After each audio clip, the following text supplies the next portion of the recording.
Chapter 156. The Valley of the Sword King. Is the Xianxia sword sect merging? Lu Ding, Luo Mingzhu, Wu Wanbong, and Gao Yuyao, upon their first encounter with Yang Yi, sought to establish a favorable relationship with him. Naturally, they would not decline the invitation from Zhao Taishuan. After arranging for their disciples, they returned to Qingshuan Guan alongside Zhao Taishuan and Yang Yi. Upon their return to Qingshuan Guan and settling down, Zhao Taishuan dispatched his disciples to retrieve the citizens who had departed from Lingyun town, assisting them in rebuilding their homes. Yang Yi retrieved some potent herbs and rare treasures from the Shindi space to aid Suanbation in recovering from his injuries. After healing Suanbation, Yang Yi arranged to meet Gu Qinghe by the small Jing Lake near Qingshuangguan. While Gu Qinghe was somewhat curious about Yang Yi's invitation to the lake, he readily agreed to go. At the surface of the small lake, Yang Yi stood upon the water. Soon, Gu Qinghe approached, stepping lightly upon the water. Upon seeing Yang Yi, he called out cheerfully, "Brother Zhou, it has not been long since we last met, and you have already taken that step forward. Congratulations!" "I wonder, Brother Zhou, what brings you to seek me today?"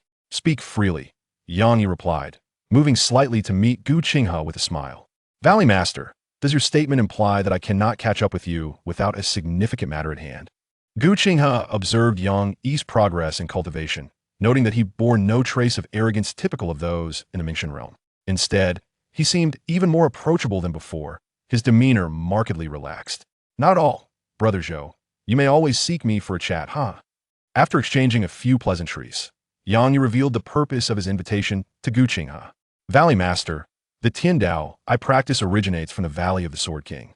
Our paths are intertwined, and today I have two matters to discuss with you. First, I wish to impart the second form of Tiandao, Liang Xianxia. Second, I have destroyed the headquarters of Zijin Lo at Dongli Zijin Shan and obtained the complete heavenly level technique Ma Dao Jinghong Jin, which includes the Mingxin method. I wish to return Ma Dao Jinghong Jin to the Valley of the Sword King, but I have one condition. Might you be able to accommodate it?" He had intended to pass on the second form of Tiandao to the Valley of the Sword King after achieving the Mingxin realm. His practice of Tiandao naturally forged a bond with the Valley of the Sword King. The Valley had treated him well, agreeing to exchange the first form of Tiandao for the third and fourth forms, and provided him with information related to the Mingxin realm. Although they were not formal disciples, they had formed a bond akin to that of brothers. Importantly, Gu Qinghe had contributed to the escape of Li Yanluo and Xiao Qinyu from the Misty Mountains, allowing them to find refuge at Qingshuangguan. Thus, Yang Yi resolved to pass on the second form of Tiandao. As for the second matter, it was a sudden inspiration. Its feasibility would depend on Gu Qinghe and the opinions of Li Yanluo and Xiao Qinyu. Yang Yi was confident in persuading them, but he was uncertain about Gu Qinghe and needed to inquire first. Upon hearing Yang Yi's two matters, a fleeting look of joy crossed Gu Qinghe's face. After practicing the first form of Tiandao, they had long anticipated the second form. The Ma Dao Jinghong Jin, which contained the Mingxin method, was equally significant as it pertained to his future potential to attain the Mingxin realm. Gu Qinghe took a deep breath, suppressing his inner excitement. He was acutely aware of the extraordinary value of the Ma Dao Jinghong Jin, and thus Yang Yi's request must be equally significant. Gu Qinghe's voice trembled slightly as he said, "Brother Zhou, what is your request? I will consider it. As long as it is not excessive, I shall agree." Yang Yi looked at Gu Qinghe, his expression serious. "Valley Master, you know we are destined to re-establish the Xianxia sword sect. I have an unrefined idea, to merge the Valley of the Sword King with the Xianxia sword sect into one entity, advancing and retreating together." Gu Qinghe was taken aback. Was this an attempt to swallow the Valley of the Sword King? Before he could respond, Yang Yi continued, "My vision is for one sect with two branches, the Valley of the Sword King and the Xianxia sword sect. The two branches would compete and support each other while jointly resisting external threats. Yet they would not interfere with each other's internal inheritance and management."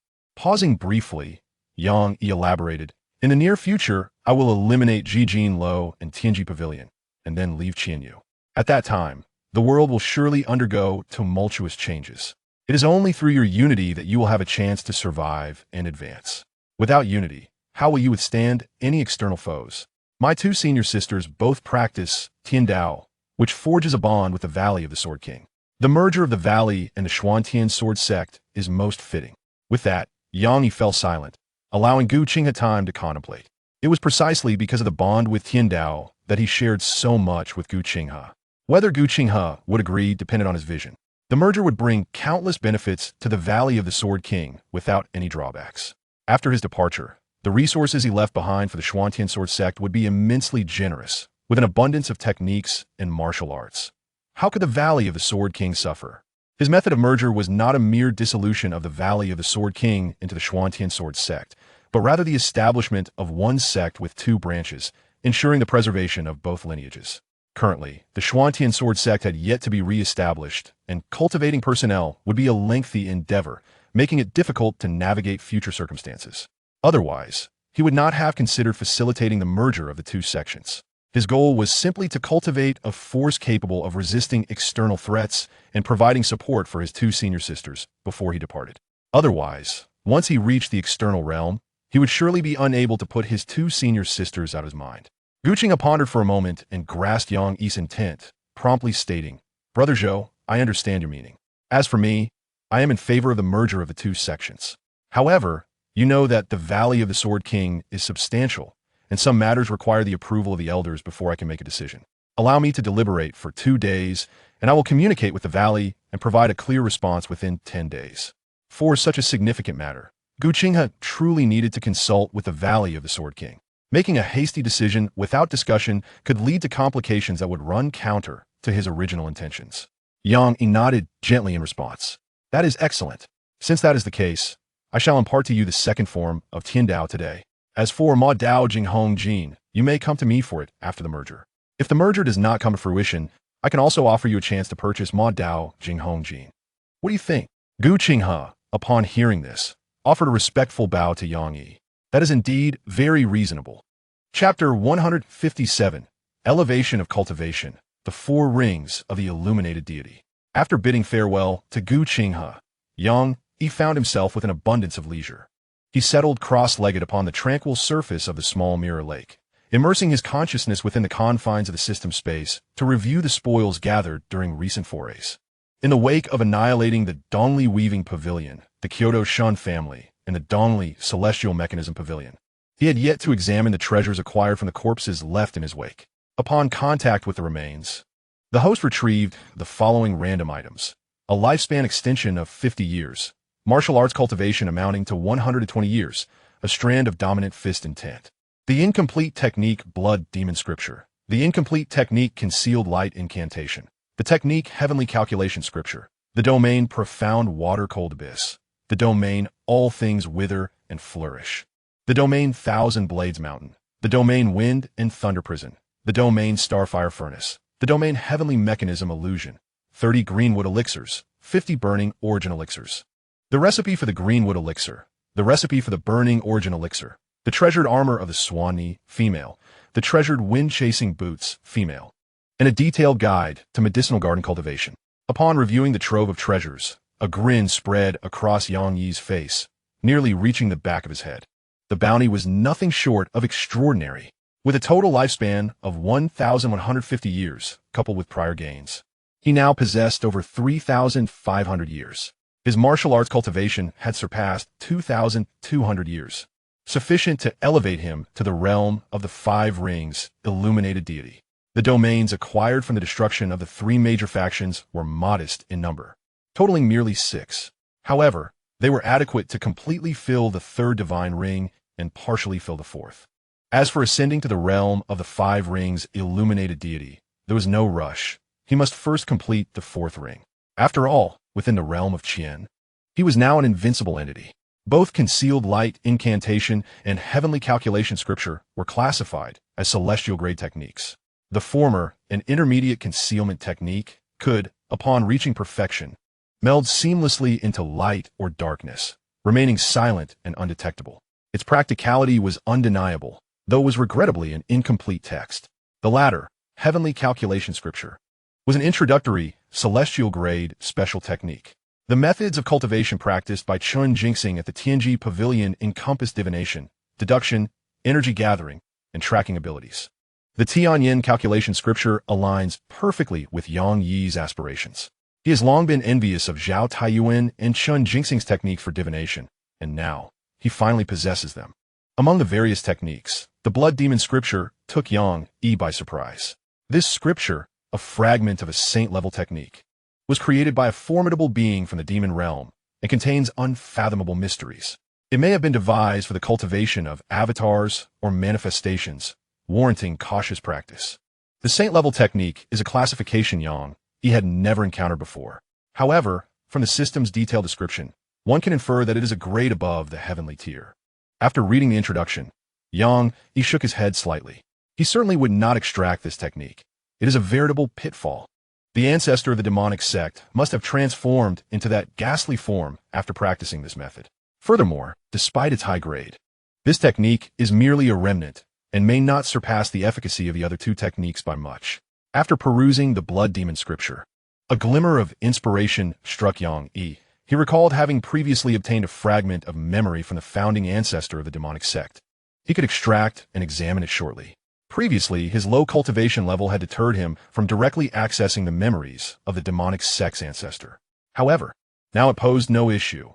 A mere fragment of memory from a 9th grade true person would not affect him in the slightest. The Qingmu Baodan and the Fun Yuan Baodan are both potent elixirs crafted from rare herbs and treasures. The Qingmu Baodan accelerates cultivation and enhances one's realm, but can cause the internal energy to become chaotic and impure. Conversely, the Fun Yuan Baodan compresses and refines the internal energy, solidifying one's cultivation. The combination of these two elixirs can facilitate rapid improvement in one's realm without compromising the foundational essence. However, since both elixirs are made from rare materials, they can be used repeatedly but must be thoroughly digested and any elixir toxins expelled before subsequent consumption. These two elixirs are particularly suitable for his two senior sisters. With these elixirs, they will likely elevate their cultivation swiftly. The treasure-grade Swanee soft armor and the treasure-grade chasing wind boots are also commendable. One provides defensive capabilities, while the other enhances speed, making them quite fitting for his senior sisters. Yang Yi collected many items from the corpses, but most bore little relevance to his current needs. Those items of little use were merely glanced over and set aside to be sorted later when time permitted. After reviewing all his gains, Yang Yi gestured to establish a barrier over the little mirror lake. With his eyes gently closed, he extracted all his lifespan, fist intent for domains, and all techniques and martial arts, excluding the blood demon scripture.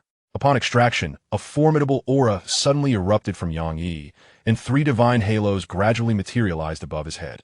Even the true Dan within him leaped forth, hovering at the center of his brow. As the divine essence awakened and drew the 4 domains into the true Dan's divine abode.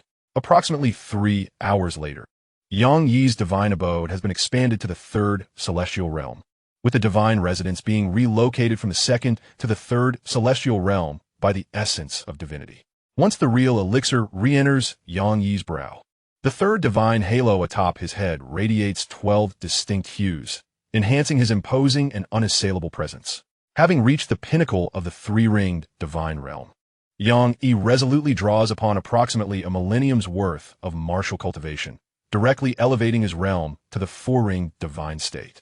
Although there remain 2 domains to integrate into the 4th divine halo, Yang Yi opts not to pursue further advancement at this moment. His strength is now sufficient to sweep through the Qian domain, and he plans to gather the 4 domains before continuing to meld them into the 4th divine halo. Moreover, it is crucial to note that the essence of divinity, having opened the 3rd celestial realm, is somewhat fatigued from the process of domain integration. Following this surge of extraction, Yang Yi experiences enhancements in his techniques, martial skills, and agility, resulting in a comprehensive augmentation of his power. With the ascension of his strength concluded, Yang Yi's gaze flickers as he extracts the memories of the founding patriarch of the demonic sect that he previously acquired. In the 158th chapter, the memories of Han Xiao Wu unfold. As the memories are revealed, Yang Yi glimpses a segment of the past belonging to the demonic sect's founding patriarch. 1,300 years ago, a youth named Han Xiao Wu emerged from a modest clan. With exceptional talent, he ascended rapidly, becoming one of the most sought-after prodigies in the Qian domain. At that time, only a few, such as Gu Xinghe, Ji Fulong, and Li Xianxia, could be considered as equals. After reaching the pinnacle of the 9th rank, Han Xiao Wu, in pursuit of entering the divine realm, traversed the Qian domain with his friends Gu Xinghe, Ji Fulong, and Li Xianxia. Ultimately, they discovered a method to evade the chaotic sea of thunder in a perilous location. This involved several thunder-avoiding talismans, which could shield them from the terrifying lightning of the chaotic sea. With the aid of these talismans, the group successfully navigated the tumultuous waves of thunder, ultimately stepping into a vast realm known as the Snow Domain. Upon their arrival in the Snow Domain, they coincidentally encountered an ancient battlefield that had been sealed for many years, drawing the attention of prodigies from various realms vying for opportunities. And they too were swept into the fray. Though all four were at the peak of the 9th rank, their cultivation was limited to advanced earthly techniques, rendering their combat prowess the least formidable among the prodigies of the various realms. Recognizing that brute force would not suffice against their rivals, the most astute among them, Xianxia, established a principle of survival. By adhering to this principle, the four not only managed to endure until the end of the ancient battlefield, but also seized the ultimate prize. Xianxia acquired a heavenly level technique known as Blade of the Surprising Swallow, along with an extraordinary sword technique called Heavenly Blade. Xianxia obtained a heavenly level technique named Xiantian Unification Technique, as well as its accompanying sword technique, Xiantian Sword Technique. Ji Fulong claimed a heavenly level technique known as 9 Dragons Suppressing the World Technique alongside its paired spear technique, Coiling Dragon's Astonishing Spear. Han Xiaowu acquired a mysterious martial art known as the Blood Demon Scripture, an extraordinary technique called Myriad Transformations of the Demon Heart, and a complementary sword art named Bloodthirsty Demon Blade. The process of obtaining these treasures was fraught with peril. Even though the four of them adhered to the principle of caution and made ample preparations, they still suffered significant injuries. After returning to the Qian domain, Xianxia vanished without a trace. Han Xiaowu, having sustained damage to his foundation, ultimately resorted to cultivating demonic arts and founded the demon sect. However, due to his foundational issues, he never transcended to the realm of enlightenment. The memories of the founding master of the demon sect, Han Xiaowu, encapsulate nearly all the pivotal moments of his life. Upon reviewing Han Xiaowu's memories, Yang Yi exhaled slowly. Through these recollections, Yang Yi grasped the location of the Snow Domain and the ancient battlefield, as well as the lethal perils contained within. He also uncovered secrets from over 1,000 years ago, determining that Xianxia was likely the progenitor of the Xiantian sword sect. However, the establishment of the Xiantian sword sect occurred rather late, suggesting that it was founded by descendants who inherited Xianxia's legacy. Xianxia was presumably the ancestral figure of the Star River sword sect, while Ji Fulong was likely the origin of the current Dongli royal family. This implies that a certain connection existed among them. Regrettably, Han Xiaowu's memories lacked information regarding the events following the arrival of the Tiangong Pavilion and the Weaving Tower, which would have provided further insights. Nonetheless, Han Xiaowu's recollections proved immensely beneficial to Yang Yi to acquire the complete version of Heavenly Blade. A journey to the Snow Domain's ancient battlefield was imperative. Yang Yi was also made aware of the dangers within the ancient battlefield, notably a sealed well leading to the demon realm. Though he had little understanding of the demon realm or the well, Han Xiaowu's memories offered glimpses into various demonic tribes, such as the Heart Demon and Blood Demon. Through these introductions, Yang Yi caught a glimpse of the terrifying nature of the demon realm and the well. He resolutely reminded himself to exercise utmost caution when venturing into the Snow Domain's ancient battlefield. Upon finishing Han Xiaowu's memories, Yang Yi felt a deep sense of loss regarding the Thunder Avoidance Talisman, which could traverse the chaotic sea of thunder. This talisman had turned to dust upon their return, rendering it impossible to recreate. Rewinding time, Yang Yi recalled the moment he slayed the transformed Han Shulao demon. Suddenly, in a vast sea of blood within the demon realm, a colossal wave surged, and a towering blood-colored figure, adorned with twin horns, emerged above the blood sea. The blood figure gazed intently in one direction, murmuring, "Another vessel has been slain. How troublesome." In the human realm, some commotion must be stirred to divert the attention of the powerful there. Otherwise, the vessel cannot mature. "Where is Blood Butcher?" As the blood figure softly called out, a middle-aged figure clad in a blood-red robe appeared, kneeling on one knee in reverence. Blood Butcher pays homage to the Blood Demon Lord. "Please, my lord, issue your commands." Blood Butcher, you must immediately mobilize the Blood Sea demons to wreak havoc in the mortal realm, while simultaneously dispatching a demon general to infiltrate the human world. Yet another vessel has perished within the mortal domain. Upon the demon general's arrival, he is to proceed to this location, slay, and harvest the blood to return to the Blood Sea. As the words were spoken, the blood demon snapped his fingers, and a crimson light descended into the brow of Blood Butcher. This marks the general coordinates. Go forth. With a devout expression, Blood Butcher responded loudly.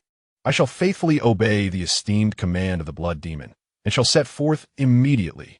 Meanwhile, at the headquarters of the Shieling Weaving Pavilion, the esteemed Xianxia issued a summons, gathering all the divine spirits from the 12 nations of the Qin domain, as well as those from the Tianji Pavilion. Within the grand conference hall of the Shieling Weaving Pavilion headquarters, Xianxia surveyed the assembled divine spirits and spoke coldly. I presume you are all curious as to why I have summoned you. Without waiting for response, she continued, I will be direct. A grave change has occurred in the Qin domain. Dongli has birthed a prodigy with an initial divine ring of 4 colors. And both Chen Jinru and Chen Jinhong have fallen. The Dongli Weaving Pavilion and Tianji Pavilion have been annihilated. This individual has also ruthlessly slaughtered several major factions in Dongli, resulting in an insufficient supply of blood pills. Let us deliberate on our course of action. Upon hearing her words, a wave of shock rippled through the assembly. The divine spirits rose to their feet in unison, their faces pale with disbelief as they gazed at Xianxia. Is this true, Lady Hongxiu? No, it cannot be. Surely. You jest. How could such a prodigy arise from the barren lands of the Qin domain? We have severed our path to the divine spirits. It is impossible. Xianxia's expression turned icy as she replied coldly. Do you truly believe I would jest about such a grave matter? I implore you to take this seriously and swiftly establish a plan. Time is of the essence. The assembly fell silent, understanding the weight of her words. Indeed, how could this be a jest? Who would dare to trivialize such a matter? The divine spirits from the Weaving Pavilion and Tianji Pavilion fell into deep contemplation. An elder among them finally spoke. This individual must be eliminated swiftly. His slaughter of the Dongli Weaving Pavilion and Tianji Pavilion clearly indicates animosity toward us. If we do not act, he will inevitably turn his attention to us. Chapter 159. Assisting Li Yinluo, Xiao Qinyu's breakthrough. Furthermore, since the blood pills from Dongli are insufficient, we must devise a means to replenish our supply. I propose inciting turmoil among the 13 nations of the Qin domain, gathering a substantial amount of ordinary blood essence to refine blood pills, compensating for quantity with quality. Though this action may impact our sustainable development strategy, we cannot afford to falter at this juncture. Otherwise, we shall have no future. At worst, we can invest more effort in nurturing additional 8 and 9 tier cultivators in the future. This proposal garnered support from the majority of the divine spirits. Though they each tended to their own territories, such matters were merely their own concerns. The blood essence apportioned to the family must not be diminished. Even if there are those among them who wish to remain uninvolved in the affairs of Dongli, they are compelled to lend their assistance. Ultimately, after deliberation, the esteemed beings of the Weaving Pavilion and the Celestial Mechanism Pavilion resolved to first harness the might of the 12 kingdoms to assault Dongli, harvesting ordinary soldiers while seizing the opportunity to eliminate the demon sage Zhou Yi of Dongli. Zhou Yi, with his initial divine ring comprising 4 colors, indeed embodies a formidable threat. However, his cultivation merely reaches the realm of the second ring divine sage. With dozens of divine sages from the Weaving Pavilion and the Celestial Mechanism Pavilion, could they truly find themselves at a disadvantage? At this juncture, Yang Yi was unaware that Xianxia had already assembled the majority of the divine sages from the Weaving Pavilion and Celestial Mechanism Pavilion, preparing to take action against him. Yet, even if he had known, Yang Yi would have felt no trepidation.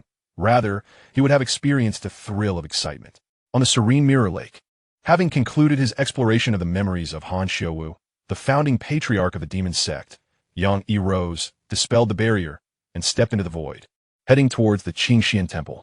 Upon his return to the temple, Yang Yi sought out Li Yinluo and the sisters Xiao Qinyu, taking it upon himself to mend their injuries. The sisters had only sustained minor wounds, and with Yang Yi's direct assistance, they swiftly recovered. At present, Li Yinluo and Xiao Qinyu were only at the mid-stage of the 8th grade, still a short distance from the late stage. After a moment of contemplation, Yang Yi resolved to lend them a helping hand. He led the two into a room, waved his hand to establish a barrier, and then spoke in a solemn tone. Sister Li, Sister Xiao, please sit cross-legged on the bed and channel your energy to its fullest. I shall assist you in reaching the pinnacle of the 8th grade. Upon hearing his words, the sisters did not hesitate, following his instructions to sit on the bed and activate their techniques. Yang Yi approached the bedside, gazing at Li Yin Luo and Xianxia, his consciousness plunging into the system space to extract 600 years of martial cultivation. As his fourth divine ring's domain had yet to be completed, he had no immediate use for this martial prowess, making it an opportune moment to aid them in their advancement. Otherwise, despite their exceptional talents, it would take them a considerable time to reach the late stage of the 8th grade, and the 9th grade was an even more distant goal. As the 600 years of martial cultivation infused into their bodies, a torrent of pure energy surged forth. Before his own techniques could automatically assimilate this energy, Yang Yi swiftly extended both hands to touch the sisters' foreheads.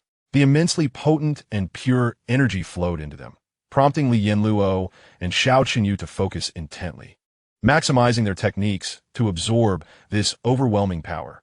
Before long, the sisters' cultivation ascended from the mid-8th grade to the late 8th grade, and soon thereafter, they reached the pinnacle of the 8th grade, even showing signs of approaching the 9th grade. However, in the end, they did not manage to break through into the 9th grade. Yang Yi found no surprise in this. Advancing a small tier within the 8th grade typically required around 150 years of martial cultivation. The sisters' shared 600 years of martial prowess was precisely sufficient to elevate them to the pinnacle of the 8th grade. In truth, Yang Yi still possesses over 600 years of martial arts cultivation yet to be harnessed. Elevating them directly to the 9th rank is certainly within her capabilities, but it is deemed unnecessary. They are ultimately distinct from her. Achieving a leap of 2 minor tiers at once is already the limit. Excess leads to detriment. Their realms remain unsettled, and a hasty ascension to the 9th rank could adversely affect their foundational future.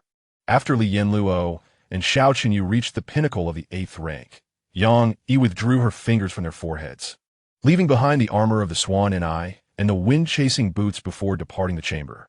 Upon returning to her own quarters, she immediately established a barrier and retrieved the bodies of the numerous 9th rank practitioners from the Weaving Pavilion and the Heavenly Mechanism Pavilion, as well as 2 from the Divine Insight realm, to perform a ritual of refinement.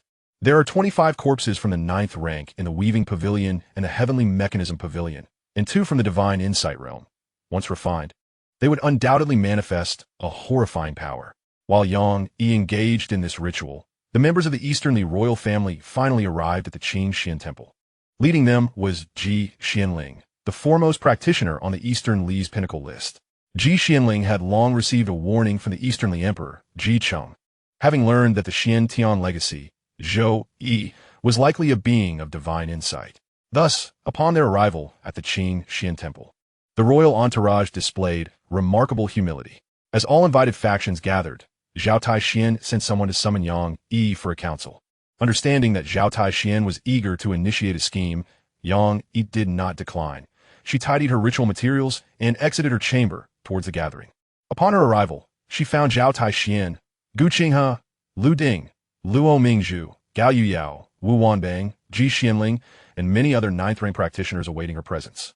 As Yang Yi entered, the assembly rose in unison, exclaiming, "We have met the divine insight." Yang Yi gently pressed her hands downward, speaking in a soothing tone. "There is no need for such formality. Let us follow the host and listen to what Taoist Zhao has to say." Hearing her words, the assembly settled and turned their attention to Zhao Taixian. Taking a deep breath, he began, "Esteemed guests, the reason I initially contacted you, aside from the demons of Misty Mountain, is due to another pressing matter. I wish to unite our strengths to eliminate the Weaving Pavilion and the Heavenly Mechanism Pavilion. What are your thoughts on this?" The room fell silent at his proclamation, with only Yang Yi casting a surprised glance at Zhao Taixian. She had not anticipated his audacity to entertain such a notion. Truly, he possessed extraordinary ambition. Taoist Zhao, we are well aware of the situations concerning the Weaving Pavilion and the Heavenly Mechanism Pavilion. However, given our current strengths, we may not be able to mount a resistance unless Luo Mingzhu, the leader of the Heavenly Sound Valley, interjected, glancing meaningfully at Yang Yi, her intentions clear. Yang Yi merely smiled at her words, withholding any overt reaction, choosing instead to observe how they would resolve the matter. Gu Qinghe, understanding that Yang Yi had already vanquished the Weaving Pavilion and the Heavenly Mechanism Pavilion, recognized her calculated demeanor but refrained from revealing the truth. Simply voicing his perspective, The day of reckoning for the Weaving Pavilion and the Heavenly Mechanism Pavilion is swiftly approaching. In previous instances, we have narrowly escaped calamity. Can we truly rely on the benevolence of the Weaving Pavilion and the Celestial Mechanism Pavilion to spare our lives this time? With the demise of the Show Mountain Sword Pavilion, the Divine Sword Sect, and the Demon Cult, their harvest has been insufficient. Do you believe they would easily let us slip away? Qiansong from the Happy Forest, Gao Yunyao, echoed this sentiment. The words of the Valley Master ring true.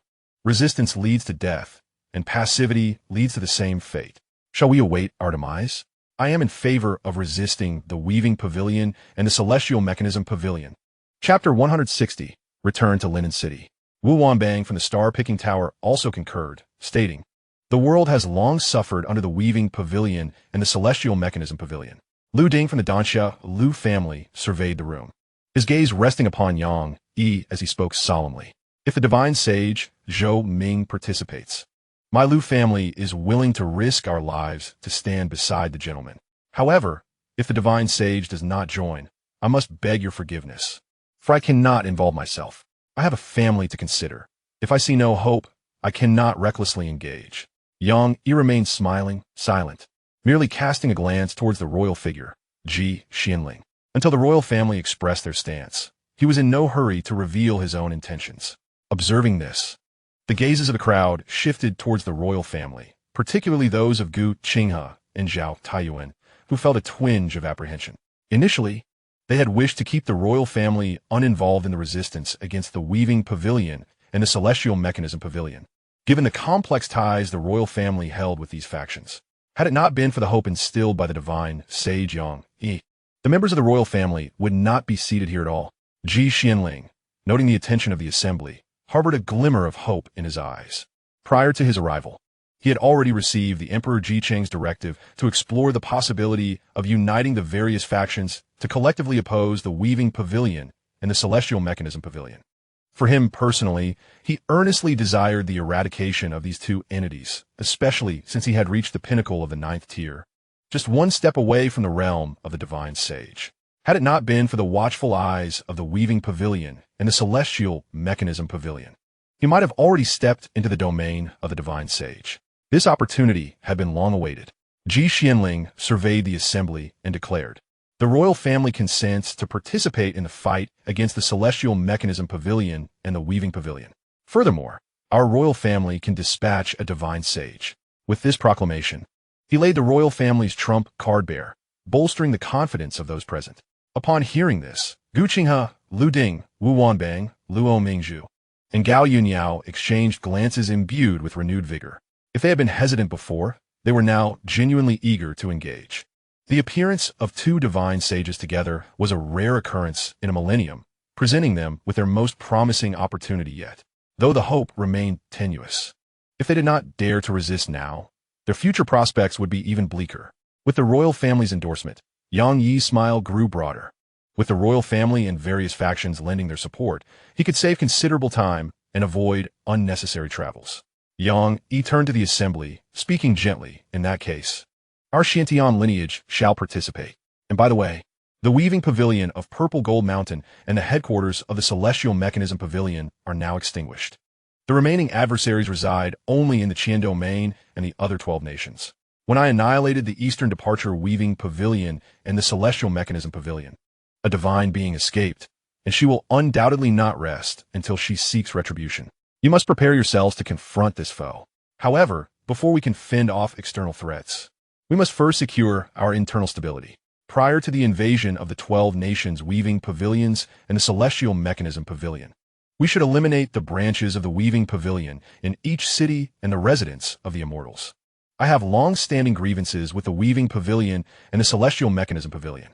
I kindly ask you all to gather the individuals from the Weaving Pavilion branches and the Immortal S residents, as I intend to personally execute them. Furthermore, those from the Corpse Refining Sect, the God Worship Sect, and the Five Poison Sect should also be eradicated." Upon hearing that the Weaving Pavilion of Purple Gold Mountain and the Celestial Mechanism Pavilion had been vanquished, the crowd's eyes widened in disbelief, their astonishment palpable. This was something they had never anticipated. To them, the might of the Weaving Pavilion and the Celestial Mechanism Pavilion was so formidable that they doubted their collective strength could even match it. Now, learning of their demise, How could they not be astounded? Ji Xuanling's lips trembled as she inquired, "Is this truly the case, divine being Zhou?" Yang Yi nonchalantly tossed the corpses of Chun Jinru and Qin Jinhong aside, stating, "The bodies of the celestial mechanism pavilion S divine beings, Chun Jinru and Qin Jinhong, are here. Is there any better proof than this?" Though the corpses lay lifeless, their residual pressure remained, overwhelming the crowd and forcing many to kneel. Despite their predicament, their expressions were filled with exhilaration. "Divine being Zhou Yi, we believe you. Please conceal the divine beings' bodies. We shall remember your instructions and proceed to eliminate the branches of the weaving pavilion, the immortal S residence, the god worship sect, and the corpse refining sect." Yang Yi collected the bodies of Chun Jinru and Qin Jinhong and remarked, "In that case, let us commence our actions. The weaving pavilion and the celestial mechanism pavilion will not afford us much time. After dismantling the weaving pavilion branches, the immortal S residence, and the five poison sect, we will transport the captives to Qingwu Prefecture, Linen City, for concentrated execution. As for the god worship sect and the corpse refining sect, if they prove troublesome, I shall personally investigate their locations." Pausing, Yang Yi turned to Ji Xianling and added, "Eliminate any unstable elements within the royal family as swiftly as possible. If all else fails, transport them to Linen City for execution." Though the crowd was somewhat perplexed by Yang Yi's reluctance to directly invade the remaining 12 nations to eradicate the weaving pavilion and the celestial mechanism pavilion, they dared not question the wisdom of a divine being. They assumed Yang Yi must have his own strategies, attributing his peculiar preferences to his unique disposition. After the meeting adjourned, the major factions promptly communicated with their respective branches, initiating urgent actions. This was their most promising opportunity for success. They must race against time and prepare before the weaving pavilion and the celestial mechanism pavilion retaliate. Watching the various factions depart, a slight smile played upon Yang Yi's lips. Soon, a substantial fortune would be within his grasp. Is this not far more effortless than running about to slay and loot corpses? As the various factions departed, the Xianxia temple gradually fell into a state of desolation. Yang Yi lingered at Xianxia temple for a few more days. Once Li Yinluo and Xiao Qinyu emerged from their seclusion, he accompanied the two sisters, along with Sun Batian and Gu Qingxiu, back to Linen City. Gu Qingxiu was insistent on remaining by Yang Yi's side, primarily to facilitate communication regarding the matters discussed at the Little Mirror Lake. There were several reasons why Yang Yi chose to return to Linen City with his companions. Firstly, their hasty departure from the city had left certain matters unresolved, and this return provided an opportunity to address them. Secondly, the presence of the Baishan sect, led by the enigmatic Sleep Mithra, might yield clues about their whereabouts. The Baishan sect harbored great secrets, particularly regarding the divine power of incense, which Yang Yi had yet to comprehend. Thus, he felt compelled to investigate further. Thirdly, they had a blacksmith workshop in Linen City, which presented a timely chance to upgrade their weaponry. Lastly, with the imminent re-establishment of the Xiantian sword sect, it was appropriate to return to pay homage and retrieve treasures from the Xiantian treasury and the Shattered Shadowblade sect. Although the treasures from these places were not particularly substantial for them now, they nonetheless represented valuable assets that could contribute to the revitalization of the Xiantian sword sect. Yang Yi and his entourage, consisting of 4 individuals and 1 spirit, were all at the pinnacle of the 8th rank. Their journey from Qingxian Temple in Yang Prefecture to Linen City in Qingwu Prefecture took less than a day, thanks to their swift pace. Chapter 161. The Origins of the Baishan Sect. Once Yang Yi and his companions settled in Linen City, he promptly made his way to the government office. At this time, the ruler of Linen Prefecture was still the Sleep Mithra, Su Zhongliang, of the Baishan Sect. The head of the Wind-Catching Bureau was still Weian, while the offerings were made by the previous officiant, Yu Sanyu. The newly appointed Wei General and the warden of the Wind Prison were somewhat unfamiliar to Yang Yi. Through the memories he gleaned from certain individuals, he discovered that both were scions of the esteemed Shun family from the capital. Upon arriving at the government office, Yang Yi felt as if he had entered a realm devoid of obstacles. Even the ordinary citizens he passed remained utterly unaware of his presence. Soon, he located Su Zhongliang within the inner hall of the government office. Su Zhongliang appeared to have gained considerable weight since their last encounter, and his plump visage inadvertently radiated a benevolent smile. Upon seeing Su Zhongliang, Yang Yi immediately discerned his true nature. Su Zhongliang had employed 2 layers of disguise in his cultivation. Those of the 8th and 9th ranks would likely perceive only his facade of the 6th rank, unsuspecting of his actual prowess as a grandmaster of the 8th rank. The sleep mithria certainly concealed his depth well. Had it not been for Yang Yi's enlightenment, it would have been exceedingly difficult to penetrate his disguise. Indeed, it seemed that the sleep mithria held a position of significance within the Baishan sect. However, this was advantageous. Perhaps many secrets of the Baishan sect could be uncovered through Su Zhengliang. Faced with the seemingly modest 8th rank Su Zhengliang, Yang Yi felt no need for excessive caution. He revealed his presence directly before Su Zhengliang. Before the individual could fully comprehend the situation, a finger was pressed against his brow, and a profound force penetrated his being, delving into his memories. Moments later, Yang Yi successfully accessed Su Zhengliang's recollections, uncovering some of the clandestine truths about the cult of the divine. Astonishingly, the origins of this cult traced back to a dark statue.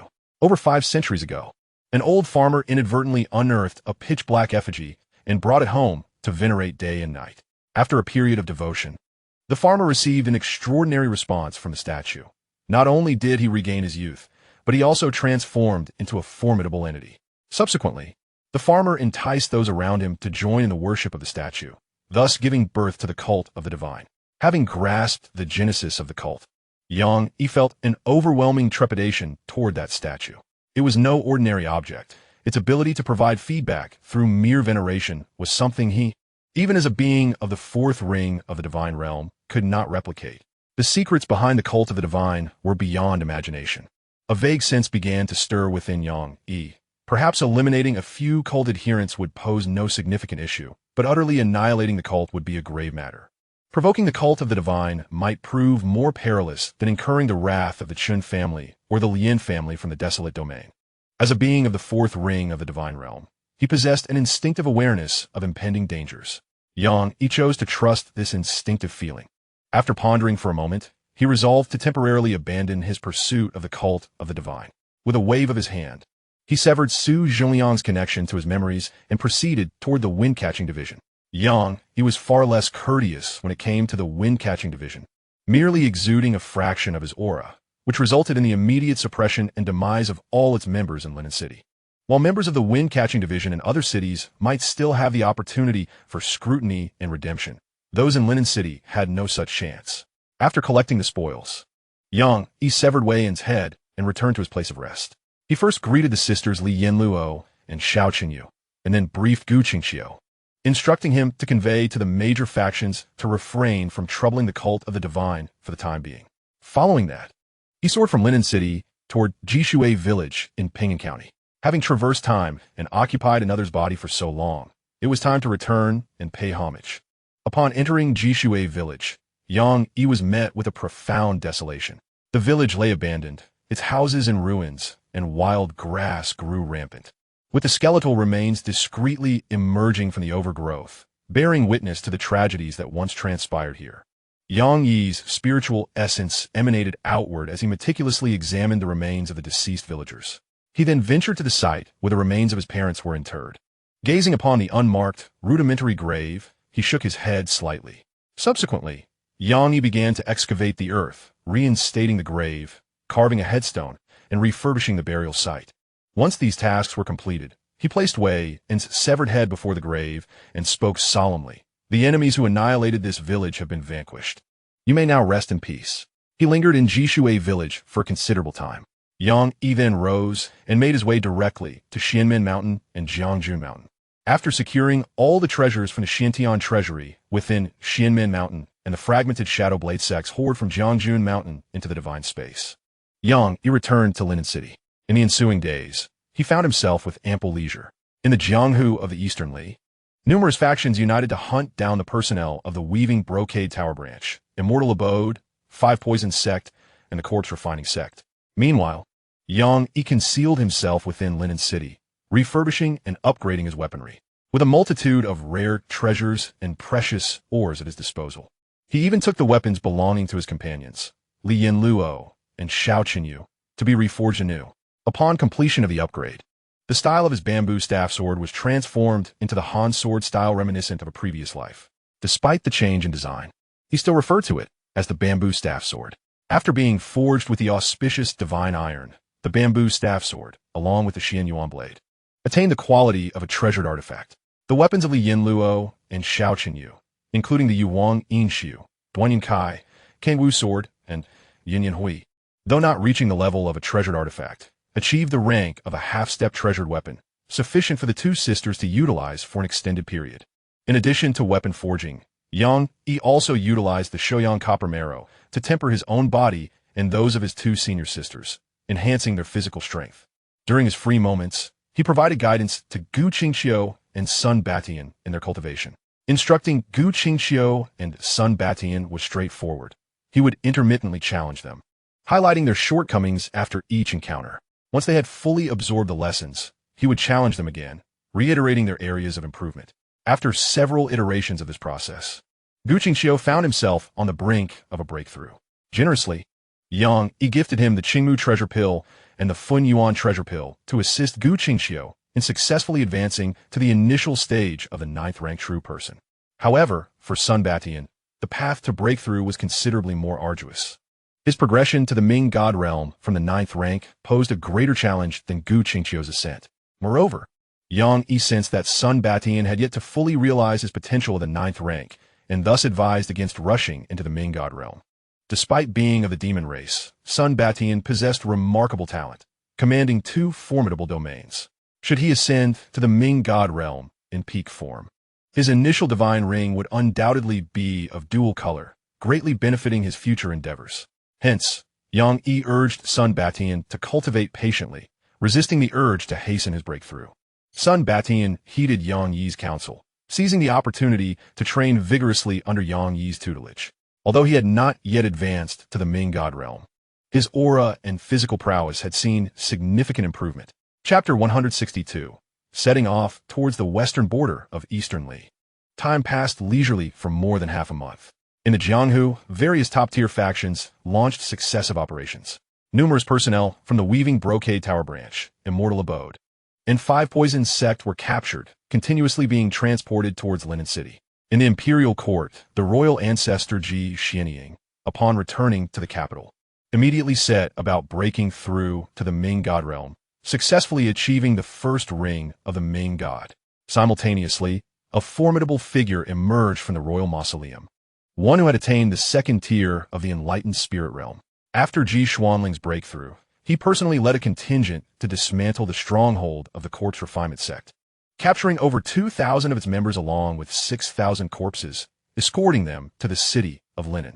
Meanwhile, the court received urgent reports from spies indicating that the 12 nations of the Qian domain were amassing a substantial military force, advancing in 3 separate routes towards the eastern border. The armies of these nations would reach the western, northern, and southern borders of Dongli in less than 2 months. Upon receiving this intelligence, Emperor Ji Cheng of Dongli resorted to ruthless measures, purging the unstable elements within the imperial city, and subsequently dispatched royal experts of the 2nd tier of the enlightened spirit realm to secure the northern frontier. Additional experts were also sent to the western and southern regions. Concurrently, the royal family issued a call to arms to the martial community. They enumerated the numerous transgressions of the celestial mechanism pavilion and the weaving tower, rallying the populace and martial artists to resist these entities. The 20 million citizens of Dongli, upon seeing the highly provocative recruitment decree from the royal family, instinctively attributed their misfortunes to the clandestine manipulation of the weaving tower and the celestial mechanism pavilion. Consequently, countless individuals spontaneously assembled towards the west, north, and south. This was, in essence, an unequal war, with a stark disparity between the opposing forces. In truth, Emperor Ji Cheng did not wish to reveal the depths of the royal family's resources by engaging in this conflict. However, circumstances were beyond his control, and the war did not align with his will. Thus, he had no choice but to exert his utmost effort in battle. Victory would mean liberation from the 1,000-year manipulation of the weaving tower and the celestial mechanism pavilion, allowing them to truly become the sovereigns of Dongli. Defeat would merely result in death, which was preferable to the current fate of being a puppet. Moreover, Dongli was not necessarily destined to lose. Zhou Yi's ability to silently eliminate 2 enlightened spirits and drive away another was terrifyingly formidable, positioning him as an apex power within the Qian domain. With Zhou Yi stationed in Dongli, there remained a glimmer of hope contingent upon their strategic maneuvers. In Linen, after Xianxia escorted the disciples of the corpse refinement sect and the numerous corpses, he immediately sought an audience with Yang Yi. Upon their meeting, Xianxia conveyed the purpose of his visit. Zhou Yi, as reported by spies, was aware that the 12 nations were gathering millions of troops, divided into 3 paths towards the eastern border. All the enlightened spirits from the Celestial Mechanism Pavilion and the Weaving Tower were concentrated at the western frontier, and Xianxia inquired whether Zhou Yi could join him in securing the western border. Upon hearing this, Yang Yi nodded thoughtfully, realizing that the Weaving Tower and the Celestial Mechanism Pavilion aimed to consolidate their strongest forces to draw him out and eliminate him at the western border. Yang Yi chuckled at their naivety. The tactics of the Weaving Tower and the Celestial Mechanism Pavilion were indeed juvenile, attempting to coerce him into confronting them at the western border. It was utterly laughable. If he were unwilling, no one in the entire Qian domain could compel him to act. Moral coercion would bear no fruit. He harbored no affection for the Qian domain and held no moral compass. However, both the Weaving Tower and the Heavenly Mechanism Pavilion have inadvertently aligned with his intentions, as he was contemplating uniting them for a decisive strike. The actions of the Weaving Tower and the Heavenly Mechanism Pavilion were precisely what he desired. As for the western border, it was a certainty. With his formidable strength, even if the Heavenly Mechanism Pavilion and the Weaving Tower dispatched numerous eminent deities, they would merely be offering themselves as sacrifices unless they could present a 4-ringed eminent deity. Yang Yi turned to Xianxia, a faint smile gracing his lips. Once I have managed the personnel being escorted to Linen City, I shall accompany you to the western border. The combined forces from the Weaving Tower's branch in Linen, the Immortal Residents, the 5 Poisons sect, and the Corpse Refining sect would amount to no less than 30,000 individuals. Such a tempting morsel must be devoured first. Upon hearing this, Xianxia nodded in agreement. The eminent deities could easily eliminate 30,000 in the blink of an eye, requiring little time. Yang Yi soared towards the camp where the 30,000 were detained. Upon reaching the skies above the camp, Yang Yi unleashed an overwhelming pressure of his eminent deity realm, instantly suppressing the 30,000 captives to their demise. The guards were deftly bypassed by Yang Yi. Subsequently, he extended his soul power, swiftly completing a thorough search among the 30,000. Following closely behind him was the royal ancestor, Xianxia. When Yang Yi released his eminent deity pressure, Xianxia was immediately immobilized by its might. Despite having attained the eminent deity status himself, he felt as fragile as a leaf in the wind under Yang Yi's astonishing pressure. Xianxia cast a deep glance at Yang Yi, his eyes filled with trepidation. He understood that this was a deliberate warning from Yang Yi to the royal family, cautioning them against reckless actions. Otherwise, with Yang Yi's terrifying control over his aura, he would not have been able to perceive such pressure. Just observe the guards within the camp, who remained entirely unharmed. Xianxuanling's thoughts were accurate. This was indeed Yang Yi's warning to the royal family. The royal family's intentions were the most intricate and treacherous, necessitating a cautionary message before any collaboration. He himself harbored no fear of their schemes, but his 2 senior sisters, Li Yanluo and Xianxia, would not fare as well. Thus, it was imperative to dismantle the royal family's machinations from the outset. After accomplishing this, Yang Yi proceeded towards his base of operations within Linen City. For this expedition to the western border, he intended to bring along Li Yanluo, Xianxia, Sun Batian, Gu Qingxiu, and others. The battlefield is the most arduous yet the most tempering. The chaos of battle would allow them to progress further. Notably, the Blade King Valley has agreed to merge with the Xiantian Sword sect. But the merger ceremony will take place after the Weaving Tower and the Heavenly Mechanism Pavilion have been dealt with on the day the Xiantian Sword sect is re-established. At the invitation of Li Yanluo and Xianxia, Sun Batian has consented to join the Xiantian Sword sect as a venerable elder. This is also the reason Yang Yi has been diligently honing and nurturing Gu Qingxiu and Sun Batian during this period. Were it not for this, he would not have concerned himself with their cultivation. Upon returning to Linen City, Yang Yi summoned Li Yanluo, Xianxia, Gu Qingxiu, and Sun Batian, along with their companion, the Spirit. He succinctly articulated his thoughts. Naturally, Li Yanluo, Xianxia, and the Spirit did not oppose Yang Yi's intentions, even without his prompting. They were eager to experience the battlefield themselves. Seeing that Li Yanluo and the others were in agreement, Yang Yi led them to find Xianxia, and together they set off towards the western frontier. During their journey westward, Xianxia seized a moment to review the spoils acquired from the corpses, over 30,000 individuals. Although the majority were of low cultivation, the principle of quantitative change leading to qualitative change suggested that his rewards would be substantial given such a large population base. Chapter 163. Breaking through to the fifth ring of the Ming Shun realm. After examining his gains, Xianxia felt an overwhelming sense of delight. Post-contacted corpses, randomly obtaining items, 10 years of lifespan, 15 years of martial arts cultivation, a strand of whale slaughtering blade intent, a strand of 5 poisons fist intent, domain mountain of corpses and sea of blood, domain royal cord of bones. While the quality of items collected this time was not exceptionally high, the sheer volume was impressive. In total, the lifespan added up to 1,500 years, and the martial arts cultivation amounted to 3,000 years.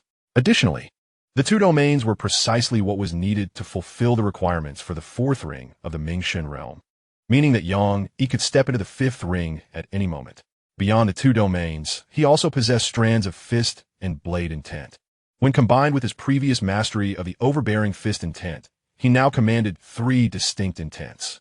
These intents are seeds of the domains, and with focused contemplation and deduction, he was close to fully gathering the domains necessary for the 5th ring of the Mingxin realm. However, Xianxia lacked sufficient time to deeply comprehend these concepts at present. After all, the efficiency of collecting from corpses far surpassed the time-consuming process of understanding and deducing such intents. He resolved to pursue this understanding at a later time when he could afford it. After surveying his rewards, Xianxia's gaze toward the western frontier burned with fervor.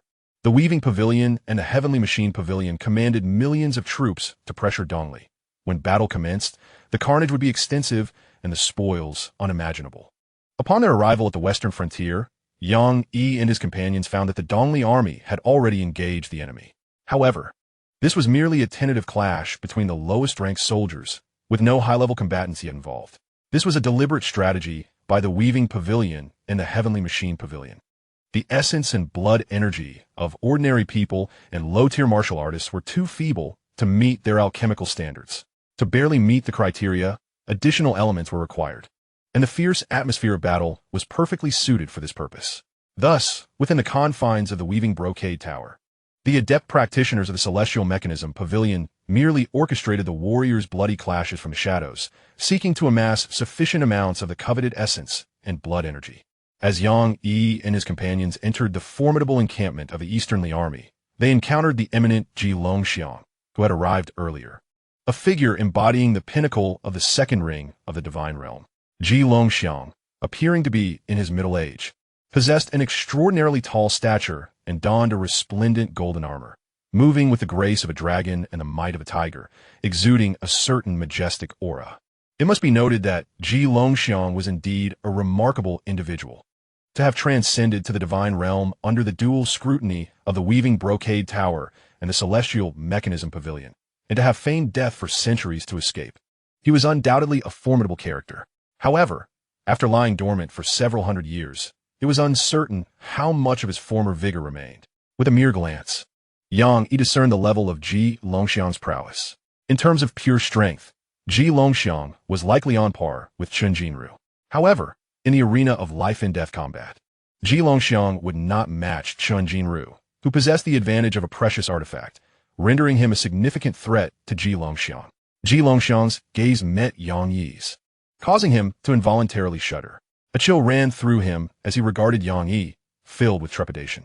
This was a terrifying adversary, one not to be provoked indeed. In an instant, Xianxia rectified his demeanor, recognizing Xianxia as an exceedingly formidable presence, far beyond what he or the Easternly royal family could contend with. Yet, upon further reflection, Xianxia felt a surge of exhilaration. After all, the stronger Xianxia became, the greater their chances of resisting the Weaving Brocade Tower and the Celestial Mechanism Pavilion. Having encountered the Divine Lord Zhou, I express my deepest gratitude for your arduous journey to offer assistance. Please, allow me to escort you into my tent for a discussion. Xianxia stated with a formal demeanor and courteous language, inviting Xianxia to enter his command tent. Xianxia and his companions followed Xianxia into the tent. Taking their respective seats, Xianxia turned to Xianxia and directly inquired, "Friend, may I ask about the current state of the battlefield?" how the practitioners of the Celestial Mechanism Pavilion or the Weaving Brocade Tower made their presence known. Upon hearing this, Ji Longxiang relayed the recent developments on the battlefield to Yang Yi. After listening to Ji Longxiang's account, Yang Yi finally grasped the situation at the western frontier. At this juncture, the Western Ling and the 5 allied nations had amassed an army of 500,000 troops, while the Eastern Li's garrison at the western frontier consisted of merely 200,000, a stark numerical disadvantage against the 6-nation coalition of the Western Ling. In recent days, during mere probing skirmishes, the Eastern Li had already suffered the loss of 20,000 soldiers, while the Western Ling had incurred roughly similar casualties. Thus far, no generals of the 7th rank or above had engaged in battle. Furthermore, according to Ji Longxiang, the practitioners of the Weaving Brocade Tower and the Celestial Mechanism Pavilion had been sighted near the battlefield, yet for reasons unknown, they had not attacked him. After Ji Longxiang concluded his report, Yang Yi exited the command tent and proceeded to the military tent arranged by Ji Longxiang. Listening to Ji Longxiang had proven informative, yet he found it more prudent to observe the situation firsthand. However, before heading to the Western Ling, Yang Yi intended to elevate his cultivation to its utmost peak. Upon arriving at the military tent, Yang Yi waved his hand to establish a barrier and then sat cross-legged in the void, extracting 4 distinct domains. After several hours, the 4th divine ring of Yang Yi shimmered with 16 different hues, and the divine space differentiated into 4 celestial realms. At this point, Yang Yi's 4-ring bright divine realm had reached its zenith. Subsequently, he extracted approximately a millennium's worth of martial prowess, elevating his realm to the 5-ring bright divine realm. This level allowed him to contend with any special techniques from the Weaving Pavilion and the Heavenly Mechanism Pavilion. Once his cultivation was stabilized, Yang Yi exited the military tent, concealing his form as he traversed the air towards Shieling. With his profound cultivation and the mystical concealment technique, Hidden Light Talisman, he was confident that even if he encountered bright deities, he would remain undetected. This was particularly suitable for probing the realities of the Weaving Pavilion and the Heavenly Mechanism Pavilion in the 12 kingdoms of the Qian domain.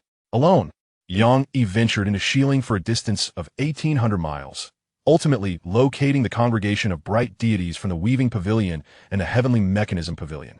At that moment, many bright deities were engaged in discussions on how to efficiently gather the essence and blood energy from the battlefield, as well as how to hunt therein.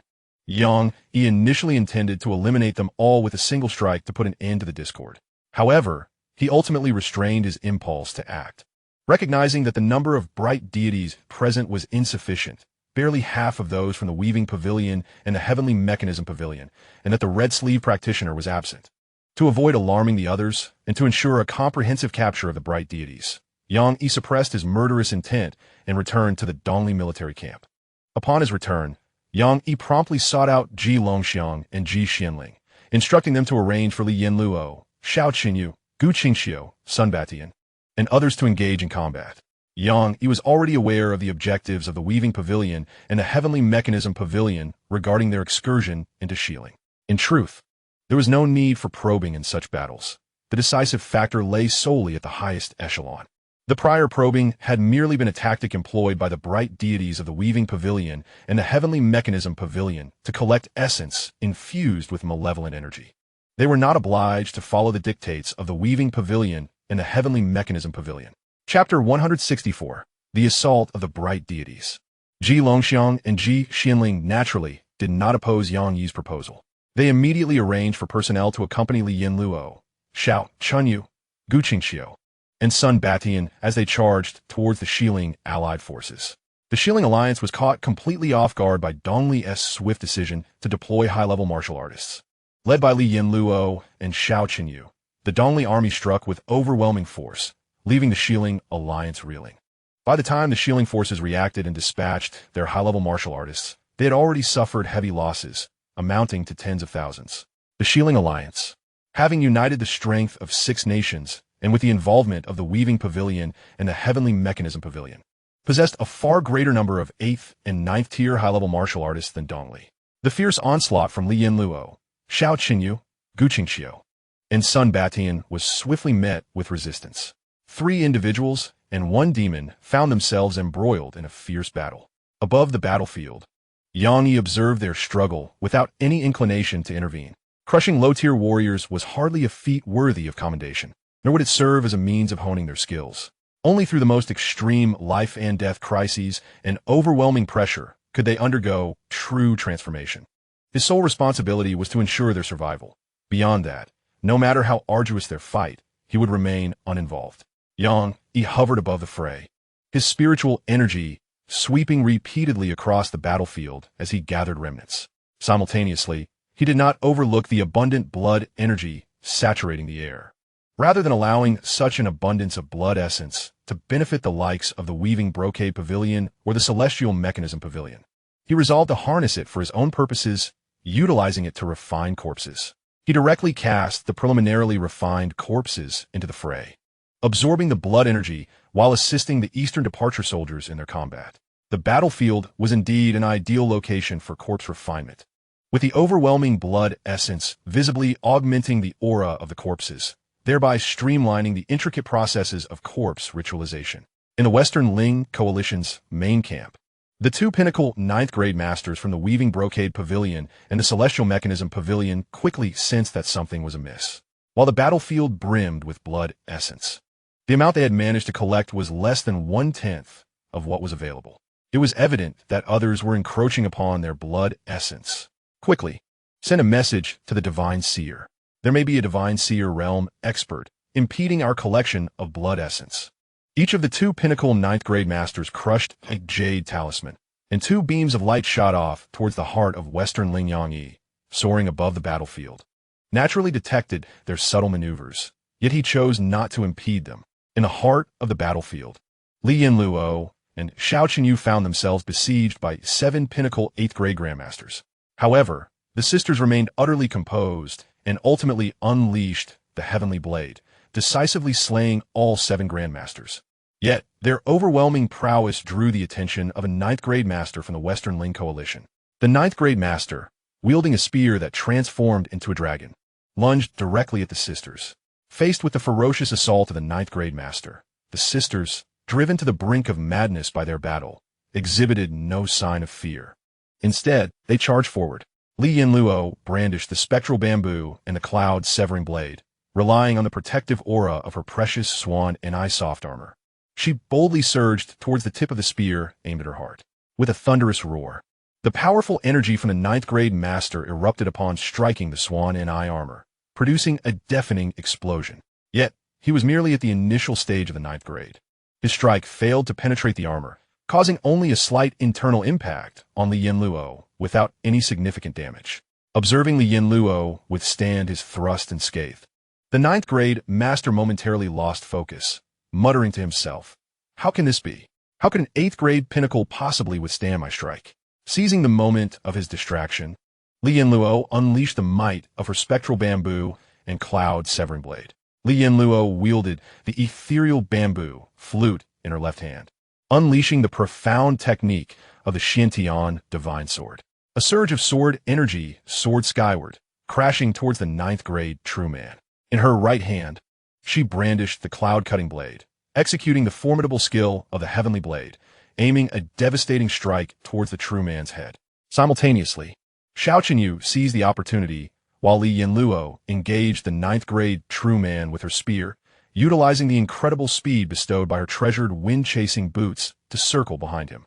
Following Li Yanluo's lead, she wielded both sword and blade, deploying their ultimate techniques against the 9th grade true man.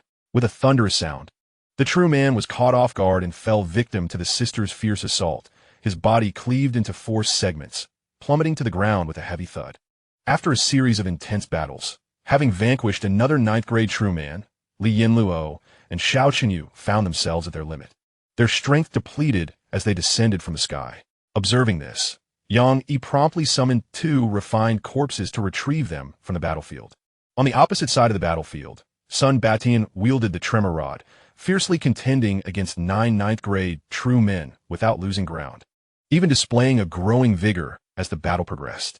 In his hands, the tremor rod shifted in size, exuding the might of 10,000 June, creating an overwhelming pressure that rendered the 9 true men hesitant to engage directly. In this confrontation, Xianxia also achieved remarkable feats, single-handedly battling 2 early 9th grade true men. Ultimately, With the terrifying power of the heavenly blade, she decisively slayed one and gravely injured another. Though she was left fatigued, her prowess instilled a sense of dread in her adversaries. The battles among the 8th and 9th grades of Dongli and Xiling yielded varied results. However, due to Sun Baishan's formidable presence, the Dongli side maintained the upper hand. Yang Yi observed the indomitable Sun Batian with a slight nod. As long as the divine spirits did not intervene, Sun Batian would remain unmatched. Even faced with 2 additional 9th grade true men, he could withstand their onslaught. Unless among them was an entity akin to the old demon Han Shu, immune to Sun Baishan's attacks, he would be their nightmare. Suspended above the battlefield, Yang Yi scavenged for corpses while monitoring the unfolding situation, awaiting the arrival of the divine spirits from Xiling. It was not long before 5 exceptionally powerful auras approached from Xiling. The divine spirits of Xiling had arrived. Upon sensing the presence of 2 divine spirits, Yang Yi's brow furrowed slightly. His dissatisfaction stemmed not from any other reason but the insufficient number of divine spirits from the Weaving Pavilion and the Heavenly Mechanism Pavilion. He had envisioned capturing all of them in one fell swoop, yet only 5 had appeared, leaving him in a quandary. Should he engage them? He risked alarming them into hiding, making it difficult to locate them again. Conversely, refraining from action left him feeling unfulfilled. As he observed the rapidly approaching 5 divine spirits, he exhaled deeply. He had previously underestimated the situation, overly optimistic in his desire to gather them for a comprehensive capture. Yet, it is often overlooked that they are also human, also divine beings possessing their own thoughts.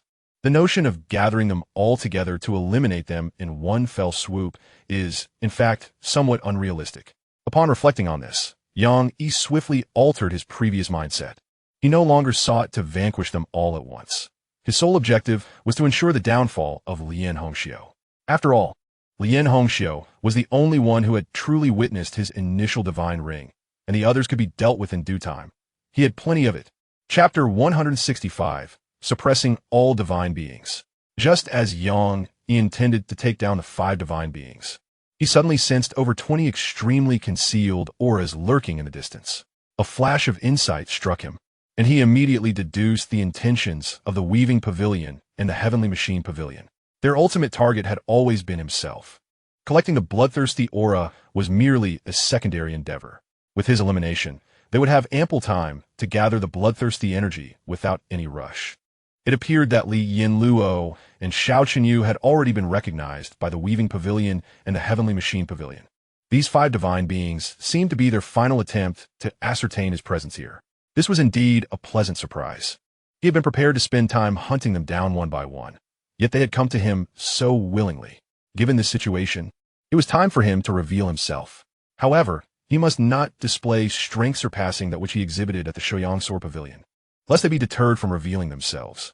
Yang Yi's lips moved slightly, and 2 messages were transmitted into the ears of Ji Longxiang and Ji Xianling within the main camp.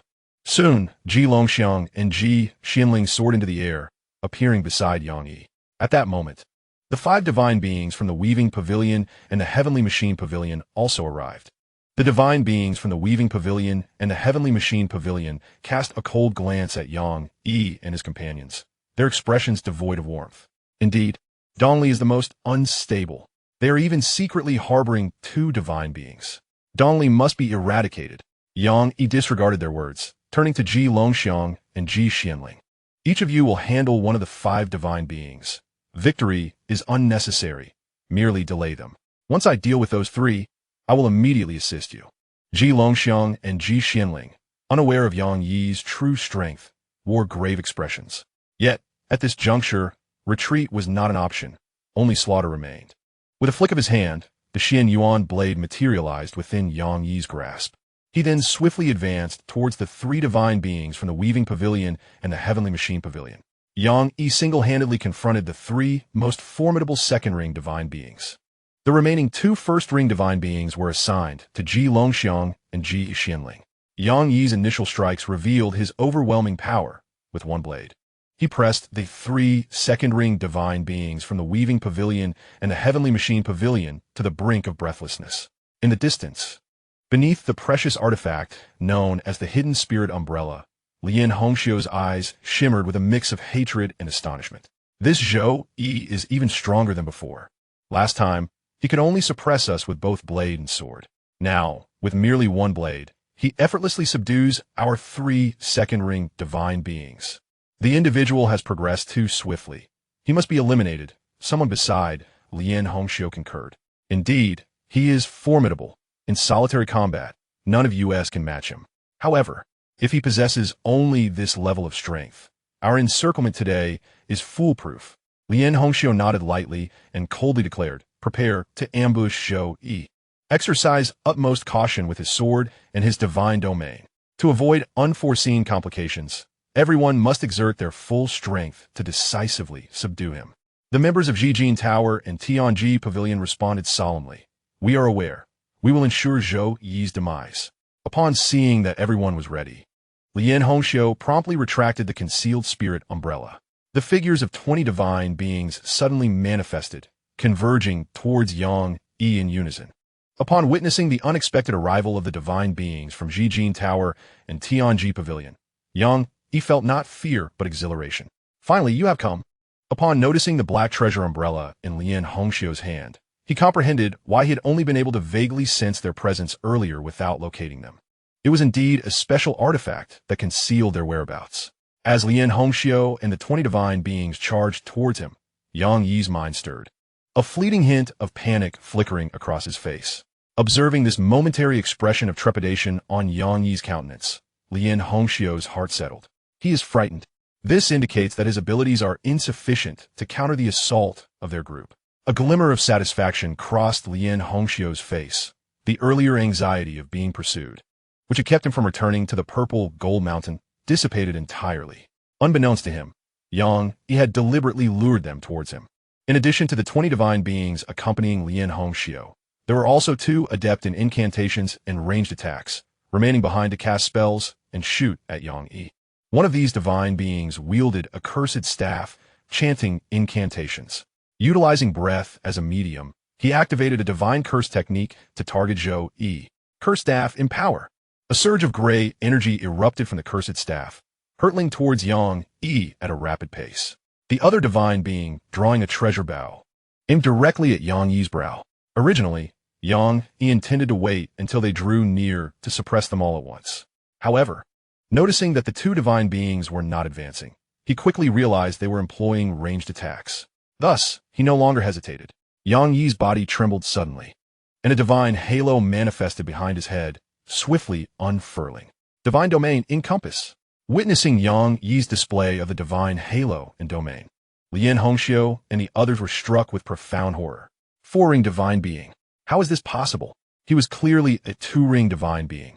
How could he have transformed into a 4-ring divine being?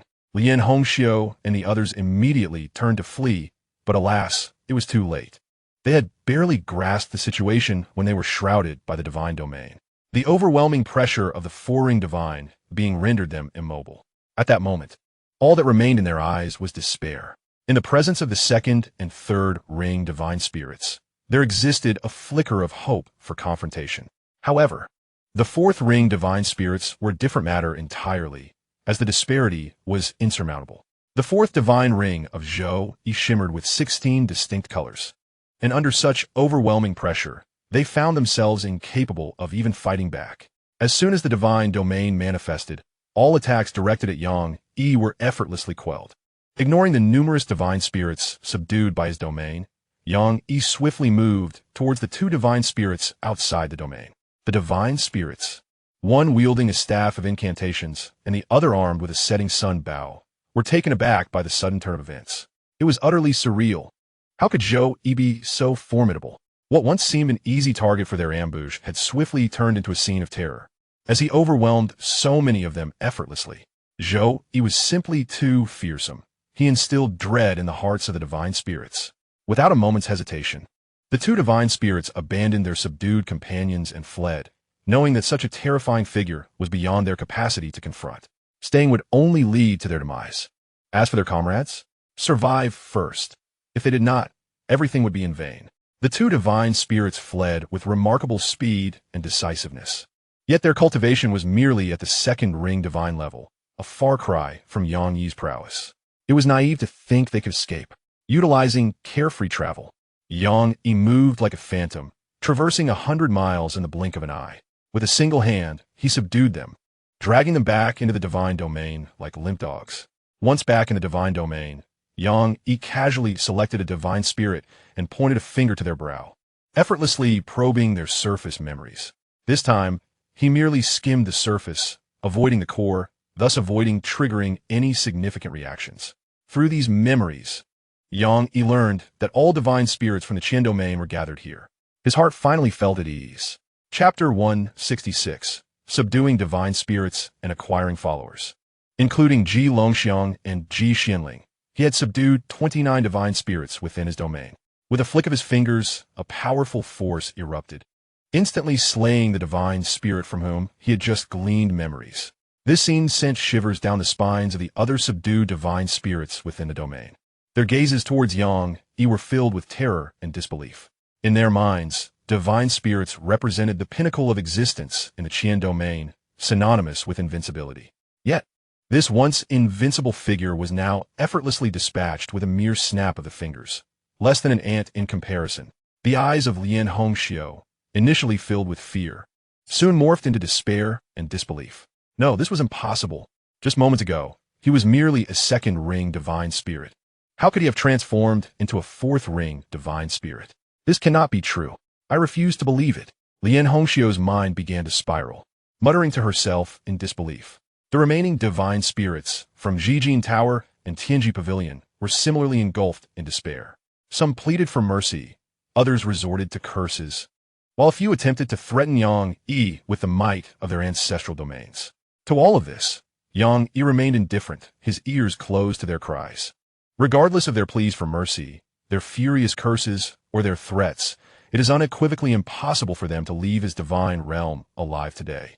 Yang Yi strolled leisurely through the sacred domain, and with each individual he passed, one was brutally crushed under the overwhelming pressure of his celestial might. The disparity was insurmountable. The second-tier celestial beings from the Weaving Pavilion and the Heavenly Mechanism Pavilion could not endure the sheer intensity of Yang Yi's released force. The scene of Yang Yi annihilating the celestial beings from the Weaving Pavilion and the Heavenly Mechanism Pavilion left Ji Longxiang and Ji Xianling visibly shaken. At this moment, they genuinely grasped the unfathomable depth of Yang Yi's power, suppressing nearly 30 celestial beings with the ease of a casual stroll. He was an existence they had never witnessed nor heard tales of before. Even their revered ancestor paled in comparison to this man. At this juncture, Ji Longxiang and Ji Xianling felt an overwhelming sense of trepidation. They were uncertain whether Yang Yi would turn his wrath upon them. Uncle Jiu, would he truly seek to end us as well? Ji Xianling inquired nervously, her voice tinged with a slight tremor. Ji Longxiang's gaze flickered towards Yang Yi, a mix of anxiety, fear, and a hint of yearning reflecting in his eyes. We, the royal family, have not wronged him. Surely, we are safe. Suddenly, Ji Longxiang shifted his tone, excitement bubbling beneath the surface. Little Xianling, what if he chooses not to kill us? Do you think we could follow him? I mean, would he accept our allegiance? Taken aback, Ji Xianling studied Ji Longxiang closely before offering a wry smile. She was well aware that her uncle was a martial enthusiast, fervently devoted to the art. Yet, she had anticipated his unreliability in such a grave moment, while the fate of their lives hung in the balance. He was already contemplating following a potential conqueror. Noticing Ji Xuanling's silence, Ji Longxiang's resolve solidified. He is a true powerhouse. We have not offended him, so he will not strike against us. He is worthy of our allegiance. Following him would bring only benefits to our Dongli. In a world where martial prowess reigns supreme, only strength can ensure the dynasty's survival through the ages. Without adequate power, even the mightiest emperors and ancestors ultimately succumb to becoming mere fodder for blood elixirs. Do you not agree, little Xianling? Awakened from her reverie, Ji Xianling gazed at Ji Longxiang in astonishment. Was this truly the sentiment of her uncle, who had always been consumed by martial pursuits? So, when you renounced the position of emperor, was it a realization of this truth that drove your fervent dedication to martial practice? It seemed there was some wisdom in his words. In mere moments, Yang Yi had eradicated the celestial beings from the Weaving Pavilion and the Heavenly Mechanism Pavilion. Only Yang Yi, Ji Xianling, and Ji Longxiang remained within the divine realm. Yang Yi approached the two, casting a commanding gaze upon them. Ji Longxiang and Ji Xianling felt a cold sweat bead in their palms as they awaited the final verdict. Yang Yi was indeed pondering how to approach Ji Longxiang and Ji Xianling. He had overheard their conversation moments ago. Within his domain, no subtle movement escaped his notice. To kill or not to kill? After a brief contemplation, he exhaled deeply. While Ji Longxiang and Ji Xianling could be eliminated, it ultimately seemed inappropriate. After all, they were teammates, and the royal family had not sent anyone to confront him. The Shun family of the capital was an exception, having aligned themselves with the Tiangue pavilion, thus no longer under royal influence. Before the two, Yang Yi reached a decision. With a swift motion, he pointed his sword at their foreheads, channeling his divine essence to sever their memories related to his divine ring. He then withdrew his sword. Ji Longxiang and Ji Xianling gasped for air, as if they had narrowly escaped a calamity. Yang Yi had merely erased their memories of the divine ring, leaving their other recollections largely intact. After catching their breath, the two instinctively felt their bodies, and upon realizing they were unharmed, understood they had survived. Their expressions turned respectful, and in unison, they exclaimed, "Senior, you are merciful. Retrieve the bodies from the Weaving Pavilion and Tiangue Pavilion, and then withdraw your domains." Yang Yi instructed Ji Longxiang. "You mentioned your desire to follow me. Are you sincere?" Ji Longxiang, caught off guard by Yang Yi's inquiry while contemplating how to approach him, was suddenly filled with joy and exclaimed, "Senior, you see clearly. I genuinely wish to follow you." Upon hearing this, Yang Yi's eyelid twitched. Ji Longxiang was more than 10 times his senior, yet he addressed him as senior. Yang Yi waved his hand dismissively and said, "I shall soon depart from the Qian domain, and I am in need of a loyal servant. Would you be willing to take on that role?" Ji Longxiang nodded enthusiastically. "I am willing. As long as you accept me, I shall do whatever you require." For Ji Longxiang, the prospect of becoming Yang Yi's follower was a tremendous surprise, especially considering Yang Yi intended to take him out of the Qian domain. It was unthinkable to refuse such an opportunity. He was acutely aware of his limitations. Without Yang Yi's guidance, the Qian domain would be his ultimate boundary. Only by leaving the Qian domain could he explore broader horizons and further his martial arts. Yang Yi's decision to accept Ji Longxiang was made after careful consideration.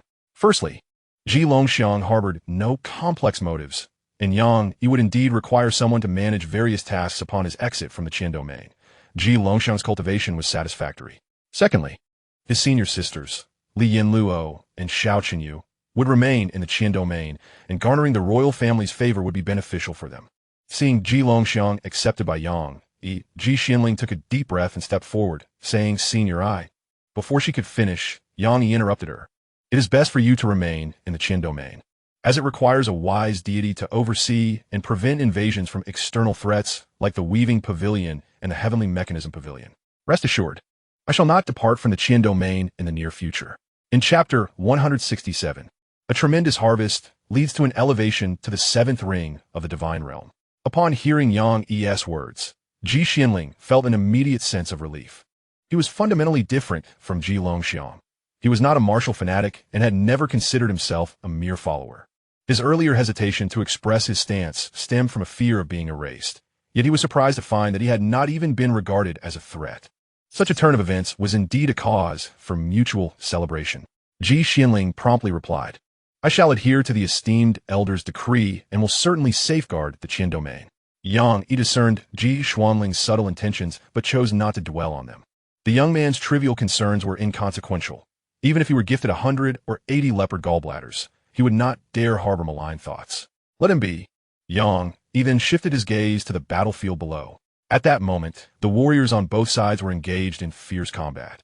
And with the ramifications of the divine war, casualties had already surpassed 150,000. Yang Yi unleashed his spiritual force, sweeping across the entire battlefield to gather the fallen. He then addressed Ji Xianling.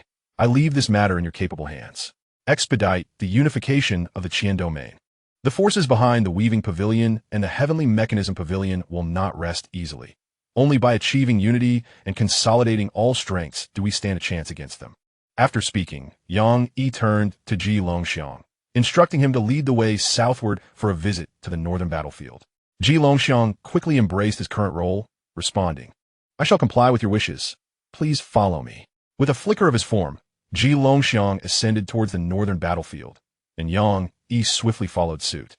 The Western Front had already suffered nearly 200,000 casualties, and although the southern and northern fronts were not the primary battlegrounds, the toll there was also significant. With such staggering losses, it was imperative that he witness it firsthand.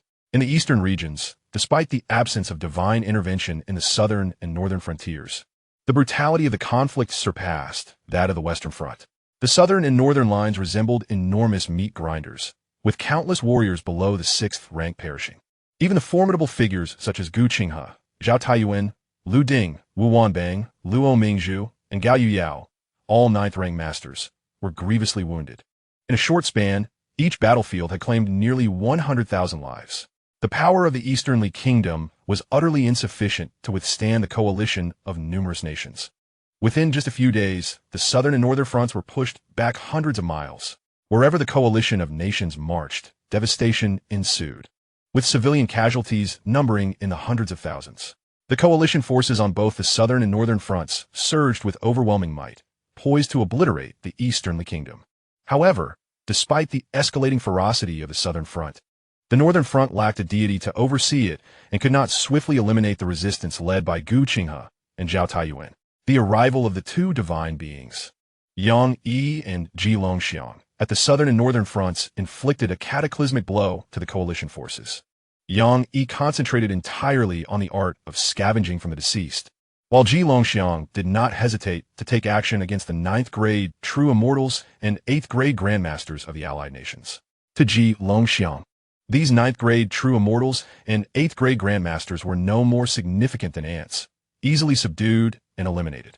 Consequently, the disarray of the southern and northern fronts of Dongli was alleviated, allowing the forces of Dongli to regroup and launch an assault into the southern marsh and the borders of Beiyuan. In the western frontier, the Dongli army, under the command of Ji Xianling, penetrated into Xiling. With a divine presence accompanying them, the Dongli army encountered no resistance as they entered the territories of various nations, causing cities to surrender without a fight. Yang Yi, however, did not partake in the conquest of the nations, nor did he intervene.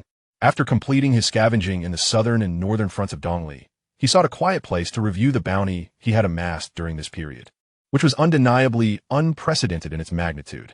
Upon contacting the corpses, the host randomly acquired the following: a lifespan of 300 years, martial arts cultivation of 800 years, domains such as the divine realm of the blazing flame mountain, the divine realm of the primordial forest, the divine realm of the endless ice field, as well as realms like the abyss of thunder serpents, the realm of gale winds, the realm of thousand poisons mist, the realm of fiery suns, and the realm of silent valleys. He also obtained secret arts, including the divine incantation technique, and a trace of the swift blade intent. The magnitude of this scavenging yield was beyond Yang Yi's imagination. After discarding most of the worthless items, he had acquired over 13,000 years of lifespan, bringing his total to over 19,000 years when combined with previous gains. Upon witnessing this extraordinary number of years, Yang Yi could not help but marvel. The entirety of human civilization in his former life did not span the length of his current lifespan. The martial arts cultivation he amassed was equally astonishing, amounting to over 8,500 years, which, when added to his prior total, surpassed 11,100 years. With such an abundance of martial arts cultivation, he could achieve the 9th ring of the divine realm without pursuing the pinnacle of every level. Beyond lifespan and martial arts cultivation, Yang Yi found the domains, realms, and intends to be his greatest satisfaction. After reviewing all his acquisitions, he sought a serene spot to sit cross-legged, extracting 4 of the realms to integrate into his 5th divine ring. Subsequently, he extracted a millennium's worth of martial arts cultivation to elevate his realm to the 6th ring of the divine realm, achieving the illustrious 6th ring of the divine. Yang Yi persevered, continuously presenting the 3 divine realms alongside the final domain, assimilating them into the 6th divine ring. He then extracted a millennium of martial cultivation, elevating his realm to the 7th ring of the divine. However, upon breaking through to the 7th ring, he found himself lacking a domain to integrate into the divine ring, marking the end of this particular path of ascension. Although he possessed 4 additional realms, he had yet to refine them to perfection, let alone form a domain. Nevertheless, Yang Yi remained unperturbed, With these four intentions, his journey toward the seventh ring of the divine was destined to reach its zenith before ultimately surpassing to the eighth ring. In fact, even if four more domains were available, Xianxia would refrain from further extraction and integration. Firstly, the continuous dual extraction had left the essence of the divine spirit utterly fatigued. Secondly, Xianxia sensed that his rapid advancement in the divine realm was significantly swifter than his previous progress from the first to the ninth rank. Currently, the seventh ring of the divine represented the utmost limit of what his current mental state could manage. A mismatch between mental state and power could jeopardize his future foundation. Thus, he could not afford to be careless. To achieve a perfect alignment of mental state and power, he too needed to cultivate a bit longer. Chapter 168, a reintroduction. My name is Xianxia. Once his cultivation stabilized, Xianxia extracted all the martial arts and techniques he had acquired. He reevaluated his own martial arts and techniques, organizing his training. This time, he had collected from countless individuals. Xianxia had nearly mastered all professions and skills within the Qin domain. The vast reservoir of knowledge took him nearly 10 days to thoroughly organize and integrate. Coupled with the time needed for the reevaluation of his martial arts, by the time Xianxia emerged from his seclusion, a month had already elapsed. During this month, all nations within the Qin domain had declared their submission to Dongli, expressing their willingness to accept Dongli's governance. A single month was insufficient for the Dongli army to set foot in every nation's territory. Yet the imposing presence of the three divine beings from Dongli was overwhelmingly terrifying, exerting a dominion over the remaining 12 countries of the Qin domain. Sun Batian had fought for a month, breaking through barriers to achieve the divine rank. Faced with such an insurmountable disparity in strength, even the reluctant royal families had no choice but to bow in submission. Now, the 12 nations of the Qin domain stood disarmed, awaiting Dongli's emissaries to come and take charge. After all, submission could still allow them to live as affluent landowners, while defiance would only render them into ashes. They were well aware of their choices. Upon his emergence, Xianxia slightly moved his fingers, performing a brief calculation to ascertain the locations of Li Yanluo, Xianxia, and others. Subsequently, he transformed into a streak of light and sped towards Xiling. Upon reaching the sky above the sacred mountain of Xiling, he sensed two powerful auras erupting instantaneously. A faint smile graced Xianxia's lips. Indeed, the talents of his senior sisters, Li Yanluo and Xianxia, were astonishing. He assisted the two individuals in elevating their cultivation to the pinnacle of the 8th rank, and in what seemed like no time at all.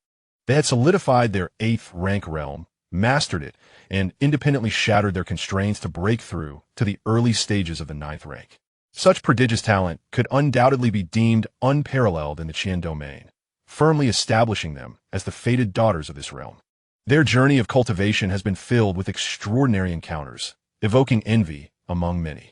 However, when compared to him, they pale in significance. He is a true prodigy beyond comparison. Xianxia controlled his aura and gradually descended upon the Xiling divine mountain. At that moment, Sun Batian and Xianxia, who were guarding Li Yanluo and Xianxia, sensed a powerful presence approaching and turned abruptly to face Xianxia, their expressions wary as they softly inquired, "Who is it?" In an instant, Xianxia appeared beside them and whispered, "It is I, Zhou. Do not make a sound. We must not disturb them." Upon hearing Xianxia's familiar voice, Sun Batian and Xianxia finally breathed a sigh of relief. Just moments ago, Xianxia's aura had been overwhelmingly magnificent, rendering them unable to discern his identity. Xianxia gazed at Sun Batian, who floated into the air, gently patting him on the shoulder, and expressed his satisfaction, saying, "Well done. You have broken through to the Ming Shun realm. Perhaps one day, even in my absence, you will possess the ability to seek your own vengeance." Sun Batian was elated at his breakthrough to the Ming Shun realm, yet he was acutely aware that all of this was made possible by Xianxia's intervention. Had Xianxia not ventured into the Misty Mountain range, he might never have had the chance to unseal his potential. Even if he were fortunate enough to be unsealed later, without Xianxia's resolution of the Zhijin Tower and Tianji Pavilion, he would have remained stagnant, unable to ascend to the Ming Shun realm. Sun Batian scratched the back of his head and said gratefully, "I owe my breakthrough to you. Were it not for your help, I would still be sealed." Upon finishing, he bowed deeply in appreciation to Xianxia. Xianxia reached out to support him, gently stating, "This is all your own fortune. Had you acted against me back then, you would have perished. Your kindness toward us is your own blessing." There is no need for thanks. After exchanging a few words with Sun Batian, Yang, he turned his gaze toward Gu Qingxiu. Gu Qingxiu, however, had not experienced any change in his realm, still at the early stages of the 9th rank.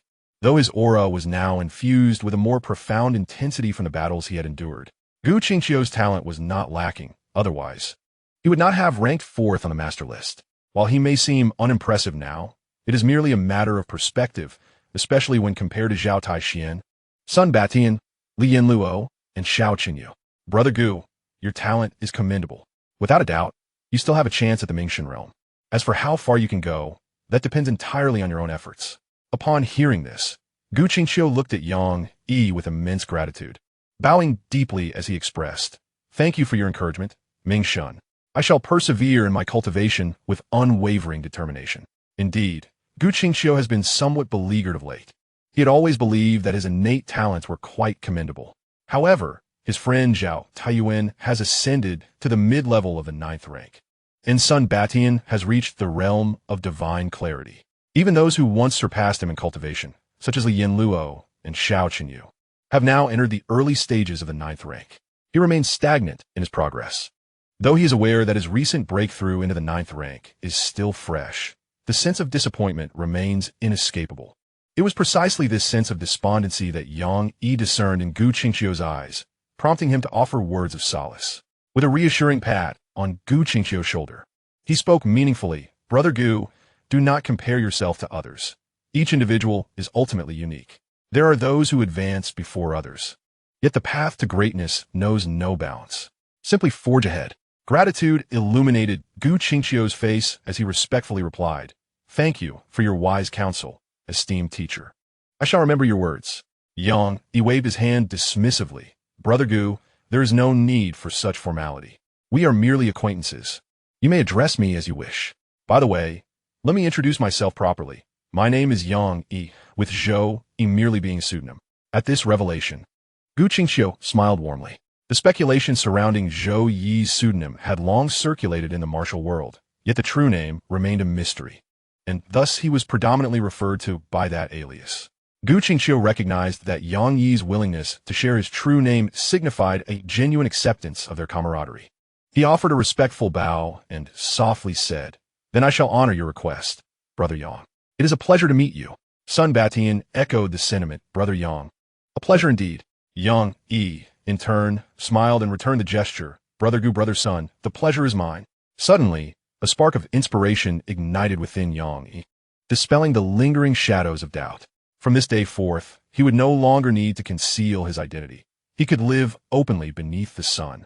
He had gained the strength to lead a life of peace and freedom, unencumbered and unrestrained. After a moment of solemnity, Yang Yi, having calculated for a brief while, addressed Gu Qingxiu, "Brother Gu, please send a message to the Blade King Valley, instructing them to send personnel to the Shieling Divine Mountain. It is time to re-establish the Xuantiang Sword Sect. The Blade King Valley and the Xuantiang Sword Sect should merge into one. From this moment on, this 1,200-mile expanse of Shieling Divine Mountain shall belong to us, and when the time comes, I shall merely need to speak with the Easternly royal family." The merger of the Xuantiang Sword Sect and the Blade King Valley had long been a foregone conclusion. Gu Qingxiu, in full agreement, promptly replied, "Very well. I shall convey the message to the Blade King Valley and ensure that my elder brother and the others are prepared."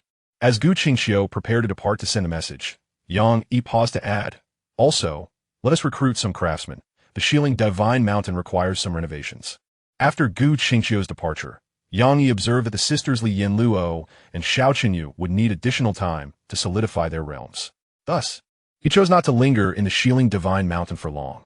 Exchanging a few words with Sun Batian, he entrusted the guardianship of Li Yinluo and the sisters Xiao Qinyu to him before transforming into a rainbow and departing from the sacred mountain of Shieling. Yang Yi's current objective was the Weaving Building, the headquarters of the Heavenly Mechanism Pavilion within the 12 nations of Xinyu. Among these, aside from the Weaving Building and Heavenly Mechanism Pavilion in Shieling, Beiyuan, and Nan's, which had been completely pillaged by the Easternly army, the resources of the remaining 9 nations remained unscathed. Yang Yi did not intend to reclaim the resources from the Easternly royal family, as they had contributed significantly this time and deserved a share of the spoils. However, The resources from the weaving building and heavenly mechanism pavilion in the other 9 nations would be rightfully his. Having examined the memories of the individuals from the weaving building and heavenly mechanism pavilion, he was well aware of their positions in each nation's headquarters. With his greatly enhanced cultivation, his speed was now unparalleled. In just half a month, Xianxia traversed the 9 nations, collecting the resources from the weaving building and heavenly mechanism pavilion's headquarters and eliminating the remnants left behind.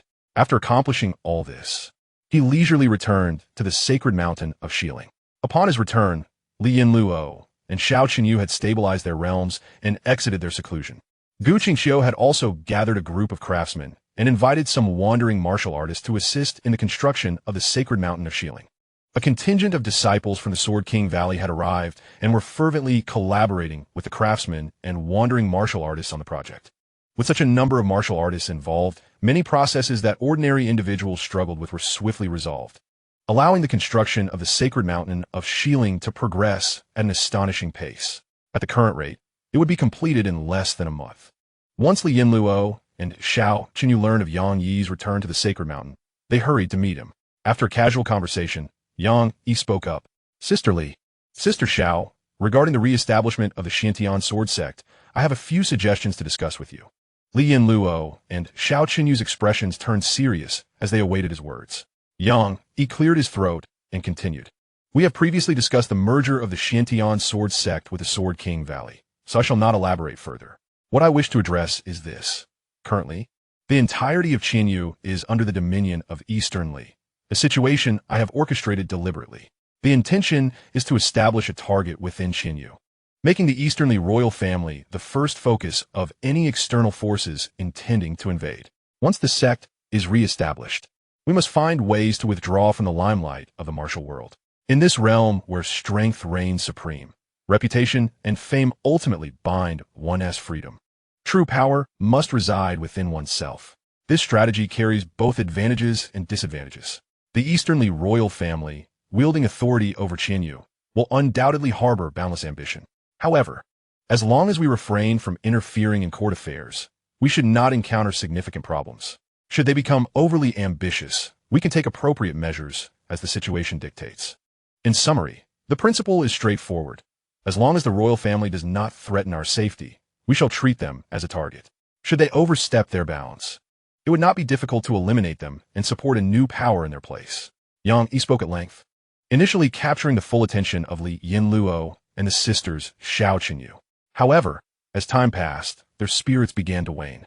When Xianxia finally uttered his last words, Xianxia could no longer contain her emotions, her eyes brimming with tears as she gazed at him and asked, Junior brother, after sharing so much today, are you preparing to depart? Li Yinluo's voice, too, carried a tinge of sorrow. Junior brother, when do you intend to leave? Xianxia did not conceal his intentions, nor had he ever hidden his desire to leave the Qian domain. He nodded gently. Yes, I will be leaving, but not just yet, perhaps in a few months. Before I go, I need to make some preparations. At the very least, I must wait until the sect is re-established and we have repelled the onslaught from the wasteland. Seeing the continued despondency in Li Yinluo and Xianxia, Xianxia sighed softly and reassured them. Sister, with your talents, you will soon reach the realm of enlightenment, and then you shall pursue a brighter destiny. I will await you beyond the Qian domain. Upon hearing his words, a flicker of hope returned to Li Yinluo and Xianxia's eyes. Very well, then, we shall rely on you to venture outside the Qian domain and scout the path. They said before departing. Left to his own devices, Xianxia transformed into a streak of light and ascended to the peak of Xiling Divine Mountain.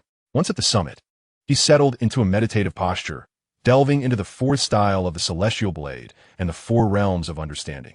During his recent travels, he had scarcely found the time to immerse himself in the profound teachings of the Celestial Blade and its associated realms, which had hindered his mastery of the 4th style. Without the ability to wield the 4th style, he had only grasped a mere thread of its essence. A month passed in this contemplation.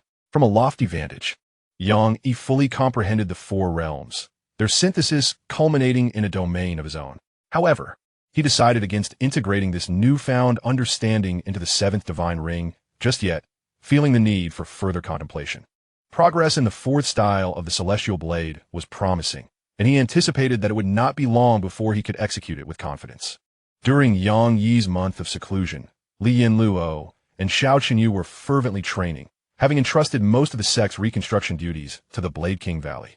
When Yang emerged from his retreat, the sisters were still engrossed in their own seclusion. He sighed, aware that their relentless pursuit of strength was merely an effort to keep pace with him. Nevertheless, he recognized that diligent training was never a detriment. Yang Yi conferred briefly with Sun Batian, Gu Qingxiu, and Gu Qinghe, who had just arrived at Shieling Divine Mountain, and they agreed to set the date for the sect's re-establishment 3 months hence. With the date established, Yang Yi's figure shimmered as he departed from Shieling Divine Mountain. This journey was marked by tranquility, devoid of conflict or battle. Yang Yi floated like a cloud above the Qian domain, traversing its many corners while employing his spiritual power to sweep through the land, gathering remnants along the way. While freeing a hand to refine the bodies of the bright spirit from the weaving pavilion and the heavenly machine pavilion into refined corpses, Yang Yi observed the myriad aspects of life in the world. As he became engrossed, he would occasionally transform into an ordinary being, savoring the nuances of existence. This experience allowed his mindset to achieve a modicum of advancement. 3 months swiftly passed, and Yang Yi's journey through the Qian domain yielded commendable results. He gained an additional 1,200 years of lifespan and 4,000 years of martial arts cultivation. With this newfound martial prowess, Yang Yi contemplated enhancing the abilities of Li Yinluo, Xiao Qinyu, and others before his departure, as his own urgency for martial advancement was not pressing. Besides the spoils acquired from corpse looting, he had successfully refined all the bright spirit corpses from the Weaving Pavilion and the Heavenly Machine Pavilion. With these refined corpses in his possession, the foundation of the sect in the Qian domain would be immensely solid, rendering the forces of the Qian domain incapable of undermining the sect in the slightest. Chapter 170. Enhancing the abilities of the many. Upon Yang Yi's return to the Shieling Divine Mountain after his travels, he discovered that the construction of the mountain was complete. Li Yinluo, Gu Qinghe, and others had also made the preliminary preparations for the merger of the sections. Following its re-establishment, the Xiantian Sword Sect was renamed Xiantian Sword Palace, and the Blade King Valley became the Xinghe Blade Palace. After their merger, they collectively assumed the name of the Xiaoyao Heavenly Palace. The Xiantian Sword Palace and the Xinghe Blade Palace thus became the 2 branches of the Xiaoyao Heavenly Palace, and Shieling Divine Mountain was accordingly renamed Xiaoyao Divine Mountain. This time, the establishment of the Xiaoyao Heavenly Palace was conducted with remarkable discretion, only inviting a few forces such as Qingxian Temple, Qiansong Happy Forest, Star Picking Tower, Heavenly Sound Valley, Danxia Lu family, and the royal family to witness the occasion. In the interest of ensuring a smooth succession for the Xiantian Sword Sect, the sisters Li Yinluo and Xiao Qinyu had taken the initiative to descend from the mountain 2 months prior to select 15 exceptionally gifted individuals to be welcomed into the Xiantian Sword Palace. Upon his return to Xiaoyao Divine Mountain, and after acquainting himself with the recent developments, Yang Yi proceeded towards Xiantian Sword Peak. Upon reaching the peak, he encountered Li Yinluo and Xiao Qinyu, who were engaged in instructing their disciples. Rather than greeting them immediately, Yang Yi stood suspended in the air, his gaze sharpening as he surveyed the 15 disciples. At his current level of cultivation, he could easily discern any shadowy intentions harbored by these individuals. After a moment's appraisal, Yang Yi nodded with satisfaction. His 2 senior sisters had indeed made astute choices, as all 15 disciples possessed pure hearts. Among them were 9 female disciples and 6 male disciples, each exhibiting commendable talent. However, he was somewhat taken aback by the leading female disciple among them. The other 14 were mere children, devoid of any martial foundation, yet this foremost female disciple possessed a martial rank of 7. This was not the source of Yang Yi's surprise. Rather, it was the recognition of her identity. She was Lu Qingli, the legitimate daughter of the Danxia Lu family, and once the foremost of the Eastern Li's beauty list, known as the Glazed Fairy.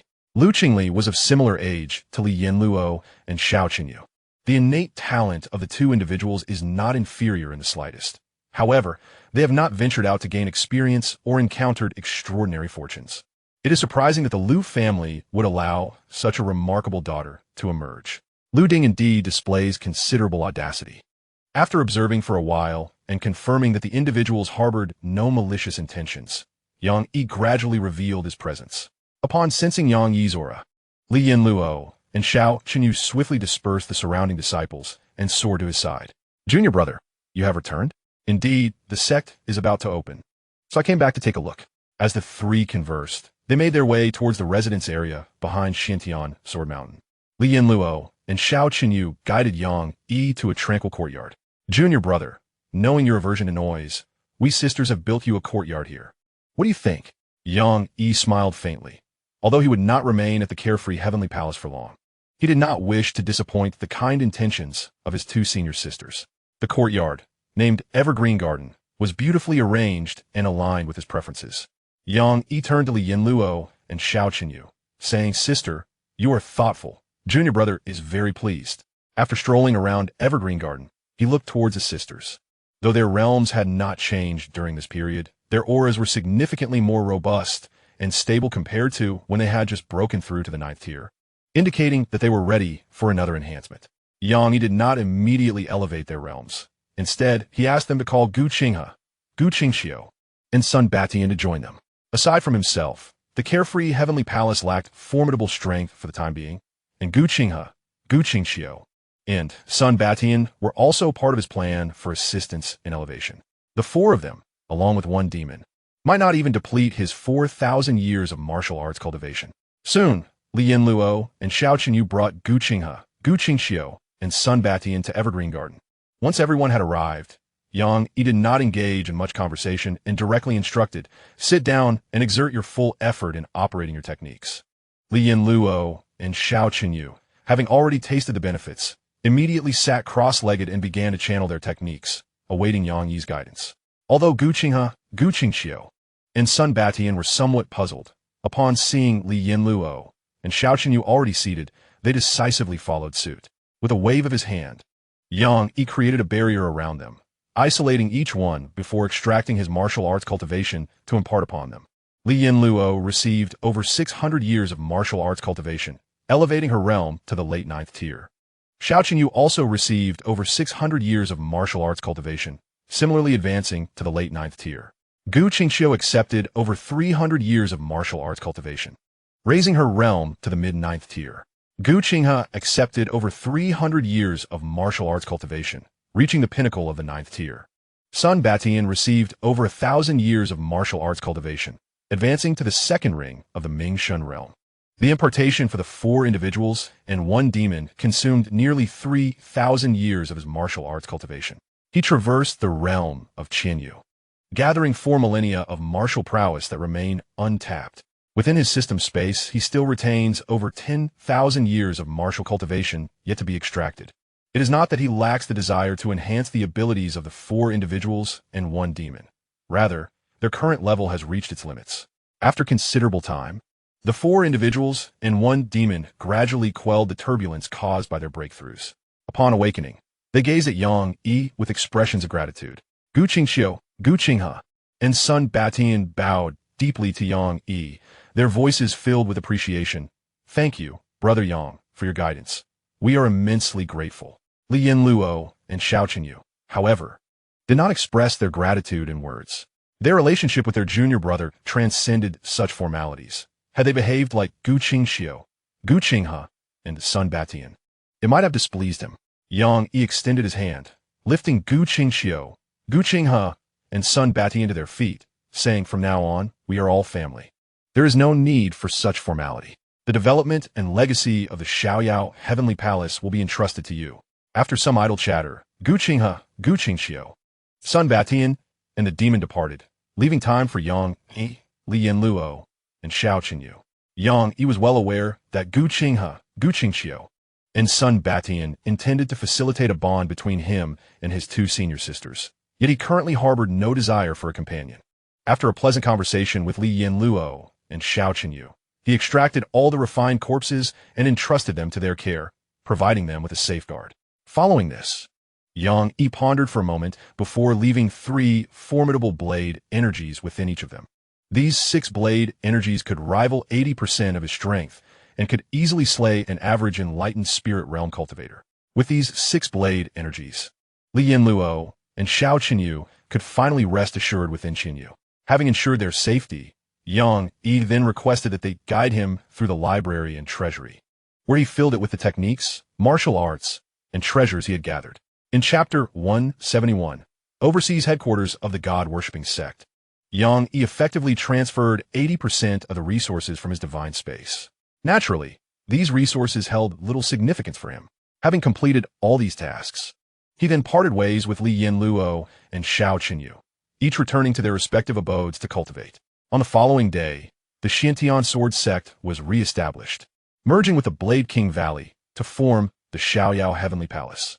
Under the witness of the royal family, Qingxian Temple, Qiansong Joyful Forest, Star Picking Tower, Danxia Lu family, and Tianyin Valley, the Xiaoyao Heavenly Palace was inaugurated discreetly. Gu Qinghe was appointed as the first palace master. Initially, the assembly intended to nominate Xianxia for the role, but he declined, disliking the management of such complex affairs, especially since he would not remain in Xinyu for long. Li Yin Luo and Xiao Qinyu, now deeply engrossed in their cultivation, are solely intent on keeping pace with Xianxia, showing no desire to assume the position of sect leader, which they have thus passed on to Gu Qinghe. Gu Qingxiu serves as the leader of the Xinghe Blade Palace, while Li Yin Luo holds the position of leader of the Xiantian Sword Palace.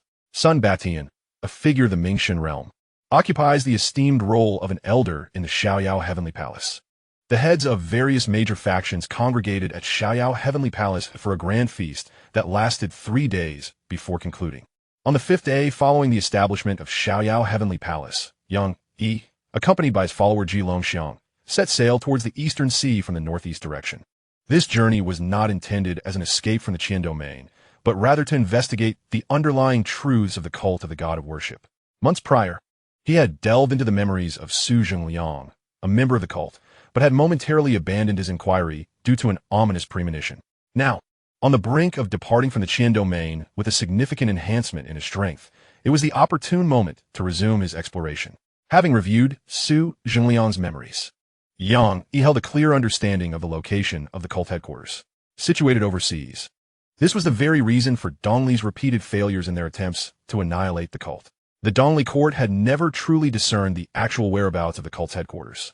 After 2 days of flight from the northeast direction, Xianxia and Ji Longxiang finally beheld the island housing the cult headquarters. The island itself was modest in size, spanning merely 50 miles in width and length. At its center stood an imposing statue, towering 20 meters high. This statue depicted a Buddha, remarkably reminiscent of the great sun Tathagata, distinct from the typical golden and majestic depictions of Buddha revered in the common folk. This statue was entirely pitch black, exuding an air of the bizarre and uncanny. At that moment, the cult's leader, Shi Rulai, was leading a group in fervent worship before this colossal statue. Xianxia, observing from the void, could discern that Shi Rulai was indeed a cunning individual. Having previously ranked 12th on the esteemed list of Dongli's top practitioners as compiled by the Weaving Pavilion and the Tianji Pavilion, with a mid-stage cultivation of the 9th grade. However, upon closer inspection, Xianxia could clearly identify that Shi Rulai had attained the pinnacle of the 9th grade. Moreover, the profound spiritual energy emanating from him indicated that his combat prowess was unlikely to be significantly inferior to Sun Batian at the peak of his 9th grade power. Shifting his gaze from Shi Rulai back to the Buddha statue, Xianxia's brow furrowed slightly. The colossal statue bore a striking resemblance to another he had seen in Su Zhengliang's memories, albeit that previous statue was merely half the height. Most critically, this statue did not evoke any extraordinary sensations. It was indistinguishable from ordinary wooden or clay sculptures. After scrutinizing it for an extended period, Xianxia remained unable to discern the cult's secrets. Contemplating for a moment, he resolved to unleash his soul power for further investigation. An immense surge of soul energy erupted from within Xianxia, swiftly enveloping the island that housed the headquarters of the cult of the god of worship. Xianxia had yet to glean any information from the feedback of his spiritual energy when he observed Shi Rulai, who was leading the worship of the statue, suddenly shudder. He then rose, his gaze sharp as he looked into the void, proclaiming loudly, "The worship of the gods welcomes the arrival of the 2 deities upon our altar. We humbly request the 2 deities to reveal themselves, for our divine beings wish to confer with you." Upon hearing this, Xianxia furrowed his brow, realizing that his earlier act of releasing spiritual energy had surely disturbed something profound. The depths of the worship of the gods were indeed unfathomable. He had not yet sensed anything, yet they were already aware of him. With a slight shake of his head, Yang Yi quickly calculated for a moment. Then, accompanied by Ji Longxiang, he revealed himself, descending slowly from the void to stand before Shi Rulai. Although he could not discern the secrets of the worship of the gods, he was certain that they posed no threat to him at present. Given this, why not acquiesce to their request and make an appearance? Upon seeing Yang Yi and Ji Longxiang, Shi Rulai immediately bowed in reverence. The mortal Shi Rulai had encountered the two divine beings. Before Yang Yi could speak, Ji Longxiang, who was half a step behind him, spoke out loudly, "If the being behind you wishes to meet my lord, let him reveal himself. My lord shall not lower himself to meet him. He lacks such qualification." Hearing this, a flash of anger crossed Shi Rulai's face. He could hardly tolerate any insult to his steadfast faith. However, before he could rebuke Ji Longxiang, his expression stiffened, as if he were connecting with some presence. After a brief moment, Shi Rulai suppressed his anger and bowed, explaining, "Please, esteemed deities, do not take offense. It is merely that our divine being is in a unique situation and cannot reveal himself. I ask for your understanding." Ji Longxiang was about to retort, but Yang Yi placed a hand gently on Ji Longxiang's shoulder, speaking softly, "Longxiang, there is no need for further words. If he cannot meet us, what harm is there in us visiting him? We're not pressed for time." After saying this, Yang Yi turned to Shi Rulai and instructed, "Lead the way." Since Yang Yi had spoken thus, Ji Longxiang felt it inappropriate to voice any further objections. However, as they followed Shi Rulai toward the unknown presence, Ji Longxiang stepped forward to place himself protectively behind Yang Yi, saying, "My lord, I sense something amiss. Please exercise caution." Yang Yi, of course, did not require Ji Longxiang's protection. Nevertheless, since he was concerned, he decided to allow it. Shi Rulai led Yang Yi and Ji Longxiang toward a cave on the eastern part of the island. After entering the cave for several dozen paces, they encountered a massive vertical opening descending into the depths. Without hesitation, Shi Rulai leaped down, and Yang Yi and Ji Longxiang followed suit without delay. As they entered this vertical shaft, Yang Yi finally understood why his spiritual energy had failed to probe anything earlier. The depth of this pit was immense, likely reaching 1,000 feet below. Just moments ago, his spiritual energy merely skimmed over the island without noticing the unfathomable abyss beneath. This oversight was entirely understandable. Soon after, Shiru came to the depths of the chasm alongside Yang Yi and Ji Longxiang. The bottom of this deep pit was surprisingly spacious, spanning approximately over 1,000 square meters, with its ceiling adorned with luminescent minerals, dispelling the anticipated darkness. Chapter 172, The Heart Demon. At the center of the chasm lay a modest altar, upon which stood a statue of a dark Buddha, half the height of a man. This statue was the very one unearthed by an old farmer 500 years ago and served as the origin of the cult of the deity. Shiru led Yang Yi and Ji Longxiang to the altar before respectfully bowing to the statue.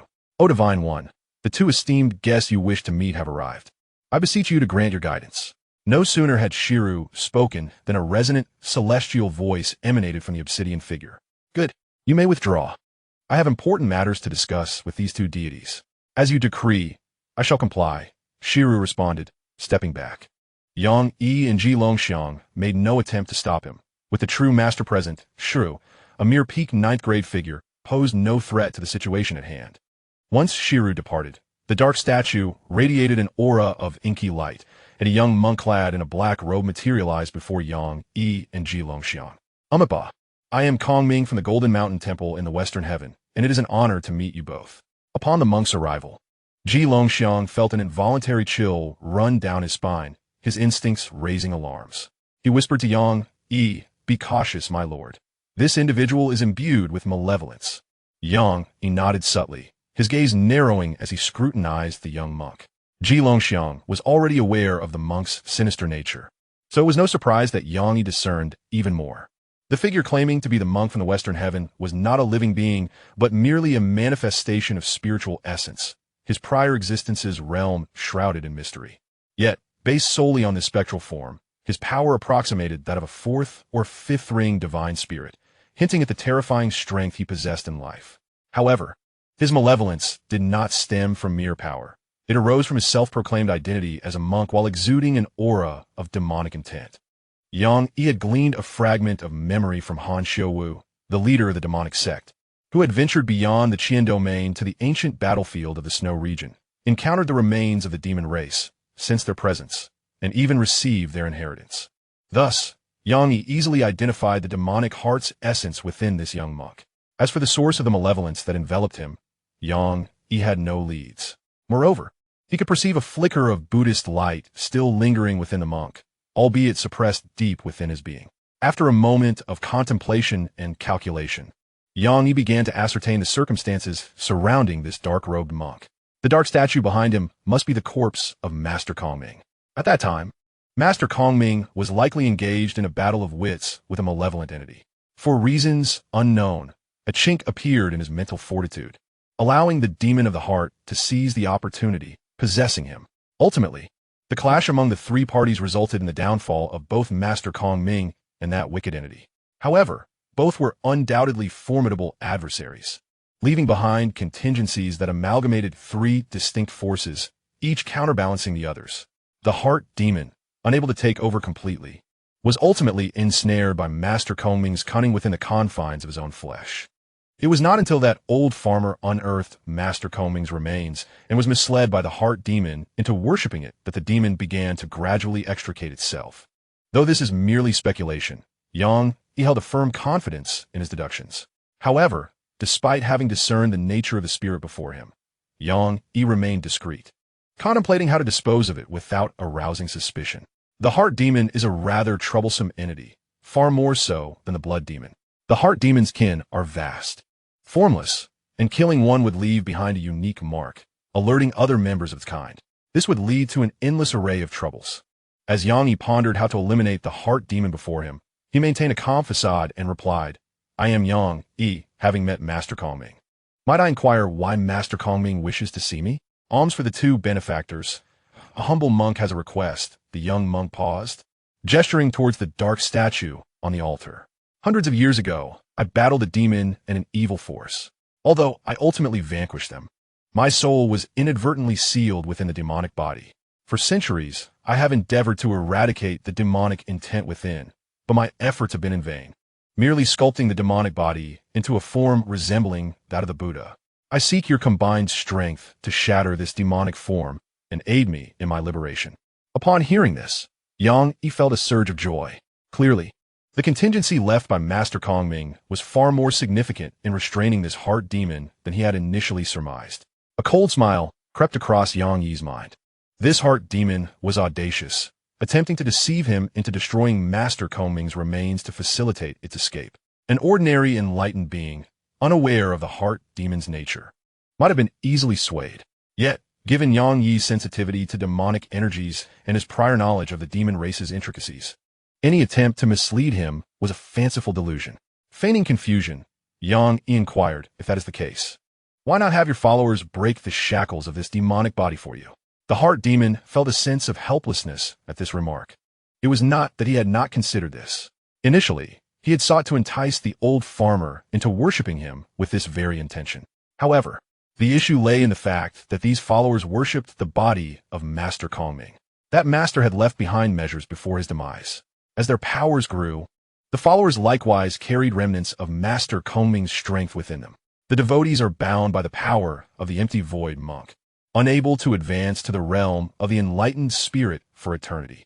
The corporeal form of the empty void monk is that of a Taoist body, impervious to destruction even after millennia, beyond the capabilities of those below the enlightened spirit. He contemplated numerous strategies to shatter the monk's physical form, but to no avail. For instance, he once dispatched followers into the world to expand their faith and seek out masters capable of breaking the monk's corporeal shell.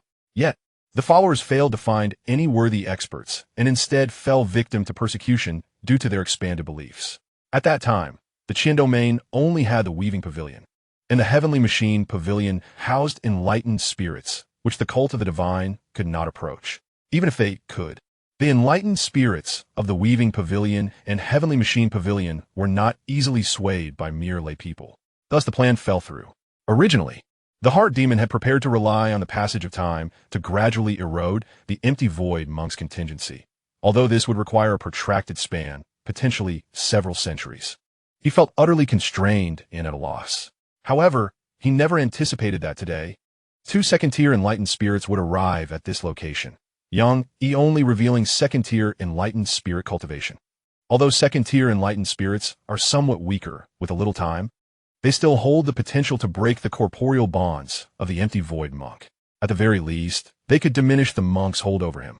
The heart demon suddenly felt invigorated and commanded Xianxia to bring Xianxia and the other to this place, hoping to persuade them to assist in breaking the monk's corporeal form and liberate him from his plight.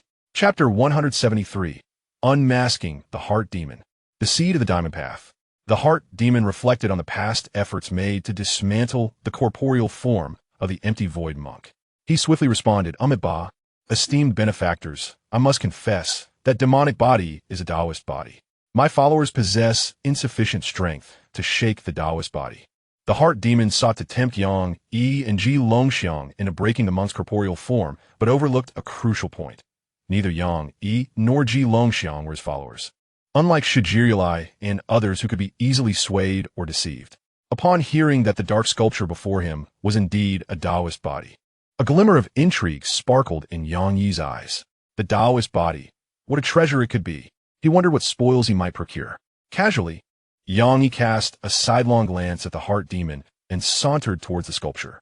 Upon reaching its front, he tapped the surface of the sculpture and inquired, Is this truly the Taoist body? Is it as resilient as they say? As he spoke, Xianxia surreptitiously executed his retrieval of spoils right beneath the heart demon's nose. Given the heart demon's formidable prowess and soul power, Xianxia was hesitant to unleash his own soul strength for fear of provoking an unexpected response. Thus, he resorted to a manual retrieval, ensuring it went unnoticed by the heart demon. Upon encountering a corpse, the host randomly acquires an item, the Seed of the Diamond Path. As Xianxia busily taps and examines the sculpture, a portion of his consciousness delves into the information regarding the Seed of the Diamond Path. The Diamond Path embodies utmost rigidity, shattering illusions and transcending all laws. Its essence is pure, guarding the fundamental truth. Accompanied by divine abilities, the indestructible golden body and the wrathful diamond gaze. The path represents the foundation for seekers of truth, the source of their power. Only by comprehending the path and planting its seed can one shatter the barriers of the enlightened spirit, transform the divine abode into a celestial realm, and the domain into universal laws, thus stepping into the realm of inquiry. After absorbing the system's information about the Seed of the Diamond Path, Xianxia found a profound sense of tranquility within. He had grasped the essence of this heart demon and devised a strategy to confront it. The Diamond Path is inherently adversarial to heart demons. Trapped within the flesh of the monk Kongming, this heart demon had at least 99% of its abilities rendered ineffective. Perhaps, had there been no third party present, the monk would have already vanquished this heart demon.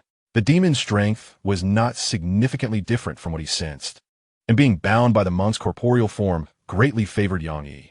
At that moment, the heart demon, witnessing Xianxia's actions upon the monk's body, mistakenly believed he was contemplating how to shatter the monk's form. The demon's emotions surged with anticipation, yearning for Xianxia to act swiftly to liberate it from its cursed restraints. Indeed, this is the body of the inquiry demon, with the might of both masters. Surely they could break this demonic vessel and set this poor monk free. Having discerned the heart demon's true nature, Xianxia was disinclined to prolong their engagement. The heart demon was currently at its peak, capable of unleashing the power of the fifth ring of enlightenment. However, to Xianxia, the fifth ring was merely an entity easily subdued with a flick of his hand. The demon's aura appeared to him like a flickering candle in the wind, easily extinguishable. His only concern was the heart demon's unique traits, fearing that slaying this one might attract a horde of others. Nevertheless, Xianxia devised a countermeasure for this eventuality. With a cold smile, Xianxia exposed the heart demon without mercy. Demonic vessel, you claim is a vessel of demons. Yet it is you who embodies the essence of a demon, heart demon. Upon hearing this, the heart demon shuddered, exhibiting a look of incredulity. How can you recognize my true identity? This land is ensconced by the chaotic sea of thunder. Even the boundless void is suffused with the annihilating essence of thunderous might. I ought to be the only heart demon upon this continent. How is it that you discern my true identity? Xianxia had no intention of responding. There was nothing to reply to. After a brief moment of astonishment, the heart demon quickly regained its composure and coldly addressed Xianxia. What a recognition. Two mere second ring enlightened beings cannot possibly ascend from here. Be wise and obediently shatter the flesh of the old monk Kong Ming for me, and I might spare your bodies. Otherwise, I shall consume you both. Upon hearing these words, Ji Longxiang instantly felt a surge of anxiety. The presence of this malevolent spirit unsettled him, and he was acutely aware that he was no match for such a formidable foe. Nevertheless, despite his trepidation, Ji Longxiang did not forget his own identity. In a flash, he appeared before Yang Yi, swiftly drawing a spiraled golden spear and solemnly declared, "My lord, you must flee. I shall hold him off." Though Ji Longxiang was uncertain of Yang Yi's true strength, he understood it could not rival that of a transcendent being. The malevolent spirit was intricately tied to the realm of the transcendent, and in his mind, it loomed as an insurmountable threat. Thus, he resolved to buy Yang Yi some time for his escape. In truth, he also yearned to flee. He was a martial enthusiast, not a fool. He knew that remaining would likely lead to his demise. However, having willingly chosen to be a follower, he felt compelled to fulfill his duty. Regardless of the outcome, he was determined to delay the enemy and ensure his lord's safe retreat. With Yang Yi's extraordinary talent, once he escaped, he would undoubtedly possess the means to vanquish this malevolent spirit. In the briefest of moments, Ji Longxiang contemplated all of this. Yang Yi was somewhat pleased with his display of loyalty. Yet, considering the predicament, relying solely on this severely weakened malevolent spirit seemed insufficient for Ji Longxiang to extricate himself. Yang Yi remained silent, his brow furrowing as he unleashed his full divine pressure, directing it towards the malevolent spirit. The might of the seven-ring divine realm emanated from him. The malevolent spirit immediately stiffened, a flicker of trepidation dancing in its eyes. It seemed it had provoked the wrong adversary. Not only had this individual discerned its true identity, but his strength far surpassed its own current capabilities, a dire realization indeed.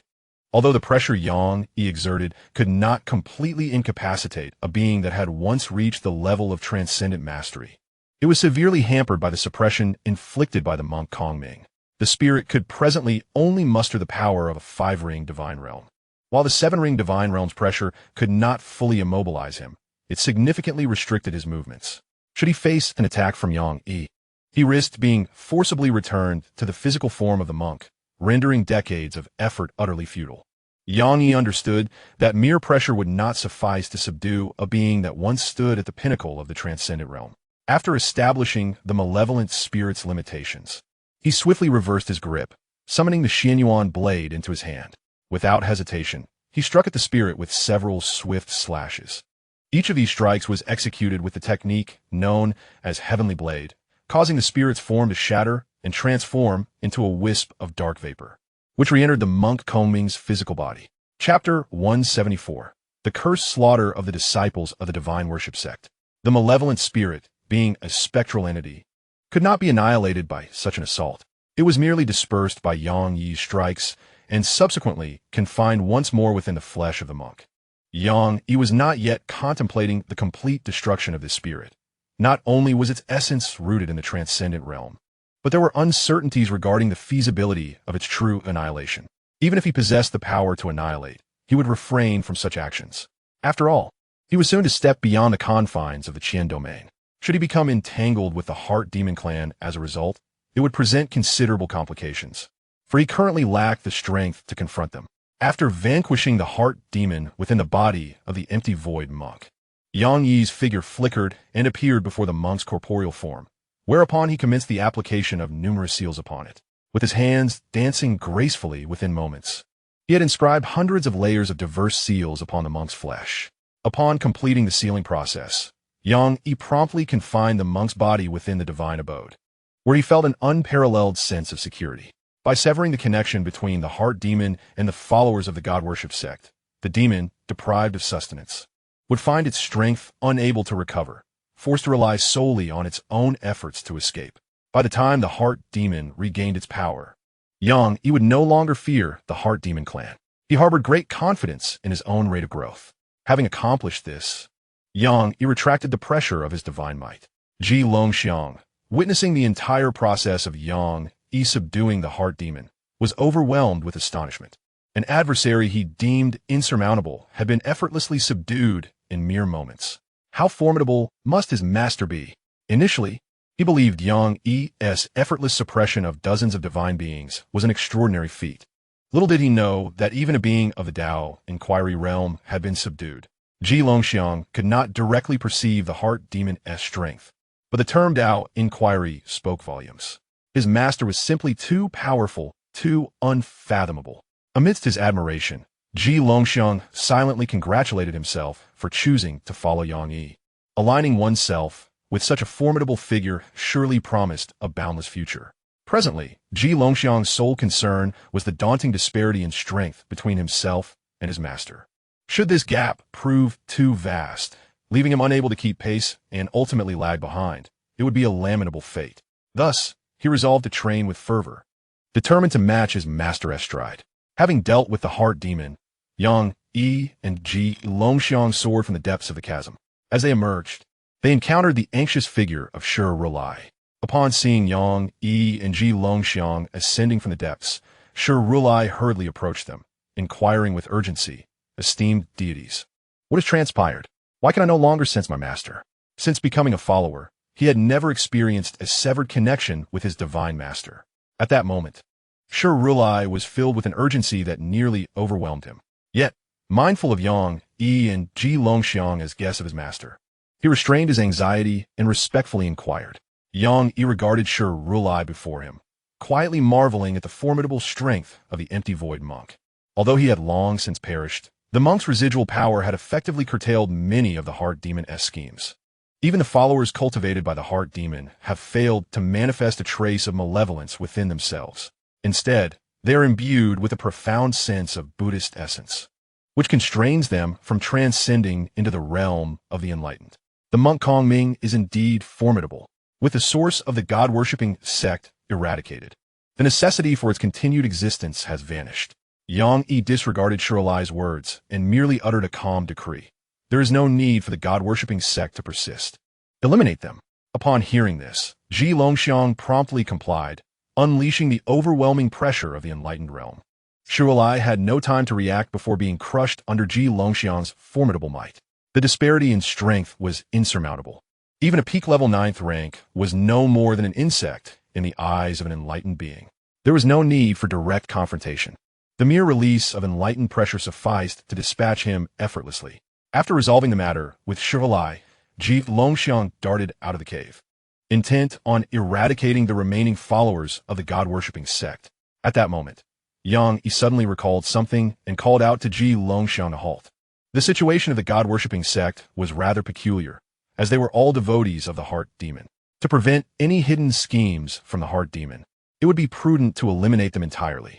This complete eradication extended beyond just the island's followers, but also included those outside its confines. Although Xianxiang was powerful, accomplishing this task seemed quite troublesome. In light of this, Yang Yi contemplated employing a particular secret technique. With a gesture, he summoned a wisp of aura from Rulai's body, grasping it in his hand. After meticulously sensing it and confirming that this aura was unique to the followers of the God-worshipping sect, he nodded in satisfaction. Subsequently, he turned his hand, revealing the cursed staff of the precious artifact. Using the aura as a medium, he invoked the divine curse technique to annihilate all the followers of the God-worshipping sect. Curse staff, empower! With a soft incantation from Yang Yi, thousands of golden threads manifested in the void, stretching from the cave into the distance. A chilling gray energy surged forth from the cursed staff, spreading along the golden threads inexorably. Soon, the air outside the cave was filled with anguished, piercing cries. Within mere moments, thousands of followers of the God-worshipping sect, from peak 8th rank to those newly initiated at 1st rank, fell lifeless to the ground, their faces ashen and devoid of life. As Yang Yi released his spiritual power and beheld this scene upon the island, he was internally astounded. This secret technique, the divine curse technique, was truly formidable. While its direct combat efficacy was not overtly apparent, it was undoubtedly a divine art for exterminating clans and obliterating families. This was a genuine total annihilation, leaving not a single soul behind. Of course, the divine curse technique was not without its drawbacks. It could only curse those of lower realms than oneself, posing little threat to those of higher realms, who could easily dispel it. Nevertheless, in many instances, the divine curse technique proved to be immensely useful. It is worth noting that the Divine Curse technique is not limited to using aura as a medium. Bloodlines can also serve as a conduit. In times when it is necessary to eradicate all threats, not a single individual should be spared. At this moment, the island was devoid of life except for Yang, Yi, and Xianxia, as the followers of the cult of the divine were extinguished on the island. Anguished cries echoed from all corners of the Qian domain, followed by silence. In Linen City, Su Zhengliang, who had once crossed paths with Yang Yi, along with his young maid, succumbed to endless suffering. The entirety of the cult of the divine, whether on the island or scattered across the Qian domain, had perished, leaving no survivors. Xianxia gazed upon the island strewn with corpses, feeling an even deeper reverence for Yang Yi. The ruthlessness and decisiveness with which he acted seemed insufficient to describe the young master he followed. The ferocity of his methods was unimaginable. Fortunately, the royal family had not clashed with the young master. Otherwise, given his temperament and approach, they might have faced extinction. Chapter 175. The arrival of the Chun family of the Wild Domain and the Lin family. In annihilating the followers of the cult of the divine, Yang Yi's spiritual power radiated throughout the island, allowing him to complete his grim task of collecting the dead. As he came into contact with the corpses, he randomly acquired various items: 50 additional years of lifespan, 30 years of martial prowess, and 100 strands of incense power. The haul from the thousands of followers was far below expectations. There was a lack of significant insights or techniques. The only beneficial acquisitions were lifespan, martial prowess, and incense power. In total, he gathered over 500 years of lifespan and more than 600 years of martial prowess, along with over 6,000 strands of incense power. The incense power proved valuable, capable of shielding him from attacks when facing formidable foes. As long as it endured, he would remain unharmed. In truth, incense power held many remarkable applications, but its source was the heart's demons, limiting Yang Yi's ability to utilize it to merely defense. After briefly surveying his acquisitions, Yang Yi proceeded towards the treasury of the cult of the divine. Once he had thoroughly looted it, he departed the island with Xianxia, returning to the blissful divine mountain. At this juncture, within the confines of the Qian domain, Yang Yi had no enemies left. The arrival of the Chun and Lin families from the Wild Domain was merely a few months away. Upon returning to the blissful divine mountain, Yang Yi chose to refrain from wandering about. He settled into a tranquil life, biding his time while anticipating the arrival of the Chun and Lin families from the Wild Domain. In truth, Yang Yi had contemplated the idea of preemptively entering the Wild Domain to thwart their arrival. However, the distance between the Wild Domain and the Qian Domain was considerable. They had likely set out long ago, and departing now might not guarantee an encounter. Furthermore, Yang Yi lacked the confidence to penetrate the Wild Domain, where entities of the Inquiry realm existed, including the Chun and Lin families, both of whom possessed such capabilities. At present, he was still somewhat lacking. Yang Yi's current thoughts revolve around first addressing this group of individuals. Subsequently, he plans to exploit the time differential of travel to swiftly grow stronger within the desolate realm, striving to reach a level of power capable of contending with them before they can react. Over the past few months, Yang Yi has enjoyed a rather tranquil existence.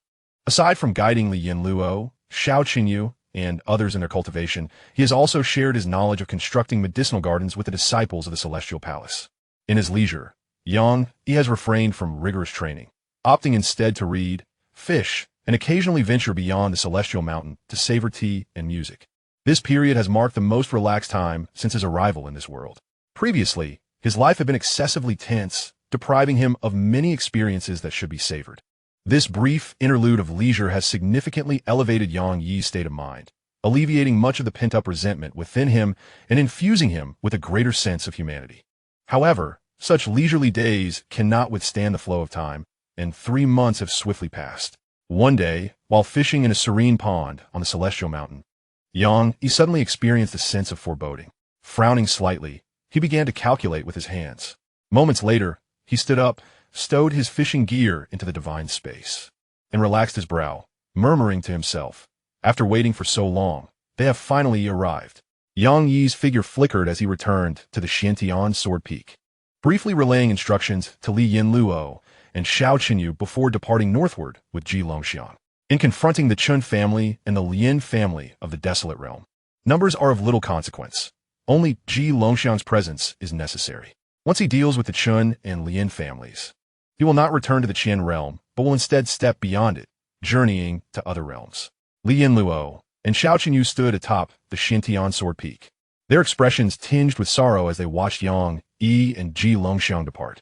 This parting, spanning thousands of miles, leaves them uncertain of when they will reunite.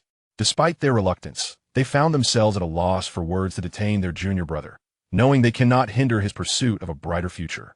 On that day, the sisters lingered at the peak for a considerable time until the night deepened, and the last glimmer of light from Yang Yi's departing direction faded from sight.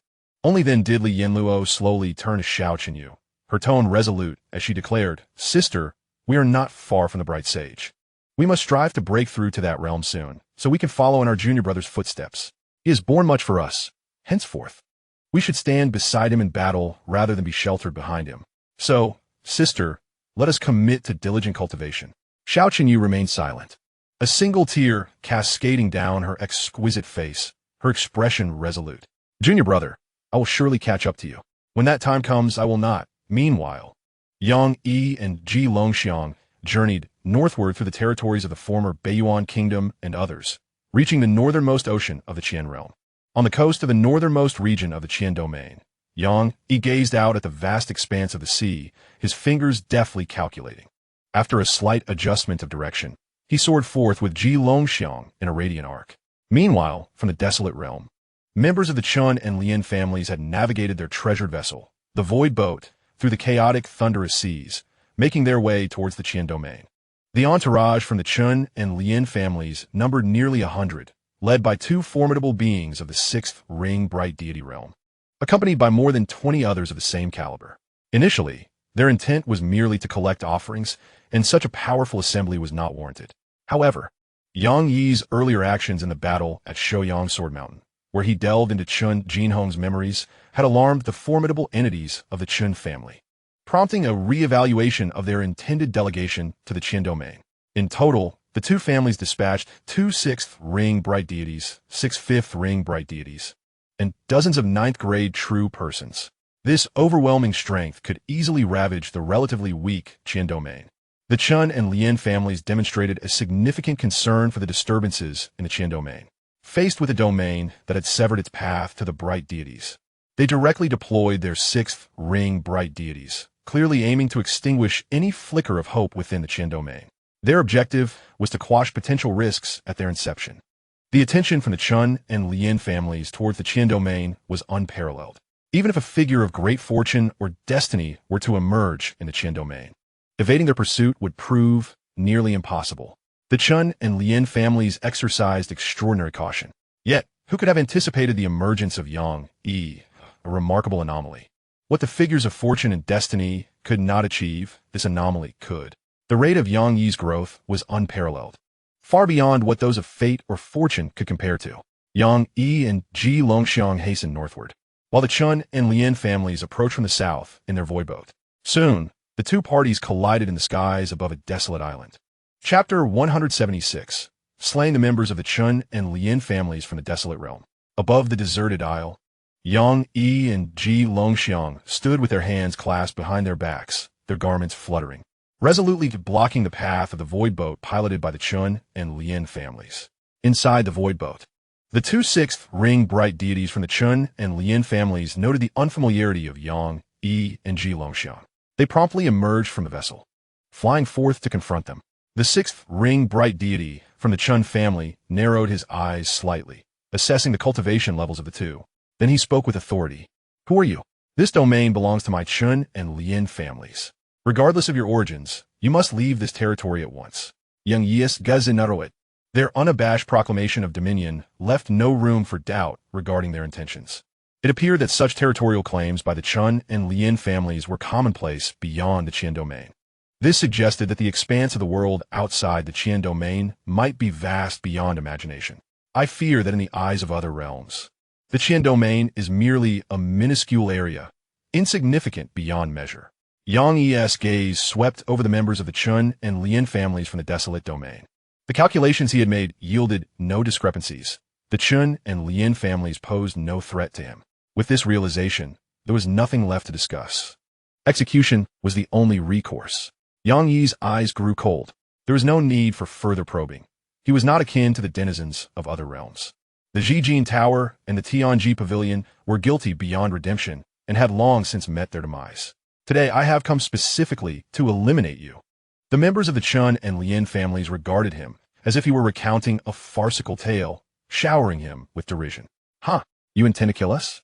With merely the two of you at the second ring of the divine realm? How utterly deluded. Yang Yi refrained from further words and turned to Ji Longxiang. Longxiang, step back. This is beyond your capacity to involve yourself. The adversaries this time are wholly unlike those before. 2 6-ring divine beings, 6 5-ring divine beings, and over a dozen others of varying realms.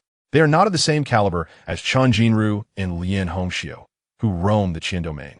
Merely relying on the divine pressure may not suffice to subdue them. To slay them, one must act with true resolve. Without hesitation, Ji Longxiang retreated 10 miles. Yang Yi flipped his hand, and the Xian Yuan materialized, its aura of the 7-ring divine realm unrestrained and freely released. A 7-ring divine being? How can this be? The path of divine beings in the Qian domain was severed long ago. How could a 7-ring divine being exist? You cannot possibly be a native of the Qian domain. The members of the Chun and Lien families were immediately subdued, disbelief flooding their expressions. Yang Yi paid little heed to their reactions. Wielding the Xian Yuan, he charged towards them with lethal intent. Bloodthirsty demon blade, 1,000 stars in chaos. Bloodthirsty demon blade, bloodthirsty stupa, bloodthirsty demon blade, abyss and Elysium. Kill. Yang Yi struck with a sudden ferocity, catching them off guard. In a single flurry of attacks, all members of the Chun and Lien families below the 5-ring divine realm were obliterated. Even the 6 5-ring divine beings sustained varying degrees of injury. This was only due to the timely invocation of protective artifacts by the 2 6-ring divine beings. Otherwise, several of the 5-ring divine beings would have surely perished. Do not underestimate him. The opponent is extraordinarily formidable. Everyone, unite to slay him. The 6-ring divine being from the Chun family bellowed, their divine rings hovering ominously above them. As if possessed, the 6-ring divine being from the Lien family clenched their artifact tightly, their expression dark as night. Yang Yi's gaze narrowed as he observed the artifacts in their hands. One of the 6-ring divine beings donned silver armor and wielded a mountain-splitting axe, while the other was clad in dark red armor, brandishing a slender sword. The ability of these 2 6-ringed divine beings to withstand his onslaught and scathe was solely due to their artifacts, which were significantly more powerful than those held by Chun Jinru and Lien Hongxiu. It appears that there exists a disparity even among treasures. Of course, this is partly due to Yang Yi not exerting himself to the fullest. Chun Jinru and the practitioners from the Lien family are far too weak. He wished to genuinely perceive the true prowess of the divine beings from the wasteland, which is why he refrained from unleashing his full strength. Were he to do so, eliminating a 6-ring divine being would be no more difficult than vanquishing a 4-ring divine being. After executing a series of minor combinations, he discerned the underlying capabilities of the Chun and Lien families from the wasteland. Overall, within the same realm and in their unadorned state, each of them could roughly subdue 3 to 4 Chun Jinru. However, that was the extent of it. The gap between them and him remained substantial. Under the commanding shouts of the Chun family from the wasteland, 6 5-ring divine beings promptly summoned their respective treasures, their divine halos hovering above as they charged towards Yang Yi. The initial divine halos of the practitioners from the Chun and Lien families were uniformly of a single hue. Even having reached the pinnacle of the 5-ring and 6-ring divine being realms, their halos bore only 5 and 6 colors, respectively, posing no threat to him whatsoever. Having gauged the strength of the divine beings from the wasteland, Yang Yi no longer had the inclination to continue battling them. It was time for a swift resolution. With a slight tremor of the Xian Yuan in his grasp, a 7-color divine halo gradually materialized above his head. An overwhelming pressure emanated from him, bearing down upon the Chun and Lien families of the wasteland. Although this divine pressure could not directly annihilate these 6-ring and 5-ring divine beings, it significantly restricted them, rendering even their movement problematic. Under the extreme divine pressure exerted by Yang Yi, the remaining 8 divine beings from the Chun and Lien families were in a constant struggle, attempting to break free from his oppressive force. Their faces turned a deep shade of purple, their eyes filled with despair. They had encountered 7-ring divine beings before, not to mention Their family even had members in the Tao-seeking realm. Yet, they had never witnessed a seven-ring divine being capable of binding them in such a manner solely through divine pressure.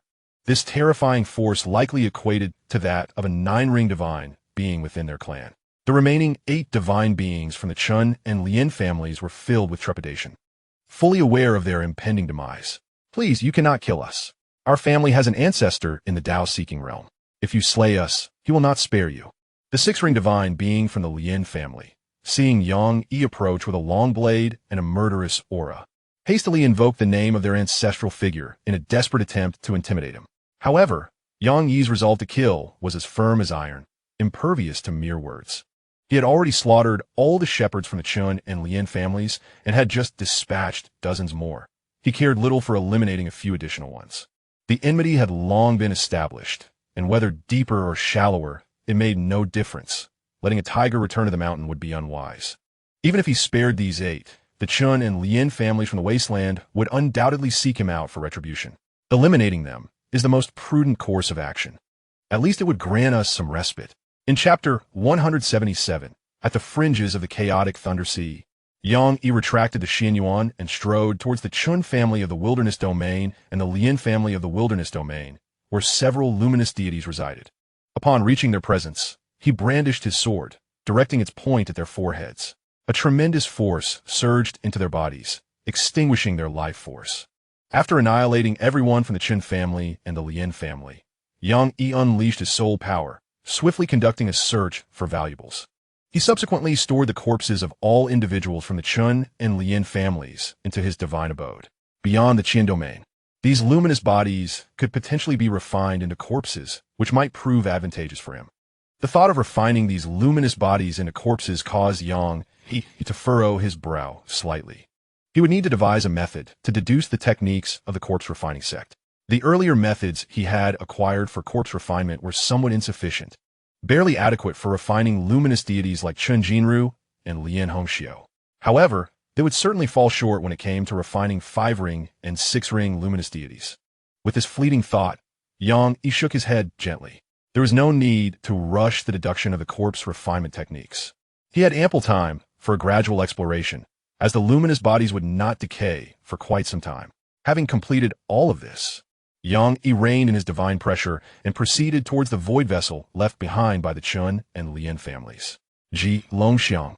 Upon witnessing Yang Yi's resolution of the matter concerning the Chun and Lien families, promptly followed suit and boarded the void vessel alongside him. Yang Yi was no stranger to the void vessel. Previously, during his search at the weaving house for a 9th-grade true person, he had acquired one. In his leisure moments, he had conducted some research and familiarized himself with its operation. The void vessel he had obtained earlier was stored in the treasure vault of the carefree Heavenly Palace, granting the people of the Qian domain a chance to step beyond its confines. Yang Yi conducted a brief examination of the void vessel belonging to the Chun and Lien families and discovered that the coordinates of the wilderness domain were already inscribed upon it. The coordinates recorded on the void vessel were not significantly different from those he had seen in his memories of the luminous deity realm at the weaving house, allowing him to relax. Subsequently, he shared the operation methods of the void vessel with Ji Longxiang, entrusting the navigation to him. Seeking comfort, Yang Yi found a suitable room within the void vessel, sitting cross-legged to review the spoils of his recent endeavors. Under Ji Longxiang's guidance, the void vessel enveloped itself in a protective shield, adjusted its course, and shot forth like a streak of light towards the chaotic Thunder Sea. Operating the void vessel was not particularly challenging. Once initiated, it required minimal intervention, needing only vigilance against unforeseen incidents along the journey. However, the distance to the chaotic Thunder Sea remained considerable, and even at the vessel's swift pace, it would take 2 to 3 days to reach its edge. As Ji Longxiang activated the void vessel, Yang Yi meticulously scrutinized the treasures he had gathered during his recent search.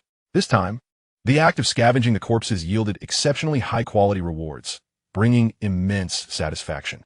The host made contact with the cadaver and randomly acquired the following items: a lifespan of 600 years, martial cultivation of 1,800 years, domains such as Heaven's Mirage and Abyssal Shatter, realms including Mysterious Earth Battlefield and Azurewood Prison, divine realms like Inferno of Flames and Ashen Fire Domain, as well as Verdant Spirit Realm and Desolate City of Withered Trees. Additionally, The host obtained the technique Flame, Sun, Refining Divine Art, and the martial skill Mad God S Annihilation Blade. The bounty from this round of corpse scavenging was exceedingly rich, causing Xianxia's heart to race. In total, he amassed a lifespan of 1,200 years and martial cultivation of 4,300 years. Upon careful calculation, Xianxia realized that he had now accumulated a lifespan of 22,700 years and over 15,000 years of martial cultivation. Furthermore, he had acquired 4 new domains and 4 divine realms this time, in addition to the 4 domains he had previously comprehended and formed through his understanding of intent. He had now gathered all the domains required for the Bright Sage realm, which meant he could achieve the 9-linked Bright Sage realm in an instant if he so desired. Moreover, before stepping into the wild domain, he might even have the opportunity to embark on the path of enlightenment. It is noteworthy that his system space still held the seed of the diamond path yet to be harvested. For him, stepping onto the path of enlightenment was no longer a daunting challenge. However, Xianxia was not one to rush headlong into elevating his cultivation to its peak in one fell swoop. A gradual and steady approach would be far more beneficial, ensuring a more stable progression in the future.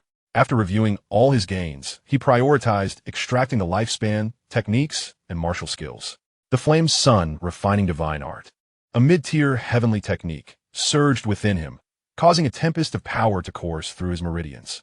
After experiencing the effects of the Flame Sun Refining Divine Art, he made an immediate decision to use it as fuel to propel the transformation of the All Rivers Return to one technique. The Flame Sun Refining Divine Art was formidable, nearly rivaling the All Rivers Return to one technique, with a significant chance of transforming the latter into a high-tier heavenly technique. Admittedly, this was a gradual process that would require time. With a mere thought, Xianxia swiftly quelled the tempest of power unleashed by the Flame Sun Refining Divine Art, and turned his focus to comprehending the Mad God S Annihilation Blade. The Mad Demon Extermination Blade is a mid-tier, celestial sword technique of formidable power, resembling the initial celestial stage's bloodthirsty demon blade in certain aspects. After comprehensively understanding the Mad Demon Extermination Blade, Xianxia made a resolute decision. He would dedicate time to merging the Mad Demon Extermination Blade with the bloodthirsty demon blade. Mastery of martial arts lies in depth rather than quantity, rather than acquiring an abundance of disparate techniques. It is far more prudent to distill the essence of similar martial skills, discarding the superfluous, and synthesizing them into a more potent technique. Of course, this requires a significant investment of time. However, Xianxia currently finds himself with ample leisure. Traversing the chaotic sea of thunder in the void vessel will take at least 6 months. During this period, rather than idly passing time aboard the vessel, he would prefer to delve into the fusion of techniques and martial arts. In this span of 6 months, while it may not be possible to achieve both the fusion of techniques and martial arts, he can at least accomplish one of them. As Xianxia engaged in the fusion of techniques in his chamber, 2 days swiftly elapsed. The void vessel, steered by Xianxia, approached the periphery of the chaotic sea of thunder. Chapter 178, Entering the Chaotic Sea of Thunder. At the edge of the chaotic sea of thunder, the void crackled with rampant lightning, a savage aura permeating the air. The thunderous roars produced by the intertwining lightning were deafening, easily stirring a sense of unease deep within one's heart. Knock, knock. The door to Xianxia's chamber was rapped upon. Young master, we are about to enter the chaotic sea of thunder. Do you have any instructions? Xianxia awoke from his contemplative state. He had not been in absolute seclusion to enhance his cultivation, so Xianxia's interruption did not constitute a disturbance. Moreover, this was a directive given by Xianxia before his meditation, instructing Xianxia to awaken him upon the vessel's arrival at the edge of the chaotic sea of thunder. Xianxia slowly opened the door, joining Xianxia on the deck of the void vessel, where they gazed towards the chaotic sea of thunder ahead. Before them lay an endless dark barrier, interwoven like a celestial canopy. This dark barrier stretched infinitely, vast and boundless, reaching the heavens and separating the Qian domain from the outside world. The barrier was composed of intertwining deep blue lightning serpents, occasionally flashing with blinding brilliance. Even from a distance of 50 miles, and despite the void vessel having mitigated much of the chaotic sea's power, Xianxia could still feel the terrifying, savage, and ferocious energy emanating from it. The hairs on Xianxia's body stood on end. What a fearsome, chaotic sea of thunder. I truly wonder how it was formed. Xianxia mused, then turned to Ji Longxiang and spoke softly. Longxiang, once we enter the chaotic sea, make ample use of the thunder-absorbing stones to enhance the vessel's defensive capabilities. The thunder-absorbing stone is a rare mineral found at the edge of the chaotic sea, naturally capable of shielding against the power of thunder. In the desolate realm of the Chun family, it was precisely due to the extraction of the peculiar energy from the absolute thunderstone that a protective shield was formed on the void vessel, allowing it to traverse the chaotic sea of thunder safely. Ji Longxiang nodded in response. Yes, my lord. After replying, Ji Longxiang turned to head towards the control room of the void vessel to replenish the absolute thunderstone and guide the vessel into the tumultuous thunder sea. At that moment, Yang Yi pondered briefly before speaking again. By the way, Longxiang, I shall enter seclusion from now on. Do not disturb me unless it is of utmost importance. Understood, my lord. Rest assured, I will keep a vigilant watch over the void vessel. Yang Yi waved his hand, saying, all right, then hasten to add the absolute thunderstone. Ji Longxiang promptly withdrew. Before long, a layer of purple luminescence enveloped the protective shield above the void vessel. Subsequently, the vessel initiated its launch, transforming into a streak of light as it plunged into the chaotic sea of thunder. With the addition of the absolute thunderstone, the terrifying lightning of the chaotic sea was effectively warded off. Yang Yi stood on the deck for quite some time, and even as the void vessel dove into the tumult, he felt no signs of the violent aura of thunder intensifying. Only then did he feel completely at ease. It seemed the effects of the absolute thunderstone were indeed formidable. Once assured there were no issues, Yang Yi turned and returned to his chamber to officially enter seclusion and delve into the synthesis of his cultivation techniques. The fusion of the flame, sun, refining spirit technique and the 100 rivers return to one technique progressed remarkably smoothly. Yang Yi required merely a month to uncover the potential for merging the two techniques. After another fortnight, he eliminated the redundant and discordant elements from both techniques, successfully completing their fusion. The resultant technique saw a significant elevation in its tier, with the speed of absorbing celestial energy and operating enhanced by over threefold. Whether it could attain the level of a high-tier celestial technique remained uncertain to Yang Yi, as he had never encountered such a technique to make a proper judgment. He had, however, come across higher-tier techniques, albeit in fragmented forms, which posed substantial risks that deterred him from pursuing them. Nevertheless, Yang Yi could distinctly sense that his strength had increased by at least 30% compared to before. Upon completing the fusion of his techniques, Yang Yi meditated for 3 days, adjusting his state to its pinnacle. He then commenced the elevation of his cultivation. Yang Yi cast a barrier within his chamber to prevent his suddenly surging aura from jeopardizing the void vessel. Following this, he summoned the spirit of the divine to integrate the 4 realms he had previously comprehended into the 7th divine ring, pushing the 7th ring of the bright divine realm to its utmost limit. After achieving the pinnacle of the 7th divine ring, Yang Yi took a day to recuperate before decisively extracting 1,000 years' worth of martial arts cultivation, elevating his realm to the 8th ring of the bright divine realm. He then extracted the 4 realms once more, refining the 8th ring of the bright divine realm to its zenith. Upon reaching the ultimate stage of the 8th ring of the bright divine realm, Yang Yi chose not to pursue further elevation. Although he could easily push his cultivation to the pinnacle of the 9th ring of the bright divine realm, he deemed it unnecessary. The sudden surge of immense power inevitably influences one's mindset, resulting in a diminished control over that power. In these tranquil times, devoid of conflict, there is ample opportunity to take a step back, allowing for a period of reflection before pursuing further enhancement. The desire to elevate one's cultivation can manifest in an instant. Even when faced with peril, there remains sufficient time to advance one's abilities. After achieving a higher level of cultivation, Yang Yi turned his attention to the art of corpse refinement. Having refined numerous corpses, he developed some unique insights into this practice. Utilizing the foundation of the Xianxia corpse refinement technique, he combined it with the corpse control essentials and various other techniques and secret arts. After a month and a half of rigorous contemplation, he successfully devised an entirely new method of corpse refinement, the Xianxia corpse refinement technique. Creating a technique ex nihilo within such a short span is indeed a formidable challenge. However, with a solid blueprint and reference points to guide him, his accumulated knowledge proved sufficient. The Xianxia corpse refinement technique achieved the rank of early heavenly grade.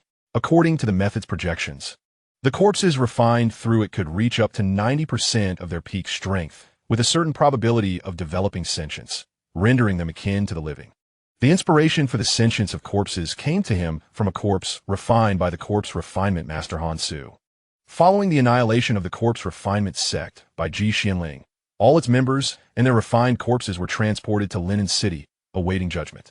It was during this time that Yang Yi realized the potential for corpses to undergo mutations, resulting in sentience. With this new understanding, he incorporated the possibility of such mutations into his latest technique. A sentient corpse represents an entirely different concept compared to its mindless counterpart. With sentience, a corpse can unleash its full potential, perhaps even transcending the limitations of its living existence to attain a new realm of power. For instance, the unique corpse of Han Su, who was merely a 6th-tier martial artist in life, had transformed into an 8th-tier Grandmaster-level being by the time Ji Xianling captured it. Although he successfully derived the early heavenly grade technique, Xianyin Corpse Refinement, the chaotic realm of the unordered Thunder Sea was rife with destructive energies, rendering it wholly unsuitable for the refinement of corpses. Consequently, Yang Yi had to temporarily suspend his plans for corpse refinement and instead focus on the fusion of the Mad Demon Annihilation Blade and the Bloodthirsty Demon Blade. As Yang Yi delved into the synthesis of these two blade techniques, Ji Longxiang piloted the Void Vessel to the very heart of the unordered Thunder Sea. Upon arrival, the ferocity and tumultuous energies within the sea reached an extreme. The protective shield of the Void Vessel felt precarious under the onslaught of terrifying thunder, compelling Ji Longxiang to hastily deploy half of his thunderstones to stabilize it. He dared not linger, exerting maximum effort to navigate the vessel through the tempest, aiming for the direction of the wilderness domain, just as the Void Vessel traversed the central region of the unordered Thunder Sea. In the depths of the chaotic Thunder Sea, a pair of immense, icy blue vertical pupils slowly opened, fixating on the direction in which the Void Vessel departed. Within those vast, cerulean orbs, countless minuscule lightning serpents danced restlessly. The moment this enigmatic entity opened its eyes to gaze upon the Void Vessel, Yang Yi, engrossed in the intricate fusion of sword techniques within his chamber, felt an alarming chill envelop him. His body bristled with unease, as if under the scrutiny of some terrifying presence, instinctively shivering in trepidation. Startled, Yang Yi abruptly emerged onto the deck, his demeanor alert as he scanned the surroundings with heightened vigilance. In that instant, he was prepared to elevate his cultivation to the 9th ring of enlightenment, perhaps even striving to breach the realm of Tao. The enveloping sense of impending doom weighed heavily upon him, leaving him profoundly unsettled. With a darkened expression, Yang Yi feverishly calculated, seeking a solution to this perplexing predicament. Yet, despite his extensive efforts and various methods of divination, he could not ascertain the source of the ominous feeling of being watched. All his calculations yielded naught but a void. The sensation of being observed did not linger long. As the Void Vessel distanced itself from the heart of the chaotic Thunder Sea, this eerie awareness began to dissipate, along with the relentless sense of danger. Yang Yi's taut body relaxed, and he drew deep breaths to calm his racing heart. Moments later, he steeled himself, gazing back at the center of the chaotic Thunder Sea, a lingering dread still haunting him. There surely existed some great terror within that tumultuous expanse, though he considered his current strength sufficient. The recent brush with death had instilled a profound sense of vulnerability. He pondered why this mysterious entity merely observed rather than attacking directly.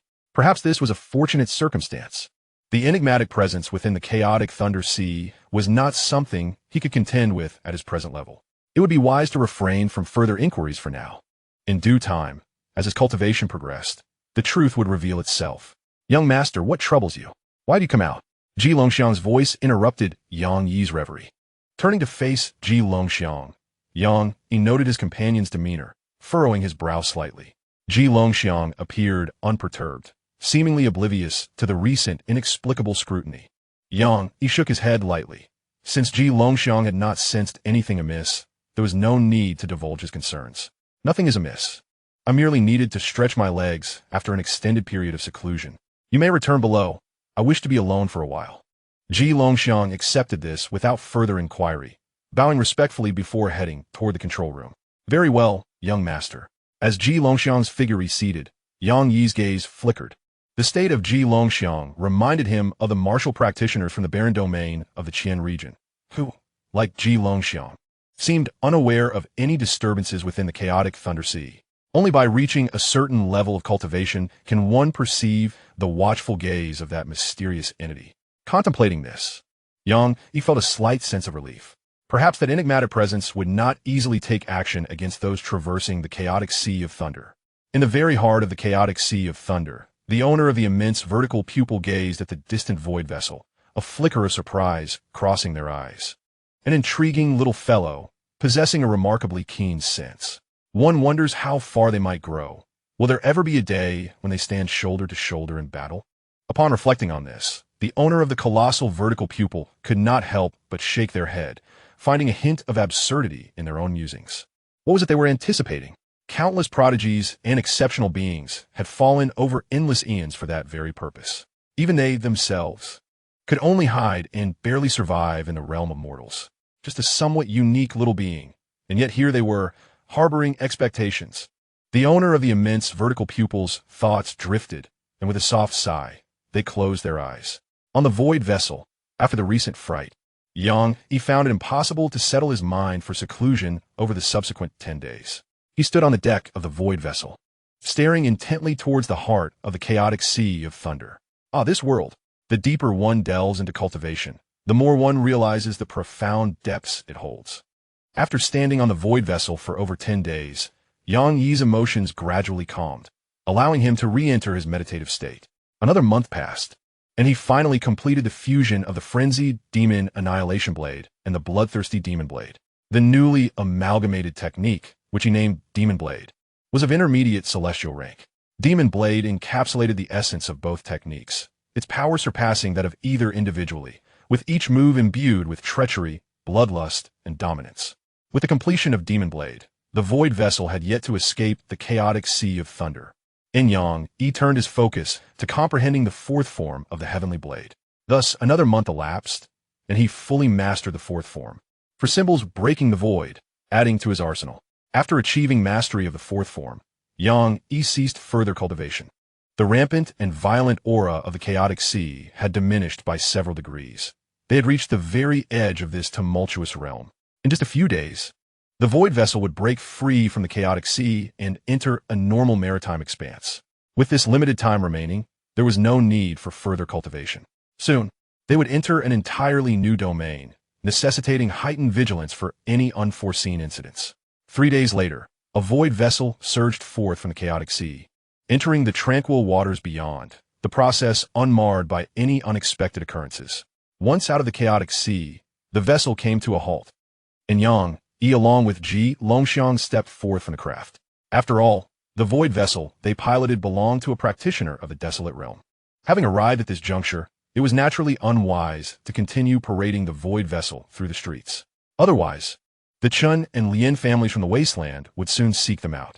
With a wave of his hand, he stowed the void vessel into the divine space, and, accompanied by Xianxia, set forth towards the wasteland continent. Shortly after their ascent, Xianxia furrowed his brow and addressed my lord. It seems that the heavens and earth here differ somewhat from those in the Qian domain. The spatial atmosphere appears heavier and more stable. Nodded in agreement. He too had sensed the peculiarities that Xianxia described. At their current level of cultivation, perceiving the subtle changes in the environment was entirely natural. Chapter 180, Qingyang City. After 3 days of flight over the ocean, and Xianxia finally reached the shores of the wasteland. Upon venturing into the continent, they quickly discovered a grand city. Having traversed through the chaotic, thunderous seas, they had not encountered another soul for over 6 months. Xianxia resolved to temporarily establish their base in this city. As newcomers to the wasteland, it was imperative to gather more detailed information about this realm. This city appeared to be an ideal choice. This monumental city, known as Qingyang City, was fortified by mountain ridges to the east and west, stretching over 250 miles, with the walls separated by 200 miles, truly a magnificent stronghold. Under the southern city gate of Qingyang City, and Xianxia gazed upon the towering bronze walls, reaching a height of 120 meters, exuding an air of ancient grandeur. They could not help but marvel at the sheer height and magnificence of the walls, a sight they had never before witnessed. The disparity between the Qian domain and the outside world was stark.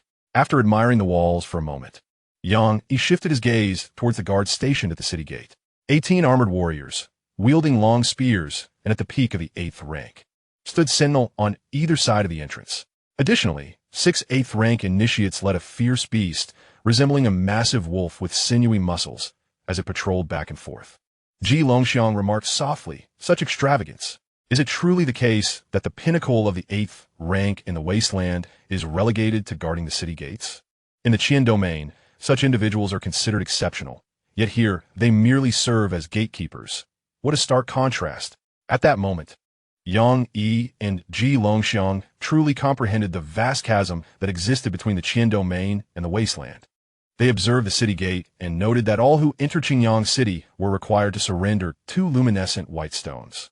With their keen senses, Yang Yi and Ji Longxiang could discern from a distance that the inhabitants of the wasteland referred to these luminescent stones as spirit stones. Yang Yi possessed several of these spirit stones himself, though they were not brought from the Qin domain.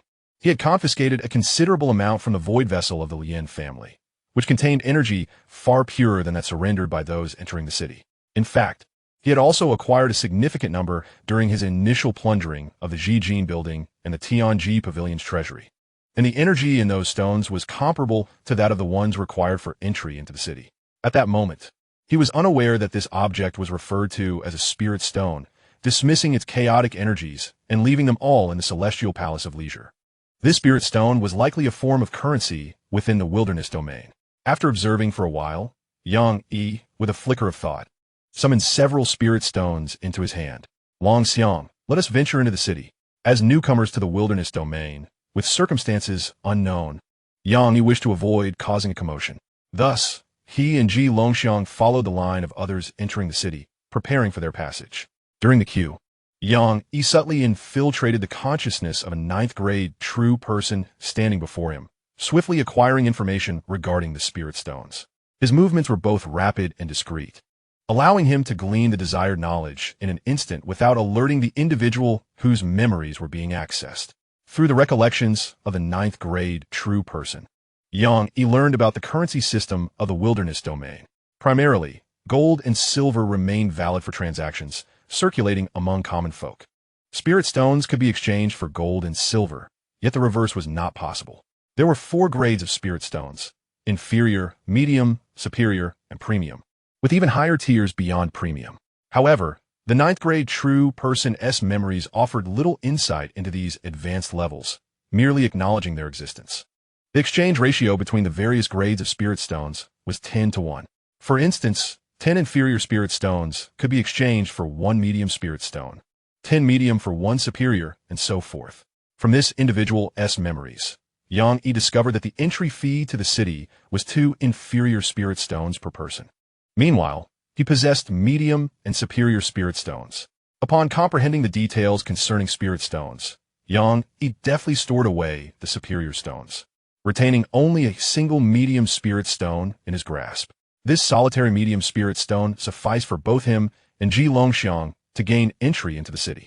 The city gates were grand and not overly crowded, allowing them to reach the front of the line swiftly. A guard glanced at the pair and then emotionlessly stated, "Entry fee, 2 inferior spirit stones per person." Yang Yi, upon hearing this, promptly handed over his medium spirit stone. The guard accepted the stone, inspected it, and then retrieved 6 inferior spirit stones, returning them to Yang Yi. Yang Yi raised an eyebrow, intrigued by the governance of Qingyang City. The gatekeeper not only refrained from pilfering spirit stones, but also proactively returned the excess. It appeared that the higher authorities in Qingyang City had effectively trained their subordinates. This was indeed a departure from his preconceived notions about the wilderness domain. Receiving the spirit stones, Yang Yi and Ji Longxiang successfully entered Qingyang City. Shortly after their arrival, they encountered a notice board, which bore several regulations of the city. 1. Qingyang City prohibits aerial travel without cause. 2. Combat between individuals is strictly forbidden. Violators will face severe punishment. 3. Those with unresolved grievances may resolve them at the city's martial arena. In the city, there are few regulations, merely 7 or 8. These rules are evidently tailored for martial artists. It is only reasonable, considering that the destructive power of 8th and 9th rank warriors is already quite terrifying, not to mention the existence of those at the divine realm level. A city if it does not implement certain regulations to constrain martial artists, cannot endure for long. Yang Yi glanced at these rules and promptly dismissed them from his mind. They are simplistic and can be easily circumvented, serving only to restrain those of mediocre cultivation. Once regulations are established, there will inevitably be individuals who contravene them. Such rules cannot confine true powerhouses, thus they are not worth concerning oneself with. In the face of danger, who would still heed the notion of rules? Xingyang city bustles with prosperity. It wasn't long after entering that they arrived at the marketplace. Yang Yi strolled through the streets with Ji Longxiang, gaining insight into the realities of the wild territories and Xingyang city. After a thorough exploration and surreptitiously gleaning fragments of people's memories, Yang Yi had acquired a profound understanding of Xingyang city. The population of the city nears 20 million, with ordinary citizens constituting approximately 80%. This majority exists solely to provide various services for martial artists. Most of them will never have the opportunity to step beyond Xingyang city in their lifetimes, nor do they aspire to. After all, the entrance fee of 2 low-grade spirit stones is something they could never afford. Should they venture beyond the city and fail to pay the entrance fee, they would be left to wander the wilderness, becoming destitute and vulnerable. In Xingyang city, the living quarters of ordinary people are strictly separated from those of martial artists. Ordinary citizens may only enter the martial artist quarters during their working hours, after a brief exploration of the marketplace to gather fundamental information.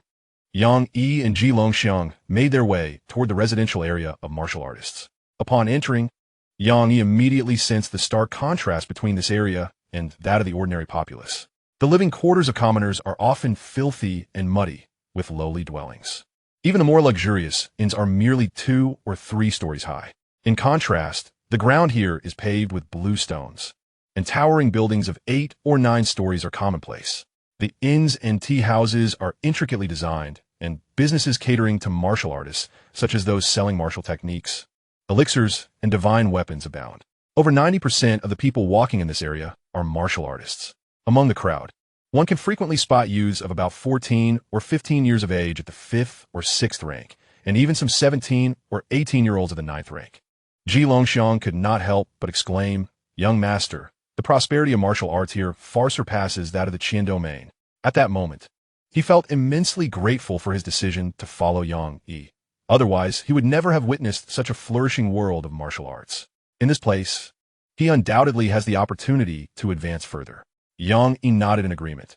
Indeed, the martial arts here are considerably more prosperous than in the Qian domain. To begin with, the prodigies during his time in the Qian domain, he encountered only a few individuals of exceptional talent, namely Li Yanluo and the sister Xiao Qinyu.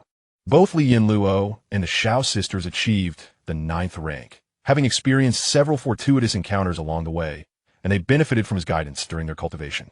Even so, when they attained their 9th rank, they were a year or 2 older than the youths from Xingyang city. Furthermore, in terms of the number of martial artists, the easternly kingdom of the Qian domain had a population of 200,000, excluding the Zhijin Tower and the Tianji Pavilion. There were merely a handful of 9th-rank true practitioners and around 20 pinnacle 8th-rank grandmasters on the master list. Even if one includes all 8th-rank grandmasters, the total would not exceed 1,000. However, here, within just a short span of time, dozens of 9th-rank true practitioners passed before their eyes, with nearly 100 8th-rank grandmasters in sight. Yang Yi and Ji Longxiang chose an inn and stepped inside. After enjoying a hearty meal, Yang Yi requested a room at the inn to rest temporarily. Meanwhile, Ji Longxiang took the opportunity to venture out and gather further intelligence while Yang Yi rested. This was his duty as a follower. He could not rely solely on his master for every matter. Ji Longxiang's absence extended to 3 days. Yang Yi felt no significant concern for Ji Longxiang. Regardless of how flourishing the martial arts scene in the wild domain may be, this region was merely on the periphery. The presence of Ming Shun already represented a high level of power, and Ji Longxiang was unlikely to encounter any danger. During these 3 days, Yang Yi found the time to utilize the Xian Yin refining corpse technique on the 20 Ming Shun bodies from the Chun clan and the Lian clan in the wild domain. After the initial refinement, Yang Yi noticed that 3 of the Ming Shun bodies had regained a glimmer of divine consciousness. No one understood the significance of this better than Yang Yi. The value of these 3 refined corpses far surpasses that of all the others. Among these 3, one had a previous strength of 6 rings, another 5 rings, and the last 2 rings. After some contemplation, Yang Yi decided to use the remaining corpses, along with the bodies of dozens from the Chun and Lian clans, as nourishment for their growth. He personally destroyed the other Ming Shun corpses, absorbing their corpse energy, yin energy, blood energy, and strength to infuse into the 3 refined corpses. Once they had absorbed enough, Yang Yi commanded them to consume the blood energy and corpse energy from the remaining dozens of corpses from the Chun and Lian clans. After absorbing all the blood energy and yin energy, the 3 refined corpses turned to Yang Yi and stammered, "Master, we meet the Master." Yang Yi looked at the 3 refined corpses with inner satisfaction. Their aura was now nearly indistinguishable from their former selves, sufficient for practical use. "Have you inherited any memories from your original bodies?" The 3 refined corpses slightly shook their heads in response. "Master, we are newly emerged spirits, inheriting only a scant portion of fragmented memories." Initially, Yang Yi intended to send several refined corpses back to the Chun family in the desolate domain, assigning them as undercover agents to gather intelligence and buy some time. However, given that they have only inherited fragments of memories, such a plan seems imprudent. Thus, it would be more fitting to leave them in the care of Ji Longxiang to handle various menial tasks. Having arranged the fates of the 3 refined corpses in his mind, Yang Yi addressed them, saying, "From now on, you shall be known as Yang 1, Yang 2, and Yang 3.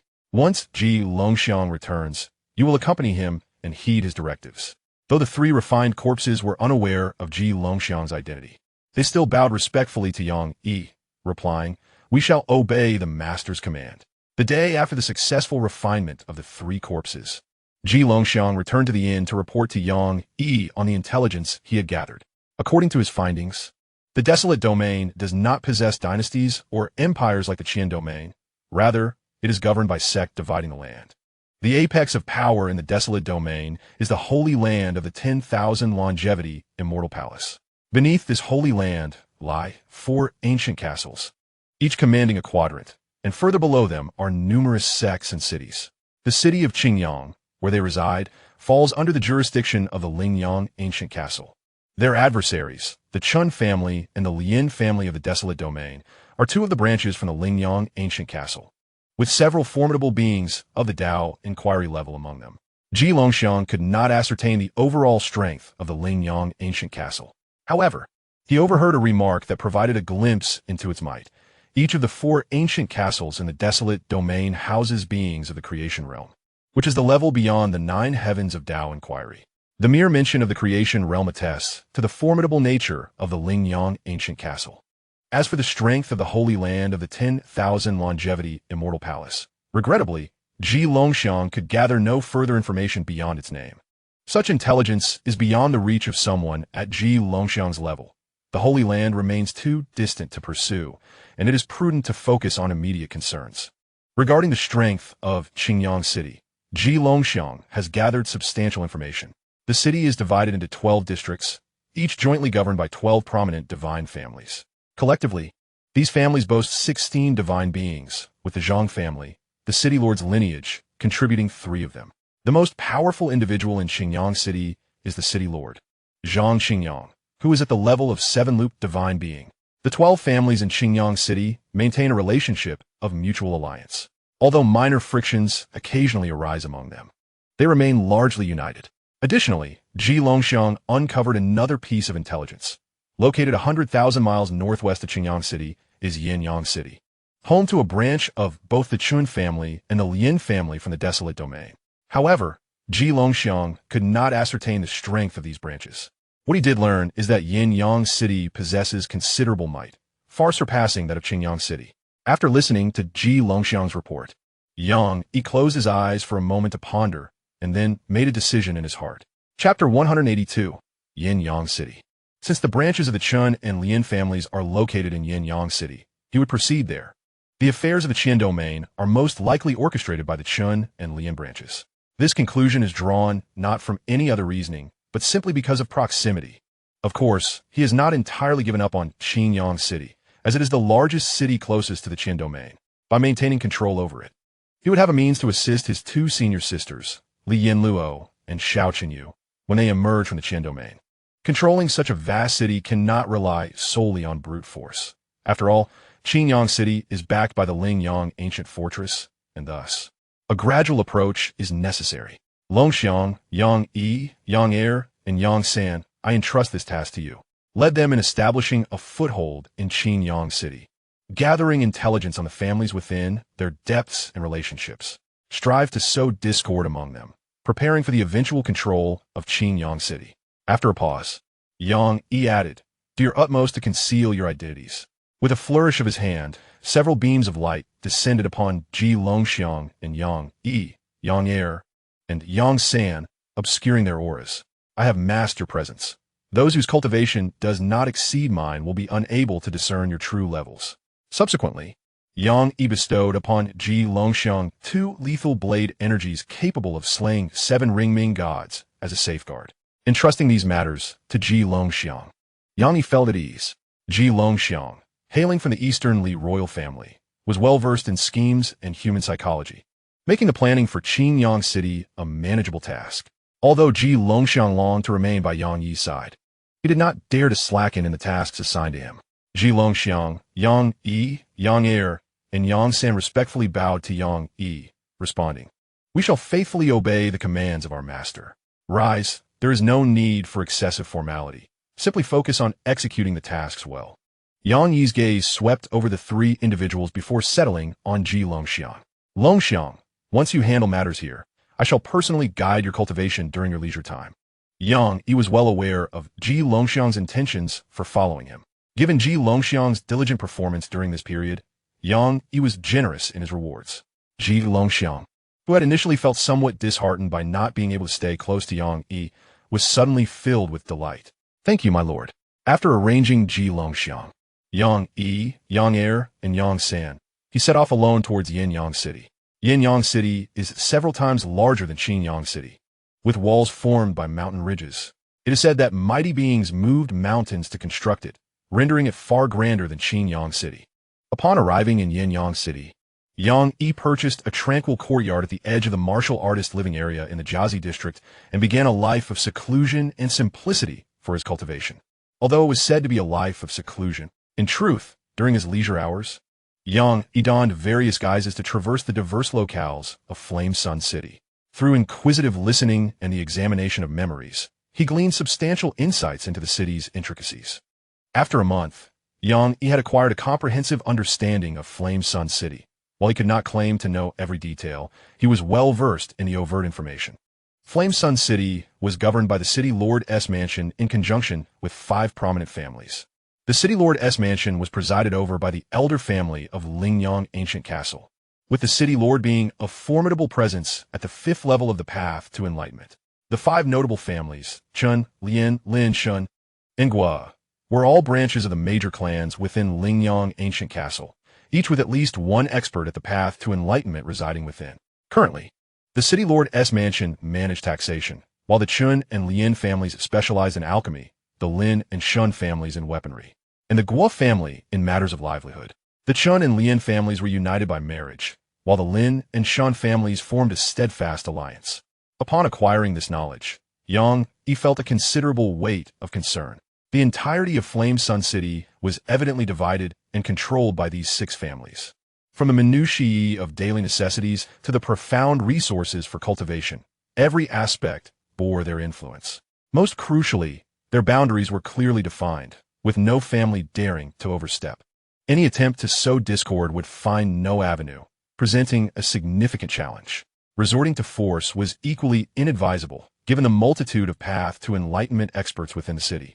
Yang Yi was well aware of his limitations. Nevertheless, Yang Yi remained unperturbed. At present, none in the city were privy to his true identity. He possessed the time to cultivate his strength, focusing solely on the Chun and Lien families, aiming to delay their efforts to dispatch personnel to the Qin domain. As Yang Yi pondered his strategy against the Chun and Lien families within the City Lord S Mansion, City Lord Lu Xian summoned the path to enlightenment experts from the remaining 5 families to convene. Once all were assembled, Lu Xian spoke gravely, esteemed colleagues. I trust you are aware of the recent events concerning the Northern Demon City? To be succinct, the demon realm has inexplicably launched an assault on the human realm, placing immense pressure on the various frontline demon suppression forces. At the request of the ancient castle, we in Flame Sun City must allocate a contingent of personnel and resources to the front lines. Now, heed my directives. Each family, including myself, is to dispatch no fewer than 3 experts of the Bright Spirit Realm to the front lines, with a minimum cultivation level of 7 rings in the Bright Spirit Realm. You may freely select additional experts of the 9th and 8th ranks as needed. Furthermore, the Chun and Lien families are to provide various medicinal pills and resources, while the Lin and Shin families are to prepare a batch of treasured artifacts, and the Guo family shall supply a quantity of spirit stones. Additionally, all must be ready for frontline deployment. Should the situation deteriorate, even those at the path to enlightenment will be required to advance. Do any of you dissent? Lu Xian scanned the assembly and spoke with solemnity.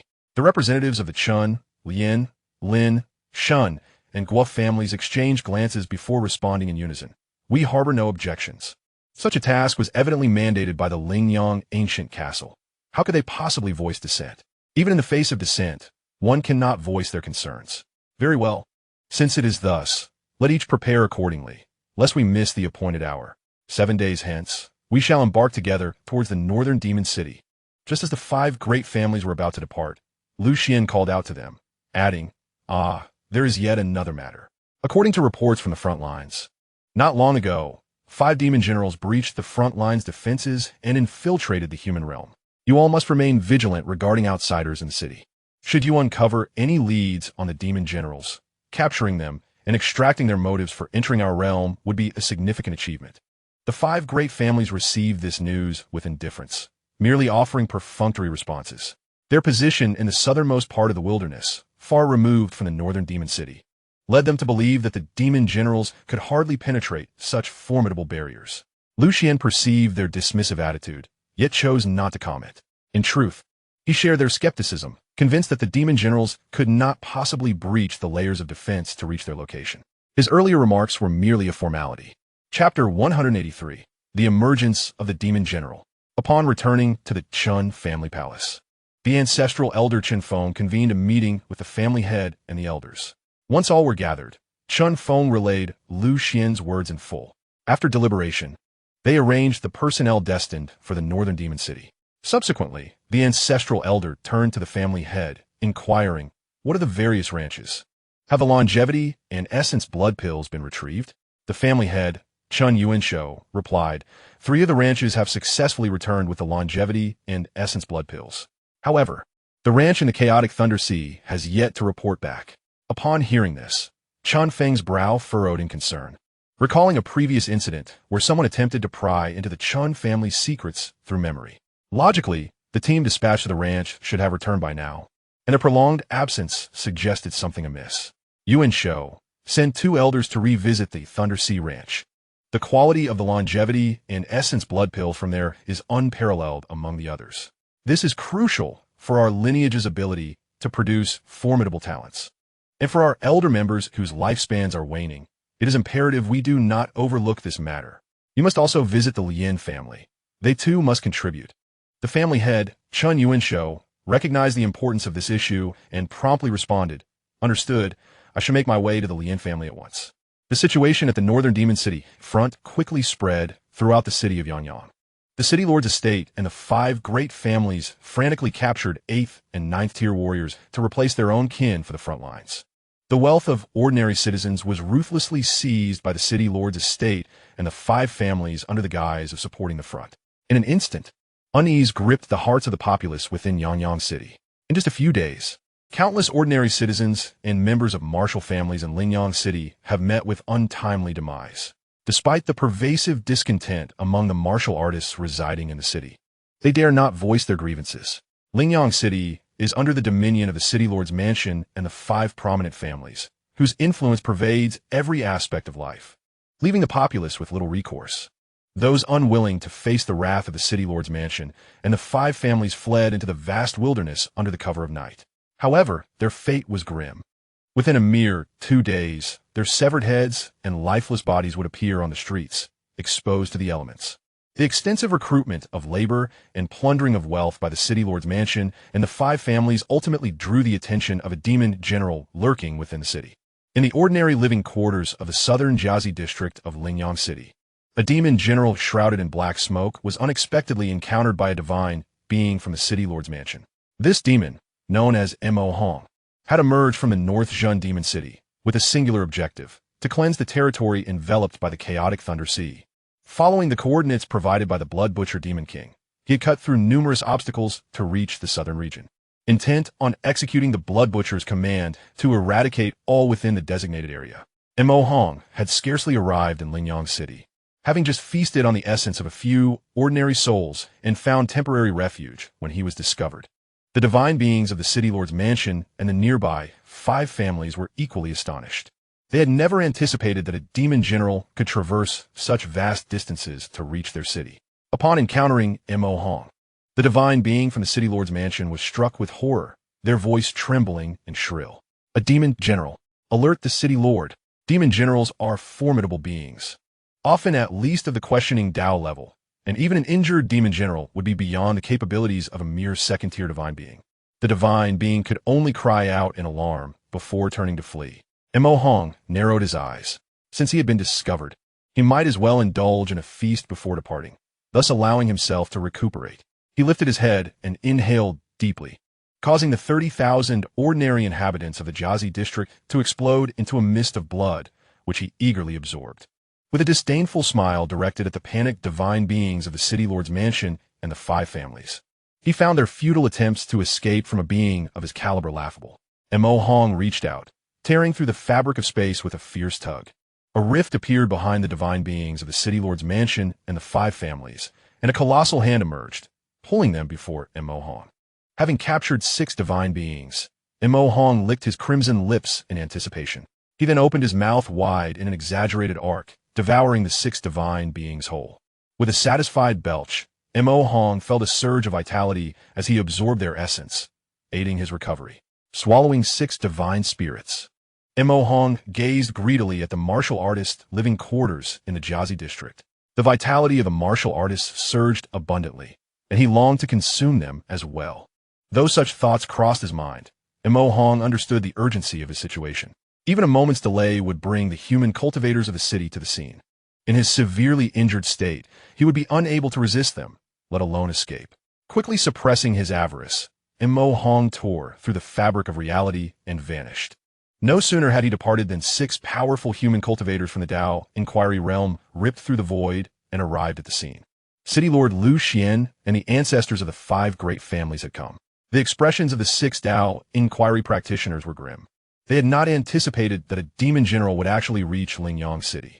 Lu Xian furrowed his brow and swiftly scanned the surroundings. His gaze fixated on a specific direction, and he tore through the void to pursue. He had found it. The other Dao Inquiry practitioners from the 5 families quickly followed Lu Xian's lead. Although they cared little for the lives of ordinary people, the massacre of 300,000 civilians in broad daylight was a direct affront to them, as their own kin had fallen as well. This demon general's actions were a slap in their faces. If they ignored this incident, they would be the subject of ridicule from other cities. In the southern Jiazi district, at the edge of the martial artist's living quarters, he stood with his hands clasped behind his back, coldly observing the recent events. This was his first witness to the might of the Dao Inquiry realm. While he did not have an opponent to gauge their true capabilities, the sheer act of tearing through the void provided a vivid demonstration of their strength. He reflected on his own power. After a period of intense training, he had elevated his cultivation to the 9th ring of the divine spirit realm just 2 days prior, successfully integrating the last 4 domains into his divine rings. Through comparison, he concluded that his current strength was on par with that of the Dao Inquiry realm. He too could tear through the void, albeit with some difficulty. Of course, despite his significant progress, he stood no chance against the recent Dao Inquiry practitioners. He would be unable to contend with any of them. At best, he could match a practitioner at the 1st layer of Dao Inquiry, while the weakest among them was at the 3rd layer.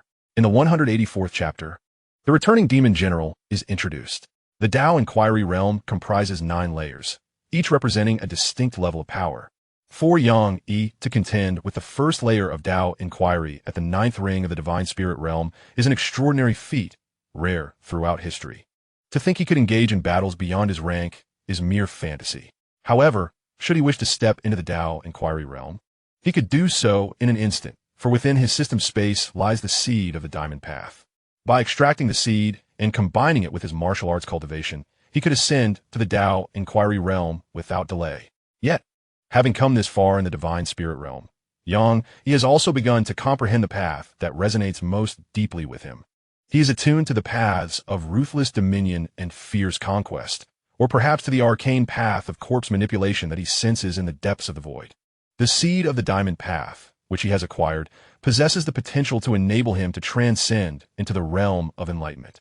However, it ultimately does not resonate as the most fitting path for him. Directly extracting the seed of the diamond path for advancement may yield adverse repercussions on his future. In essence, the diamond path may serve as an embellishment to his primary path of cultivation, yet it must not become his principal focus. Upon realizing this, Xianxia momentarily restrained his impulse to transcend into enlightenment, desiring instead to cultivate the path that aligns most harmoniously with his essence. He sensed that this understanding was of paramount importance. Currently, his strength could barely match the first level of enlightenment, and he felt no urgency to hasten his progress. He remained acutely aware of the recent events unfolding in Lingyang City. Presently, the front line at Beijing Demon City was under siege by demonic forces, necessitating that the prominent families of Lingyang City dispatch personnel for support, leaving them little time to attend to matters concerning the Qian domain. Thus, once he resolved the situation with the Chun family, the Lian family would be prepared to send their contingent to the Qian domain. For a considerable period thereafter, they would be preoccupied with the affairs of the Beijing Demon City. As for the Chun family, Xianxia had already gleaned the timing of the Lian family's departure to the Qian domain. They would only set forth after the support team for Beijing Demon City had embarked. At that moment, all eyes would be fixed on the support team, allowing them to depart discreetly, which would conveniently facilitate Xianxia's plan to ambush them.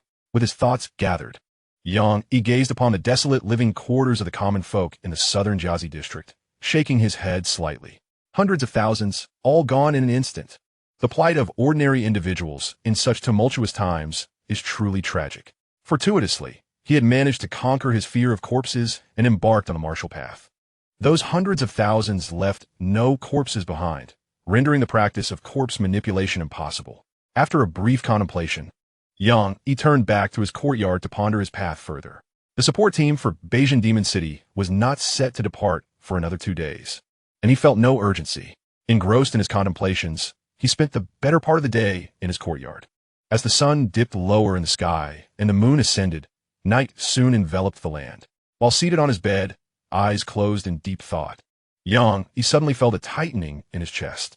He opened his eyes abruptly, their brilliance shining like stars in the darkness. This sudden premonition unsettled him, and he furrowed his brow, rapidly calculating in his mind. Moments later, his brow relaxed, the corners of his mouth lifting to form an exquisite smile. It appeared that unwelcome visitors were approaching.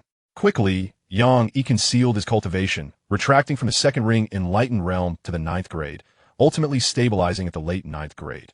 Just as he masked his cultivation, a spatial rift began to form not far from his courtyard, and soon a bloodied figure emerged from the fissure. The crimson figure of Mo Hong, stained with blood, crawled from the rift in space, collapsing onto the ground, his scarlet eyes fixated on the crescent moon above. After a prolonged silence, he suddenly erupted into laughter. "Ha! The human race! I have not perished. I am still alive. Ha!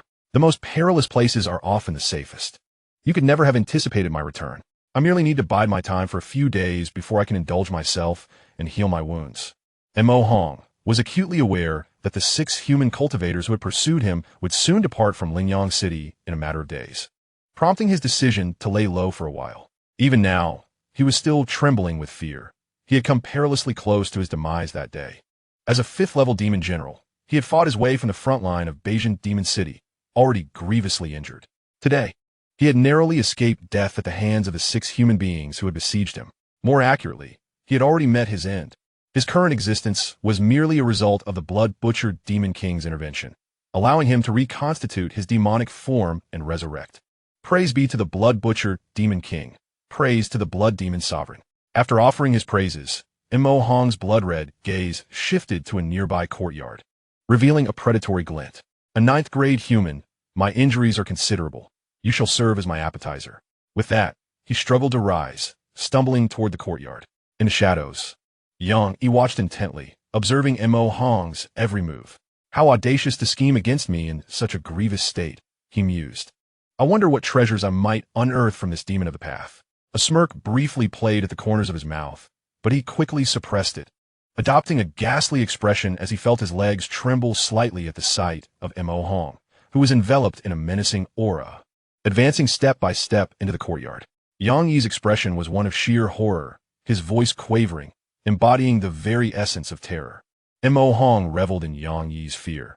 He relished in the sight of the human's terror. Stumbling closer, a wicked smile began to spread across Mo Hong's face. Yes, precisely like this. At that moment, he sensed the vexation from being hunted by the 6 human cultivators gradually dissipating. Standing before Yang Yi, Mo Hong looked down upon him, grinning widely. Human, are you prepared for death? I shall bestow upon you the most excruciating torment before I devour you whole. His crimson tongue flicked around his lips in a display of arrogance. As he spoke, he cast a powerful artifact to seal off the courtyard, ensuring that whatever transpired within would remain hidden from the outside world, and his demonic aura would not leak out, keeping the human cultivators in the city oblivious. Witnessing Mo Hong's actions, Yang Yi could no longer contain himself and broke into a grin. The demon general, in the realm of inquiry, had originally harbored concerns regarding the difficulty in vanquishing such a foe. It was this apprehension that led him to feign a facade, intending to lure his adversary into a close-range strike that would ensure a swift demise. Moments ago, he had worried that should he fail to deliver a fatal blow, it might unleash unforeseen complications that would disrupt his meticulously laid plans. To his surprise, the demon general exhibited an unexpected consideration by isolating this location. It appeared he truly regarded himself as a frightened 9th-tier entity. How amusing! This development alleviated any reservations about engaging in combat. The demon red observed the smile curling at the corners of Yang Yi's lips, yet remained indifferent, attributing it to the latter's apparent bewilderment. For one of the 9th-tier late stage, even in a severely wounded state, he could easily dominate. Chapter 185, Slaying the Demon General. After the demon red erected a barrier with his top-tier artifact, he no longer concealed his form, his body trembling slightly as he transformed into his true 3-meter-tall demonic embodiment. The oppressive aura emanating from the demon red was palpable. With sharp horns protruding from his head, a layer of bone armor enveloping him, and bony spikes sprouting from his back, all shrouded in a swirling miasma of demonic energy. However, Yang Yi remained unfazed. His mind was as clear as crystal, aware that the demon general was now at his wit's end and could not possibly intimidate him. The demon red, towering above, sought to revel in Yang Yi's anticipated panic, but upon seeing the unwavering smile broaden on Yang Yi's face, his anger flared. How dare this insignificant human, akin to an ant, persist? With a sudden movement, the demon red clasped his hands together, aiming to seize and crush Yang Yi. Yet, at that moment, a layer of earthy light enveloped Yang Yi, deflecting the demon red's colossal hands. The divine power of incense ignited. Defense. 6,000 strands of incense divine power were consumed in an instant by the demon red's assault, but that fleeting moment proved sufficient. Yang Yi's gaze sharpened, and from his forehead, the bamboo staff sword surged forth, swelling threefold in size, infused with the essence of 36 domains, piercing into the demon red's brow. The final move of the mystical heavenly sword technique, annihilation. As the bamboo staff sword shot forth, Yang Yi's figure flickered, appearing before the demon red's heart. In a swift motion, he gripped the Xianxia, his form splitting into 3, positioning himself around the demon red and striking with ferocity. The third move of Heavenly Blade, Trisolar Convergence, Slay. 3 terrifying blades of light penetrated the demon red's body simultaneously. Agonizing pain erupted from both his brow and heart, sending him into a frenzy as his stature surged to several meters. This blade and sword inflicted upon the demon red a sense of imminent peril. After enduring numerous battles, his injuries were grievous, pushing his body to its limits. Now, under the relentless onslaught of this blade and sword, his form began to collapse. How could this be? The demon red's expression turned frantic as he hastily summoned demonic energy to eradicate the invading blade light and sword intent. Upon witnessing this, Yang Yi gently shook his head. The Tao-seeking realm is indeed difficult to vanquish. This demon general, already at the end of his strength, had withstood his blade and sword yet remained unvanquished. It must be noted that the strike he delivered was charged with considerable force, reaching an attack potency equivalent to that of the Tao-seeking realm. Xianxia could not simply stand by and watch as the demon general extinguished his sword's radiance and blade intent. To take advantage of weakness and seize life is, after all, his rightful course of action. In a flash, Xianxia appeared above the demon's head, wielding his weapon, Xianxia, which swiftly penetrated the demon's skull. The demon howled in pain, growing increasingly frenzied, his cries becoming more harrowing. At this moment, the demon harbored a profound loathing for Xianxia. This human was insidiously cunning. He had never encountered such treachery among humans in his lifetime. Possessing the strength of the Tao-seeking realm, yet masquerading as a mere ninth-tier cultivator, he had lured the demon into a false sense of security. Was there any justice in this? If it were merely a matter of concealing a few layers of cultivation, he would not have voiced his grievances. However, to hide the power of the Tao-seeking realm beneath the guise of a late ninth tier, he had never before experienced such insidiousness. The worst part was that the human had feigned fear, which was utterly infuriating. At this moment, the demon was engulfed in a tumult of confusion, terror, regret, and madness. He yearned to crush Xianxia to pieces, yet he found himself incapable. If he did not swiftly extinguish the sword intent and blade radiance within him, he was certain to meet his demise here. Now, the demon could hardly muster the strength to retaliate against Xianxia. With Xianxia embedded in the demon's skull, Xianxia did not draw forth another weapon. Instead, he landed atop the demon's head, raising his iron fist to deliver a series of relentless strikes. True Martial Fist Sutra. Split the mountains and rivers. True Martial Fist Sutra. Suppress the universe. True Martial Fist Sutra. Hammer of the heavens. Xianxia's muscles bulged as he unleashed the True Martial Fist Sutra, raining down 100 powerful punches upon the demon's head in an instant. Inside the demon's skull, a bamboo staff sword and Xianxia knife twisted in chaos, while outside, Xianxia's iron fist struck furiously, and 3 terrifying slashes of blade intent eroded his heart. Alas for the demon, a formidable general of the Tao-seeking realm, he met his end at the hands of an inconspicuous and exceedingly treacherous human. Even his soul had not the chance to escape before being obliterated. The enormous corpse of the demon crashed to the ground. Xianxia swiftly descended beside the fallen body. Observing the look of unwillingness etched on the demon's face, and a faint smile emerged. Indeed, the Tao-seeking realm is truly difficult to kill. Had it not been for the prior exhaustion of this demon's resources by several other Tao-seeking beings, it is likely that even in his severely weakened state, Xianxia would not have been able to slay him. Nevertheless, the outcome was favorable. He had successfully vanquished a Tao-seeking being without sustaining any injury. Gazing upon the corpse of the demon, Xianxia felt a surge of exhilaration. This was a body of a Tao-seeking being, replete with treasures. Its bones were exceptionally sturdy, capable of being refined into supreme artifacts. Moreover, the flesh and blood of this demonic being serve as a rare tonic for cultivators of dark arts. The cultivation technique he practices, the 100 rivers returning to one, is precisely designed to absorb the demonic energy within its flesh and blood for his training. Furthermore, the divine abode of a Tao-seeking expert has transformed into a celestial realm that does not collapse upon the demise of its master. This implies that if he can extract the celestial realm from the demon lord, everything within that realm will belong to him. The treasures amassed over a lifetime by a Tao-seeking cultivator are undoubtedly immense, and merely contemplating this prospect brings him great delight. Although he is not yet capable of extracting a Tao-seeking celestial realm, that day is not far off. As soon as he steps into the Tao realm, he will effortlessly extract the demon lord's celestial realm, transforming it into nourishment for the growth of his own. However, it is still somewhat premature to consider the celestial realm. For now, the priority lies in examining the corpse. He cannot help but wonder what treasures he might salvage from this demon lord. With a flick of his hand, the bamboo staff sword and the Xianxia blade shot forth from the demon lord's head, hovering before him. Having feasted on demonic blood, the bamboo staff sword and Xianxia blade exuded an eerie aura, enveloped in a layer of demonic energy that made Xianxia's lips twitch. This dense demonic aura could easily be mistaken for the weapon of some formidable dark overlord. Xianxia shook his head and stored the bamboo staff sword and Xianxia blade into his divine abode, confident that they would return to their original forms once they absorbed the demonic energy.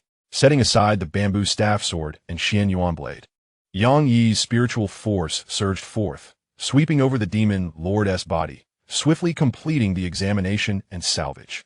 Host has contacted the corpse, randomly salvaging the following item: 3,000 years of Tao rhythm. Tao rhythm? Yang Yi's brow furrowed slightly. This was an item he had never encountered before during his previous salvages. Contemplating this, he turned his attention to the system's detailed description of Tao rhythm. After a moment of reading, enlightenment washed over him, and his spirit felt invigorated.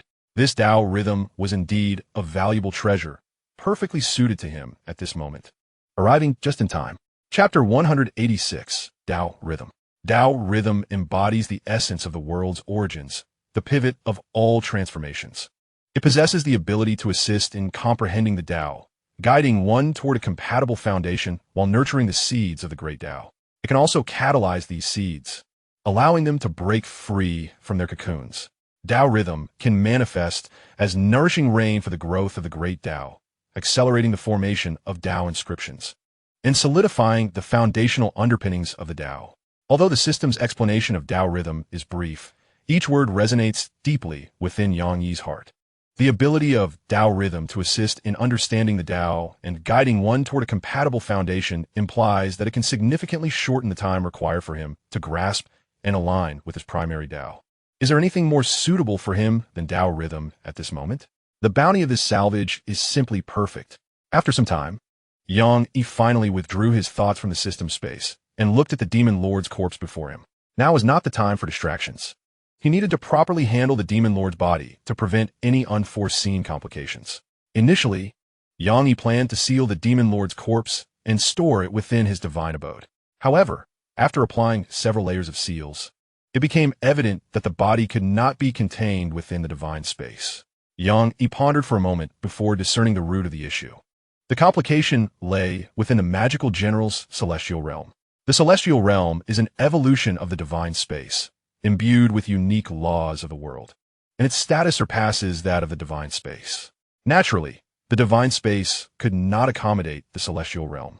As for why the body and heart demon of the empty monk could previously fit within the divine space, it must be due to their extensive battles that had caused the celestial realm to collapse, since it could not be contained within the divine space. Alternative methods had to be considered. Yang Yi continued to apply dozens of layers of seals to the magical general's corpse, compressing its size to 3 inches, resembling a figurine.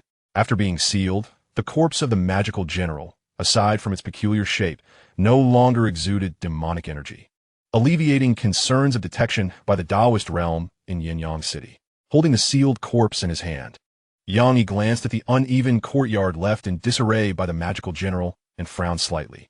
It was indeed troublesome. The scene required some tidying up. With a thought, he activated his domain, Xian2 battle platform, causing the ground beneath his feet to writhe. In an instant, the uneven pits were filled. However, merely filling the pits was insufficient. Yang Yi lightly stomped his foot and deployed the domain. All things wither and thrive. The vegetation surrounding the pits surged forth, alternating between withering and flourishing, quickly restoring the area to its previous undisturbed state. Thus, all traces of the magical general's presence had been completely erased. After completing this task, Yang Yi extended his hand and summoned a small, shimmering silver-white orb into his grasp. This orb was a precious artifact used by the magical general to isolate the courtyard from the outside world. Shaking the orb in his hand, he felt satisfied with his acquisition. In a couple of days, he intended to ambush the Chun clan of the Wild Domain and the practitioners of the Lian clan. Having such a space-isolating artifact would serve him well. This small orb could even mask the aura of a magical general from the Taoist realm, indicating its considerable quality. Likely ranking among the top-tier artifacts, Yang Yi was unaware of the orb's original name, so he simply assigned it a straightforward designation based on its properties, the Boundary Orb. In the following 2 days, Yang Yi did not remain in the courtyard to cultivate in seclusion. Instead, he roamed the city, scavenging corpses. Although the number of individuals forced to their demise by the city lord's manor and the 5 great families did not surpass those slain by the magical general, it still amounted to over 1,000, and he could not afford to overlook this opportunity. Within those 2 days, Yang Yi scavenged the remains of thousands, yielding considerable rewards. With a lifespan of 1,300 years and martial prowess of 2,000 years, along with 3 domains, he also possessed many years of experience in 2 special professions: a century's worth of alchemical experience as an alchemist, and 180 years of experience in array formation as an array master. As for lifespan and martial prowess, there was no need for elaboration. As long as the number of corpses scavenged increased, these two items were inevitable. As for the domains, he could no longer integrate them into the divine ring. However, once he steps into the realm of inquiry, he still has the opportunity to transform the three domains into the subsidiary laws of the cave heaven world. Although the subsidiary laws of the cave heaven world cannot be compared to the original principal laws of the world, they still serve to enhance his cave heaven world in a roundabout way. As an alchemist, he had already acquired the skills of alchemy in the Qian domain. However, the alchemical skills from the Qian domain pale in comparison to those of the wild domain. For Xianxia, the skill of an alchemist has become somewhat superfluous. He does not rely on elixirs to elevate his cultivation, at least not at present, and the alchemical skills he currently possesses do not support his training. Perhaps during moments of leisure, he might delve into the art of alchemy. In contrast to the profession of alchemist, the path of the formation master resonates more profoundly with Xianxia's inclinations. In the Qian domain, he similarly acquired experience in the craft of formation masters. However, due to the chaotic state of research on formations in the Qian domain, he did not pay it much heed. Now, having gathered 180 years of experience in formation arrangement, which includes the setup of both short-distance and long-distance teleportation arrays, he finds it imperative to take notice. Teleportation arrays remain exceedingly beneficial for him. This world is vast and boundless, with the wild domain alone spanning countless miles, not to mention other expansive realms. Without teleportation arrays, even those in the inquiry realm would find it quite inconvenient. Of course, this is ultimately just over a century of experience from a 9th grade formation master, with considerable limitations. The teleportation arrays he can arrange have a range of merely 1,000 miles.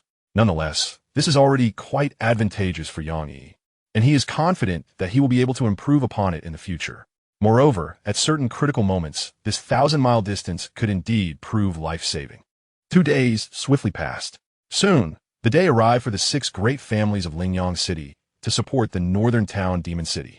Xianxia left his courtyard early and made his way to a luxurious tavern in the center of Lingyang City, where he reserved a private room on the 9th floor. Quietly gazing at the expansive square in the distance, the operation to recruit able-bodied men by the 6 great families had long since concluded, and Xianxia was not concerned about them suddenly approaching him. Furthermore, the tavern he found himself in was one of the most opulent establishments in Lingyang City, backed by the Guo family from among the 6 great families, alleviating any concerns he might have. The recruitment of able-bodied men is not an endeavor open to just anyone. Xianxia's purpose for being here was simple. He wished to witness firsthand the departure of the 6 great families' troops heading to support the northern town Demon City, and to ascertain how many individuals of the inquiry realm would be departing alongside them. The large square visible from the tavern is, in fact, a colossal long-distance teleportation array. According to information he had gathered, this gigantic teleportation array could instantly transport individuals to the ancient city of Lingyang, situated thousands of miles away. After several more teleportations, one could reach the northern town Demon City at the northernmost edge of the wild domain. At this moment, the square was already teeming with people brought in by the 6 great families. Xianxia observed closely. Each family led a contingent numbering in the tens of thousands.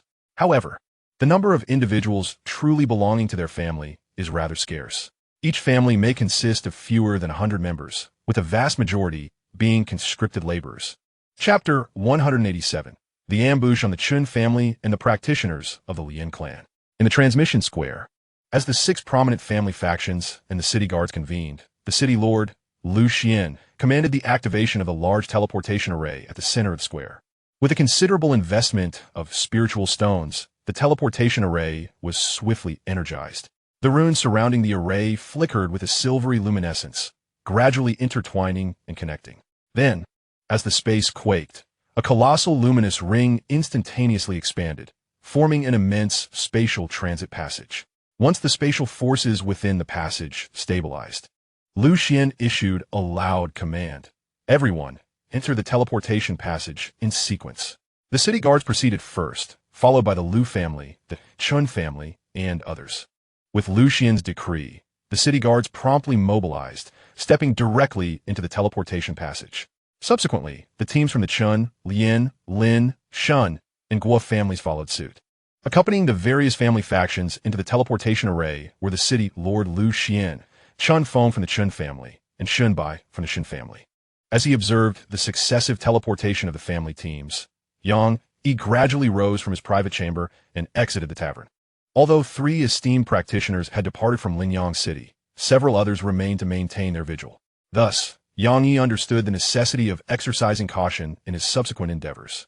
After retrieving the corpse of the demon general from his courtyard, Yang Yi promptly set off towards the southern city gate. Meanwhile, the individuals dispatched by the Chun and Lien families towards the wasteland had already set off quietly while the teleportation of the various family factions was underway. By the time Yang Yi arrived at the southern gate, they had made considerable progress. However, Yang Yi had anticipated this outcome. Merely a few practitioners of the bright deity realm, even if they were of the 8th or 9th ring, posed little threat. Allowing them a head start was inconsequential. Could they truly evade his pursuit?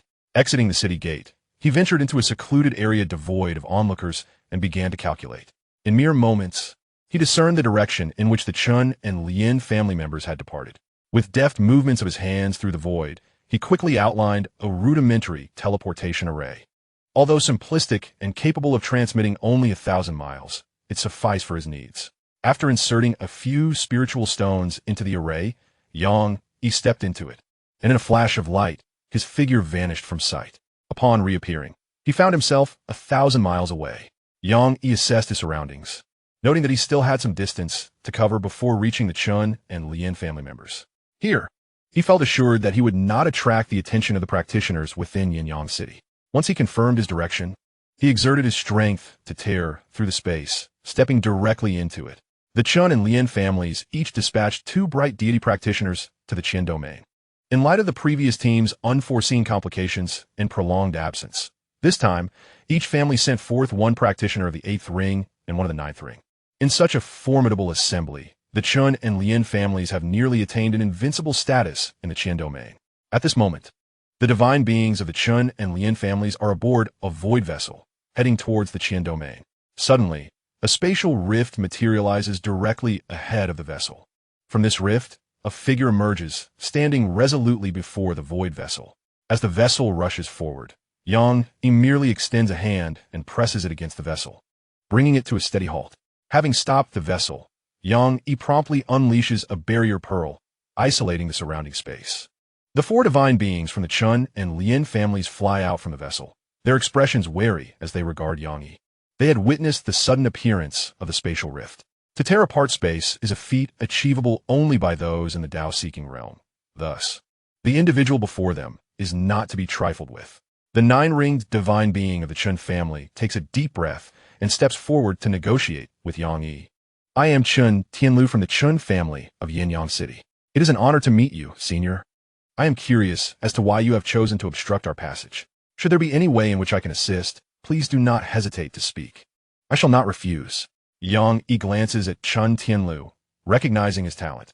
Within just 2 sentences, he has established his lineage without a hint of arrogance. He is indeed a master of assessing the situation. However, this tactic holds no sway over Yang Yi.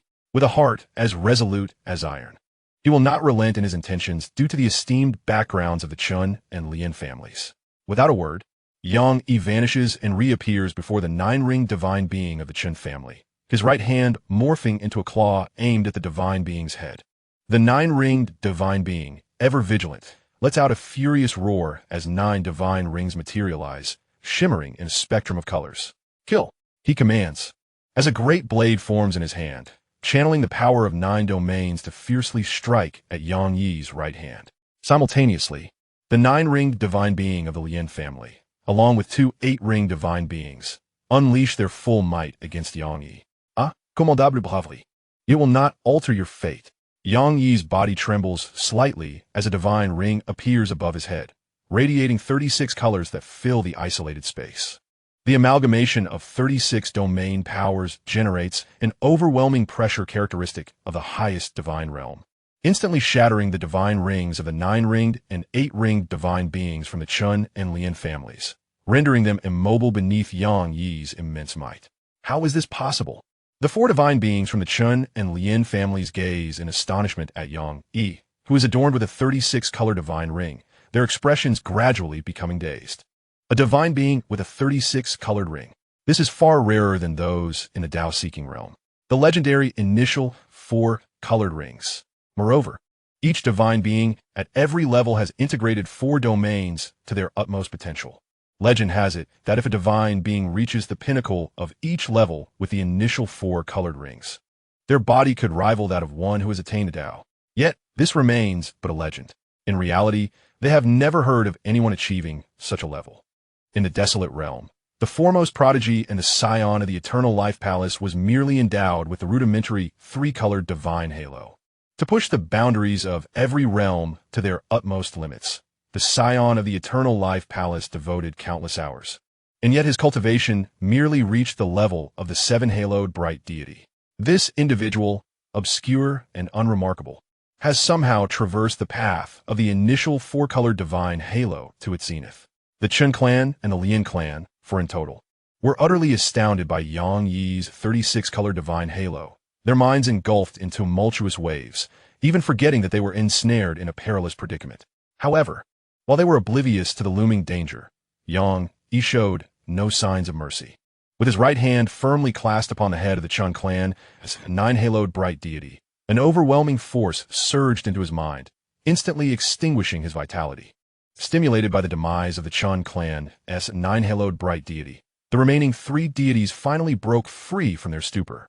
Yet, what could they achieve in their regained consciousness under the crushing pressure of Yang Yi's supreme might? After securing the corpse of the 9-haloed bright deity from the Chen clan into his divine abode, Yang Yi turned his attention towards the 9-haloed bright deity of the Lian clan. As the Lian clan's 9-haloed bright deity beheld Yang Yi approaching, his pupils constricted in terror, and he screamed in panic, "You cannot kill me. I am from the Lian clan of Lingyang Ancient Castle. Our ancestral elder presides over our clan. If you slay me, my clan will not spare you." The 9-haloed bright deity of the Lian clan sought to intimidate Yang Yi with the name of the Lingyang Ancient Castle, hoping to grasp a sliver of hope for survival. Yet, Yang Yi's resolve to kill was as unyielding as iron. He would not be swayed by such feeble threats. With a mocking smile, he retorted, "How does the Lian clan compare to the Qin clan? Both are on par. Having slain a member of the Qin clan, why should I spare you?" The expression of the Lian clan as 9-haloed bright deity faltered. Indeed, with the Chen clan extinguished, what was one more life to take? The Lian clan was hardly superior.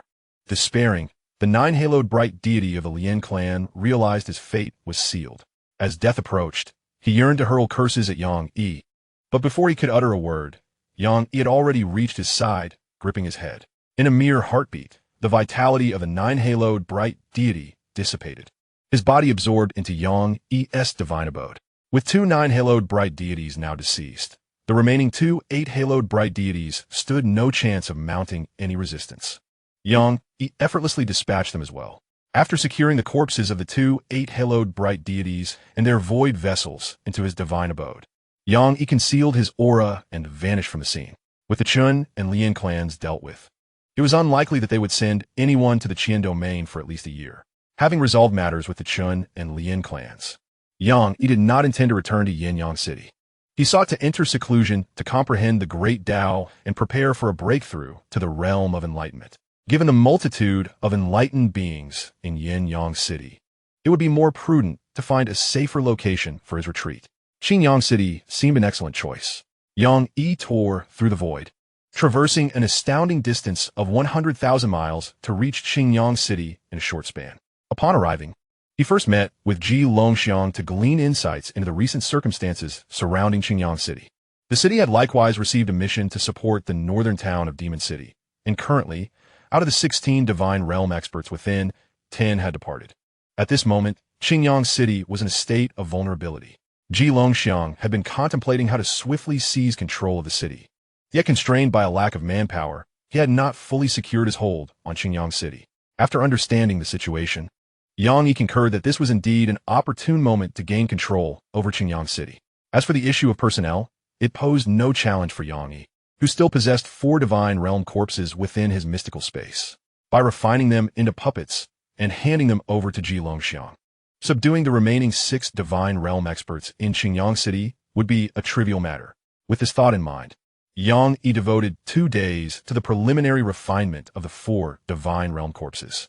Although these puppets did not attain sentience, which left Xianxia somewhat disappointed. He proceeded to entrust them to Xianxia. The subsequent nurturing would be left to Xianxia. While handing over the puppets, Xianxia reminded Xianxia to maintain a low profile, advising against unnecessary bloodshed. The objective was to covertly control Qingyang City. Xianxia understood the underlying implication of Yang Yi's words.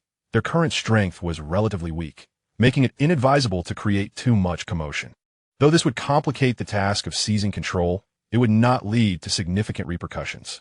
Xianxia remained confident in his ability to accomplish the task. He bowed respectfully to Yang Yi, pledging to adhere to his master's directives. After Xianxia departed with the puppets, Yang Yi returned to the secluded courtyard prepared for him by Xianxia to enter seclusion.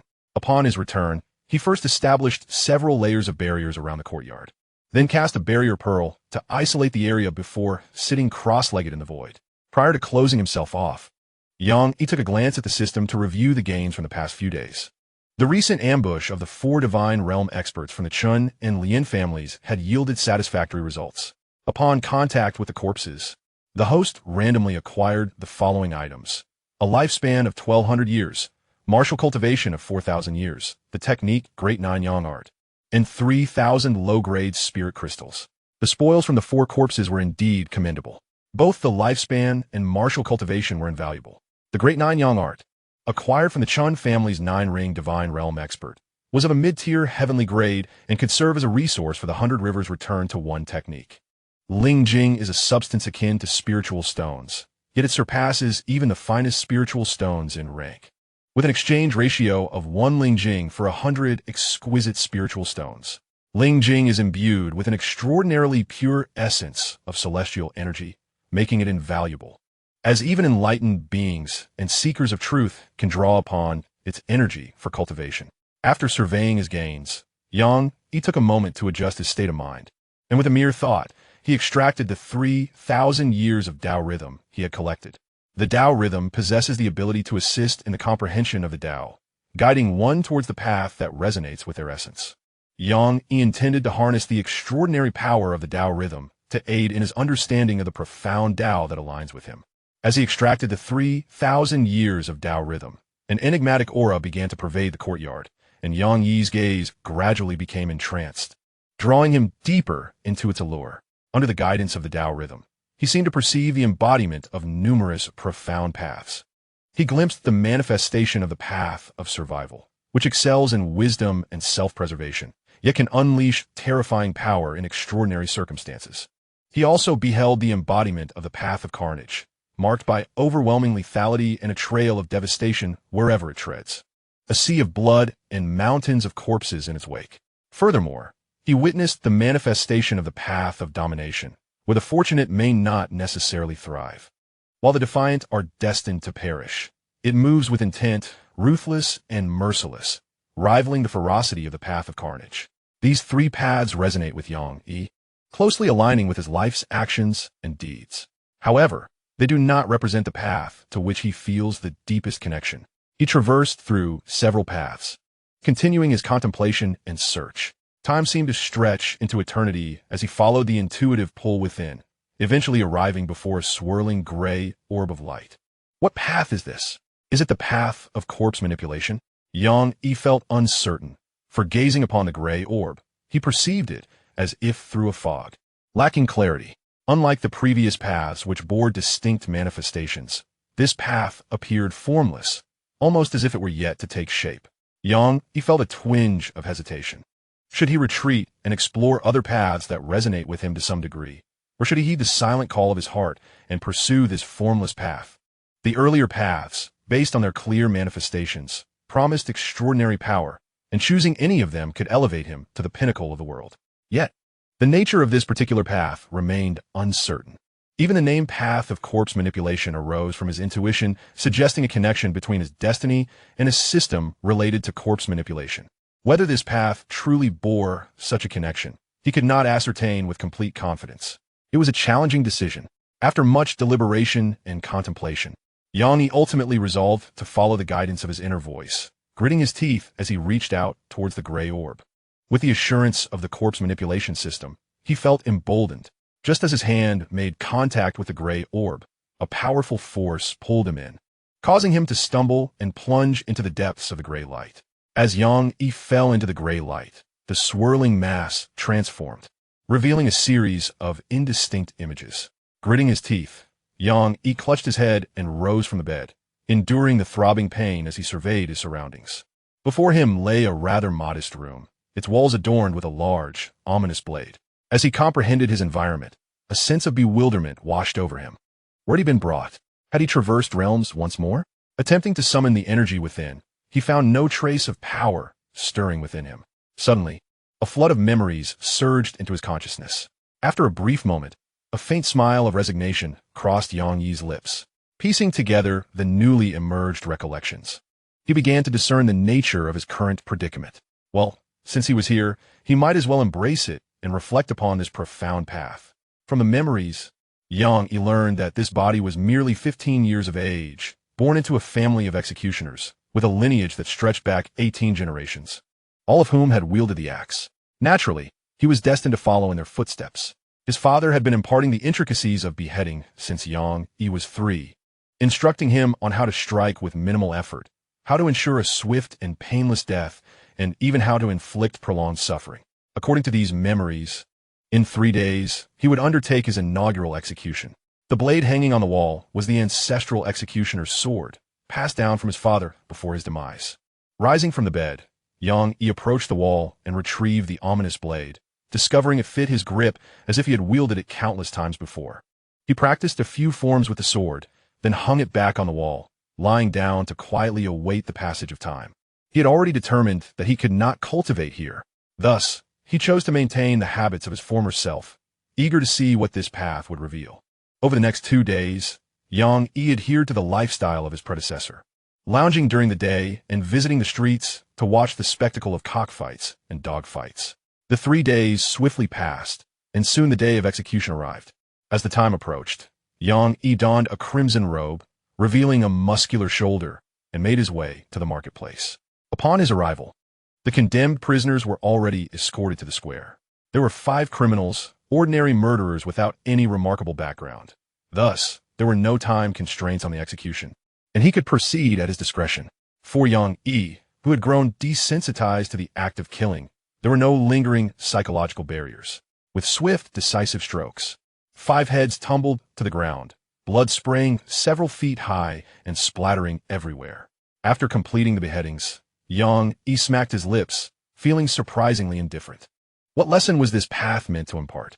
Confounded, he shook his head, choosing not to dwell further on the matter. After the initial execution, Xianxia became increasingly occupied, almost conducting an execution every 2 or 3 days. Gradually, as the number of beheadings rose, Xianxia became ever more adept at this lethal craft. His remarkable skill propelled him from a humble executioner in a small county to a premier executioner in the capital. Time flowed inexorably, and a decade passed in the blink of an eye. The once robust youth, now with graying temples, had transformed into a frail septuagenarian. At this juncture, Xianxia was beset by grave illness, emaciated with clouded eyes, barely clinging to life. Reflecting on the past 60 years, he found himself engulfed in bewilderment. Throughout these decades, he had taken countless lives, murderous fiends, wronged souls, commoners, and nobles alike. Yet, he remained unable to grasp the profound truths that the universe sought to impart to him. 60 years felt interminable. At times, Xianxia even questioned the very nature of the realms. Qianyu, Huangyu, martial artists, enlightened beings, the quest for truth. Were they merely figments of his youthful imagination? Was it the dream of Zhuangzhou transforming into a butterfly, or the butterfly dreaming of Zhuangzhou? Who was Zhuangzhou? Who was he? Lying on his sickbed, Xianxia's consciousness faded, and his hands fell limp as he departed from this world. In that fleeting moment of his passing, the gray orb shimmered and transformed, revealing an entirely new scene.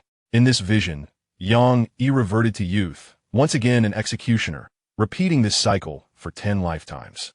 Throughout these 10 lives, he seemed to forget certain truths. Living as an ordinary man, he married and had children, laboring for sustenance.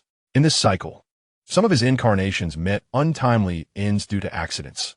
Others succumbed to illness, with only one living to a natural conclusion. After 10 cycles, The images within the gray orb grew markedly clearer.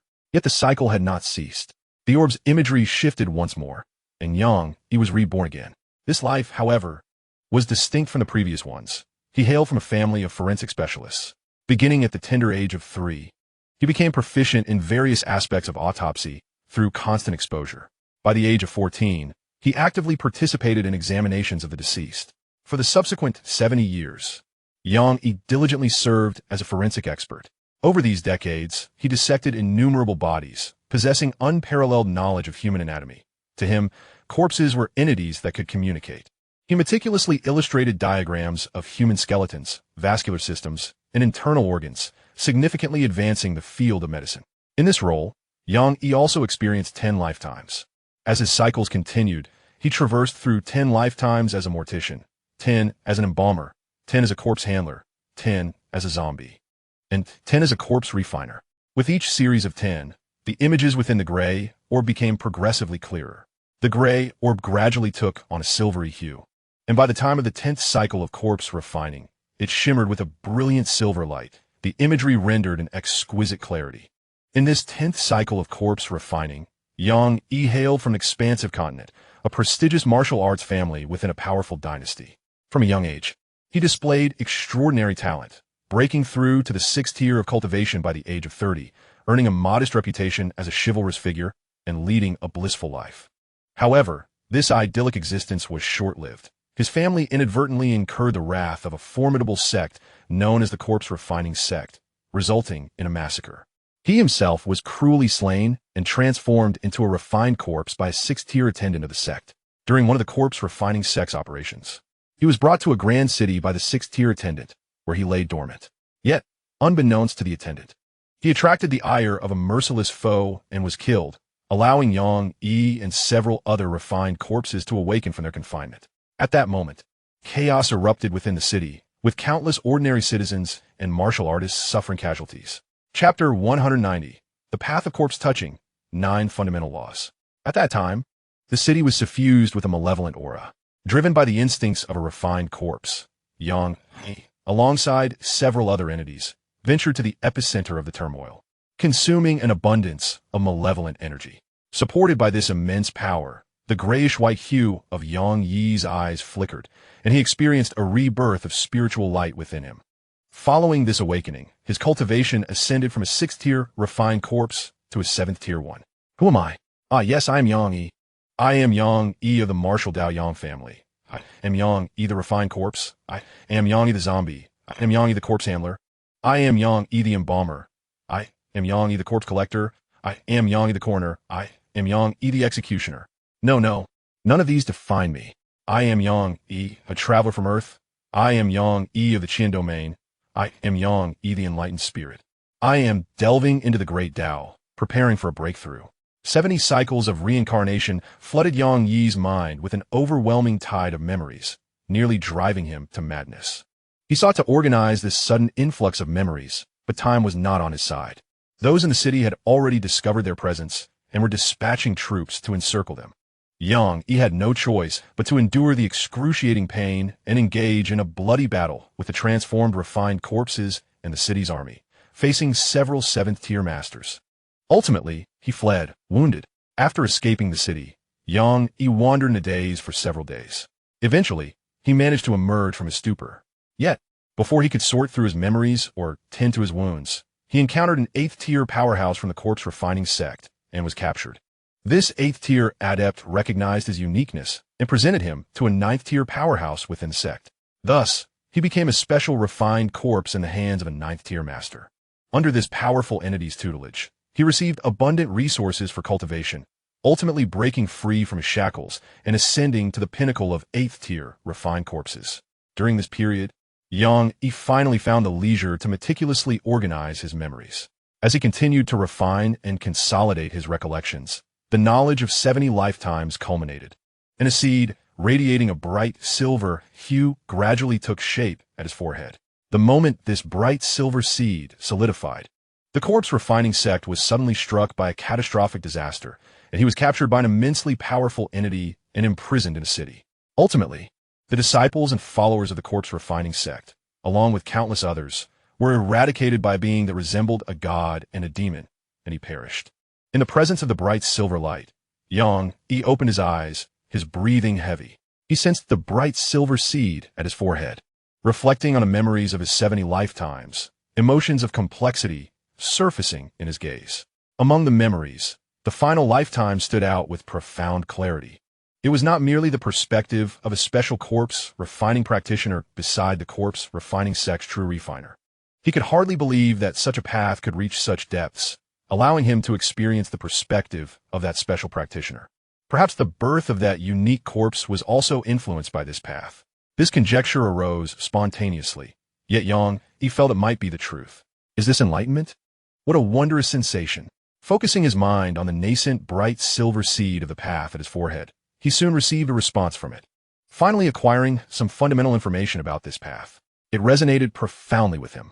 This path was named the Path of Corpse Theft, also referred to as the Path of Corpse Touching, and it bore a divine ability, the Hand of Heaven's Theft.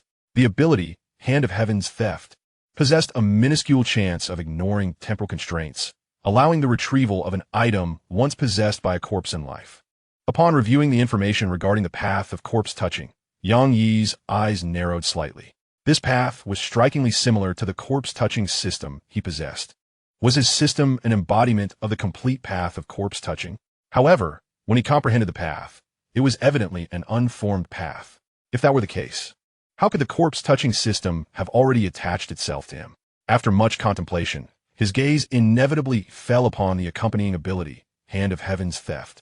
Ignoring temporal constraints, the path of corpse touching can indeed transcend time's limitations. An absurd thought suddenly blossomed in Xianxia's mind. Could it be that this corpse-touching system was sent back from a distant future, guiding him towards the fruition of the path of corpse touching? This notion appeared baseless. Yet it seemed to be the only explanation for the alignment between the system and the path, as well as its premature manifestation in his life. Taking a deep breath, Xianxia pondered the true circumstances which remained elusive to him. However, there was a means of verification. If the corpse-touching system was indeed the fruit of the path sent back from the future, then the system's corpse-touching function and the Hand of Heaven's Theft could only be utilized one at a time. Upon closer inspection, it appears that choosing the path of corpse exploration may not have been entirely advantageous for him, given that he already possesses a system. However, one must recognize that not all calculations are straightforward. What if he had opted against the path of corpse exploration, resulting in its failure to manifest and consequently leading to the collapse of the temporal loop and the system's ineffectiveness? Moreover, if the system indeed embodies the essence of the path of corpse exploration, then this essence will undoubtedly expedite his growth in the future. The seed of the great path must first develop into a great path tree and bloom into a great path flower before it can bear fruit. Now that he possesses the fruit of the great path, it will certainly save him a significant amount of time in his growth. In summary, choosing the path of corpse exploration was undoubtedly the most sagacious decision. With his thoughts gathered, and with the seed of the great path having been born, it is time to plant this seed and transcend into the realm of inquiry. Xianxia seated himself in meditation, his eyes gently closing. As the myriad manifestations of the great path around him swiftly dissipated, he opened the space of his divine abode, allowing the essence of his divine spirit to emerge and cradle the radiant silver seed of the great path into the sanctum of his divine realm. The divine spirit carried the seed into the first layer of the divine abode, where it was planted at the very center, guiding the resonance of the path into the space to stimulate the seed's potential. The moment the seed of the great path was sown, a tempest of transformation engulfed the divine abode, accompanied by thunder and lightning, as the once 900 miles of space expanded to 1,000. The divine abode began its metamorphosis into a celestial realm, as 36 domains evolved to form the primary laws of this new world. The prison of green wood, the primordial forest, the city of withered trees, the cycle of life and death, the mist of 1,000 poisons, and the domain of 5 poisons intertwined to establish the law of wood. The mountain of 1,000 blades, the sword domain of ascension, the sword domain of the sea, the domain of swift blades, and the butchery of whales coalesced to create the law of gold. The cold abyss of profound water, the spirit realm of azure waves, the sword domain of ice and snow, and the endless glacial plain intertwined to manifest the law of water. The inferno of flames, the ashen fire domain, the starfire forge, and the mountain of blazing flames merged to form the law of fire, the divine domain of 1,000 mountains, the battlefield of profound earth, and the silent valley of shadows intertwined to produce the law of earth, the sword domain of wind and rain, the realm of violent winds, the prison of thunder, and the abyss of thunder serpents combined to establish the law of wind and thunder, the 10 directions of death, the abyss of sinister beasts, the mountain of corpse and sea of blood, the court of white bones, and the domain of tyranny united to forge the law of demons, the domain of the fiery sun, the rift of the sword, and the shattering metal of the void combined to create the law of the void. The illusory realm of heavenly mechanisms and 1,000 illusions of creation merged to form the law of illusions. Chapter 191. Transcending Inquiry, 3 Distinct Visions. The 36 domains have collectively evolved into 9 primary laws, and Xianxia felt a profound sense of satisfaction within, in contrast to other beings at the divine enlightenment stage, who, upon breaking through each layer of their realm, assimilate into similar domains and likely evolve only a single primary law upon transcending inquiry. His starting point is undoubtedly elevated by a considerable margin. As the seeds of the path of corpse touch began to sprout, the 9 primary laws fully evolved, and the divine domain underwent a profound transformation, becoming a realm of celestial wonders. The opportunity to break through to the Tao inquiry realm had arrived. Xianxia abruptly opened his eyes, swiftly retracting the barrier orb before tearing through the fabric of space, heading towards the boundless ocean. A breakthrough to the Tao inquiry would undoubtedly create a significant commotion. Thus it was prudent to avoid such a densely populated area. Upon tearing through space and reaching the skies above the infinite sea, Xianxia immediately cast the barrier orb, isolating the vicinity. He then immersed his consciousness into the system space, directly extracting 5 millennia of martial arts cultivation. This energy surged into his being, propelling the technique, the unification of rivers, to operate at an accelerated pace. In that moment, his aura expanded rapidly. However, this swift escalation in his aura only persisted for half a day before it began to wane. Xianxia's brow furrowed. It seemed that 5 millennia of martial arts cultivation was insufficient to support his breakthrough into the Tao inquiry realm. The chasm between the mind manifestation and Tao inquiry was indeed vast. Yet, this was a positive sign. The greater the cultivation required, the more formidable his strength would be post-breakthrough. Without hesitation, Xianxia extracted another 5 millennia of martial arts cultivation to infuse into himself. His aura swelled once more, swiftly propelling him to an entirely new level. He had successfully ascended to the first layer of the Tao inquiry realm. In that instant of breakthrough, the celestial world within him experienced a cataclysmic transformation. The realm expanded from a radius of 1,000 miles to one of 10,000 miles, as the 9 primary laws coalesced into a dome, enveloping the entire domain. At this point, his celestial world had truly become a self-sustaining universe capable of independent evolution. Aside from its relatively small domain and the imperfection of its laws, it bore little difference from the external world. Following his breakthrough, Xianxia could distinctly feel that he was now at least dozens, if not hundreds, of times more powerful than before. In the moment of his breakthrough, an extraordinary phenomenon manifested over the boundless sea. Purple energy surged from the east for 30,000 miles. A colossal Kunpeng soared through the skies, clutching the sun and moon. A supreme demon god battled against the heavens. Where Xianxia sat in the void, the shadow of a 10,000-mile Kunpeng cradled him, while he perched atop its head. The 30,000-mile purple energy transformed into an unending cloak, with a towering demon god standing behind him, serving as his guardian. Thankfully, he was deep within the tranquil expanse of the boundless sea, 100,000 miles of solitude. Otherwise, such phenomena would surely have caused a stir. The 3 grand manifestations lasted only a moment before coalescing into 3 interwoven inscriptions, imprinted upon Xianxia's brow. As his eyelids fluttered, he immediately sensed the significance of these inscriptions. The purple energy from the east, extending for 30,000 miles, was an auxiliary inscription that enhanced his cultivation and comprehension under its embrace. The colossal Kunpeng clutching the sun and moon, alongside the supreme demon god battling against the heavens, granted him the ability to summon their ethereal forms to fight on his behalf. This bestowed upon him even more formidable means. Upon the completion of his breakthrough, Xianxia rose from the void, retracting the barrier pearl and swiftly erasing his presence before tearing through the fabric of space to depart from the location. Although he found himself in the depths of the boundless sea, the commotion he had just caused was rather significant, making it prudent to leave swiftly. After severing space repeatedly to return to his courtyard in Xingyang City, Yang Yi once again summoned the barrier pearl to isolate the yard. Despite having ascended to the realm of Tao inquiry, there were still matters that required his attention. Yang Yi's consciousness delved into the realm of his cave heaven, discovering that after his breakthrough, the sprout of the corpse-touch Tao had been growing at an astonishing rate, reaching the height limit of the first level of the cave heaven. A twitch appeared at the corner of Yang Yi's mouth. This was quite absurd, as the first level of his cave heaven stood 100 miles tall, and such a lofty sprout was indeed rare. He paid little heed to the sprout of the corpse-touch Tao, instead extracting the 3,000 low-grade spirit crystals he had previously gathered, shattering them to provide pure spiritual energy for the cave heaven. Subsequently, he extracted 3 types of domains he had collected in Xingyang City, transforming them into supplementary laws for his cave heaven. Upon completing these tasks, Yang Yi found a suitable location within the cave heaven and solemnly planted the seed of the Diamond Tao. The primary focus of his cultivation was the corpse-touch Tao, which did not directly enhance his combat prowess. Thus, the supplementary Tao remained quite significant for him.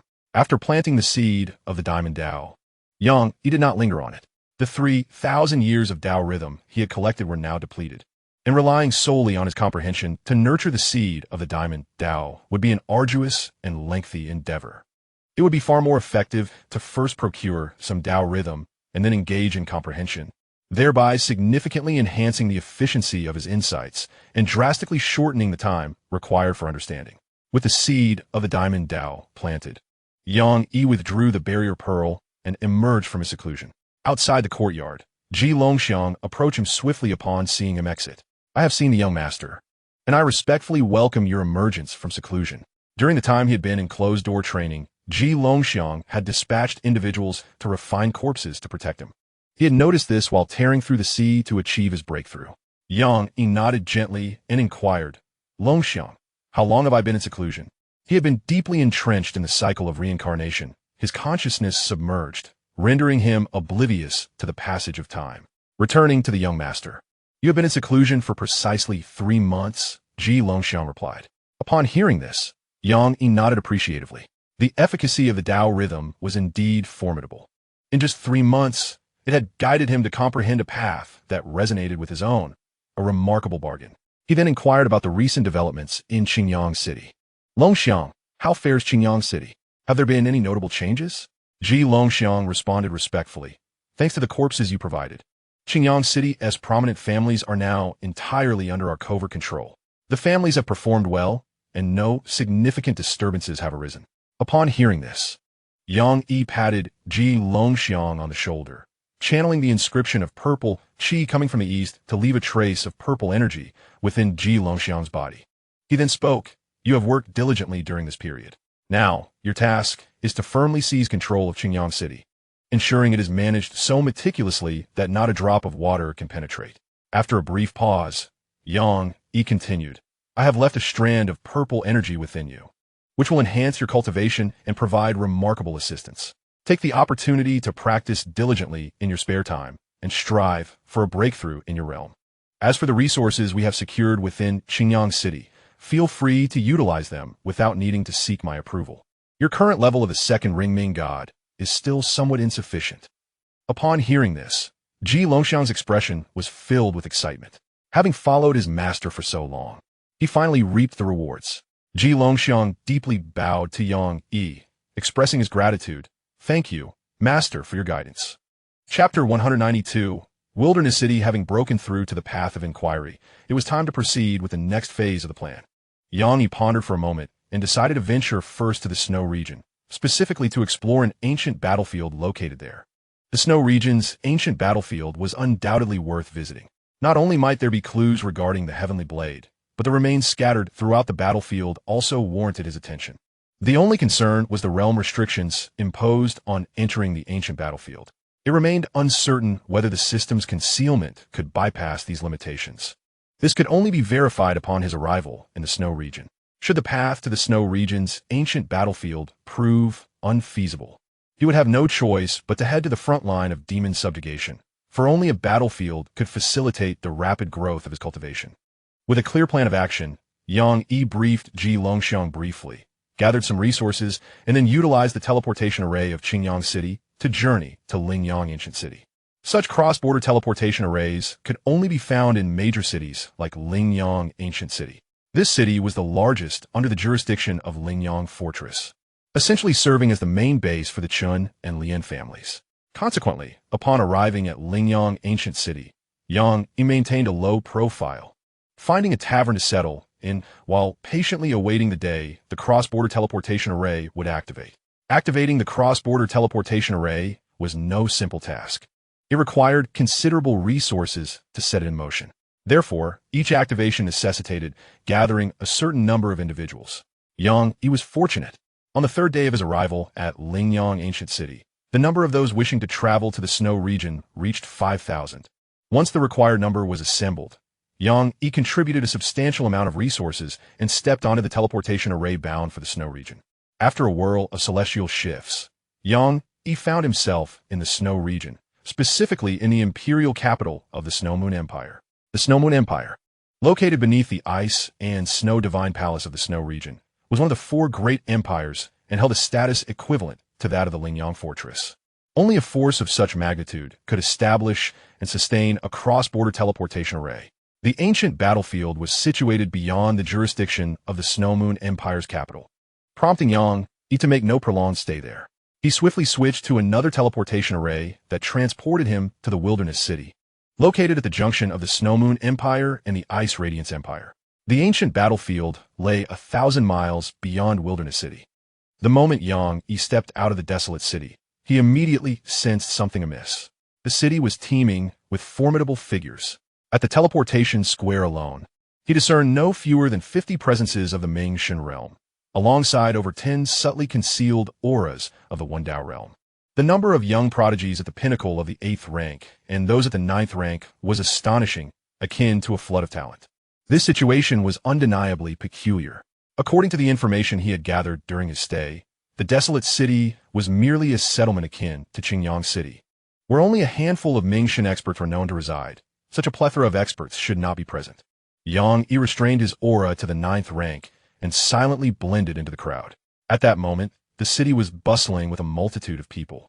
After navigating through the throng, he finally found a somewhat inconspicuous inn to take temporary refuge. During his search for lodging, he gleaned from the conversations around him the reason behind the congregation of so many powerful beings in the desolate city. Their purpose was strikingly similar to his own. All were drawn here by the ancient battlefield. Since its sudden emergence over a millennium ago, the ancient battlefield had manifested every century, although it had been plundered by prodigies from the four great empires during its second appearance. It remained a rare treasure-hunting and training ground for other factions. In fact, during its subsequent appearances, prodigies from the four great empires had also come forth. Presently, the multitude of Ming-Shan and Wendao experts in the city were guardians escorting their own prodigies to participate in the forthcoming trials. The ancient battlefield was set to open in just 6 days. Yang Yi was indifferent to their treasure-hunting strategies or training regimens. His sole concern was whether he could circumvent the battlefield's restrictions and gain entry. If he were unable to access the ancient battlefield, he would have to alter his plans and head towards the demon suppression front. However, since the ancient battlefield had yet to manifest, he could not even test whether he could bypass its constraints, leaving him with no choice but to wait within the city. During these waiting days, Yang Yi encountered several renowned prodigies. Among the 15 or 16-year-olds at the 9th rank, the later stages were not uncommon.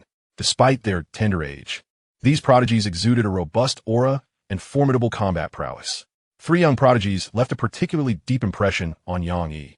One was a maiden named Li Chunian, clad in a pure white fox fur, approximately 16 years old, with an innocent and charming visage, yet possessing the cultivation of the pinnacle of the 9th rank. She was the 9th princess of the Xianxia Empire, adept in 3 distinct domains, and had come to the ancient battlefield seeking the opportunity to master a 4th domain, aspiring to break through to the initial stage of the Ming-Shan realm and attain the 4-color divine ring. Another was a youth named Dao Wuya, dressed in tattered brown robes with dark skin. He stood at the pinnacle of the 8th rank, not particularly remarkable among the crowd.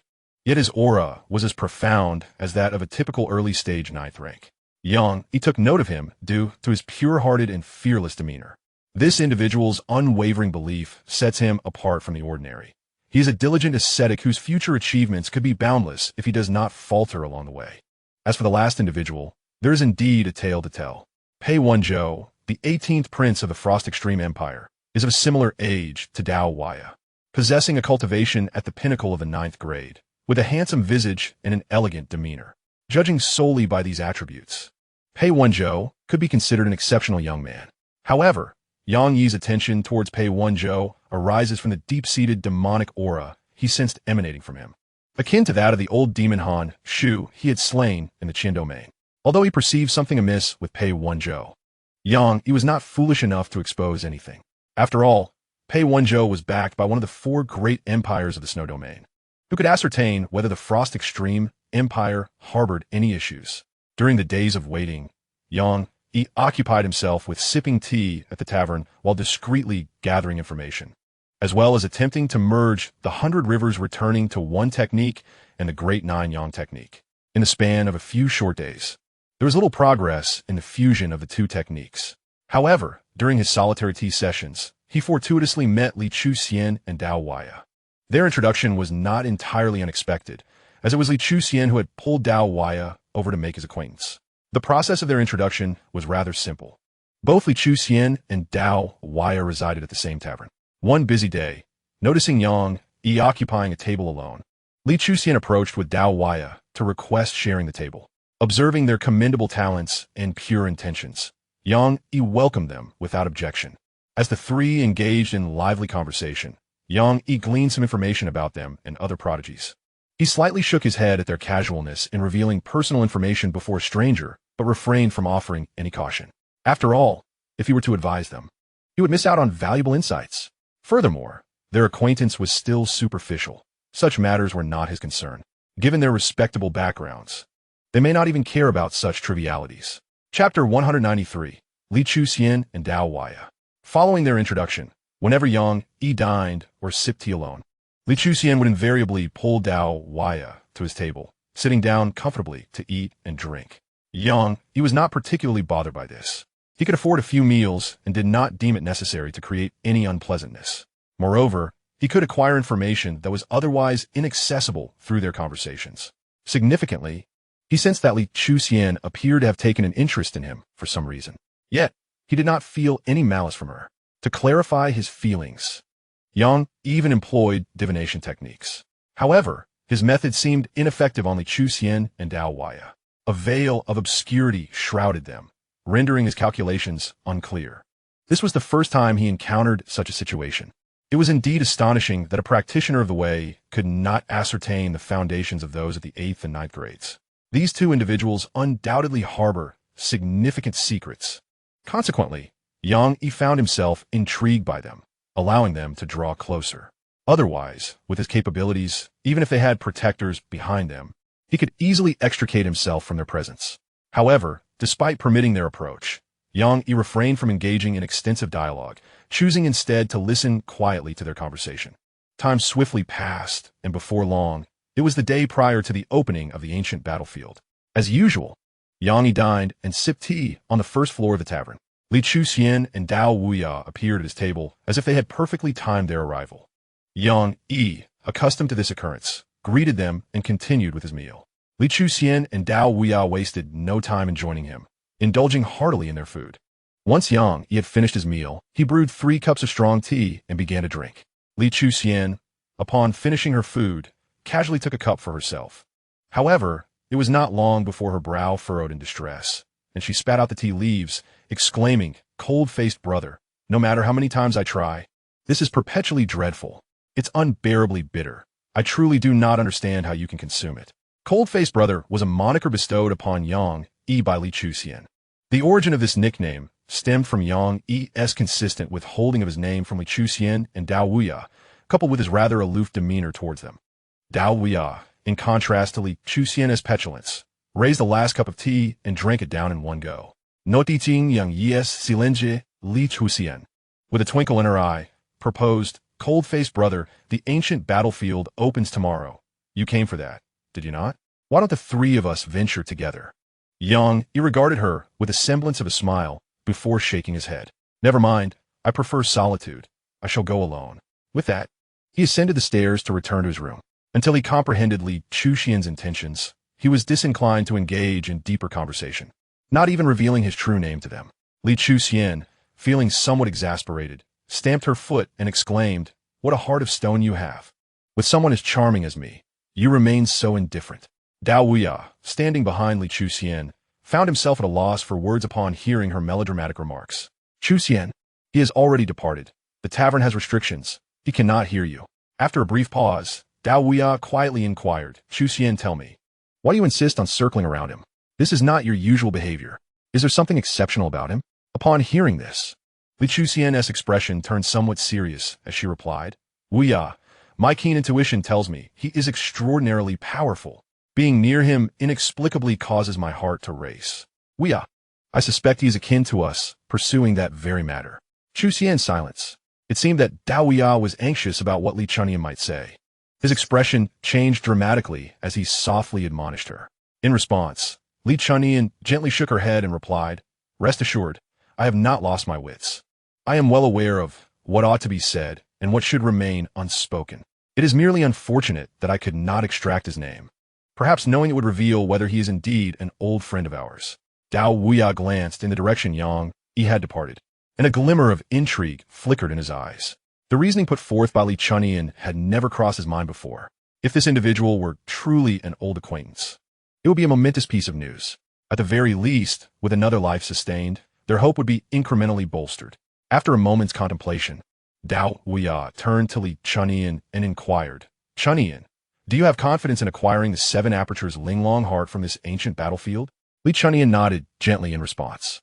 "Fear not, I am utterly confident. This ancient battlefield will undoubtedly yield fragments of the 7 apertures Linglong heart. Once I am able to restore it, I shall step forth into the realm of the bright divine with the initial 4-color divine ring in my most formidable form." Upon finishing her words, Li Chuxian regarded Dao Wuya and said, "Let us not dwell solely on my matters. What about you, Wuya? The heavens and earth have undergone significant changes since the past. Do you still possess the means to start anew?" Though Li Chuxian's words trailed off, Dao Wuya comprehended her intent entirely. "I have attained the sword heart of fearlessness. Nothing can hinder me." The conversation between Li Chuxian and Dao Wuya, while shielded from the ears of those nearby due to the restraints in the tavern, could not be concealed from a discerning listener in the realm of inquiry. In a room on the 3rd floor, Yang Yi wore a slightly grave expression. He was able to piece together the fragments of dialogue exchange between Li Chuxian and Dao Wuya, despite their deliberate omissions. If his conjectures were accurate, the entanglements surrounding these two individuals were beyond imagination. No wonder he felt as though he were shrouded in a veil of fog when attempting to decipher their fates. In an instant, Yang Yi resolved to maintain a distance from the pair, vowing never to become embroiled in their intricate destinies. As for the matter they mentioned, he was intensely curious but had no desire to probe further at this moment. If his assumptions held true, the issue they spoke of would undoubtedly be a colossal affair, one that could spell doom for anyone who dared interfere. Unless absolutely necessary, he would not foolishly charge headlong into such peril. At this moment, Li Chuxian and Dao Wuya had transformed into entities of untouchable significance in Yang Yi's mind. Were it not for the potential clues regarding the heavenly blade within this ancient battlefield, he would have already sought to extricate himself from his place. Nevertheless, despite not relinquishing the prospect of the ancient battlefield, Yang Yi made a determination.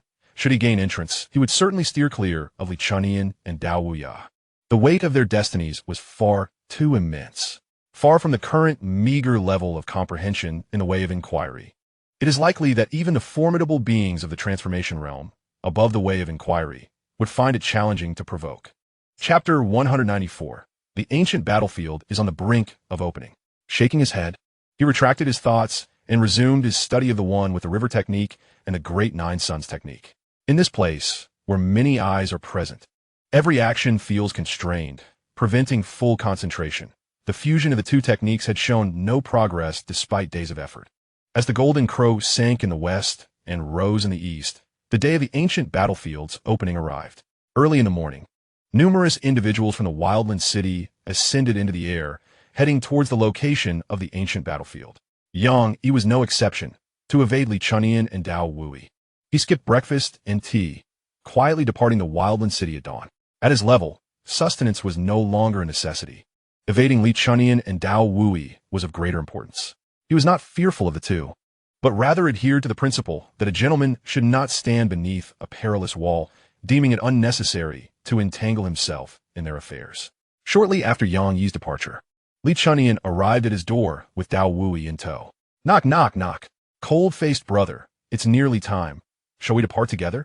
After knocking for quite some time without a response, Li Chunyan realized something. She turned, stamping her foot, and looked at Dao Wui.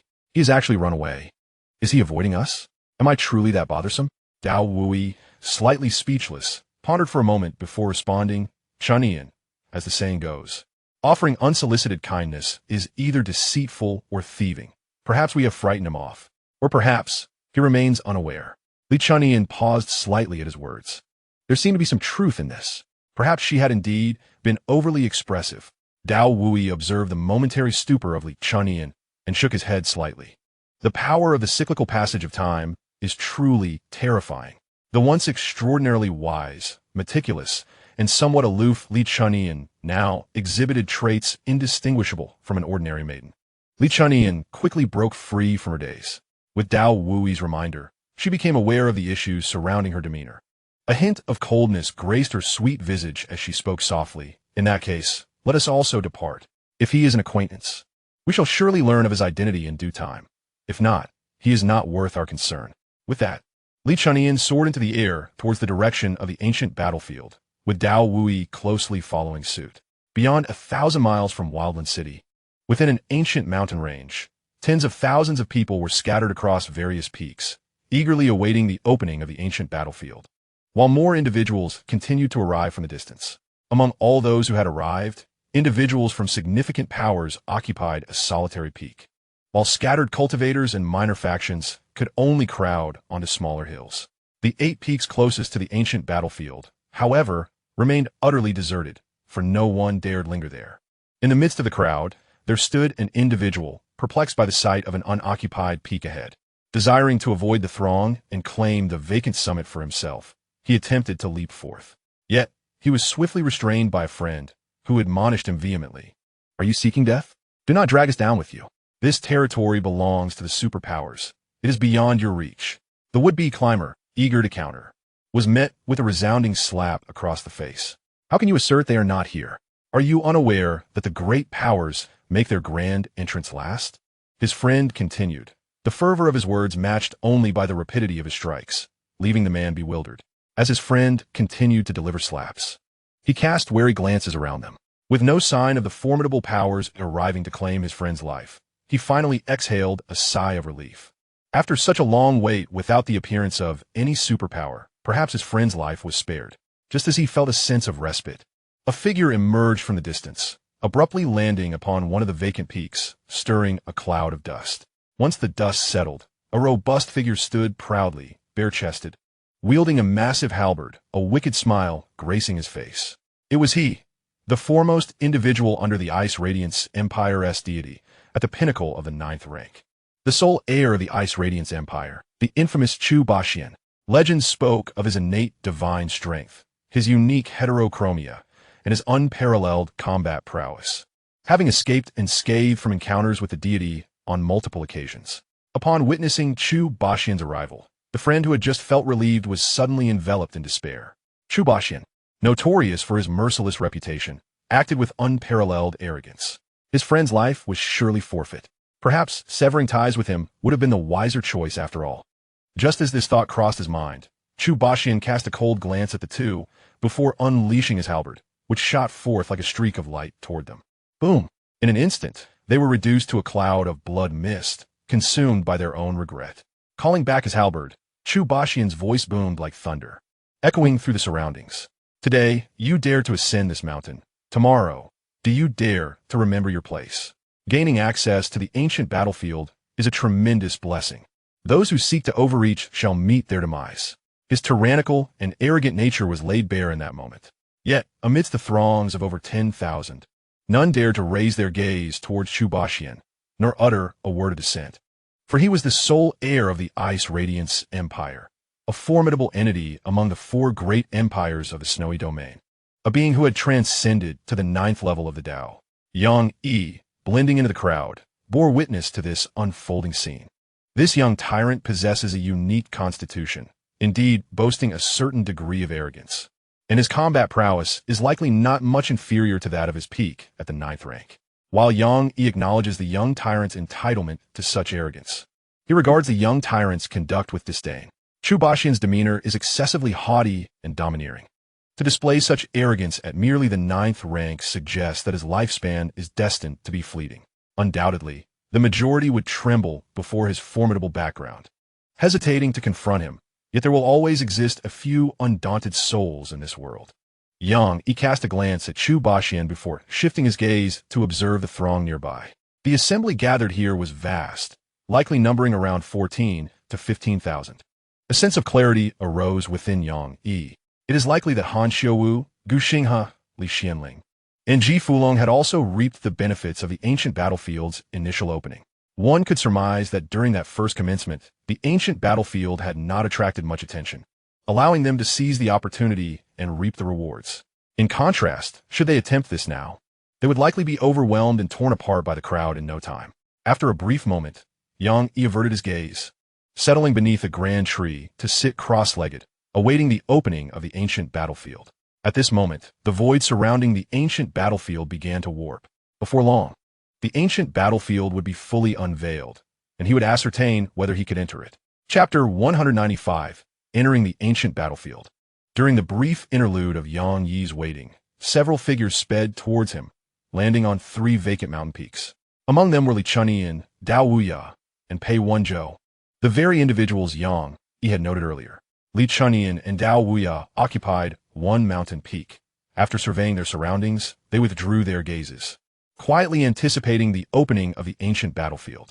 In stark contrast to Li Chunyan, Dao Wuya and Pei Wenzhou displayed a certain flamboyance upon descending upon their mountain peak.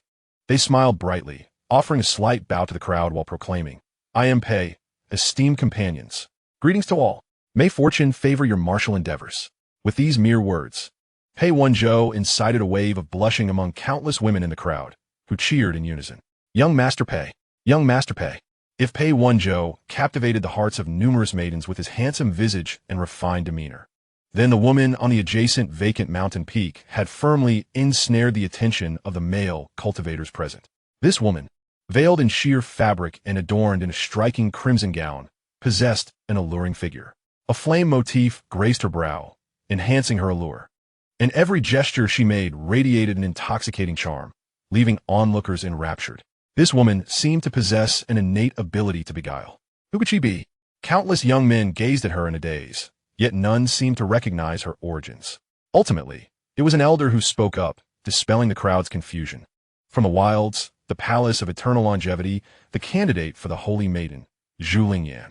His words stirred a tempest of reactions, eliciting exclamations from the multitude. The Palace of Longevity, a paramount force in the desolate realm, stands on par with the renowned Snowy Ice Temple. How could a candidate for the holy maiden of such a prestigious establishment find herself in this obscure location? It is well known that this ancient battlefield has already been thoroughly plundered, leaving behind only remnants of past feasts. Could it be that in previous openings of the battlefield, some treasures remained unclaimed? Upon hearing the illustrious name of the Palace of Longevity, even Yang Yi could not help but cast a lingering glance at Zhu Lingyan. Enigmatic methods have been employed upon her, making it impossible for Yang Yi to discern her true nature, though he could vaguely perceive her extraordinary constitution. Since clarity eluded him, he chose to avert his gaze. He was not one to be easily swayed. Even though Zhu Lingyan possessed unparalleled beauty and an innate charm, it failed to stir his emotions. The intricacies of her background held little relevance for him. The Palace of Longevity was beyond his current reach. Thus he refrained from probing deeper. At the moment Yang Yi withdrew his gaze, Zhu Lingyan, perched upon a distant mountain peak, seemed to sense the scrutiny directed at her and turned to look in Yang Yi's direction.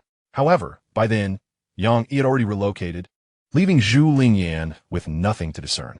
Her brow furrowed as she gazed at the empty space beneath the ancient tree. She was certain that someone had been observing her moments ago. This gaze was unlike the fervent and impatient stares of others.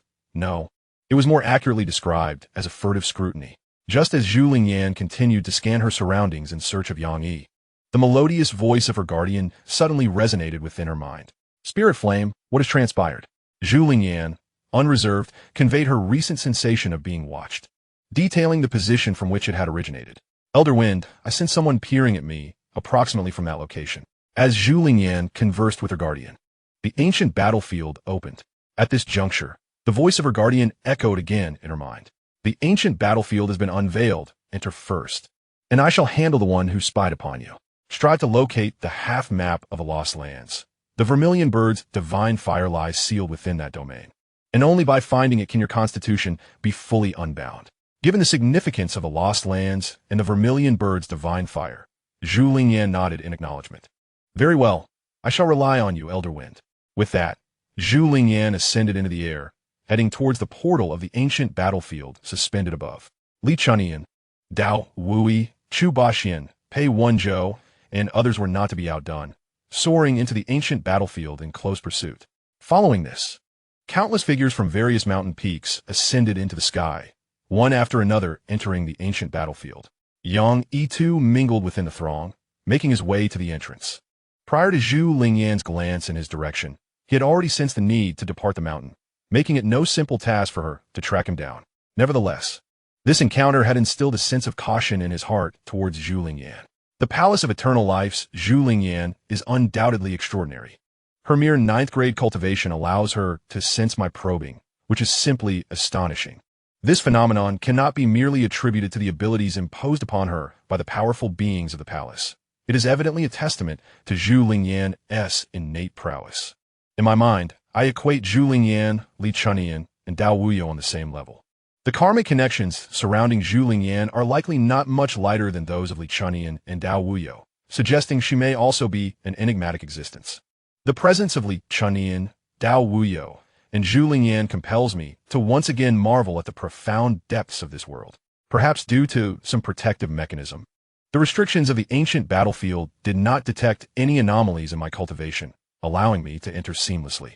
A sensation akin to the shifting of stars enveloped me as I materialized within the ancient battlefield. As I steadied myself, my gaze swept across the surroundings, revealing only a sparse group of a dozen or so individuals. It became evident to me that this ancient battlefield operates with a mechanism resembling random teleportation. While tens of thousands may surge into the domain, only a handful remain nearby upon entry. I projected my spiritual consciousness outward to swiftly ascertain the circumstances surrounding me. However, I soon found my brow furrowed in concern. The suppressive force within this ancient battlefield is formidable, limiting my spiritual consciousness to a mere 10-mile radius.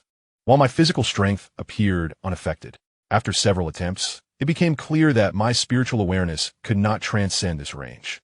Reluctantly, I conceded to the limitation. 10 miles would suffice, albeit somewhat constricted. As my consciousness swept across this 10-mile expanse, I beheld the stark reality of my surroundings. Although referred to as a battlefield, it resembled a desolate realm more than a site of conflict.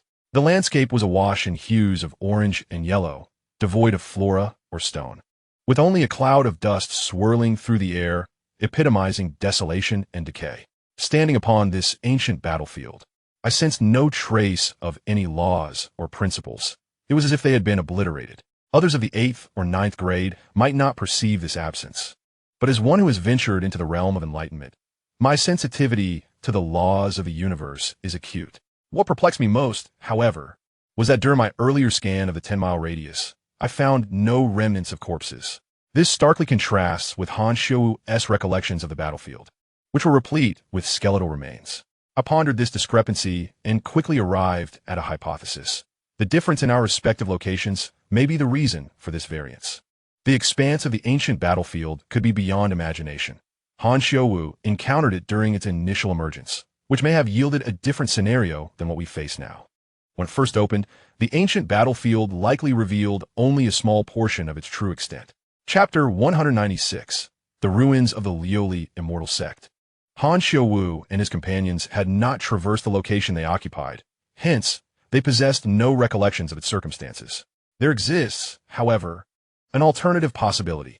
Han Xiaowu's memories may have been incomplete, with the recollections pertaining to his current position remaining uncollected. As for the veracity of the situation, Yang is presently unable to render an accurate judgment. He must explore further. This place harbors not even a single skeletal remnant, rendering it devoid of any value in his eyes. Yang paid no heed to the dozen or so individuals exploring the vicinity, and with a flicker of his figure, he vanished from sight, heading towards the horizon. Over the subsequent 10 days, Yang traversed an expanse of over 10,000 miles, his spirit scanning every inch of land within this vast territory, yet the results were disheartening. In the span of 10 days and a 10,000-mile radius, he encountered merely over 100 skeletal remains, and those were grievously fragmented. Moreover, these remains were predominantly of the 8th and 9th ranks, yielding scant rewards. This was hardly a battlefield. In any region of the outside world, the number of skeletal remains within a similar 10,000-mile area would exceed this by dozens, if not hundreds, of times. Such a situation is unequivocally amiss. This does not resemble the remnants of an ancient battlefield. The occurrence of such circumstances suggests only two possibilities. First, all the remains in this area have been consumed by some entity. Second, this region held a particular significance during the Great Conflict and has been isolated. Regardless of which scenario is true, it signifies that this area is profoundly unsettling. Realizing this, Yang felt an inexplicable chill creep over him. It is worth noting that over these 10 days, he had unleashed his spiritual energy to sweep through this territory. Yet his cultivation level revealed no discernible clues. What this implies need not be elaborated upon. If this area indeed harbors unknown dangers, it is far beyond his capability to confront. With this thought in mind, Yang Yi's figure flickered as he proceeded in a straight line towards a specific direction. In any case, his priority was to vacate this region, which held no value for him to linger. Yang soared in a singular direction for 3 days, at last witnessing a scene starkly contrasting with that of the previous area. This new territory, despite its appearance of decay akin to the earlier one, was not lacking in skeletal remains. Yang Yi's spiritual energy surged forth, swiftly collecting the remnants of tens of thousands nearby. These were merely ordinary 8th and 9th rank remains. Perhaps luck was not on Yang Yi's side today, for this round of scavenging yielded little of worth. Only 3,000 years of martial cultivation and some miscellaneous techniques and skills. Nonetheless, this haul was already a significant improvement compared to the preceding 10 days. After surveying his findings, Yang resumed his wandering across the battlefield, simultaneously seeking clues regarding the heavenly blade and continuing his search for skeletal remains to collect. Meanwhile, at the opposite end of the ancient battlefield, Pei Wenzhou, leveraging his own advantages, successfully lured over 10,000 female cultivators towards the very area where Yang had previously lingered. Li Chunyan and Dao Wuyo followed the faint intuition deep within Li Chunyan's heart, making their way toward a dilapidated temple in the far eastern region of the ancient battlefield. Chu Baxian, bearing a great halberd on his shoulder, gazed resolutely towards the northern region where the abyss of gods and demons lay, as if there resided the fortuitous opportunity he sought. In contrast to the clarity of purpose exhibited by the aforementioned individuals, Zhu Lingyan appeared somewhat adrift. She remained unaware of the precise location of the fragment of a map she was in search of, and could not even ascertain if it truly existed within this ancient battleground. After fruitlessly searching several ruins, Zhu Lingyan produced a colorful jade plate, which she consulted for a considerable time before stowing it away and gazing into the distance. A shadow of melancholy crossed her face as she murmured, "I hope this divination proves accurate. I have lingered in the 9th tier for far too long. If I do not elevate my cultivation soon, it may be too late."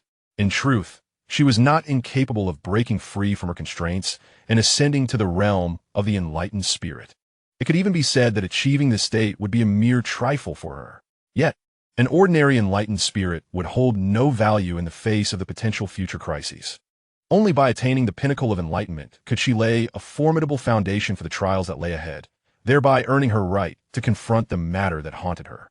Having already tasted failure once, she vowed never to permit herself a second defeat. Opportunities for a second chance are rare. Had it not been for that individual, she would have perished long ago.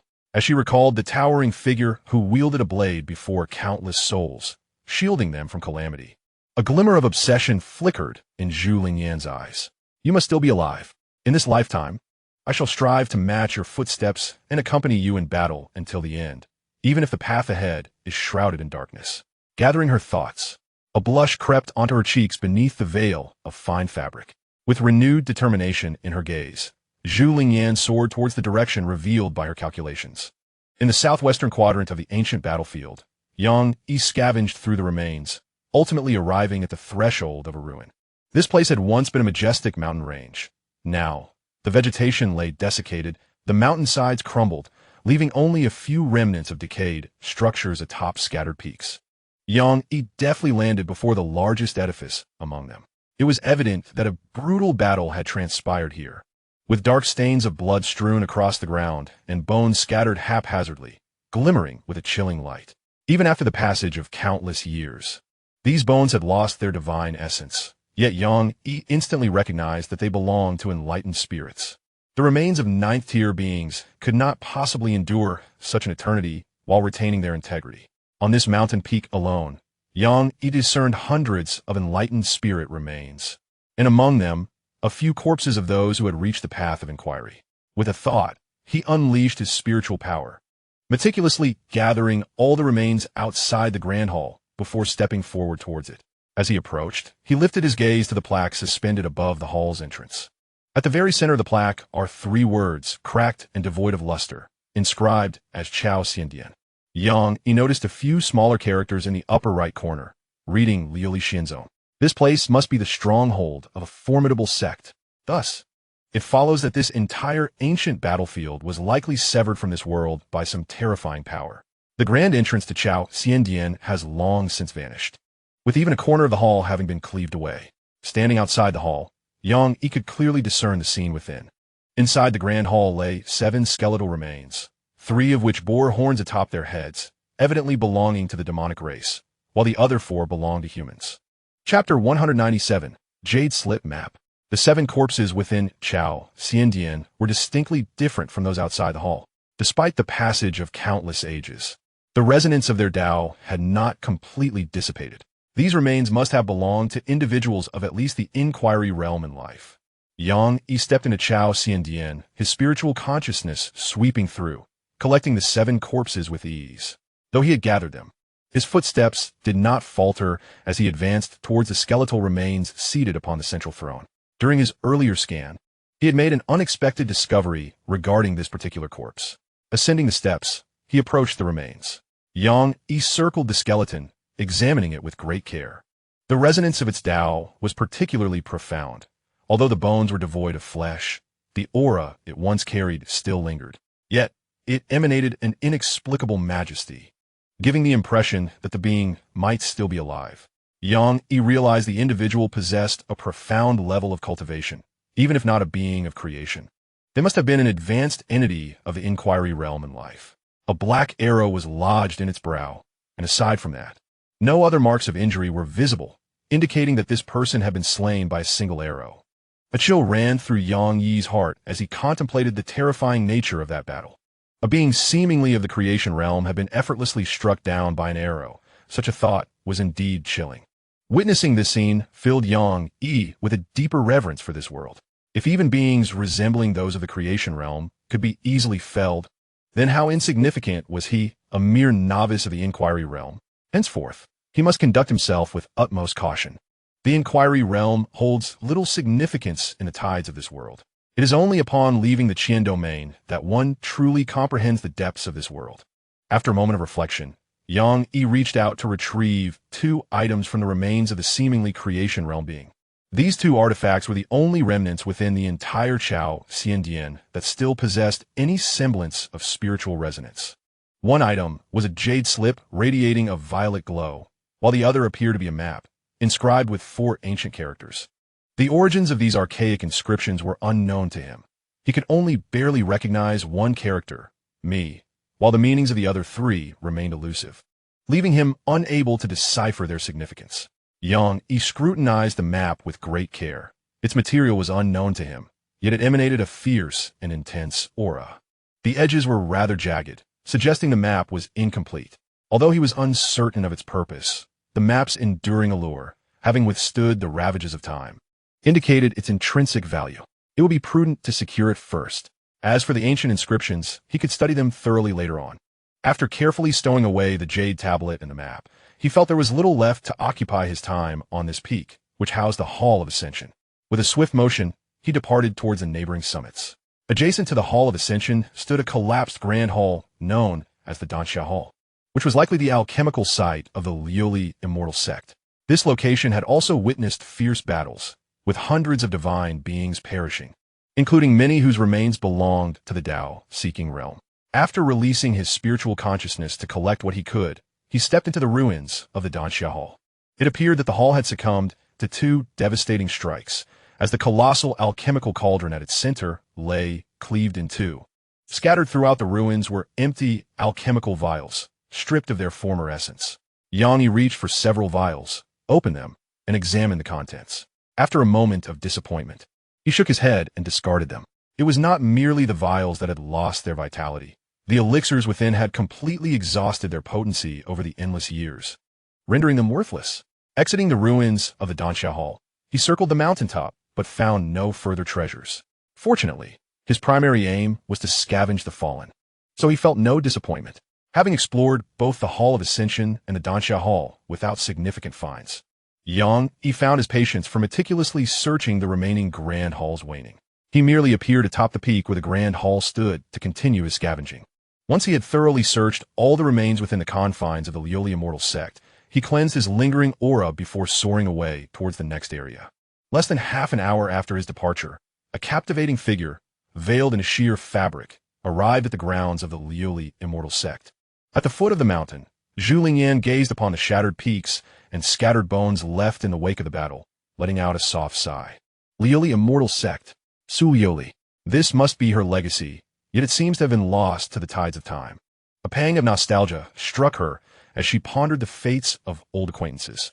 However, since this was indeed her inheritance, there was a possibility that a map to the Lost Lands might still exist here. A flicker of determination replaced the melancholy in Zhu Lingyan's eyes as she swiftly made her way towards the Hall of Ascension. Upon entering the Hall of Ascension, a smile graced her features. She sensed the faint presence of the Zhuke divine beast. Though the aura was faint, it was unmistakable. The Zhuke divine beast could not possibly be here. However, this is the Liuli immortal sect, and it is highly probable that it harbors Su Liuli's legacy. The presence of items related to the vermilion bird divine beast is not surprising. In the past, when the vermilion bird was tainted by darkness, it was Su Liuli who led the charge to slay it and extracted the divine fire for sealing. Zhu Lingyan's spirit soared with excitement. There might indeed be a map to the Lost Land here. In a fleeting moment, Zhu Lingyan darted through the Hall of Ascension, meticulously searching every nook and cranny. After an hour, her brow furrowed in frustration. How could this be? I distinctly sensed the presence of the vermilion bird. How could there be nothing related to it here? Am I mistaken in my perception? Zhu Lingyan slowly closed her eyes as the fiery patterns on her forehead flickered, finally attuning herself to the energies within the hall. Yes, this is undoubtedly the essence of the vermilion bird, albeit faint. I did not err. But wait, the essence of the vermilion bird is fading. Someone has taken it away. This unfamiliar aura must belong to someone who recently intruded into the hall, subtle and cautious. Once her perception concluded, a glimmer of cold light flashed in Zhu Lingyan's eyes. The precious item she sought had been claimed by another. This concerns her future path, and everything else could be relinquished except for this half-map. Zhu Lingyan clenched her fists tightly. She must find this individual swiftly. Should they be willing to part with it, she could offer some form of compensation, perhaps even safeguard them when the darkest of times arrive. However, if they stubbornly refuse, she would not hesitate to reveal her ruthless side. She has never been one to show mercy. Chapter 198. The first wave of bounty from the ancient battlefield. Realizing that someone had gotten ahead of her, Zhu Lingyan's thoughts shifted, and a 7-colored jade plate appeared in her hand, beginning her calculations. Moments later, her brow knitted in concern. This is peculiar. Why does the endpoint of my calculations yield nothing but emptiness? Zhu Lingyan felt a profound sense of astonishment. Although her current cultivation was merely at the peak of the 9th rank, she was incomparable to an ordinary 9th rank practitioner. In terms of combat prowess, she may not stand out particularly, but in auxiliary means, she undoubtedly surpassed the peak of the 9th rank, even reaching the level of a divine mind. Even at a lower tier of inquiry, she could calculate something with a price to pay. Yet here, in this ancient battlefield where only those at the peak of the 9th rank are permitted, her prideful method of calculation has inexplicably failed. This is simply inconceivable. A sudden thought leaped into Zhu Lingyan's mind. Perhaps that person is of the same ilk as herself. If that is the case, then everything falls into place. The more she contemplated, the more plausible it seemed. Given this, she must find that individual. With an uncertain future ahead and impending darkness, having a companion would alleviate the solitude. The past has been arduous. The future may be even more obscure. Even she lacked the confidence to journey alone to the very end. Contemplating this, Zhu Lingyan relinquished her fixation on divination and summoned the faint, nearly imperceptible aura, transforming it into the needle of the colorful jade plate. Observing the needle, delicate as a strand of hair and lacking luster, Zhu Lingyan gently shook her head. That individual possessed an inherently cautious disposition. Were it not for her remarkable abilities, she would have been unable to detect even the slightest trace of his presence, let alone consolidate it into a directional needle. However, this was perhaps for the best. Such a temperament might yield greater odds when confronting that particular matter. Zhu Lingyan formed a spirit-seeking seal with her hands, and a surge of crimson energy surged into the jade plate. Instantly, the needle within the plate began to spin with great velocity and subsequently steadied to point in a specific direction. A flicker of joy appeared between Zhu Lingyan's brows. She had found it. Eager to seek out the individual and the object, she dared not tarry for even a moment and immediately soared into the air, hastening towards the direction indicated by the needle. At this moment, young Yi, while progressing forward, took a moment to assess the fruits of his recent endeavors. During his expedition to the ruins of the Lioli immortal sect, he had unearthed numerous divine corpses, inquired into the remains of the enlightened, and even encountered what appeared to be the remains of a formidable being of the transformation realm. He could hardly contain his excitement as he contemplated the bounty he had gathered. Upon contact with the corpses, the host randomly acquired the following treasures: an extension of lifespan by 15 years, martial arts cultivation spanning 600 years, a Tao rhythm of 2,000 years, a seed of the pure Lioli Tao, a technique titled Lioli Scripture, a martial skill known as 9 demon-subduing halberds, a secret art of the Lioli battle body, a lifetime's worth of alchemical experience, 12 Qingli divine pills, 3 Lioli Tao pills, a divine weapon known as the Lioli battle halberd, and a blossom of the Tao of transformation. Having reviewed his recent acquisitions, Yang Yi nearly burst into laughter, feeling his journey to the ancient battlefield had not been in vain. Here, the rate of lifespan acquisition seemed somewhat low, having only secured 2,000 years. Nevertheless, Yang Yi felt quite content. After all, the average divine beings possess merely 3,000 years of life, while those who inquire into the Tao may reach a longevity of 10,000 years. With his current accumulation of lifespan alone totaling over 27,000 years, he found himself in a favorable position. The harvest in martial arts cultivation was indeed substantial. In these recent days, he had amassed a total of 23,000 years, bringing his overall total to 36,000 years.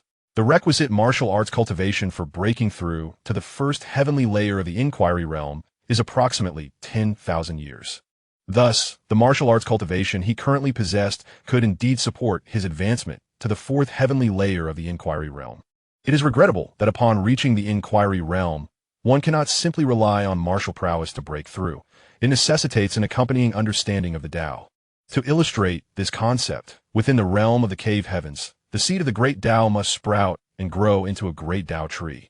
Furthermore, it must ascend to the 2nd tier of the cave heavens before one can transcend to the 2nd tier of the inquiry realm. The challenge of breaking through to the inquiry realm is significantly greater than before.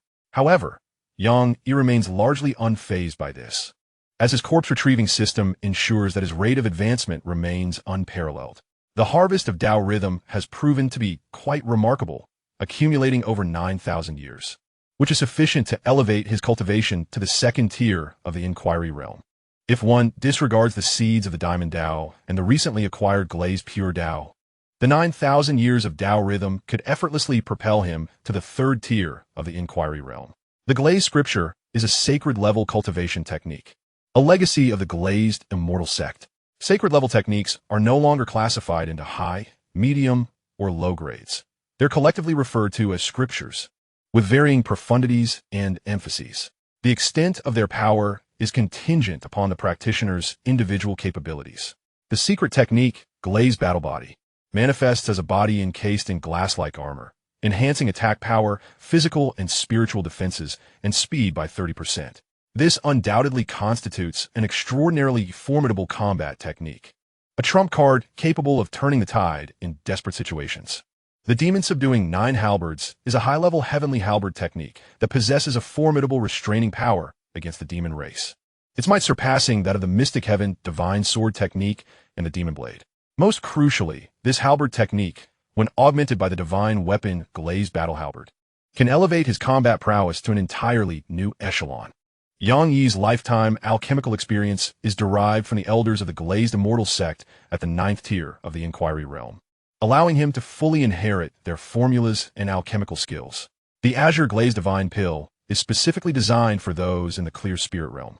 Consuming it enables one to ascend a realm without jeopardizing their foundational strength. However, the Azure Glazed Divine Pill does not assist in comprehending domains. One must independently grasp the domains to fill the divine rings, and only one can be consumed within a century.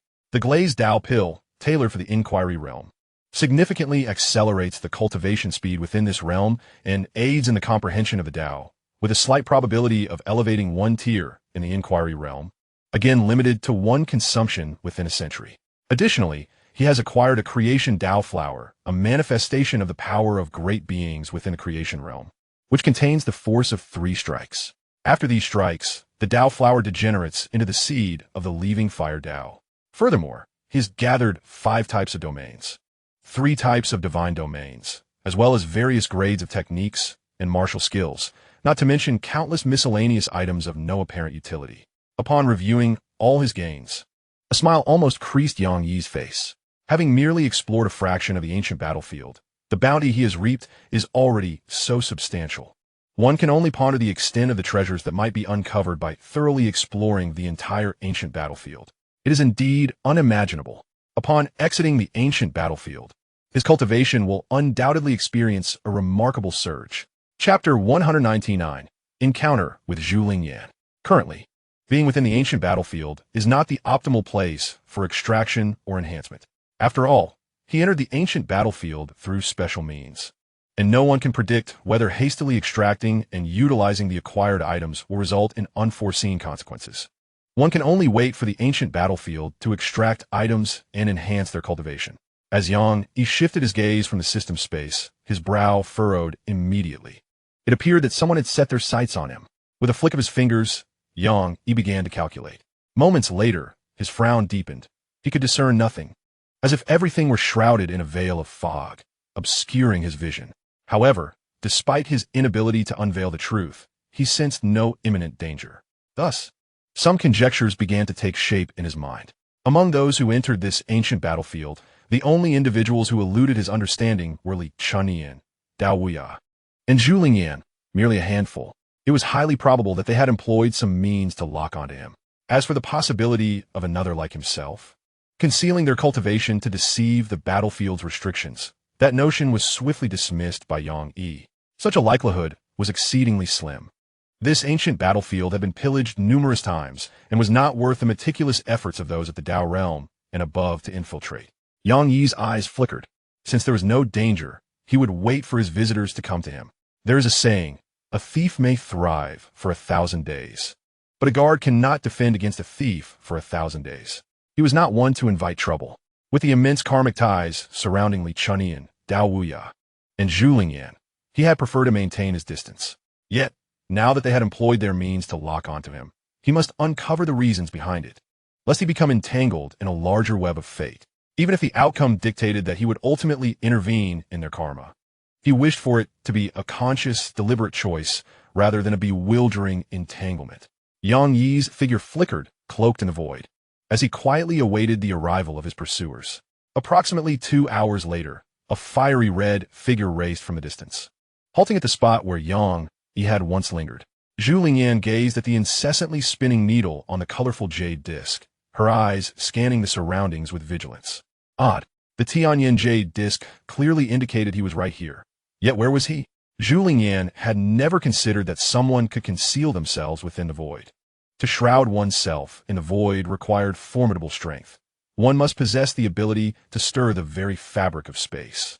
To do so necessitated at least the prowess of the Tao realm, and among the 9th rank, no one could achieve such a feat, not even herself.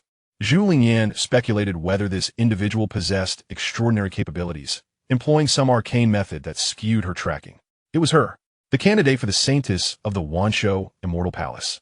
Zhu Lingyan. Yang Yi, hidden in the void, recognized the newcomer as Zhu Lingyan. While he acknowledged her presence, he remained perplexed regarding her intent to track him. After all, he had never interacted with Zhu Lingyan. He had merely cast a few glances her way. Surely, such triviality wouldn't warrant a pursuit? The most crucial point is that he did not reveal his identity at that time. If it is perplexing, there is no need to dwell on it. It would be wiser to seek clarity directly. Even if she were a reincarnated powerhouse, it would be inconceivable for her to confront the Tao with a mere 9th-tier physique. Such a notion is utterly preposterous. The chasm between the pinnacle of the 9th tier and the realm of inquiry is insurmountable. No one could achieve such a feat. If anyone could accomplish this, it would imply that the current martial arts system should not exist and should have collapsed long ago. In other words, confronting Zhu Lingyan, he need not worry for his safety. Just as Zhu Lingyan intended to restart the celestial transformation jade plate to trace Yang Yi's location. Yang Yi's figure flickered and appeared behind her, his resonant voice echoing. Esteemed holy maiden of the everlasting longevity palace, are you searching for me? At his words, Zhu Lingyan's delicate frame stiffened, and her aura suddenly erupted as she swiftly distanced herself from Yang Yi. Once she created space between them, her chest heaved erratically, her mind a tempest of astonishment. The gaze she cast upon Yang Yi was devoid of any allure, replaced instead by profound incredulity. This individual was utterly terrifying. Beyond anything she had ever encountered, she was certain she had just sensed fluctuations of spatial power. The 9th tier, stirring the void, was simply unfathomable. Who was this stranger? From which era did he hail? Zhu Lingyan racked her brain to discern Yang Yi's identity, yet ultimately could not recall. Nevertheless, her earlier thoughts grew more resolute.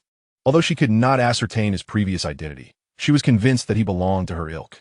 In this present age, no one else could achieve such heights. With this realization, Zhu Lingyan's emotions gradually stabilized. Since he had refrained from attacking her, it indicated that there was room for negotiation.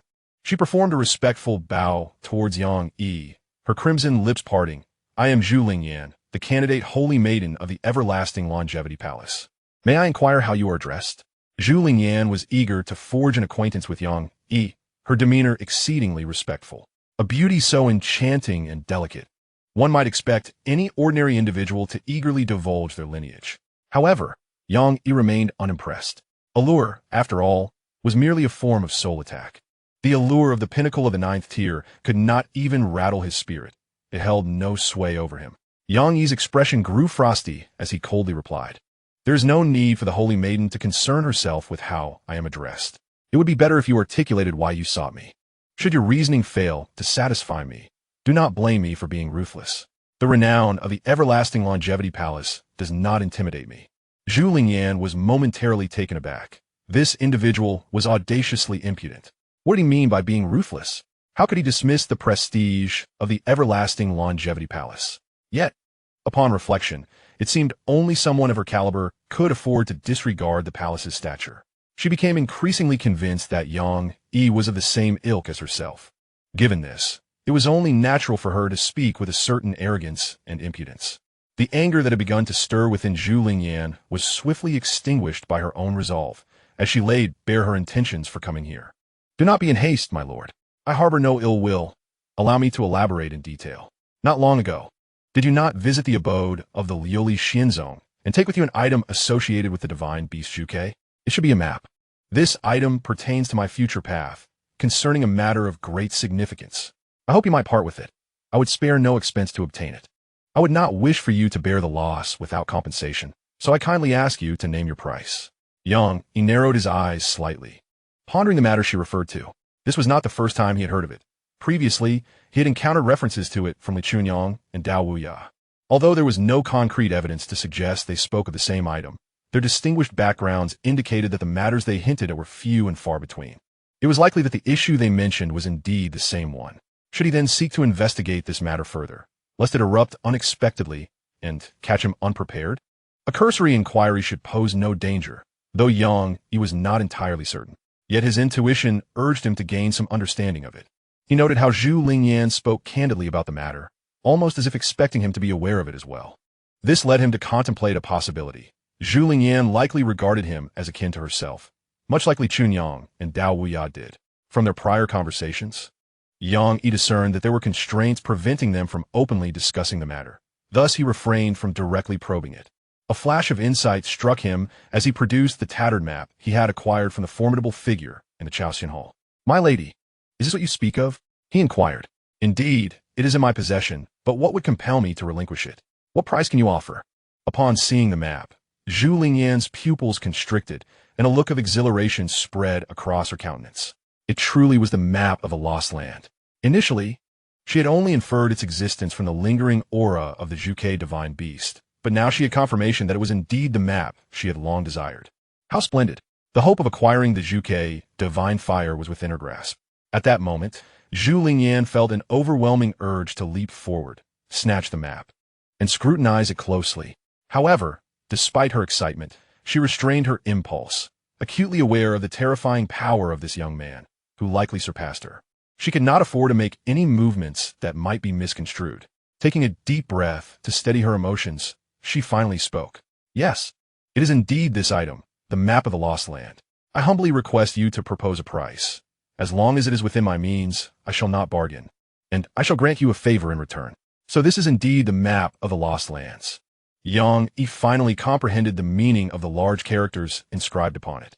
Zhu Lingyan had indeed demonstrated her sincerity, setting aside everything else. The mere favor she offered was of considerable significance. However, this was only true for others. For him, Zhu Lingyan's current cultivation was rather inadequate.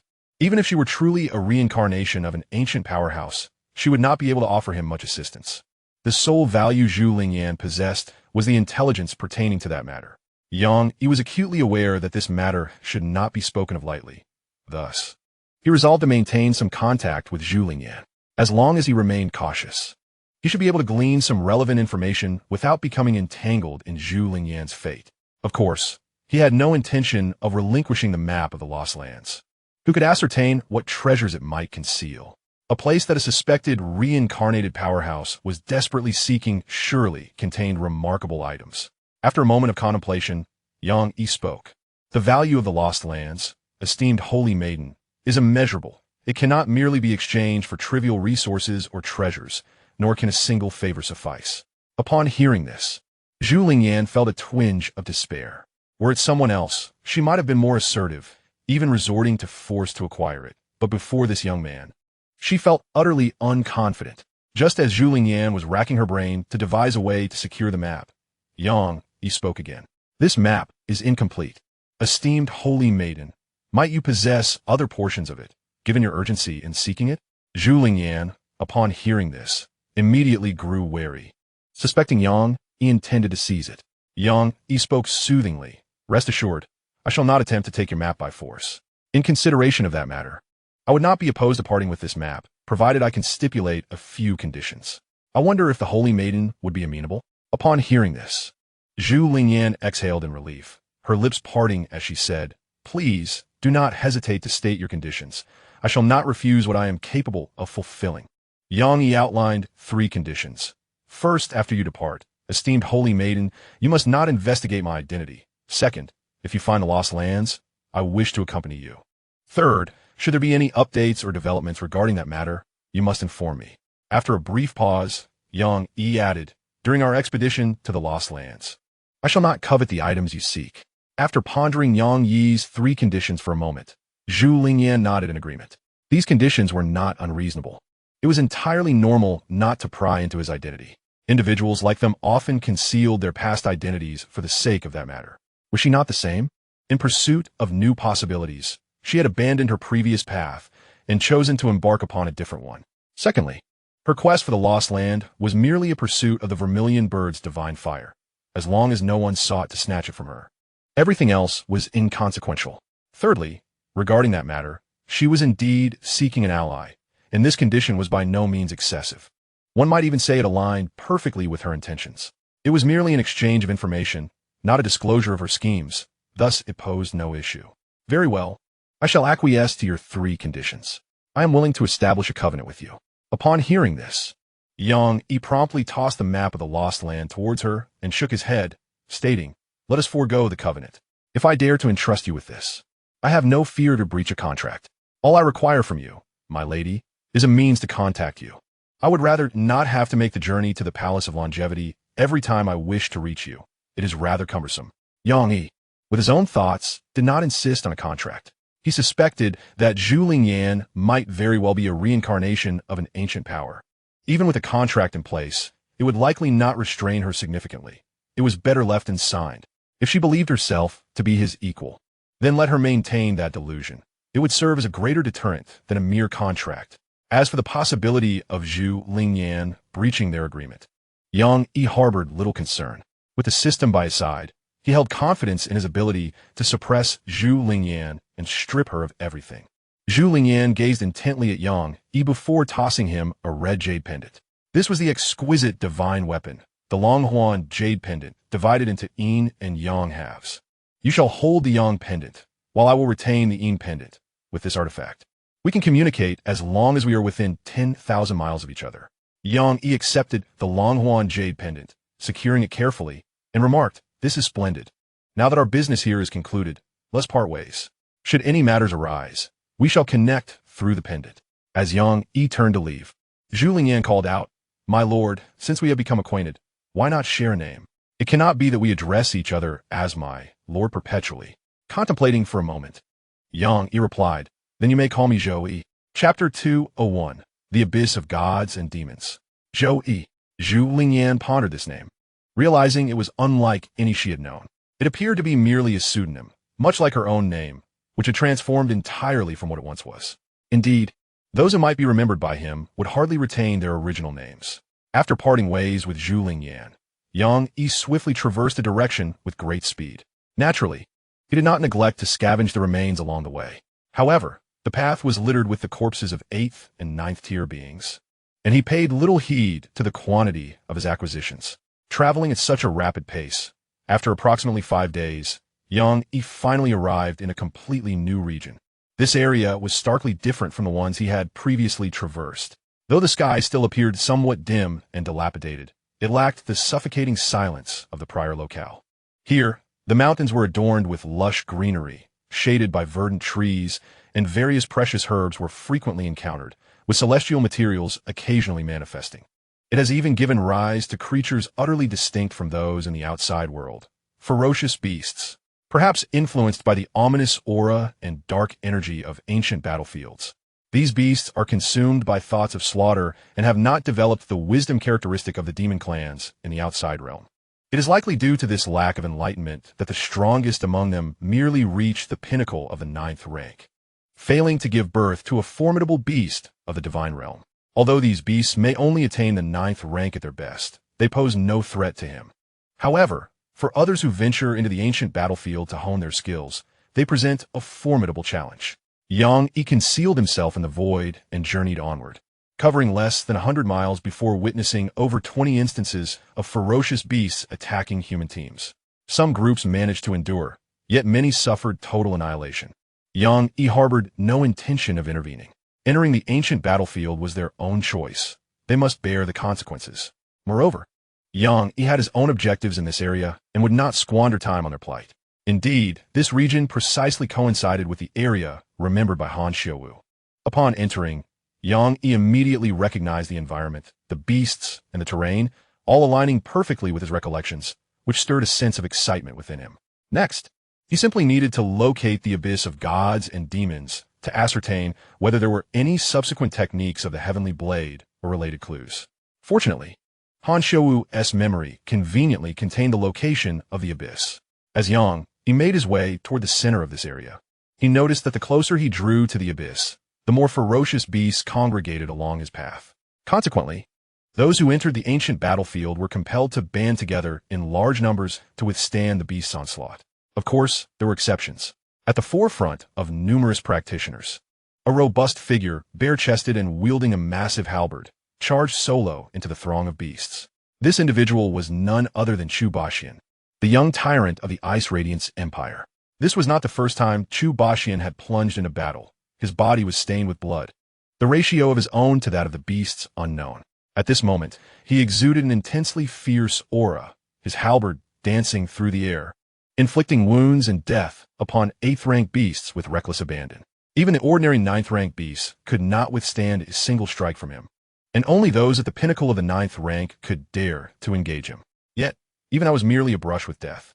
Should he encounter a beast that could withstand 2 strikes, a flicker of light would emanate from his heavy pupils, and the 9th-rank apex beast would perish instantly. As the battle raged on, the surrounding beasts began to instinctively fear Chu Baxian. In the void, Yang Yi observed Chu Baxian below and nodded slightly. Regardless of Chu Baxian's temperament, his bravery and combat prowess were indeed remarkable. A lone warrior charging into battle, a halberd commanding the ferocious beasts, instilled dread among many. Truly deserving of his title as a tyrant and the gift of his heavy pupils. If this young man continues to grow successfully, he shall undoubtedly become a formidable force in the future. Yang Yi observed for a while, simultaneously completing the task of scavenging corpses nearby, and then proceeded straight towards the abyss of gods and demons.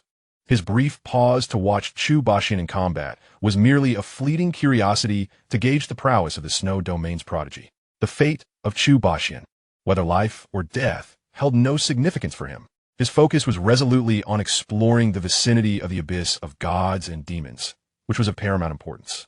Concealed within the void, Yang Yi remained undetectable by any individual or ferocious beast. Before long, he had arrived at the plateau where the abyss of gods and demons was situated. This desolate expanse was devoid of beastly assaults, littered instead with countless corpses, those of both demonic and human origin, ranging from the 8th to the 9th rank, and even including the mighty Ming Shun and numerous Dao Seekers. As Yang Yi set foot on the plateau, he unleashed his divine consciousness, sweeping over the periphery of the abyss of gods and demons, completing his scavenging task. In this endeavor, he had collected no less than several tens of thousands of corpses. Without pausing to inspect his findings, he advanced towards the location of the abyss. Surrounding the abyss were 16 emaciated figures seated in meditation. Yang Yi discerned that their positions bore a peculiar significance. They appeared to be forming a formation to jointly seal the abyss. The sight of these skeletal figures caused a flicker of intrigue in Yang Yi's eyes. Remarkably, these 16 figures, unlike the other corpses he had encountered, still retained their physical forms, even though they had been deceased for countless eons. An inexplicable aura of pressure emanated from them.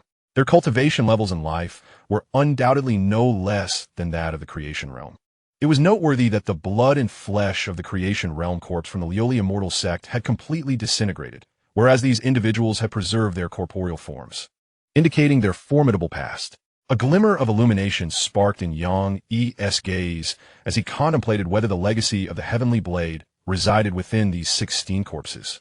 In Han Xiaowu's memories, there was no indication that Gu Xinghe had obtained any knowledge of the Heavenly Blade.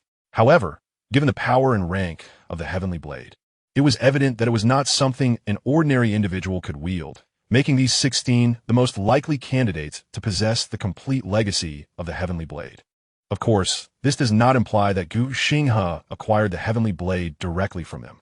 To Yang Yi's perspective, Gu Xinghe's legacy comprised merely 4 techniques, more likely derived from a disciple of one of these 16 figures. Han Xiaowu's memories did not contain any relevant details about their ascent to this plateau.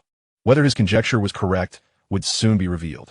Taking a deep breath, Yang Yi extended his divine consciousness to bypass the abyss of gods and demons and make contact with the corpses of the 16 figures, completing his scavenging task. Although this ancient battlefield had been severed from its connection to the demon realm, and the abyss might have lost its efficacy, Yang Yi instinctively chose to avoid the abyss. One could never know if a long-sealed ancient demon lurked within. It was prudent to exercise caution, better to avoid unnecessary risks. Chapter 202. The second wave of bounty at the ancient battlefield. Having completed the examination of the 16 corpses, Yang Yi stepped towards one of them. Moments ago, his spirit had discerned an item of profound resonance nestled within that very corpse. The possessions scattered across these skeletal remains had likely been pillaged by numerous formidable factions, leaving behind only the mundane remnants. Among the debris, Xianxia discovered several cracked jade pendants, now devoid of their former essence, inscribed with the characters of the Xianxia, indicative of the powerful sect to which they once belonged. A realization dawned upon Xianxia. The cultivation technique he had initially practiced, the Xianxia, must have originated from this very sect. However, such reflections were of little consequence now. His current focus lay solely on the item concealed within the corpse, one that still emanated a divine aura. Approaching the body, Xianxia raised his sword and pointed it at the center of the corpse's brow, invoking the ethereal laws to extract the hidden treasure. What emerged was a jade slip radiating a pristine white light. The slip bore ancient inscriptions that formed 4 archaic characters, exuding a timeless and profound aura. Despite the significant divergence in script from contemporary forms, Xianxia immediately recognized them as the words Tiandao Jiushi, Heavenly Blade 9 Styles. In disbelief, he shook his head and focused his gaze on the jade slip, only to confirm that his eyes had not deceived him, a smile gradually blossoming on his face. Initially, he had set out with the modest hope of uncovering fragments of the Heavenly Blade or related clues within this ancient battlefield. He never anticipated such fortuitous success in obtaining the complete Heavenly Blade 9 Styles.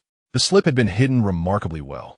Had he not possessed the ability to inquire into the Tao, he might never have discovered it, explaining why it had survived the plundering of several major factions until now.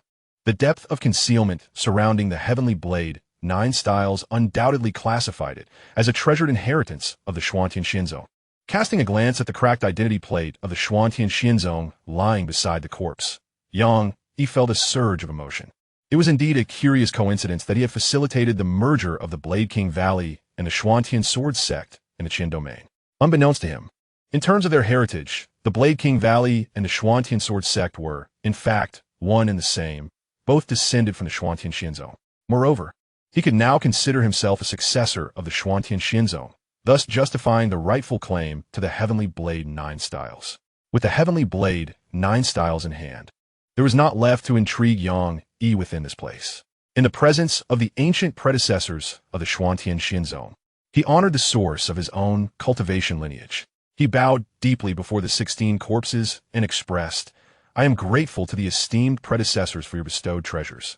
In the future, when my strength is sufficient, I shall endeavor to obliterate the abyss of gods and demons, allowing you to rest in peace." The abyss of gods and demons was no trivial matter. Xianxia dared not speculate on the potential horrors it might contain. It was prudent to maintain the status quo, lest unforeseen calamities arise. Thus, the 16 corpses shall not be laid to rest just yet. After rising, Xianxia swiftly ascended and concealed himself within the ethereal void, departing to a distant location. In recent days, he had amassed a considerable number of corpses. Just moments ago, he had collected another 16 corpses, each of which belonged to the realm of creation. He was eager to examine his spoils. This bounty was surely more abundant than the last. Having left the plateau where the abyss of deities and demons resided, Xianxia sought out a nearby lofty mountain. Upon reaching the summit, he waved his hand to establish a barrier, then eagerly settled into a meditative posture, delving into the system to review his gains. The host interacted with the corpses, randomly acquiring the following items: 10 years of lifespan, 800 years of martial cultivation, 1,000 years of Tao rhythm, a seed of the path of sealing demons, a seed of the path of illusion, the technique Xianxia, the technique damaging, the martial skill Shukong Jianjing, the martial skill Sandradaijing, the divine weapon Wangqingkang, the divine weapon Feishu, 12 glazed Tao pills, 1 flower of creation Tao, 10,000 superior spirit crystals, 7 heavenly transformation fruits, and a piece of pure yang immortal gold. This haul was indeed substantial. The lifespan acquired approached 6,000 years, totaling 33,000 years when combined with the previous amount. The martial cultivation amassed nearly 50,000 years, leading to a total of 85,000 years when added to prior gains.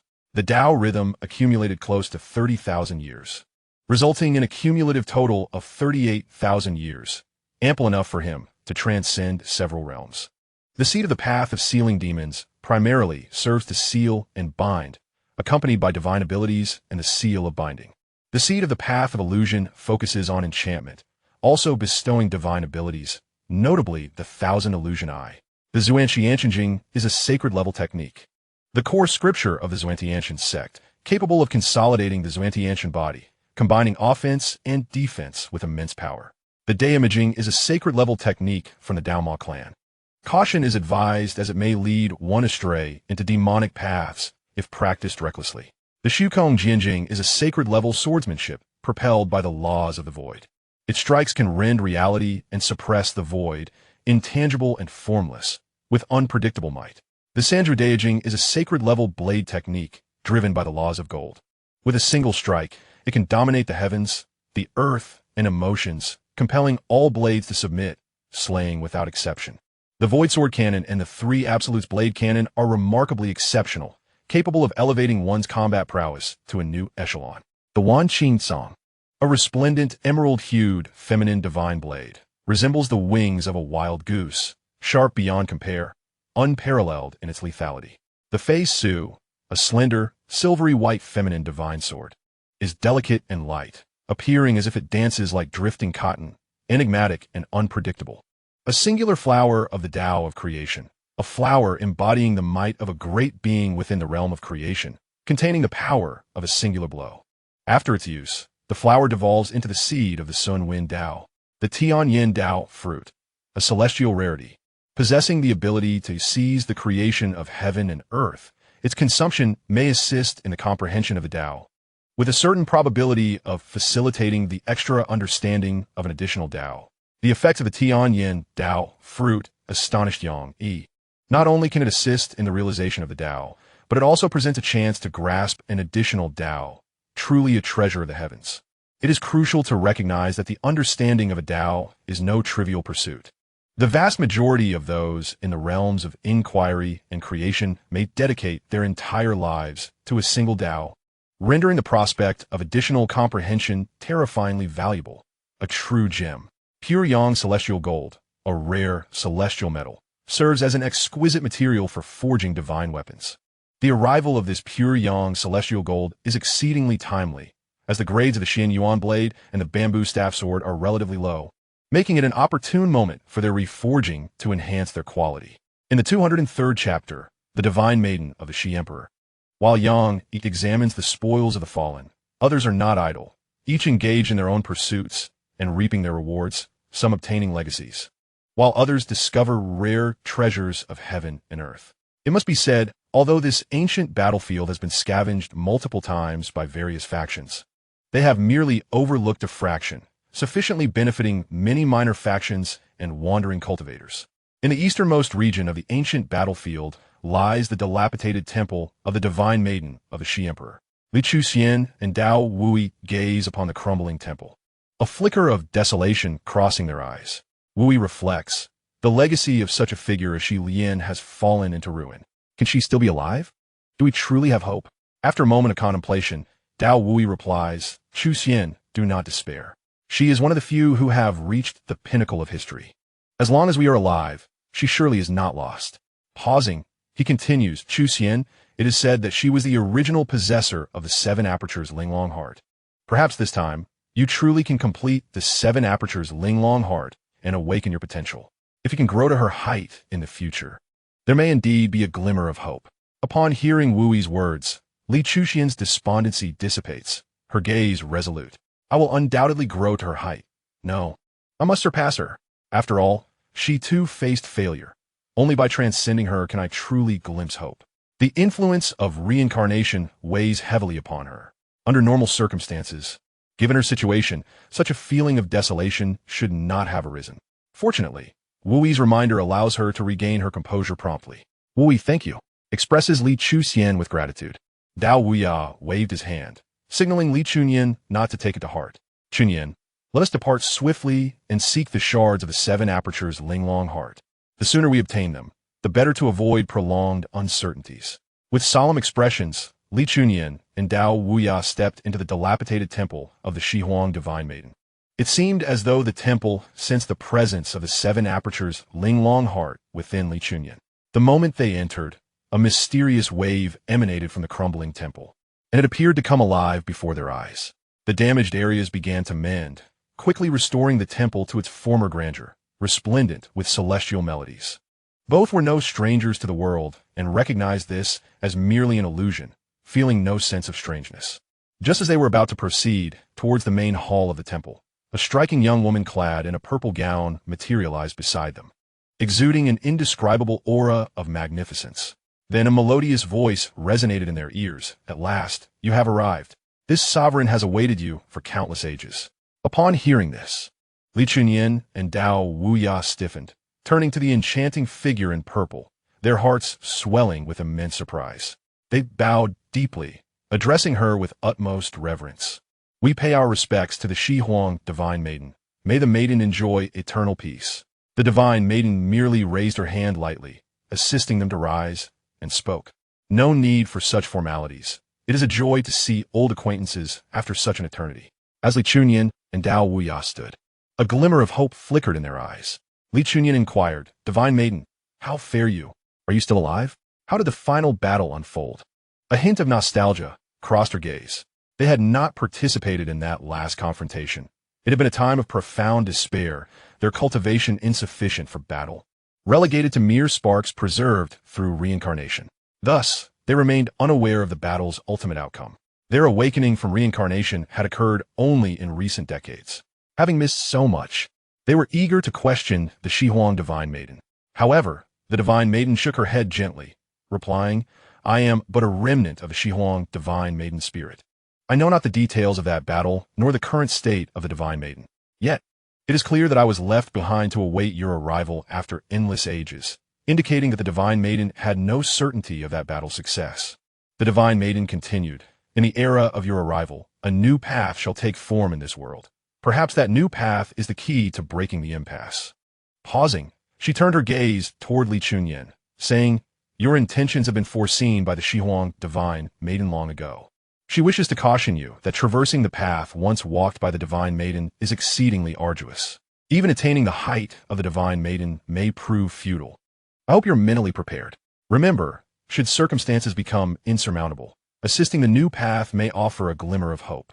With that, the Divine Maiden of the Shi Emperor gestured with her fingertips, and a violet diamond crystal materialized. Initial thought: this is the objective of your journey. The shard of the 7-aperture exquisite heart. Go. The violet diamond crystal transformed into a brilliant stream of light, piercing into Li Chunyan's body. As the 7-aperture exquisite heart was restored, a fleeting radiance flashed within Li Chunyan, and an immense, primordial aura gradually emanated from her being. The 7-aperture exquisite heart has been completed.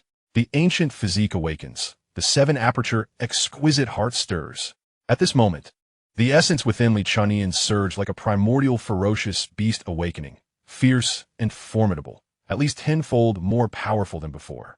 Initial thought: thank you, Divine Maiden, for your grace.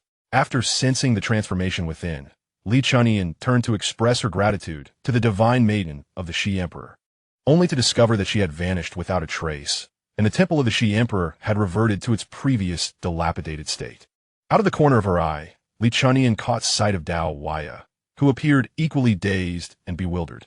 Realizing that Dao Wuya too had not noticed when the Divine Maiden had disappeared, Li Chunyan understood. Indeed, Dao Wuya was unaware of the Divine Maiden's departure. For after the shard of the 7-aperture exquisite heart entered Li Chunyan's body, she had bestowed upon him a legacy as well. He recalled the Divine Maiden's original words: "Dao Wuya, the path is boundless. Your name in this life is commendable, since you tread the path of combat in this life. I grant you the inheritance of the Emperor of Lianshan, hoping you will not tarnish his illustrious name." Who was the Emperor of Lianshan? He was renowned alongside the Divine Maiden of the Shi Emperor, one of the pinnacle figures of the human race.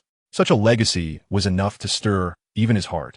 As the Divine Maiden gently placed her hand on his forehead, a magnificent sword technique materialized in his mind, the Great Luo Wuyang Sword Classic. He had heard of the Great Luo Wuyang Sword Classic in his past life. It was a chaotic doctrine created by the Emperor of Lianshan, known for its devastating power throughout the ancient era. Dao Wuya's mind became immersed in the Great Luo Wuyang Sword Classic, completely oblivious to the Divine Maiden's disappearance. It was only when Li Chunyan's voice roused him that he realized the Divine Maiden had indeed vanished. Chapter 204. The Divine Maiden Protects the Path. Upon awakening, Xianxia and Xianxia respectfully bowed towards the temple of the divine maiden of the Shi Emperor. "Thank you, esteemed elder, for bestowing your teachings," Xianxia said. "Thank you, esteemed elder, for your grace," Xianxia added. With the divine maiden's spirit no longer present, they refrained from speaking her name directly to avoid any unforeseen incidents, referring to her only as esteemed elder. After expressing their gratitude, the two did not linger at the temple, instead taking flight in a random direction. Having accomplished their goal in the ancient battlefield, the next course of action is to find a place for cultivation and await the opening of the ancient battlefield. There is no longer any need for further wandering. As for the other opportunities within the ancient battlefield, I must apologize for whether it be techniques, martial skills, or resources. They lack for nothing. The two distanced themselves from the temple of the Shi Huang goddess and sought a secluded spot to establish a barrier. Unable to resist engaging in discussion, what are your thoughts on what the aforementioned individual just expressed? Xianxia, fully aware of what Xianxia was referring to, shook his head and replied, "Even if we wish to assist him as advised, we must first locate him. However, with the multitude of continents and regions in this world, and the countless inhabitants akin to grains of sand, finding that individual among the masses is no simple task. I suggest we focus on our own cultivation. This person, possessing such a unique path, will undoubtedly attract attention upon awakening, and the tides of the mortal realm will surely elevate him to prominence. If we persist in our training and reach the forefront, we will inevitably encounter him, and at that point, we can deliberate on how to offer our support." Upon hearing these words, Xianxia found herself in complete agreement. With countless mortals and innumerable prodigies, the endeavor to identify an individual with unknown characteristics is hardly less challenging than searching for a needle in a vast ocean. Thus, waiting for this person to reveal themselves is indeed the most prudent approach. If that is the case, let us proceed as you suggest, We shall devote ourselves solely to our cultivation.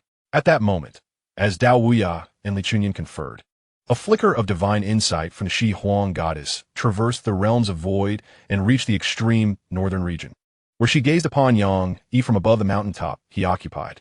After observing Xianxia for a while, the Shi Huang goddess revealed a satisfied expression.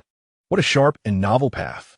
At such a tender age, he has already attained the stage of inquiry, surpassing even my own prowess at a similar age. Truly, he lives up to the expectations I have long harbored for this new path. Perhaps this new path truly holds promise. With a smile illuminating her features, the Shi Huang goddess transformed into a glimmering light that penetrated the barrier and descended upon Xianxia. In that case, as a goddess of insight, I shall protect your path this once. This act of divine insight went unnoticed by Xianxia 10 days prior. In the ancient battlefield's extreme western region, the very area into which Xianxia was transported upon entering the battlefield, Pei Wenzhou, accompanied by over 10,000 female cultivators, after enduring numerous tribulations, finally discovered a small expanse. Upon finding the location, a flicker of dark brilliance flashed in Pei Wenzhou's eyes, and a warm smile graced her face as she pointed to the ground and proclaimed, "Sisters, we have found the place. This is an extraordinary treasure site discovered by the ancestors of my Frost Extreme Empire, beneath which lies an ancient city filled with countless opportunities. I implore all of you to join forces to excavate it, and I, Wenzhou, shall share the fortunes within with all my sisters. What say you?" Pei Wenzhou's words, upon closer scrutiny, were rather tenuous. Yet, the throng of female cultivators had already become entranced by her warm smile and the enticing falsehoods of abundant opportunities buried below, becoming utterly ensnared. In their eyes, the noble and warm-hearted Pei Wenzhou would undoubtedly not deceive them. Under his command, thousands of female cultivators worked tirelessly to excavate the area delineated by Pei Wenzhou. With a multitude of cultivators, each of at least the 8th rank, the sheer number and speed of their excavation constituted a formidable force. In less than 10 days, they had delved over 10 miles deep into the designated region. Many of the female cultivators, while fantasizing about gaining Pei Wenzhou's favor and acquiring abundant opportunities, were fervently engaged in their work, completely oblivious to the faint demonic energy that gradually coalesced around them as their excavation deepened, and the increasingly evident malevolence in Pei Wenzhou's gaze. After a little more than half a day, having reached a depth of 15 miles, they unearthed the outlines of long-buried structures. "Young Master Pei, we have uncovered it. We have found the ancient city. The jubilant cheers of the female cultivators reached Pei Wenzhou, whose eyes flickered with an inscrutable expression before he feigned delight. Excellent. Thank you. Sisters, let's exert ourselves further, expand sideways, and clear the architectural complex. Soon, we shall share the opportunities within. The cheers grew louder, and their enthusiasm intensified. Yet they remained unaware as Pei Wenzhou's facade of joy swiftly faded into a look of disdain and contempt. They failed to notice his figure had quietly vanished from sight. Moments prior, he had located his true objective at the bottom of the pit, a long-sealed demonic altar. After countless ages, the sealing array that bound the altar had nearly worn away. Pei Wenzhou's gaze swept around, and a shadowy glint flickered in his eyes. It was time to execute the next phase of his plan. The flesh and blood of thousands of 8th and 9th rank cultivators would surely awaken the demon lords within the altar, restoring them to a semblance of strength. To avoid unforeseen complications, Pei Wenzhou restrained the urge to immediately break the sealing array. He needed to prepare further to ensure that the awakened demon lords could swiftly feast upon sufficient flesh. Emerging from the depths of the pit, Pei Wenzhou circled the vast chasm, using array flags to silently set up a confinement formation, a lethal array. Once all was in place, he gazed down at the thousands of female cultivators, a cruel smile curling at the corners of his mouth. This is your own choice. You have no one to blame but yourselves. Greed always exacts a price. At this moment, the female cultivators remained blissfully ignorant of the fate awaiting them, lost in their fantasies and diligently digging away. Above the pit, Pei Wenzhou's right hand flashed as he produced a shuttling object emanating dark smoke, the pinnacle of demonic weaponry. The array-breaking shuttle. As he gazed down at the multitude of female cultivators, a twisted madness overtook his expression. With a flick of his hand, he hurled the array-breaking shuttle directly towards the demonic altar. According to reason, Pei Wenzhou, with merely a 9th-tier cultivation, should not possess the ability to activate a supreme divine weapon. Yet, the undeniable truth is that the formidable weapon, the array-breaking shuttle, was indeed set into motion. This indicates that Pei Wenzhou entered this ancient battlefield with the intent of reaching the altar, having undertaken extensive preparations for this very purpose. The array-breaking shuttle pierced through the confinement and slaughter formations laid by Pei Wenzhou, striking the demon race's altar with pinpoint accuracy. Chapter 205, An Unexpected Turn, The Emergence of the Great Demon. The sealing array patterns atop the demon altar had long since worn down to the brink of collapse. Now, with the blow from the array-breaking shuttle, the sealing patterns were instantly obliterated. In the blink of an eye, the ground trembled violently, as though a dragon were stirring beneath, and an overwhelming demonic aura coalesced into a tangible form, soaring into the heavens. This solidified demonic energy enveloped the surrounding area for hundreds of meters, resembling a colossal demonic pillar standing tall between heaven and earth. The female cultivators in close proximity to the altar were swiftly engulfed by the demonic energy, dissolving into a mist of blood. This astonishing upheaval filled the hearts of many female cultivators with terror, prompting them to cry out in panic. Young Master Pei, what is happening? Young Master Pei, where are you? As the women surveyed their surroundings, failing to catch sight of Pei Wenzhou, their courage faltered, leaving them in a state of disarray. After a considerable time, a few female cultivators managed to regain their composure and located Pei Wenzhou's position. Upon seeing him standing above a deep pit with a mysterious smile directed at them, her mind erupted in realization. At that moment, she fully comprehended that they had all been deceived. Pei Wenzhou evidently knew precisely what had just transpired. Trembling, she pointed toward him, her lips quivering, and after a lengthy pause, she screamed hysterically, "Pei Wenzhou is up there. Sisters, we have been tricked." Upon hearing this, the other female cultivators reacted with fury, unleashing a torrent of invective upon Pei Wenzhou. "Pei Wenzhou, you beast! Pei Wenzhou, you scoundrel! I swear I will not rest until you are dead." As they cursed him, the women hastily ascended, eager to escape the depths of the pit. Pei Wenzhou, observing from above, paid little heed to their unflattering tirades. What was there to contest with a group of dead individuals? Moreover, they were, after all, the ones he had deceived, as they faced their demise. Could they not afford a few complaints? A warm smile graced Pei Wenzhou's face as he conducted himself with elegance, bowing to the female cultivators. "Esteemed sisters, Wenzhou offers his greetings. I implore you not to hold any grievances against me. I shall soon send you on your way, and I assure you, it'll be swift and painless. With that, Pei Wenzhou rose, gently stamping his foot, activating the confinement array. Above the deep pit, intricate patterns intertwined, and array flags connected, forming a vast luminescent net that enveloped the entire chasm. Any female cultivator attempting to breach the barrier of light would be met with a formidable force that would send them crashing back to the pit's depths. After several futile attempts to break through the luminous barrier, one female cultivator cried out in despair. "Ladies, let us cease our individual struggles. With our collective strength and unwavering unity, we shall surely break through the barriers that confine us." A multitude of female cultivators has gathered, intent on channeling their combined might to shatter the luminous net of obstruction. To them, Pei Wenzhou is merely at the pinnacle of the 9th rank. Amongst their ranks, there are many who also possess the 9th tier cultivation. Even if Pei Wenzhou has the advantage of formations, he would undoubtedly be unable to withstand their united force. They number in the tens of thousands, and even against a divine being, they would not shy away from confrontation. Pei Wenzhou gazed at the assemblage of female cultivators with narrowed eyes, betraying not a hint of trepidation. He raised his foot and struck the ground once more, activating the killing array. From the depths of the pit, a tempest arose, merging with demonic energy to form terrifying blades of demonic wind. These blades, relentless in their assault, claimed the lives of hundreds of female cultivators with each sweep. Their flesh and blood swiftly disintegrated, transforming into pure energy that surged towards the altar. Yet, Pei Wenzhou felt their demise was not swift enough. With a flick of his wrist, he summoned the array breaker back into his grasp, only to launch it anew. Each passage of the array breaker through the pit resulted in the loss of hundreds more lives. In a brief span, the multitude of female cultivators was decimated. As their flesh dissolved, it coalesced into pure energy that infused the altar.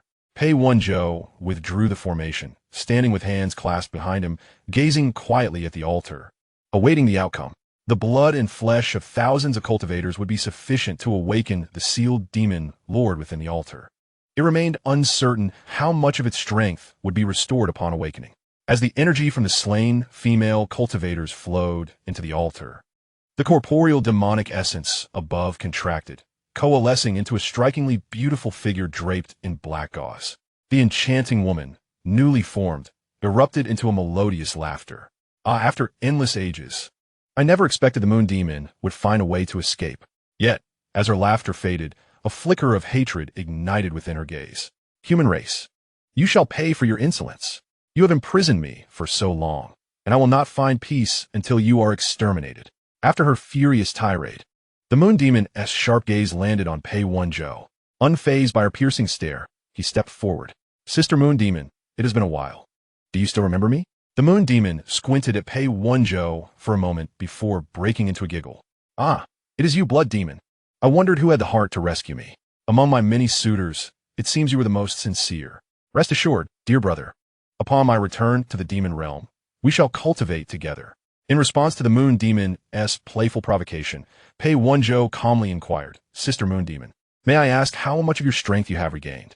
The passage between the demon realm and the human realm is blocked by powerful human cultivators, making your return fraught with challenges.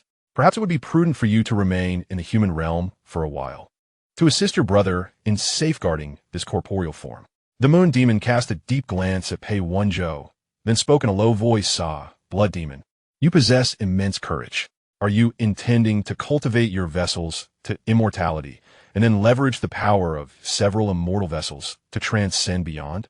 It seems you have reached the pinnacle of immortality." The moon demon pondered for a moment before continuing. "In that case, not only shall I assist you in your path, but I would also consider marrying you. I have just emerged from my seal, and my strength is currently around the 9th heaven of the path. I hope you will not disdain me." Pei Wenzhou reflected for a moment upon hearing this. 9th heaven of the path. That seems a tad inadequate. However, it matters not, for there are nearly 100,000 practitioners in this ancient battlefield. If you consume them all, you should be able to restore yourself to the realm of creation. For now, that would suffice in the mortal realm. Upon hearing that there were nearly 100,000 practitioners, the moon demon's eyes sparkled with excitement. Before her sealing, she was a formidable being of the immortal realm. Otherwise, she would not have withstood the passage of endless years. Currently, she was at her weakest. And while the essence of 100,000 practitioners might not restore her to immortality, reaching the realm of creation would indeed be splendid. Good brother, I can hardly contain my eagerness. Where are they? Lead me to them at once. Once I have consumed them and regained my power, I shall wholeheartedly ensure your safety. Chapter 206. Planting the Seeds of the Great Path. Pei Wanzhou was quite pleased with the Moon Demon's reaction. He promptly led her toward the southern region of the ancient battlefield. Their hunting time was at hand. A being at the ninth heaven of the path emerged within the ancient battlefield. For those at the 8th and 9th tiers among the practitioners, this was akin to a pure dimensional strike. All unfortunate practitioners who encountered Pei Wanzhou and the Moon Demon fell effortlessly, becoming the sustenance for the Moon Demon's restoration. Unable to even relay a message. In merely 2 days, Pei Wanzhou and the Moon Demon had slaughtered a significant number of practitioners in the southern region. In the southern region, near the border of the eastern area, Zhu Lingyan furrowed her brow, hurrying along while continuously calculating with the celestial divination jade plate. Originally, after obtaining the map of the Lost Land, she had achieved her purpose for this journey. These past few days, she had merely wandered aimlessly, collecting treasures along the way. However, 2 days ago, she suddenly sensed an ominous force that relentlessly clung to her. She could even perceive a looming fatal danger. In the past few days, with the assistance of the celestial divination jade plate, she had successfully avoided several deadly crises in advance. Yet, despite dodging these perilous situations, the feeling of impending doom that lingered in her heart never dissipated. Rather, it intensified. Zhu Lingyan instantly sensed that something was amiss. No one knew her better than herself. Although she was currently at the pinnacle of the 9th tier and her combat strength was not particularly formidable, she had her own means of defense. It was exceedingly difficult for an ordinary practitioner to bring about her demise. Certainly, death holds little significance for her, unless it is the Supreme Pathmaster or his intervention. She shall not truly perish. However, being killed in this life and falling into the cycle of reincarnation would be quite troublesome. Awakening her memories once more could take an indeterminate amount of time, a notion she cannot abide. Thus, in the past few days, Zhu Lingyan has been meticulously calculating and devising strategies to evade the imminent peril while simultaneously searching for a glimmer of hope. The heavens do not forsake those who strive. After several days of deliberation, Zhu Lingyan has finally discerned a sliver of opportunity in the extreme northern region. Her spirits lifted. She promptly alters her course and hastens toward the north. Meanwhile, Li Chunyan and Dao Weya present an equally grave demeanor as they hastily make their way to the same region, clearly sensing the looming threat. However, they appear to possess a stroke of fortune compared to Zhu Lingyan. At the very moment the sense of danger emerged, the voice of the divine maiden of the Shi Emperor resounded in their hearts, guiding them northward. She assured them that the northern region would safeguard their lives. Naturally, they placed their unwavering trust in the Shi Emperor's divine maiden and set off without delay. In the northern region, Xianxia has been scavenging corpses for several days. Over this time, he has collected more than 200,000 corpses, yielding commendable results. Although he has yet to find the remains of beings at the Dao realm or those of extraordinary caliber, the sheer volume has led to substantial gains. In recent days, he has acquired a lifespan of 4,000 years, martial prowess amounting to 30,000 years, over a dozen domains, and several treasured artifacts, along with countless lower-tier techniques, martial skills, and miscellaneous items. The divine maiden of the Shi Emperor has been attached to Xianxia for 2 days, observing as he unleashes his spiritual power to scour the ground littered with corpses. With her cultivation and insight, she can undoubtedly perceive the connection between Xianxia's actions and his chosen path. However, despite her previously unmatched prowess, standing atop the myriad realms, she remains unable to discern the true nature of Xianxia's path, only surmising it is related to the dead. This revelation fills her with exhilaration.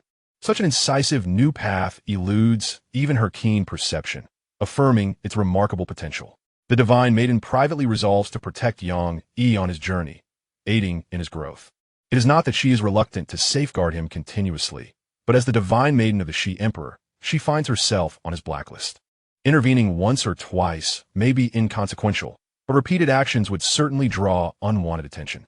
Should her involvement lead to the new path being targeted by him, it would indeed be a grave miscalculation. The divine maiden's essence, intertwined with Xianxia, gazes through the layers of void toward Pei Wanzhou and the Moon Demon. The undying demon clan has emerged, Let us observe the means of this new path. If necessary, I shall intervene to alleviate his peril. Her capacity to act is severely constrained, and it is preferable to refrain from action whenever possible. Moreover, the resurrected immortal demon clan merely reached the pinnacle of the path of inquiry. The new path, equally within the realm of inquiry, may possess unseen trump cards to counter this threat. With her presence, the new path shall undoubtedly endure, affording a glimpse into its capabilities. At this moment, Xianxia felt an inexplicable sense of impending danger enveloping his mind.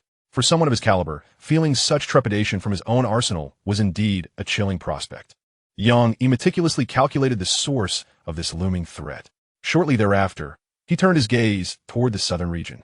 Although he could not ascertain the precise nature of the danger, he discerned the ominous atmosphere and overwhelming demonic energy emanating from the south. Xianxia realized that the impending peril was undoubtedly linked to the demon clan. The demons, whose power eluded his calculations, must possess strength at least on par with the inquiry realm, if not the creation realm.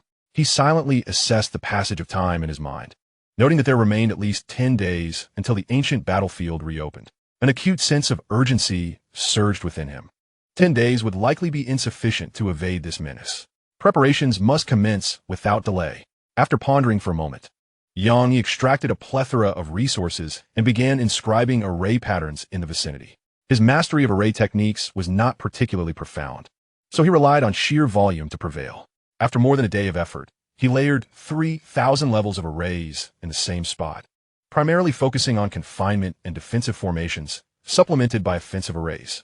The offensive formations were concealed within the confinement arrays, with the latter further fortified by defensive measures to thwart any brute force attempts to dismantle them.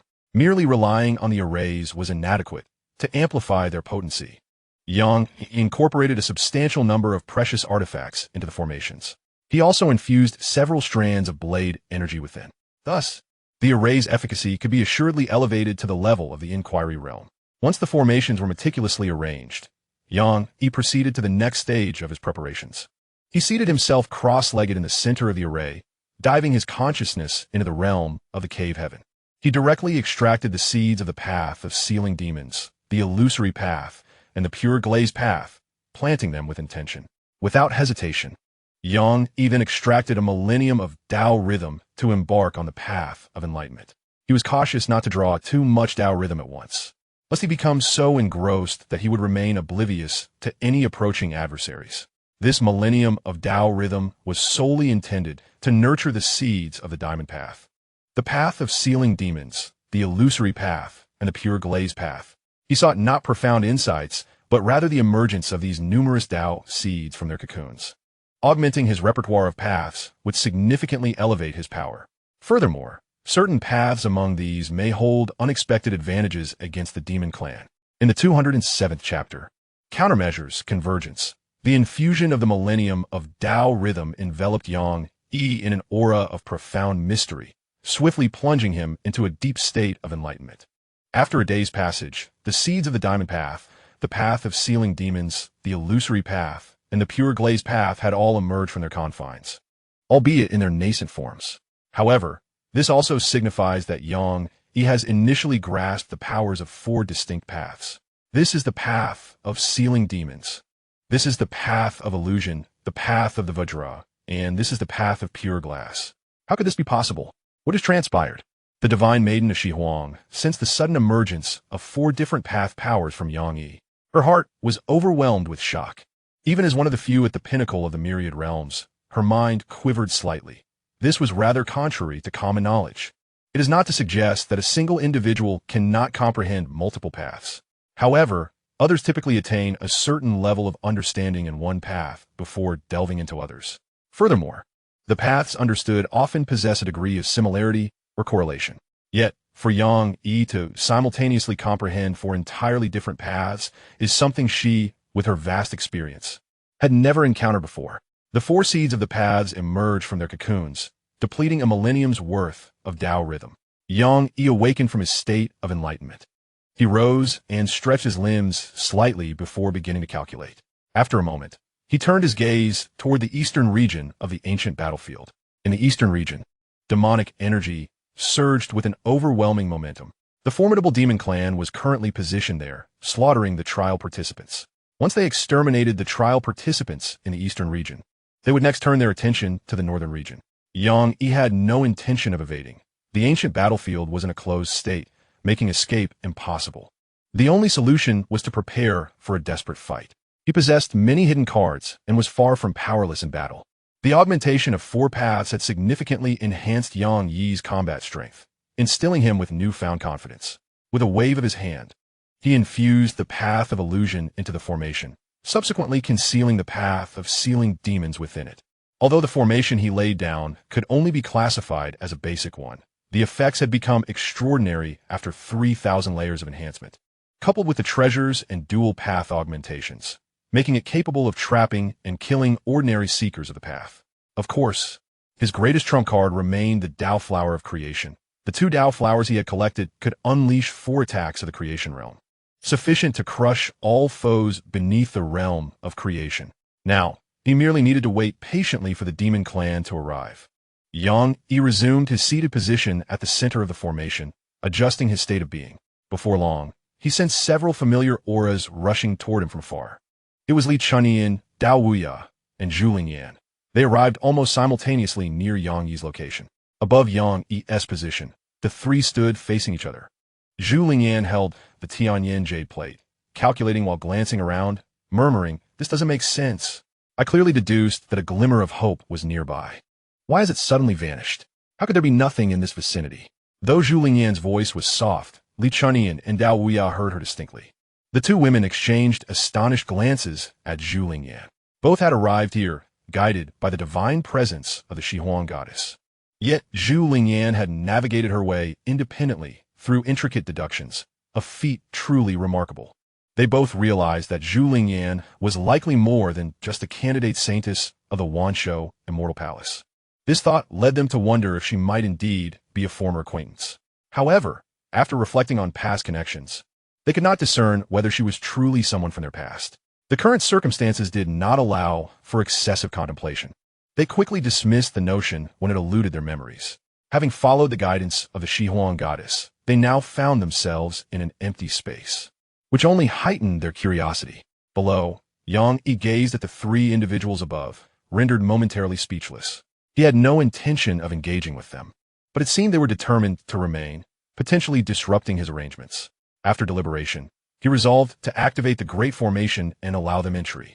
After all, they were acquaintances of sorts, and given their unique identities, he deemed it a courtesy. Whether they would ultimately survive depended on their own fate. Granting them access to the formation was already a considerable concession. With a mere thought, the illusions above the formation gradually dissipated, revealing a passage. Li Chunyin, Dao Wuyi, Zhu Lingyan, please enter the formation for a discussion. The 3 women, taken aback by the sudden appearance of the passage, were astonished that someone could perfectly conceal a grand formation in such proximity. However, upon recognizing Xianxia's voice, they felt it was only to be expected. Without further hesitation, they soared into the passage of the formation. As the 3 entered, the passage slowly closed, vanishing from sight.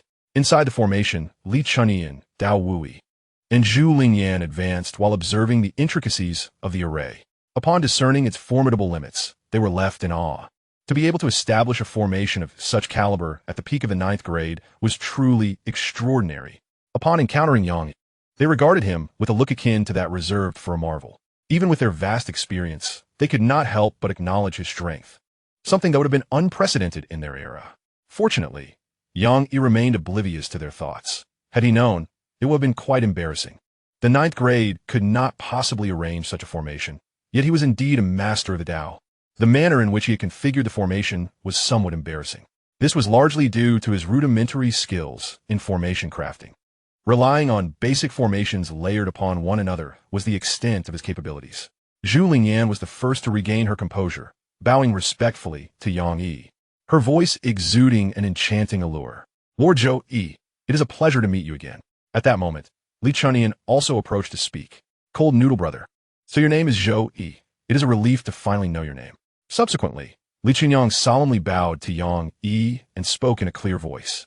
Li Qinyang had previously met Brother Zhou-Yi. Dao Wuya merely offered a simple salute to Xianxia, expressing gratitude. "I have met Brother Zhou. Thank you for your generous hospitality. Yang Yi gazed at Li Chunyang, noting that Dao Wuya also addressed him as Zhou Yi, his expression slightly shifting, though he ultimately refrained from further comment. Yang Yi waved his hand dismissively, stating, "No need for thanks. I can only do so much. The outside world is fraught with peril. Whether you survive depends solely on your own fortune." Chapter 208, The Onslaught of the Moon Demon. Upon hearing these words, Zhu Lingyan, Li Chunyang, and Dao Wuya exchanged no further words, instead bowing respectfully to Yang Yi before settling down to meditate in silence. After approximately half an hour, Zhu Lingyan completed her meditation and turned to glance at Yang Yi, pondering for a moment. She then approached him, a radiant golden long sword shimmering in her hand, and said, "My lord Zhou Yi, I perceive that this formation lacks a formidable weapon to anchor it. This is the divine weapon, the golden wave sword. Should you not find it distasteful, I propose you use it to enhance the formation." As soon as Zhu Lingyan's voice faded, Li Chunyang's voice followed closely, revealing that she too had finished her meditation. "Brother Zhou Yi, this is the divine weapon, the profound Yin shield." Yang Yi opened his eyes and regarded both Zhu Lingyan and Li Chunyang. Divine weapons. These two truly possessed great wealth, readily offering such treasures. It is worth noting that many peak-level divine beings had yet to acquire a divine weapon. Without hesitation, Yang Yi accepted both divine weapons, incorporating them into the Great Formation. Zhu Lingyan and Li Chunyang generously presented their divine weapons. Why not take advantage of such an opportunity?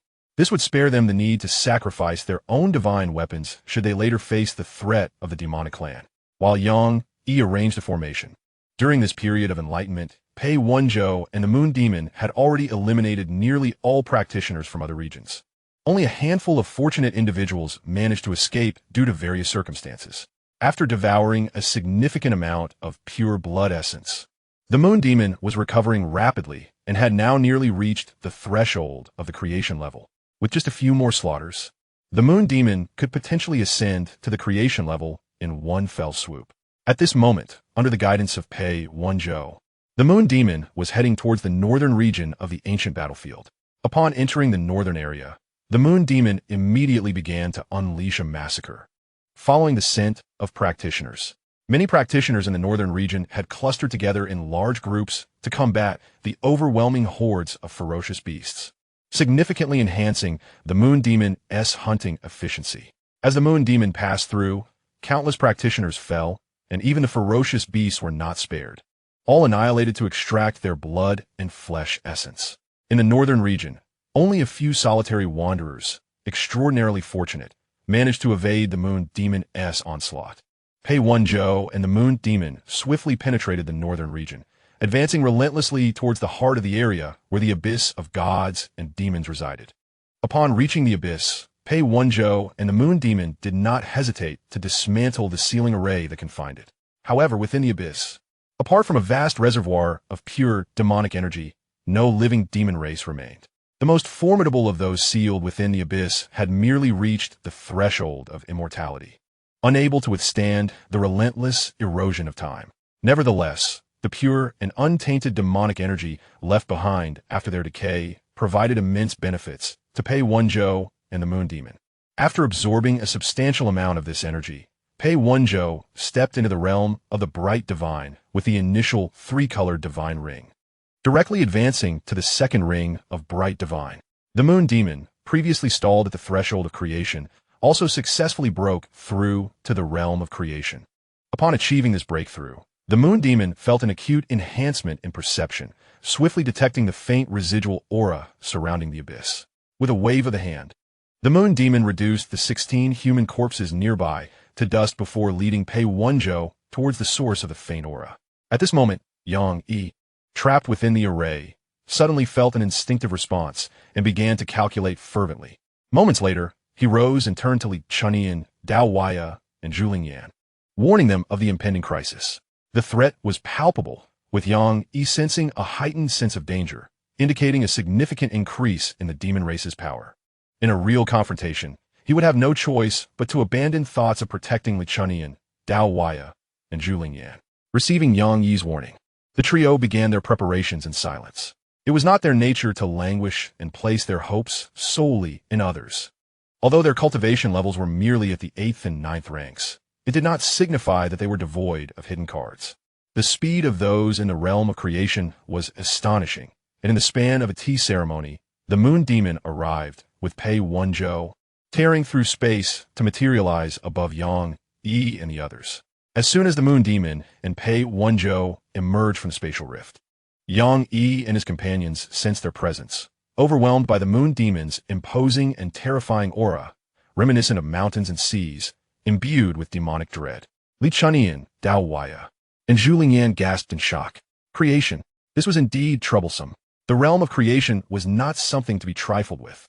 Yang Yi cast a serious glance at his companions, understanding that the demon from the realm of creation posed a formidable challenge. Nonetheless, they had no choice but to fight. The thought of fleeing had never crossed Yang Yi's mind. With the ancient battlefield set to open in a few days, there was no escape from a demon of creation. Hiding would prove futile. Without hesitation, as the moon demon arrived, Yang Yi activated the array, pulling the moon demon and Pei Wenzhou into its confines.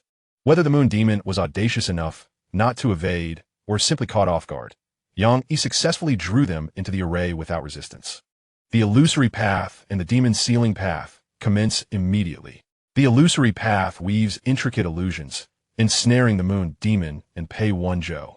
The formidable power of the demon's sealing path manifests, transforming into numerous shackles that descend upon the moon demon and Pei Wenzhou, sapping their strength.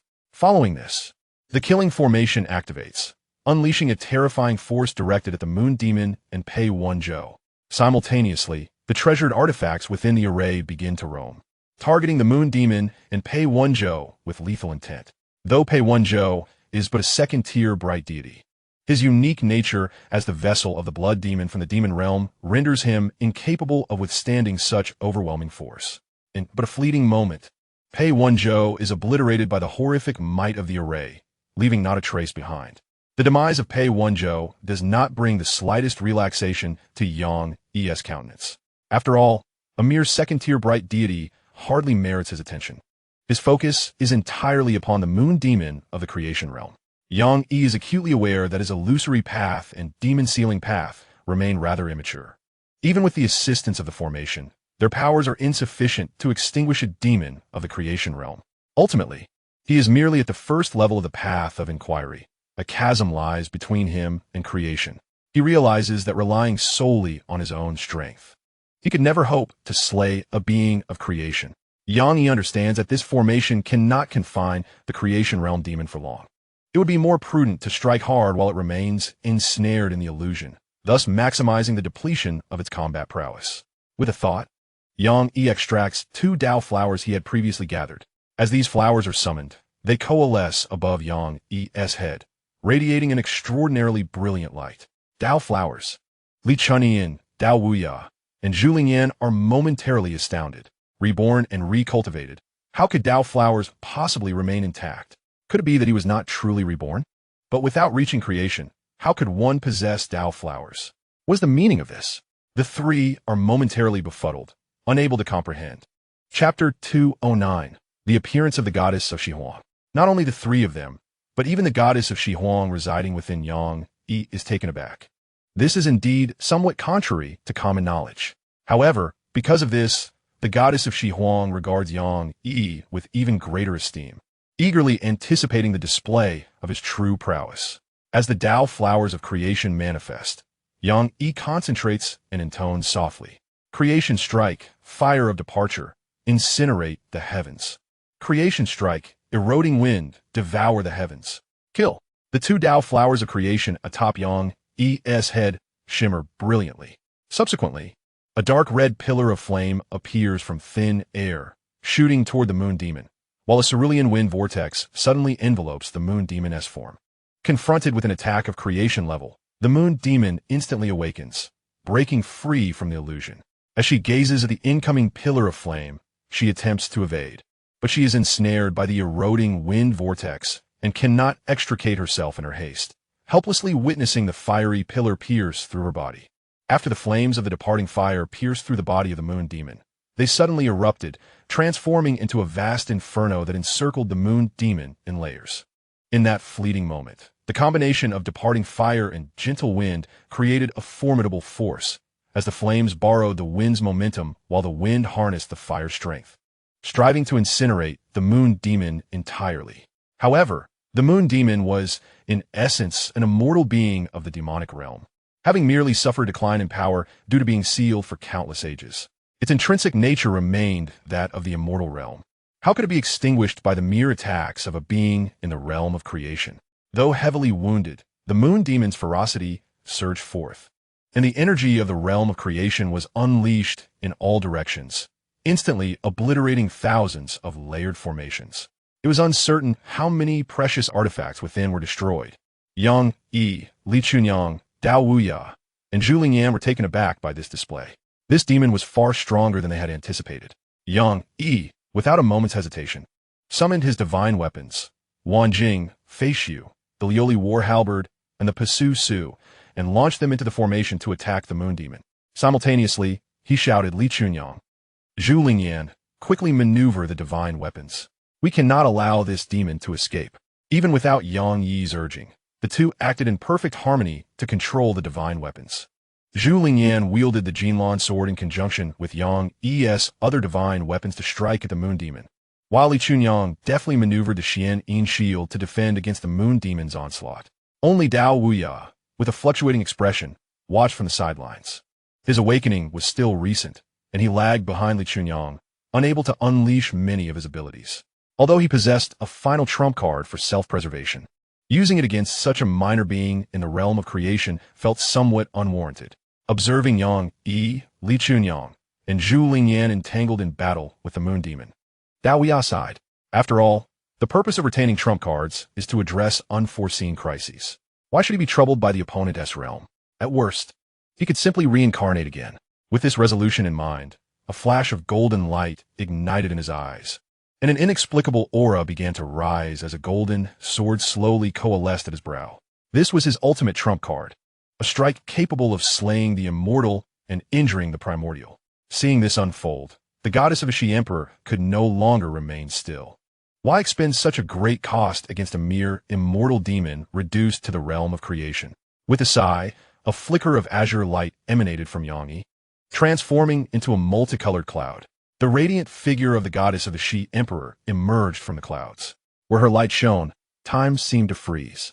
The preparations of Dao Wuya were instantly dispersed and suppressed back into his being. With a graceful sweep of her hand, the grand formation collapsed, and the divine weapons flew back to Yang Yi, Li Chunyang, and Zhu Lingyan's side. The moon demon of the realm of creation was bound by a powerful aura, rendered helpless in its struggles. Zhu Lingyan, upon seeing the goddess of the Shi Emperor, was momentarily entranced, her lips parting slightly beneath her veil as she exclaimed, Shi Huang. Your junior, pay my respects to the Shi Emperor. Upon hearing the words, the divine maiden of the Shi Emperor turned her gaze toward Zhu Lingyan. A gentle smile, gracing her lips as a look of nostalgia, surfaced on her face. It is you, little Ling. It has indeed been a long time. Zhu Lingyan, upon hearing this, was overwhelmed with tears.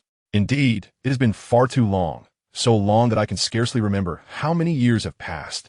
Li Chunyang and Dao Wuyi, however, did not exhibit much astonishment at the appearance of the divine maiden of the Shi Emperor. After all, they had come to this place under her guidance, and the two respectfully bowed to her. We pay our respects to the divine maiden of the Shi Emperor. May the maiden be safe. Among all those present, the most bewildered was undoubtedly Yang Yi. He was unfamiliar with the Shi Emperor or the divine maiden. Yet, just moments ago, he distinctly felt that she had descended from him. The thought was utterly disconcerting, causing a tremor within his heart. How long had the divine maiden been with him? Yang Yi swallowed hard, glancing at Li Chunyang, Dao Wuyi, and Zhu Lingyan. It was clear that these three recognized the divine maiden. Was this the fate that intertwined with them? He turned his gaze back to the divine maiden, observing her enigmatic smile. Without further contemplation, he humbly bowed. I, the younger generation, pay my respects to the divine maiden of the Shi Emperor. The divine maiden smiled warmly, extending her delicate hand to assist Yang Yi in rising. We are not old acquaintances. There is no need for excessive formality. Upon finishing her words, the divine maiden slightly inclined her body in return. Old path, Wen Shi, I have met the new path. Zhu Lingyan was rendered speechless by this scene. The earlier exchange had profoundly shaken her worldview. This was the Shi Emperor, even in the presence of the likes of the Emperor of Lianshan and a few others. The Shi Emperor had never displayed such deference. Who was he to be treated in such a manner? Zhu Lingyan was so astonished that her mind buzzed, rendering her unable to comprehend the divine maiden's subsequent words. However, Li Chunyan and Dao Wui grasped the entirety of the divine maiden's message. They had previously heard her mention the emergence of a new path in the world, which was said to be a means of breaking the stalemate, and she had urged them to support this new path.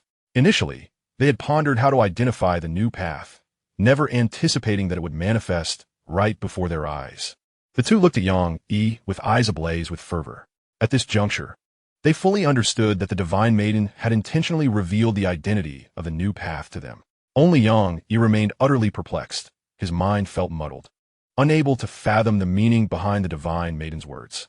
The divine maiden had no intention of elucidating her thoughts to Yang Yi. After returning the gesture, she turned her attention toward the moon demon. The moment the moon demon met the gaze of the divine maiden, her face turned ashen. In that instant, as an immortal being of the demon race, who should have withstood the trials of eternity, she genuinely sensed the taste of death. In that moment, she regretted her decision to break free from her seal. Within the confines of the sealed altar, though stripped of freedom and diminished in power, there remained at least the solace of life. Yet now, the specter of death loomed ominously. Cursed be it, all the blame lies with that wretched blood demon. Blood demon, I loathe you. Chapter 210. The Celestial Sovereign slays the moon demon. Crisis averted. The celestial sovereign gazed coldly upon the moon demon, then, with a delicate gesture, summoned forth its essence. The moon demon transformed into a fleeting wisp of light, shrinking to a mere orb, which the celestial sovereign grasped within her hand. With a firm squeeze, divine radiance blossomed from her palm, and the formidable moon demon, which had once posed a significant threat to Yang Yi and his companions, was utterly obliterated, dissipating into a wisp of smoke carried away by the wind. Although Yang Yi was envious of the fallen demon's remains, he refrained from voicing his desires, recognizing his unfamiliarity with the celestial sovereign. Once the moon demon was vanquished, the celestial sovereign offered no further words and promptly vanished. Li Chuxian, Dao Wui, and Zhu Lingyan bowed respectfully in the direction of the celestial sovereign's disappearance, their hearts murmuring a silent farewell to the celestial sovereign. As the three paid their respects, a flicker of uncertainty crossed Yang Yi's eyes. He began to scrutinize his entire being with his spiritual power, meticulously searching every hidden corner of the void around him. After a thorough examination repeated over a dozen times, he found no anomalies, allowing him to breathe a sigh of relief. Having ensured his own safety, Yang Yi stowed away the Dao flower and divine weapon, approaching Li Chuxian, Dao Wui, and Zhu Lingyan. The trio clearly possessed a profound understanding of the celestial sovereign, and now was the opportune moment to glean more insight from them. Despite his reluctance to delve too deeply into the affairs of the celestial sovereign, whose entanglements were evidently more perilous than those of Li Chuxian, Dao Wui, and Zhu Lingyan, he felt compelled to assuage his unease, particularly given the unforeseen attachment of the celestial sovereign to him. Unbeknownst to him, as he advanced towards the trio, a speck of dust drifted silently through the air, settling upon him unnoticed. Upon reaching Li Chuxian, Dao Wui, and Zhu Lingyan, his expression grew serious, and without hesitation, he inquired, "Esteemed friends, may I seek clarification regarding the earlier matter?" The three, aware of Yang Yi's intent, were startled into a collective outcry. Silence. It must not be spoken. Yang Yi furrowed his brow at their intense reaction, swiftly realizing the gravity of the situation. He refrained from uttering the name of the celestial sovereign, substituting it instead with a mere pronoun. Who is she, and why has she attached herself to me? Seeing that Yang Yi had not invoked the name of the celestial sovereign, the three collectively exhaled in relief. Zhu Lingyan, too, was perplexed by this inquiry. For in contrast to Li Chuxian and Dao Wui, her connection to the celestial sovereign was somewhat closer. However, lacking essential information to support her, she could not arrive at a conclusion. Li Chunyan and Dao Wui were well aware of this, yet such matters, in the absence of the Shi Huang goddess shielding the heavenly mechanisms, must remain unspoken. Li Chunyan, Dao Wui, and Zhu Lingyan gazed at Yang Yi with deep regret. Brother Zhou Yi, it is not that we wish to withhold information, but the implications are grave and must remain undisclosed. Rest assured, she harbors no ill will towards you. Zhu Lingyan concurred. Your Excellency Zhou, her identity is peculiar. Without complete preparation, merely uttering her name could invite misfortune. However, I assure you, she means you no harm. Dao Wui added. Brother Zhou, Chunyan and the others speak true. Do not delve into her identity. In due time, you shall learn it. There is no need for haste. Yang Yi did not doubt their words. The Shi Huang goddess was formidable. Had she intended harm, she would not have needed to be so circumspect, nor would she have intervened as she did earlier. Yet, despite this, Yang Yi's curiosity lingered. After a moment of contemplation, he posed his final inquiry. Earlier, you mentioned that complete preparation is required to speak her name. What does that preparation entail? There was no need for concealment regarding this matter. Zhu Lingyan responded directly. It is only in her presence, or in the presence of an equally powerful being who can shield the heavenly mechanisms, that her name may be uttered. Upon hearing Zhu Lingyan's words, Yang Yi fell silent. He understood that he had indeed entangled himself in significant trouble, a colossal predicament. Forget the Chun family of Yinyang City or the branch of the Lian family.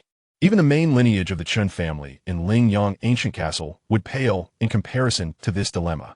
The Shi Huang goddess wielded such power that she could effortlessly manipulate fate. Such a figure could only remain in obscurity. The gravity of this trouble was daunting. The mere thought of being ensnared in such a predicament sent shivers down his spine. Nevertheless, Yang Yi was not one to cower in fear. Although he felt considerable indignation at being drawn into this entanglement without understanding, the events had transpired, and he could only look forward and devise a means to cope. What other choice did he have but to press onward? Could he confront the Shi Huang goddess and demand answers? What a ludicrous notion. Not only had the Shi Huang goddess genuinely intervened to assist him, but the sheer magnitude of her displayed power was beyond his capacity to combat.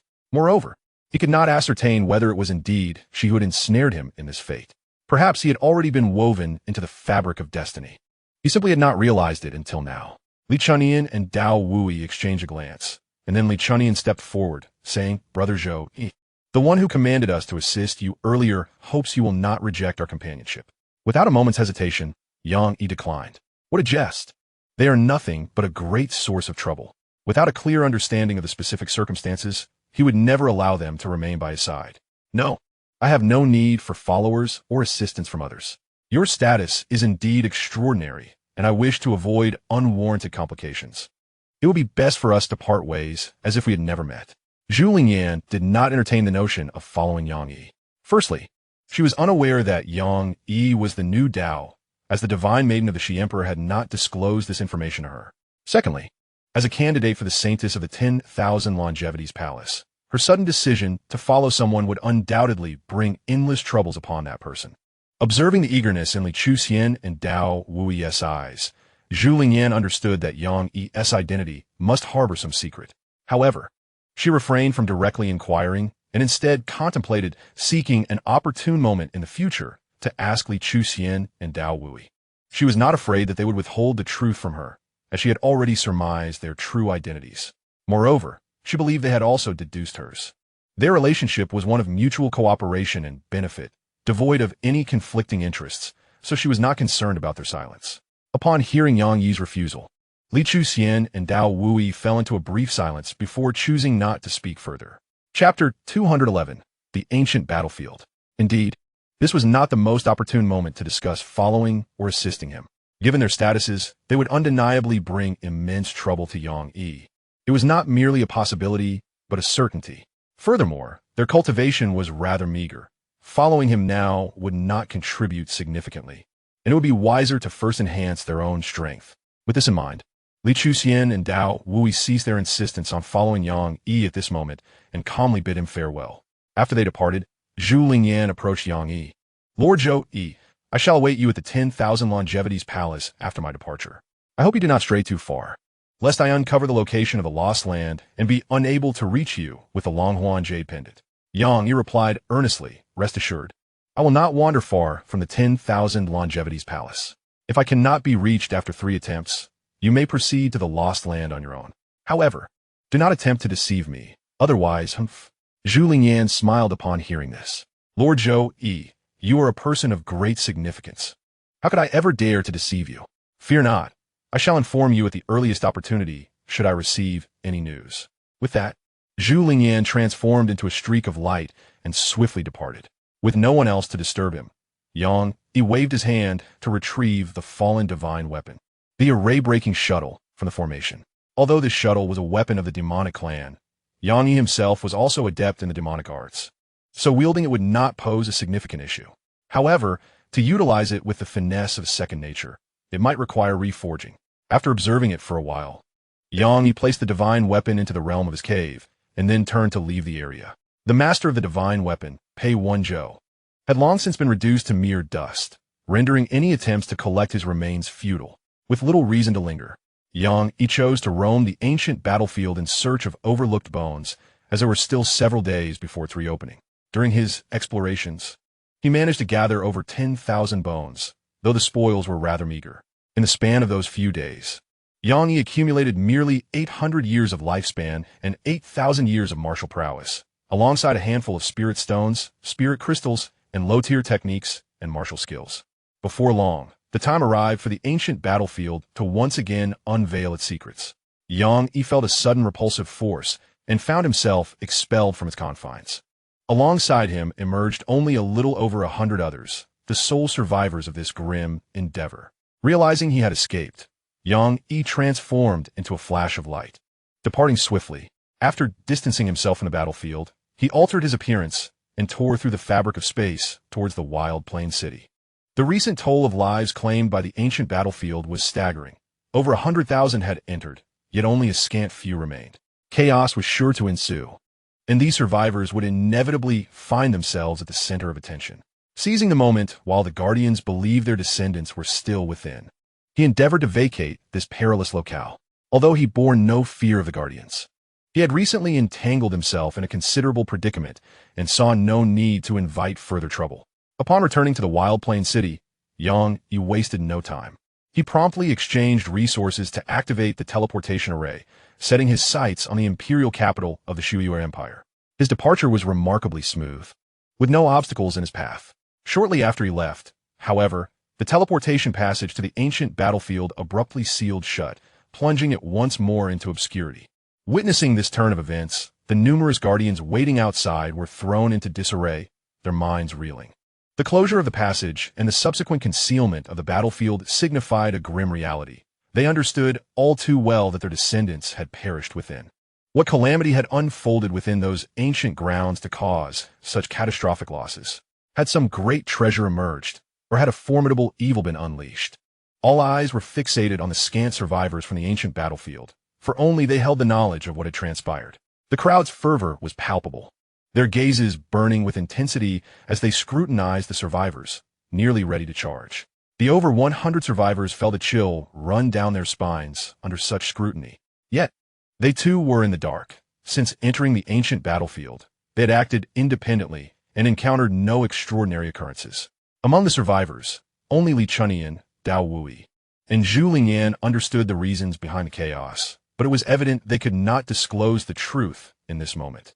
Regardless of whether the Guardians were prepared to hear it, it is not that they do not wish to speak, but rather they find themselves at a loss for words. To provide a reasonable explanation, the matter of the divine maiden of the Shihuang cannot be overlooked. The situation is difficult to articulate. Silence may be the wiser choice. Pretending ignorance of everything. What transpired on an ancient battlefield remains a mystery. We yearn for the truth. A radiant deity, with crimson eyes, materialized before the hundreds of survivors, demanding answers in a fierce voice. His children had entered the ancient battlefield and had not returned. In his agitation, he could spare no thought for the identities of the survivors, be they the son of a tyrant, the ninth princess, or a candidate for a saintly maiden of the celestial palace. He only sought one truth. Protectors like him were numerous in the vicinity of the ancient battlefield. Sensing danger, Li Chunyan, Dao Wuya, Zhu Lingyan, and Chu Baxian found their protectors emerging from the Dao realm, intent on escorting them away from this perilous place.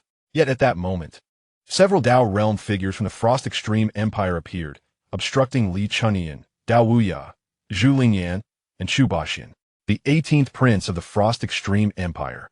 His Highness Pei Wenzhou had not yet emerged either. Until the reasons behind the incident were clarified, no one could depart. The Frost Extreme Empire had even dispatched personnel to pursue the first to leave, Yang Yi, Li Chunyan, Dao Wuya, and Zhu Lingyan, aware of the truth, felt a surge of resentment upon seeing the personnel from the Frost Extreme Empire. Clearly, they had plotted in advance. Otherwise, how could they have sent such a large contingent? It was evident that while others had only 1 or 2 protectors, the Frost Extreme Empire concealed a considerable force. There were 5 from the Dao realm alone, with 2 or 3 dozen at the divine level. It would be impossible to believe that they had not planned ahead. Seeing the situation unfold, Zhu Lingyan's expression darkened, and she decisively instructed her protector beside her, Elder Feng, push through, eliminate any who stand in our way. Li Chunyan and Dao Wuya simultaneously directed their protectors, Madame Rong. Hold nothing back, kill. Uncle Jean, do not hesitate. Eliminate all obstacles. The matter concerning the divine maiden of the Shihuang was of such importance that they could not afford to reveal even the slightest hint of information without ensuring complete safety. A decisive course of action was necessary. Stirring the waters was the best solution for the current predicament. As for the Frost Extreme Empire, they would undoubtedly face reckoning in the future. Chapter 212. Retreat to absorb the gains from the ancient battlefield. On this day, the city of the wasteland erupted in an exceedingly terrifying battle. The land within a 500-mile radius of the ancient battlefield was reduced to rubble, and all living beings and vegetation turned to ash. Yet, this was ultimately the territory of the Xianxia Empire. The outbreak of war quickly attracted the attention of powerful figures from the Xianxia Empire. A powerful being from the Xianxia Empire, one of the creation realm, tore through space to descend upon the scene. In an instant, he suppressed the turmoil. All personnel from the Frost Extreme Empire were captured by the might of the creation realm from the Xianxia Empire. This battle was exceedingly brutal. Before the creation realm of the Xianxia Empire arrived, the death toll had already reached 60 to 70%. It is Li Chunyan, the protector of Dao Wuya, and Zhu Lingyan, both of whom have sustained significant injuries. The guardian of the minor tyrant of the Ice Yao Empire, Chu Baxian, is on the brink of devastation. However, the 4 of them have been shielded remarkably well, remaining largely unscathed by the chaos of the battle, until the celestial transformation realm of the Snow Moon Empire intervened to suppress the conflict. This battle was terrifying and brutal, yet ultimately, it did not affect Yang Yi. After disguising himself, Yang Yi lingered in the imperial capital of the Snow Moon Empire for a few days, and as soon as the interdimensional teleportation array was activated, he swiftly returned to the wild domains Lingyang City. Upon arriving in Lingyang City, Yang Yi wasted no time and immediately teleported back to Qingyang City. The gains from this venture were substantial, and he needed to convert all that he had acquired into strength as swiftly as possible. The depths of this world are profound, and being merely at the first level of the path to enlightenment leaves him feeling quite insecure.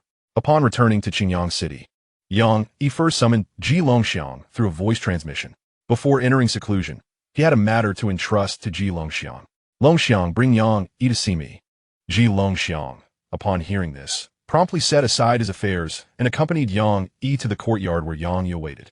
Yang Yi had crafted Yang Yi, one of the 3 special corpses imbued with intelligence. This time, Yang Yi intended to call upon Yang Yi for a particular task. Upon arriving at the courtyard, Ji Longxiang and Yang Yi bowed deeply.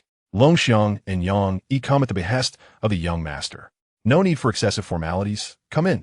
With Yang Yi's voice echoing, Ji Longxiang rose and led Yang Yi into the courtyard. In the garden of the courtyard, Ji Longxiang and Yang Yi approached Yang Yi and bowed respectfully once more. Longxiang and Yang Yi paid their respects to the young master.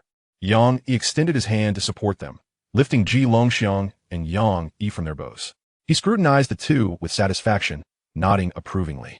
Ji Longxiang had already broken through to the 3rd ring of the Ming Shun realm, showing considerable improvement, with talent worthy of cultivation.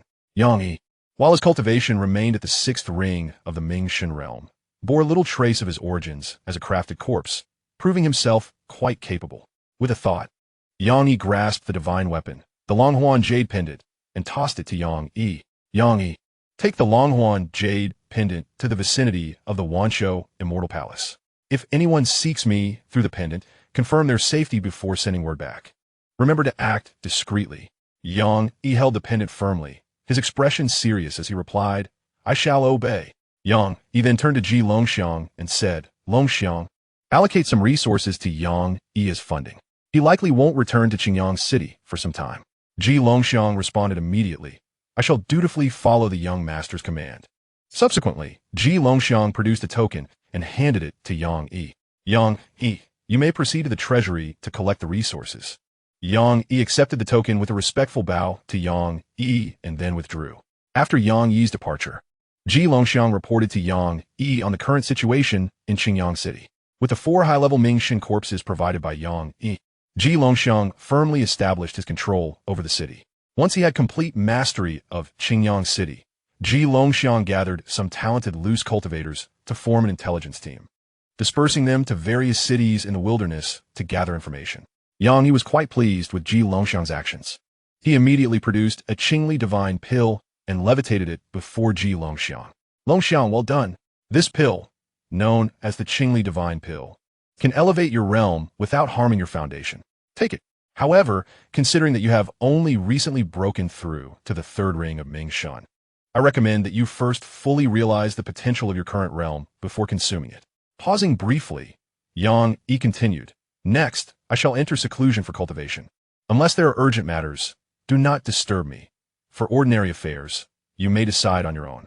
Ji Longxiang solemnly accepted the Qingli divine pill.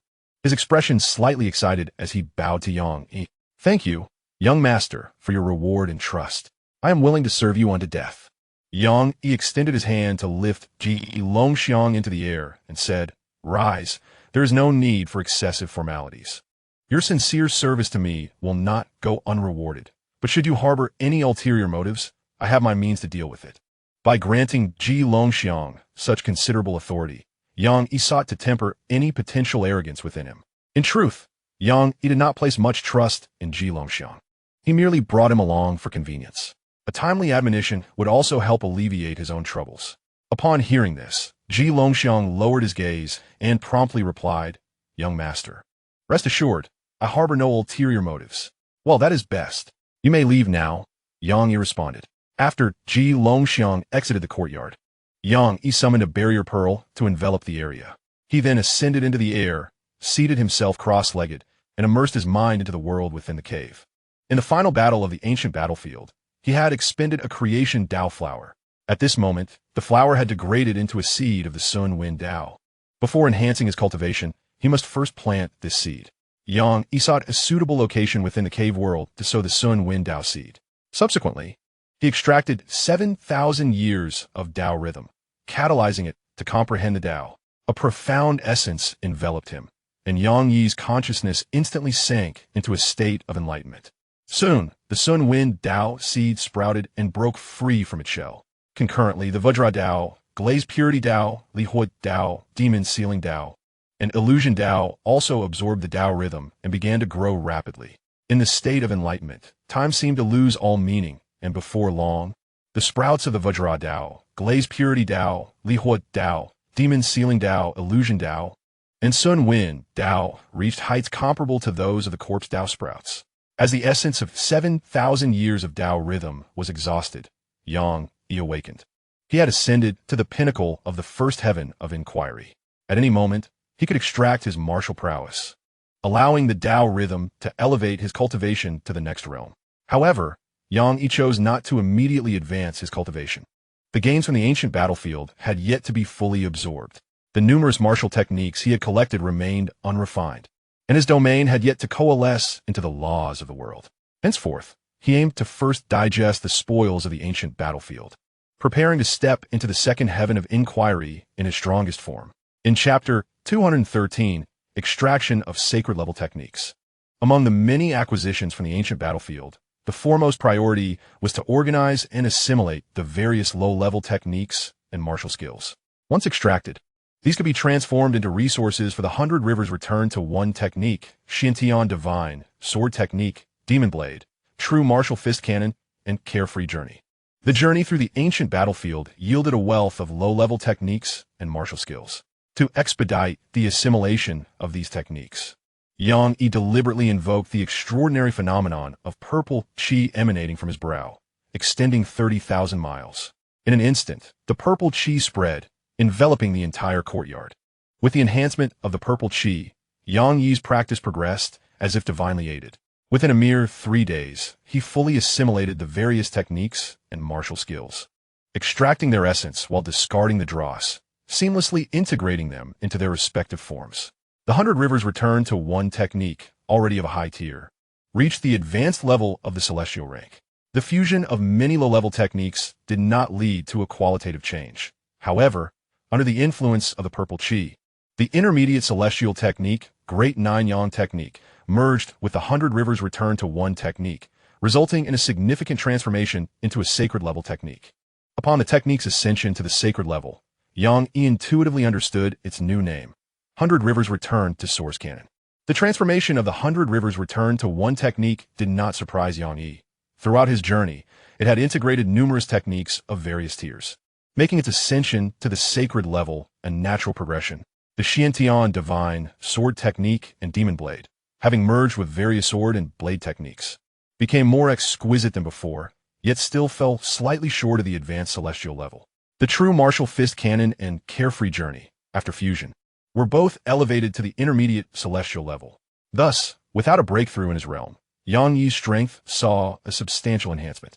Having completely digested the low-level techniques and martial skills, he meditated and recuperated for 2 days before beginning to extract the sacred-level techniques and martial skills he had gathered. Sacred-level techniques, being inherently different from those of other tiers, demanded his utmost focus. Recognizing their profundity, Yang Yi refrained from extracting them all at once. After careful consideration, he first directed his attention to the Xianxia immortal canon. Although the 100 Rivers return to source scripture has undergone countless integrations and no longer resembles its original form, it ultimately evolved from a mystical heaven one chi art. Initially extracting the mystical heaven immortal scripture would not cause any disarray. Prepared for all eventualities, Yang Yi focused his thoughts and for the first time incorporated a sacred level technique into his being. As he silently chanted the extraction, a radiant orb of pure white light suddenly appeared, merging with his body and enveloping him in a cocoon of illumination. Wrapped in this gentle embrace, Yang Yi felt as if he were in the warmest of embraces, his spirit floating, giving rise to a transcendent sensation. He could distinctly perceive this pristine light coursing through his body, nurturing and enhancing his constitution. His dantian and meridians expanded more than double their previous dimensions, becoming significantly more robust. The luminous sphere summoned forth all the power within him, flowing along designated pathways. Time slipped away unnoticed. A full moon coalesced in his gaze, while the white light enveloping his form gradually transformed into a moon-white celestial robe. The mystical heaven immortal body was born.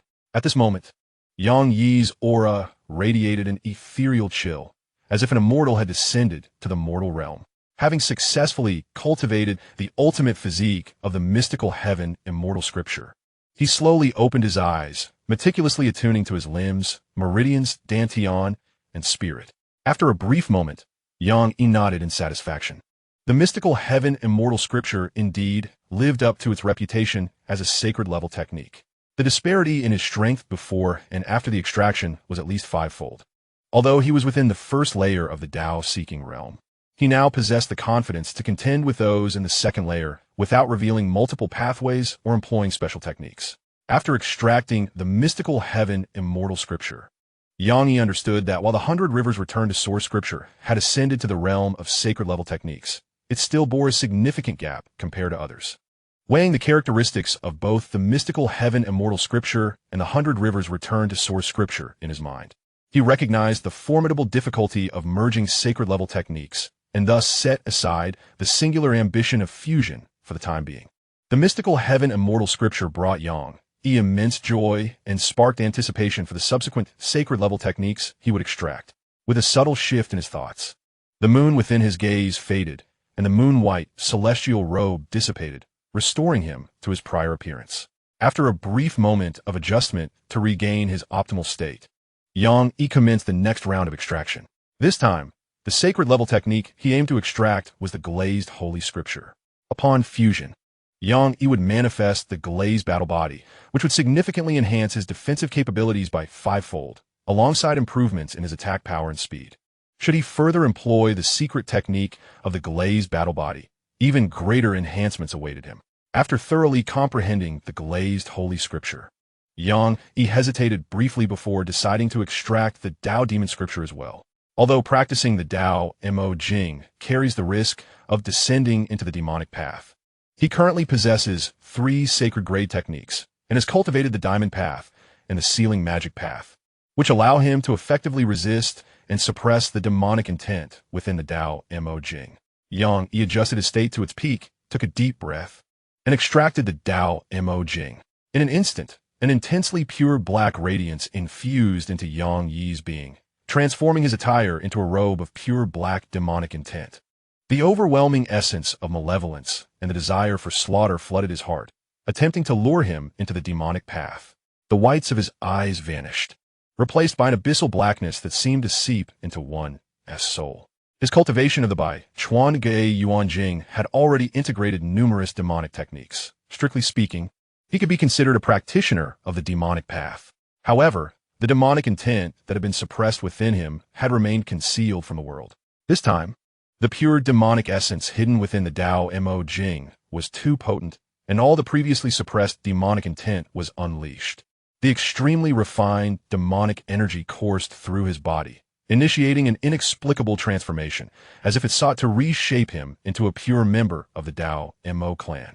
Yang Yi's black eyes gradually turned cold and merciless, filled with an unparalleled desire for slaughter. Kill, kill, kill. Annihilate all enemies in the world. Slay the heavens, the earth, and all beings. Everything in this world is but an ant. To extract the blood and flesh of these ants is to perfect his path, invincible and within easy reach. The demonic presence descended upon the world, and the world revered the demonic. A mysterious demonic sound resonated within Yang Yi's heart, attempting to shake his will and lead him into the boundless demonic path, transforming him into a member of the Tao Mo clan.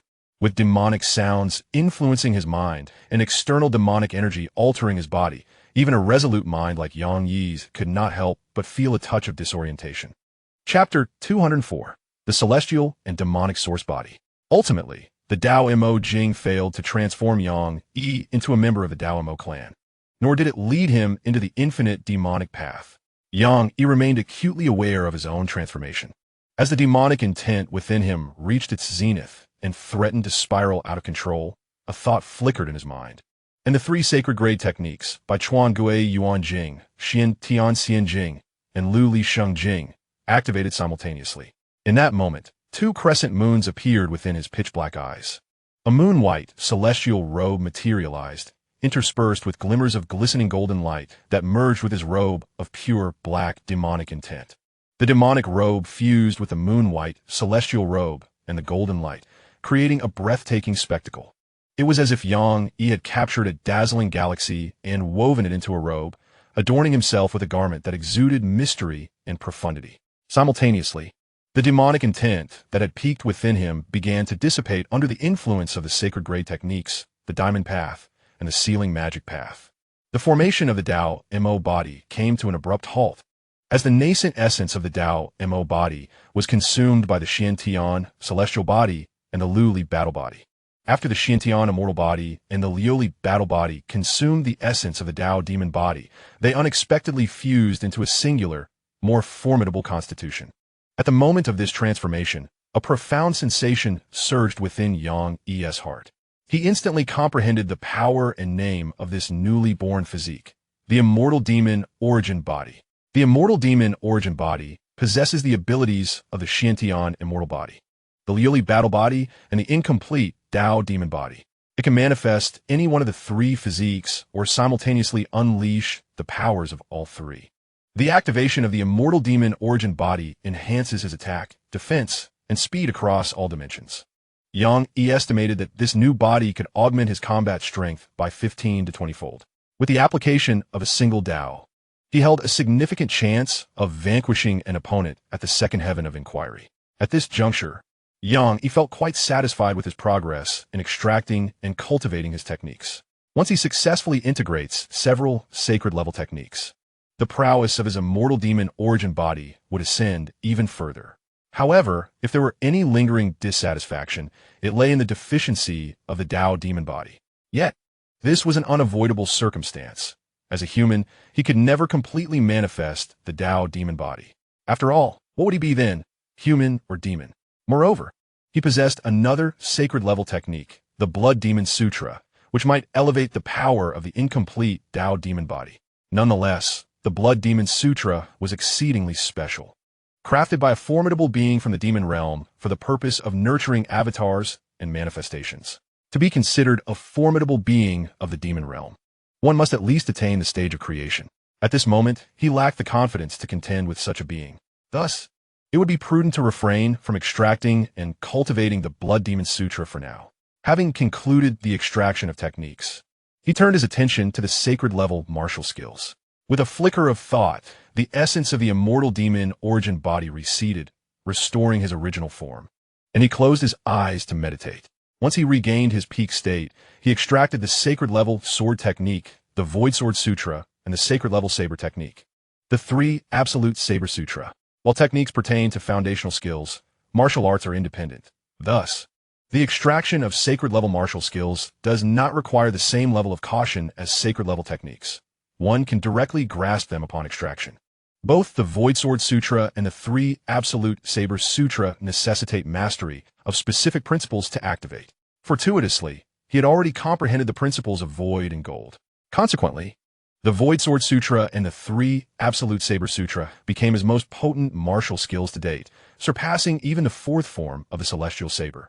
With the extraction of techniques and martial skills now complete, Xianxia did not pause. He immediately extracted all the domains he had gathered from the ancient battlefield, transforming them into supplementary laws for his cave heaven world. This enhancement further perfected the laws of the cave heaven world, strengthening it even more. At this point, he had completed all preparations for breaking through to the early stages of the second heaven of inquiry. Next, he needed to find another location to facilitate his breakthrough. Xianxia rose, stowing away the barrier pearl before tearing through the fabric of space, venturing towards the boundless sea. It was evident that a breakthrough to the second tier of the Tao could not transpire within the confines of the city. Who knew if there were lurking dangers within? Perhaps some hidden adversaries. Thus, the sea offered a more secure refuge. Upon arriving in the oceanic expanse after several spatial rifts, Xianxia did not hasten to initiate his breakthrough. Instead, he first surveyed the surrounding area for 100,000 miles, ensuring the absence of any witnesses before he proceeded to extract materials, layering them to conceal the vicinity. During this formation, Xianxia also employed the illusory path, maximizing the concealment of his presence. Once these preparations were complete, he summoned the barrier pearl to isolate the location before settling in a meditative posture, readying himself for the impending breakthrough. The entire sequence of Xianxia's actions was meticulously observed by the goddess of the Shi Emperor. As she watched, her lips twitched slightly, pondering how best to guide Xianxia to a place of absolute safety, facilitating his future cultivation and breakthroughs. In her eyes, Xianxia's conduct was indeed marked by caution. However, such measures of discretion could only deceive ordinary cultivators, certainly not her. The goddess of the Shi Emperor recognized Xianxia's latent potential, and swiftly resolved that she must guide him to a secure retreat while she remained in slumber. Otherwise, once she awakened and surveyed the world, Xianxia would be doomed. Unaware of the goddess's contemplations regarding the elimination of his perils, Xianxia concluded his meditation without hesitation, promptly extracting 10,000 years of martial prowess and Tao resonance to initiate his breakthrough. As the resonance was drawn forth, an intricate sensation enveloped him, thrusting Xianxia into a state of enlightenment. The paths of corpse manipulation, diamond, glazed purity, demon sealing, illusion, and gentle wind absorbed this resonance, rapidly flourishing. The sprouts of these 6 paths burgeoned swiftly, soon maturing into saplings of the great Tao. The growth of these saplings transcended the limitations of the first tier of the cave heaven realm, ascending to the second tier. The opportunity for a breakthrough had thus been achieved. The influx of 10,000 years of martial cultivation surged within him, causing Xianxia's aura to swell exponentially. 4 sacred tier techniques operated in tandem, aiding Xianxia in breaking through. Simultaneously, 3 magnificent manifestations appeared behind him. The purple chi rising from the east, spanning 30,000 miles. The mythical Kunping carrying the sun and moon across 10,000 miles, and the supreme demon god battling the heavens. The purple chi hastened his cultivation's breakthrough, while the Kunping and demon god safeguarded him. Soon, Yang Yi officially broke through to the second tier of the Tao, his aura now unprecedentedly formidable. With this breakthrough, the scope of his cave heaven realm doubled, extending to a radius of 20,000 miles, and the distances between the 9 tiers of the cave heaven grew considerably. Yet, Yang Yi did not cease. He continued to extract Tao resonance, preparing for the next stage of his advancement. Once again, the essence of the Tao accumulated over millennia was extracted, allowing the 6 saplings of the great Tao tree to absorb its profound energy and grow at an astonishing pace, swiftly reaching the pinnacle of the second layer of the cave heaven realm. In chapter 215, the breakthrough to the third layer of the Tao was achieved. However, once the essence of the Tao was exhausted, the saplings of the great Tao tree were unable to advance further into the third layer of the cave heaven realm. The essence of the Tao could not facilitate their growth beyond this point. Yang Yi furrowed his brow but hesitated not. He promptly extracted the final remnants of the millennia-old Tao essence to nourish the saplings. With the infusion of this essence, the 6 saplings successfully transcended into the third layer of the cave heaven realm, marking the moment of breakthrough into the third layer of the Tao. Yang Yi then proceeded to extract his millennia of martial prowess for further elevation. Soon after, he found his cultivation breaking into the third layer of the Tao, his aura expanding once more, and the realm of cave heaven blossoming to a circumference of 30,000 miles. Having reached the third layer of the Tao, Yang Yi took a moment to consolidate his newfound strength before rising to his feet. This breakthrough was sufficient for now, even though he still had over 100,000 years of martial prowess yet to be extracted. However, the essence of the Tao had been entirely depleted, leaving no means to continue his advancement. Yang Yi couldn't help but shake his head. The consumption of the Tao essence was staggering, with each ascension requiring significantly more than the last. He would need to devise a strategy to acquire more Tao essence, as his progress in cultivation was rather slow. Of course, this was a matter for the future. The acquisition of Tao essence was no easy feat, requiring careful planning. Yang Yi quickly organized himself, concealing his cultivation level, retracting any manifestations, dispersing the grand formation, and collecting the boundary pearl, erasing his aura in one fluid motion. He then tore through the fabric of space to return to Qingyang City. Upon arriving in the courtyard of Qingyang City, Yang Yi subtly gestured to Ji Longxiang through a transmission. Ji Longxiang, your next task is to gather clues regarding ancient battlefields and relics across various realms. Once you ascertain the location of any confirmed ancient battlegrounds or relics, report back to me immediately. The acquisition of Tao essence is arduous, and only those at the Tao level or above can procure it. Defeating opponents at the Tao level is immensely challenging and fraught with peril. Thus, ancient battlefields and relics serve as the optimal venues for collecting Tao essence. Preoccupied, Ji Longxiang received Yang Yi's transmission and promptly set aside his current tasks. Bowing deeply in the direction of Yang Yi's courtyard, I shall dutifully obey your command. After rising, Ji Longxiang gathered his associates to set this plan in motion. Having entrusted this matter to Ji Longxiang, Yang Yi chose not to dwell on it further. He had faith in Ji Longxiang's ability to execute the task effectively. He had never once been disappointed by Ji Longxiang's capabilities in all the time they had spent together. Yang Yi summoned the boundary pearl to isolate the courtyard, then seated himself cross-legged in midair, beginning to refine and stabilize his cultivation. This time, he sought to enhance his techniques, martial skills, realm, and the great Tao comprehensively. Even he needed to invest time to reorganize and familiarize himself with his own transformations. As he sat in meditation, 10 days slipped away unnoticed. He finally grasped the entirety of the power he had acquired in the realm of the cave heavens. The tree of the great Tao serves as a manifestation of his comprehension of the Tao. If the sprouting of the seed of the Tao signifies a preliminary understanding, then the tree of the great Tao represents his profound insight into it. Having fully mastered his own strength, Yang Yi was confident that in a state of complete exertion, he could at least contend with the 5th layer of the Tao realm, and even possess the strength to challenge the 6th layer. Although it may seem merely to cross 2 realms to confront the 5th layer of the Tao, this feat is indeed remarkably challenging. In the Tao realm, each layer signifies a distinct level of ascension. To battle across 2 layers is nearly an impossible endeavor. The prodigies of the various realms, upon reaching the Tao realm, can typically only maintain their invincibility within the same realm. Those capable of contending across one realm are exceedingly rare, with few examples across the vast domains. Naturally, Having achieved such a level, he felt no inclination towards complacency, especially after recognizing the existence of individuals like Li Chunyan, Daoya, and Zhuling Yan. He could not harbor even a trace of arrogance. To engage across realms is not truly remarkable. Genuine invincibility lies in the comprehensive dominance of realm and combat prowess. Having thoroughly mastered his abilities, he summoned 2 jade slips into his hands. One emanated a violet radiance, while the other glowed with a pearlescent light. The slip exuding violet light was acquired from the Lioli immortal sect, and the pearlescent slip contained the long-sought 9 styles of the heavenly blade. Previously, he had lacked the time to examine these 2 slips, but now was the perfect moment to do so. He concentrated his spiritual force and first delved into the 9 styles of the heavenly blade jade slip.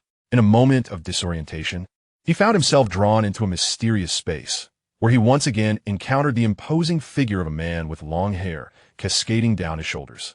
The towering figure had his back to wielding a long blade, seemingly practicing a sword technique. Heavenly blade, first style, the opening of heaven and earth. With a resounding shout, the formidable man commenced his demonstration of the heavenly blade.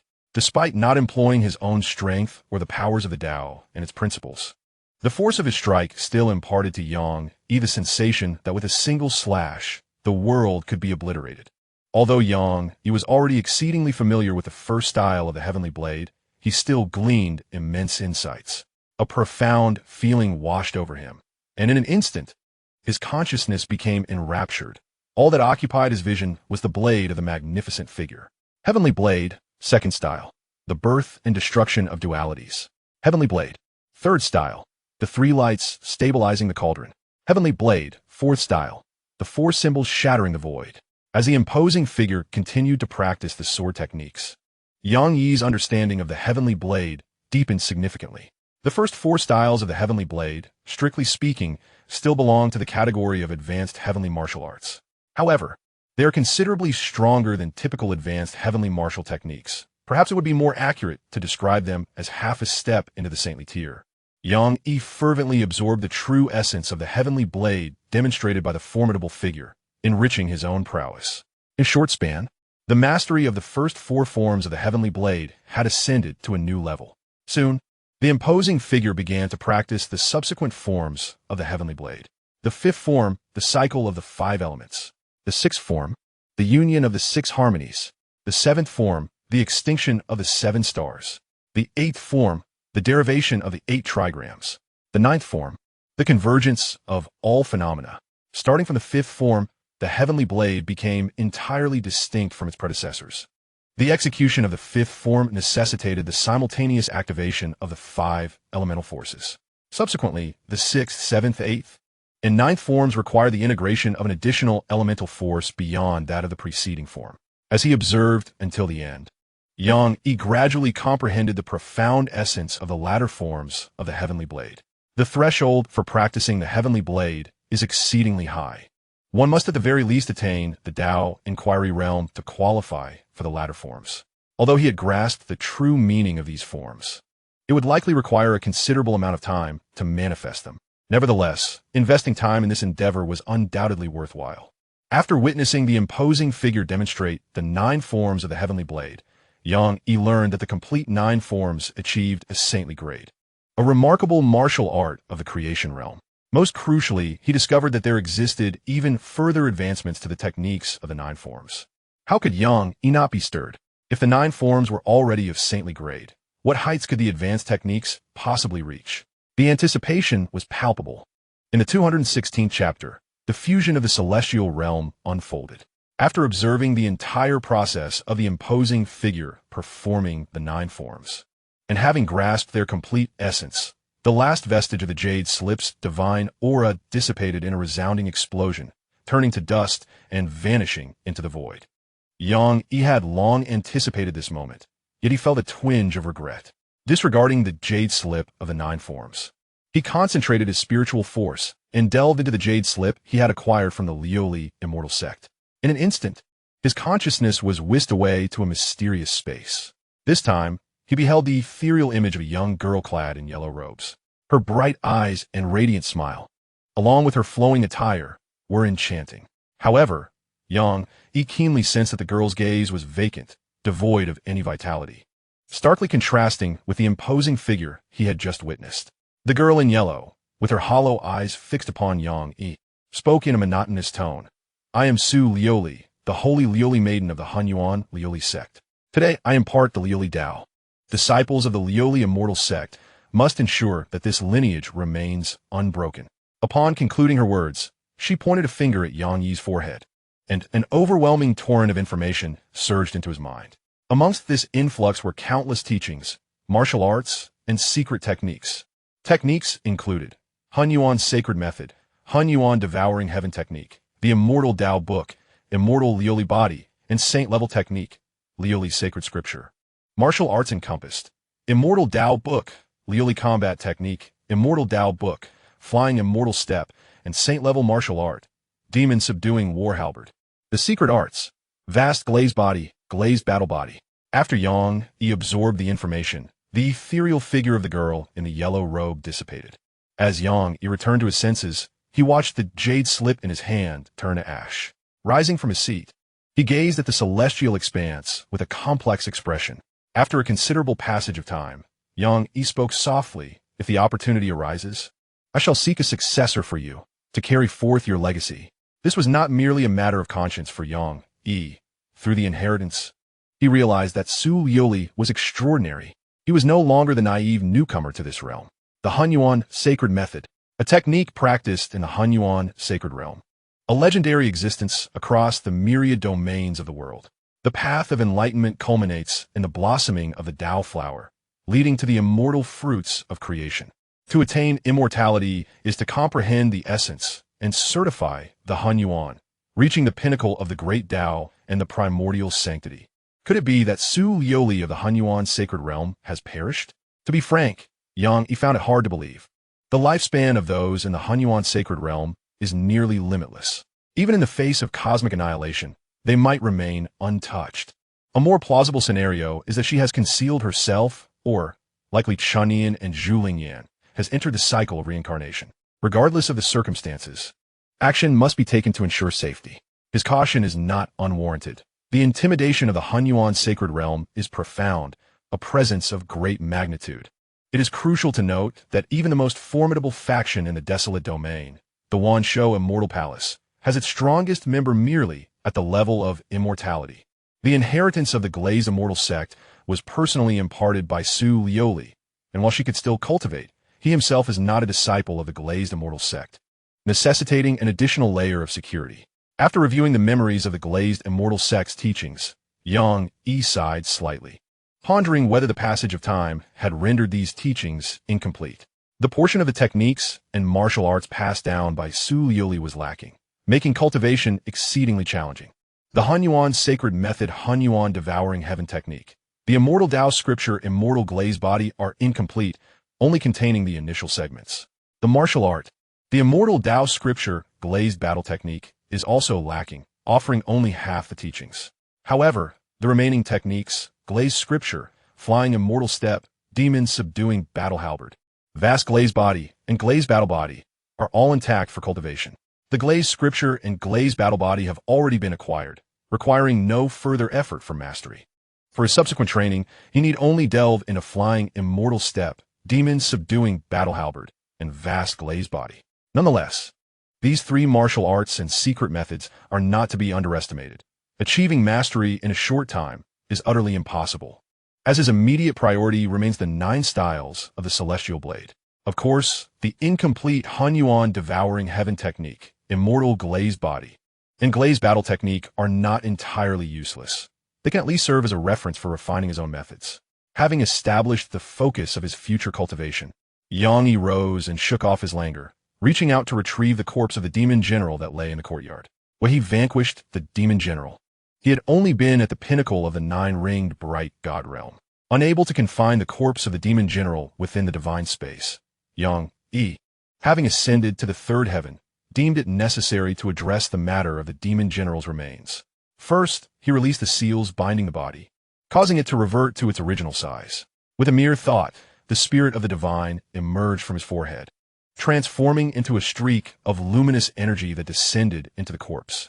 Moments later, 6 types of Taoist power and numerous laws manifested as chains, extending from the demon general's body to Xianxia's world of caves.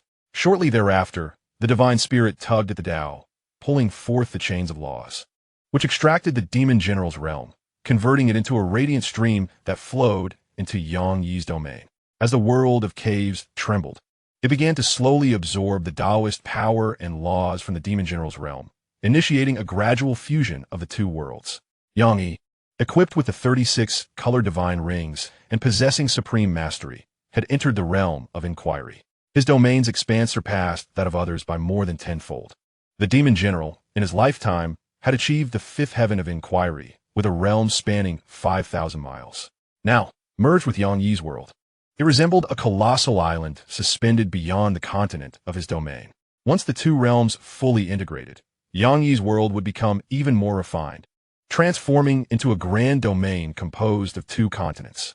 Having resolved the matter of the demon general's realm, Xianxia summoned the corpse into his world. With a flicker of thought, he invoked a tempest of blades, stripping the flesh from the demon general's bones. The flesh transmuted into a formidable demonic essence that nourished Xianxia's world, while the bones became materials for his crafting endeavors.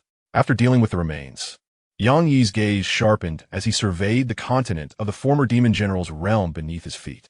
Stepping onto this land, he could distinctly sense the thriving demonic intent and the rich laws of the demonic path, along with numerous demonic creatures roaming the terrain. He aptly named this land the true demon continent, while referring to his original domain as the main continent.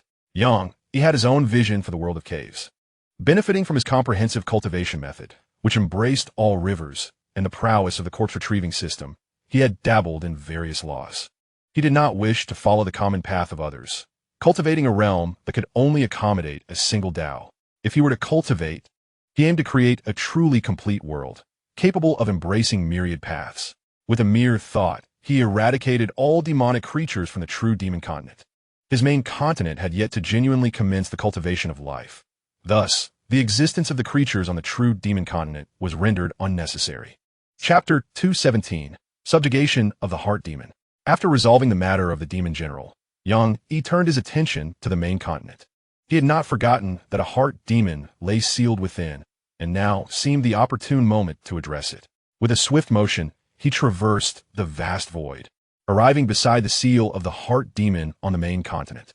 Within his own celestial realm, Xianxia stands as the supreme deity, wielding the utmost authority over this domain. With but a flicker of thought, he can traverse any corner of his world in an instant. Glancing at the heart demon sealed within the corporeal form of the monk Kong Ming, a faint smile graced his lips. Initially, due to a lack of understanding regarding the true circumstances beyond the Qian domain, he harbored numerous reservations, which prevented him from swiftly eliminating the heart demon. However, with a comprehensive grasp of the current situation in the Qian domain, his hesitations have dissipated. Ultimately, the heart demon is still a demon, albeit formless and elusive. To assert that they can freely traverse both the human realm and the demon realm is sheer nonsense. At least, an excessively powerful heart demon could not. The human realm is not devoid of formidable beings, and the immortal palace of the wild domain is under the protection of the undying. In summary, as long as he does not step onto the front lines against the demons or enter their realm, eliminating the heart demon should pose no significant challenge.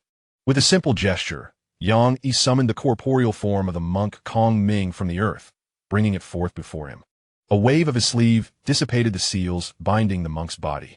Then, with a flicker at his brow, he manifested chains of law that plunged into the monk's form, extracting the heart demon directly. Devoid of its followers' offerings, the heart demon was even weaker than before, utterly incapable of contending with Xianxia, who grasped it in his hand, rendering it quite helpless. The heart demon was momentarily taken aback, unable to comprehend how Xianxia's cultivation had advanced so terrifyingly within such a short span. However, it could distinctly perceive the murderous intent in Xianxia's gaze. The prospect of death loomed large, inciting a sense of panic within the heart demon. Although it was a heart demon, this did not imply an unwavering resolve or a lack of fear of death. On the contrary, having witnessed the darkness and depravity of many hearts, it harbored a greater fear of death than the average cultivator. Your Excellency, please do not kill me. I pledge my loyalty to you and shall serve you. The heart demon, grasped by the throat, struggled to voice its plea for survival. Yang Yi's eyes blazed with cold intensity, unyielding as a blade of light gradually coalesced in his hand. The heart demon, gripped by terror, cried out in desperation, "Your Excellency, spare my life.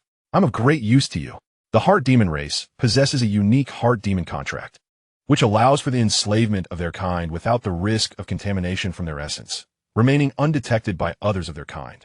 Your Excellency, within your vast celestial realm, you surely require someone to manage it diligently.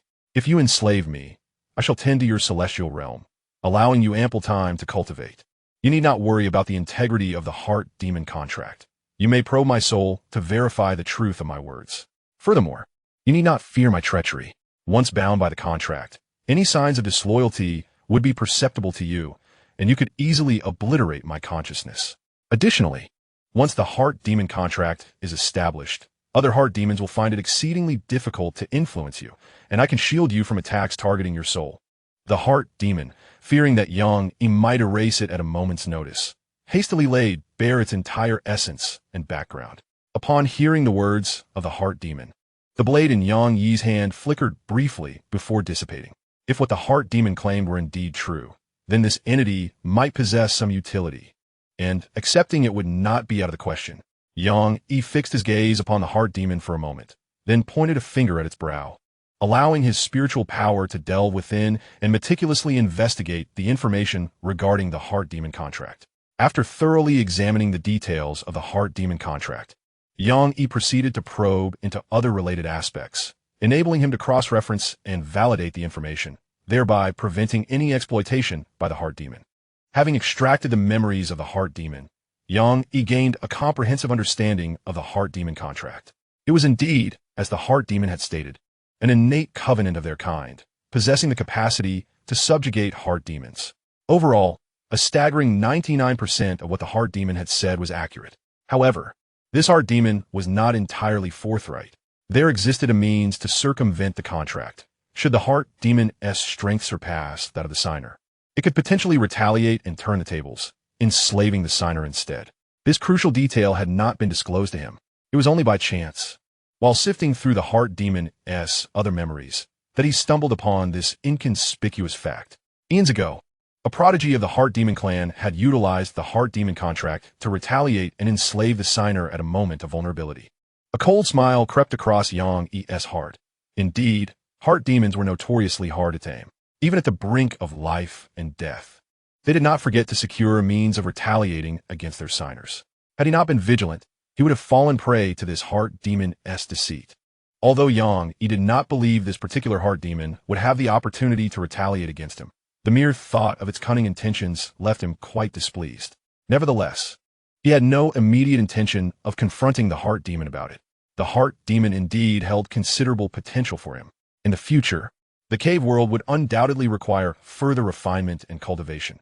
At that time, he would require someone to manage it, and the heart demon was well suited for that role. However, suitability did not necessarily imply the need for a sentient heart demon. In fact, a heart demon devoid of consciousness would align even more closely with his requirements. Indeed, Yang Yi intended to enter into the primordial heart demon contract and immediately proceed to erase the heart demon's sentience. He would grant this heart demon no opportunity whatsoever. Since the heart demon dared to harbor treacherous thoughts, it must bear the corresponding consequences. Yang Yi regarded the heart demon, releasing his grip as he spoke coldly. If you wish to avoid death, then summon the heart demon contract. I shall sign it. Enslaving a heart demon seemed rather appealing. Upon hearing this, the heart demon let out a sigh of relief. At least it would not meet its demise. Though it would lose its freedom as long as it lived, there remained a glimmer of hope for regaining its autonomy. Following Yang Yi's instructions, the heart demon summoned the heart demon contract. A profound and intricate covenant gradually materialized from its brow and was presented before Yang Yi.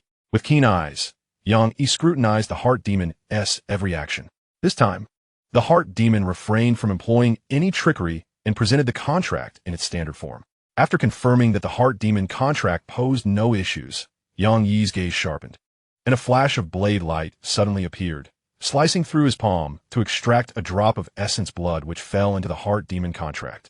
The moment the blood touched the contract, Yang Yi felt a solid connection established with the heart demon.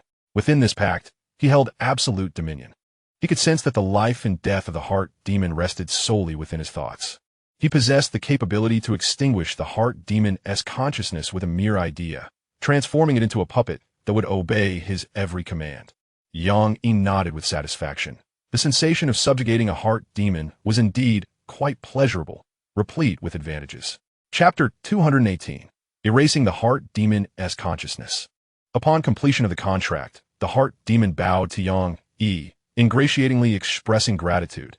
I thank my master for his mercy in sparing my life. From this day forth, I shall obey your every command without fail. Xianxia was aware that the heart demon's loyalty was superficial, merely sweet words. However, he chose not to expose this facade. After securing the remains of the empty void monk, he led the heart demon to the true demon continent, stating, "This land is the true demon continent, saturated with demonic energy. You must swiftly recuperate your cultivation, for your current state of divine clarity is too weak and of little use." Not long ago, Xianxia had eradicated a flesh-and-blood demon general on the true demon continent and annihilated numerous demonic creatures cultivated by the generals. At this moment, the continent was flourishing with demonic and sanguine energies, ample enough for the heart demon to mend its wounds and return to the path of enlightenment. The heart demon, filled with joy and devoid of suspicion, immediately began to harness the demonic energy and sanguine essence of the true demon continent. Fortunately, Xianxia had previously infused the entirety of the demon general's flesh into the land. Otherwise, it would not have withstood the heart demon's voracious consumption. To expedite the heart demon's recovery and return to enlightenment, Xianxia even procured various resources hoarded by the demon general to aid in its recuperation. A multitude of demon crystals and potions were crushed, transforming into pure demonic energy, which surged into the heart demon's body. The heart demon's form began to solidify, injuries mending, and its realm ascending steadily. 4 rings of divine clarity, 5 rings, 8 rings, 9 rings. Then the void trembled, and a terrifying demonic might emanated forth. The heart demon's realm soared directly into the first heaven of enlightenment. Observing the heart demon's rapid ascent in power, Xianxia's eyes narrowed slightly. This heart demon was rather unruly. Its recovery was alarmingly swift. It seemed prior injuries had nearly healed, merely lacking pure demonic energy to restore its realm. As the heart demon reached the enlightenment realm, it rejoiced, yet remained unsatisfied, continuing to devour the pure demonic energy of the true demon continent. Xianxia did not intervene, recognizing that the first heaven of enlightenment posed no significant threat. He even retrieved the entirety of the demon general's lifelong collection to further aid the heart demon's restoration. Indeed, demons could not be judged by conventional standards. In a mere span of over 10 days, the heart demon had consumed its power and restored its cultivation to the 3rd level of the path to enlightenment. Xianxia observed that after regaining this level, the gaze directed at him by the heart demon was devoid of any trace of fear. Were it not for the constraints of the heart demon contract, Xianxia believed that the heart demon would have immediately retaliated against him. The 3rd level of the path to enlightenment was sufficient for the time being. With a mere thought, Xianxia activated the heart demon contract, erasing the demon's consciousness. The heart demon, which was currently absorbing demonic energy and blood essence, sensed the disturbance in the contract and was taken aback. Hastily, it looked at Xianxia, its eyes clearing slightly, and cried out, "Master, please do not erase my consciousness. What wrong have I committed? Please, Master, enlighten me, and I shall correct it at once." Xianxia remained unmoved by the heart demon's desperate pleas. He had long seen through its true nature. The heart demon was akin to a wolf that could never be tamed, and he had no intention of halting his actions. Realizing that words could not sway Xianxia, the heart demon's expression turned fierce, and it attempted to turn the heart demon contract against him. However, despite its current status at the 3rd level of the path to enlightenment, it was still vastly inferior to Xianxia. In the contract, Xianxia maintained absolute control. The heart demon's attempt to reverse the contract failed to affect Xianxia in the slightest, and upon recognizing this, its expression shifted to one of fear. "This is impossible. You are merely a newly initiated practitioner, yet I am an established expert. How can our differences be so pronounced?" Xianxia said nothing, solely focusing on reinforcing the heart demon contract to erase its consciousness. He bore no obligation to explain anything to the heart demon. Though the heart demon harbored schemes against him, Yang Yi too had been calculating its every move. From the very beginning, he had never trusted the heart demon in the slightest. Its resistance was nothing more than a futile struggle, and soon its consciousness was entirely obliterated. Without consciousness, the heart demon remained a heart demon at its core. The contract still held sway over it, which was precisely the outcome Yang Yi desired. He harnessed the powers of the Tao and the laws to refine and transform the heart demon slightly before issuing it commands to manage and maintain the realm. Thus, Yang Yi had achieved his objective. The soulless heart demon would only carry out the directives he bestowed upon it. Moreover, in times of danger, the heart demon could serve as a shield, making it an ideal companion. Devoid of consciousness, the heart demon would not cultivate independently in the absence of his instructions, thereby eliminating all potential threats effortlessly. Having resolved the matter with the heart demon, Yang Yi exited the realm and continued to meditate in the courtyard, contemplating the 9 styles of the heavenly blade. In the snow region, within the Frost Extreme Empire, the ancient battlefield had seen the loss of the remarkably talented 18th prince, Pei Wenzhou. Subsequently, the Frost Extreme Empire faced inquiries from the Wanshou Immortal Palace, the Ice Radiance Empire, and the Snow Moon Empire. The Frost Extreme Empire suffered a blow to its reputation and had to compensate with substantial resources. After addressing the grievances of the 3 factions, the Emperor of the Frost Extreme Empire grew increasingly indignant. An immediate decree was issued to apprehend all surviving practitioners from the ancient battlefield, excluding Li Chunyan, Dao Huaya, Zhu Lingyan, and Chu Baxian. The Frost Extreme Empire boasts formidable strength, making it a trivial matter to cross realms and seize individuals. Soon, all surviving practitioners from the ancient battlefield, except for Yang Yi, were captured by the Frost Extreme Empire. However, despite their thorough soul-searching of these survivors, they could not ascertain the cause of Pei Wenzhou's demise. Consequently, the scope of potential suspects narrowed significantly.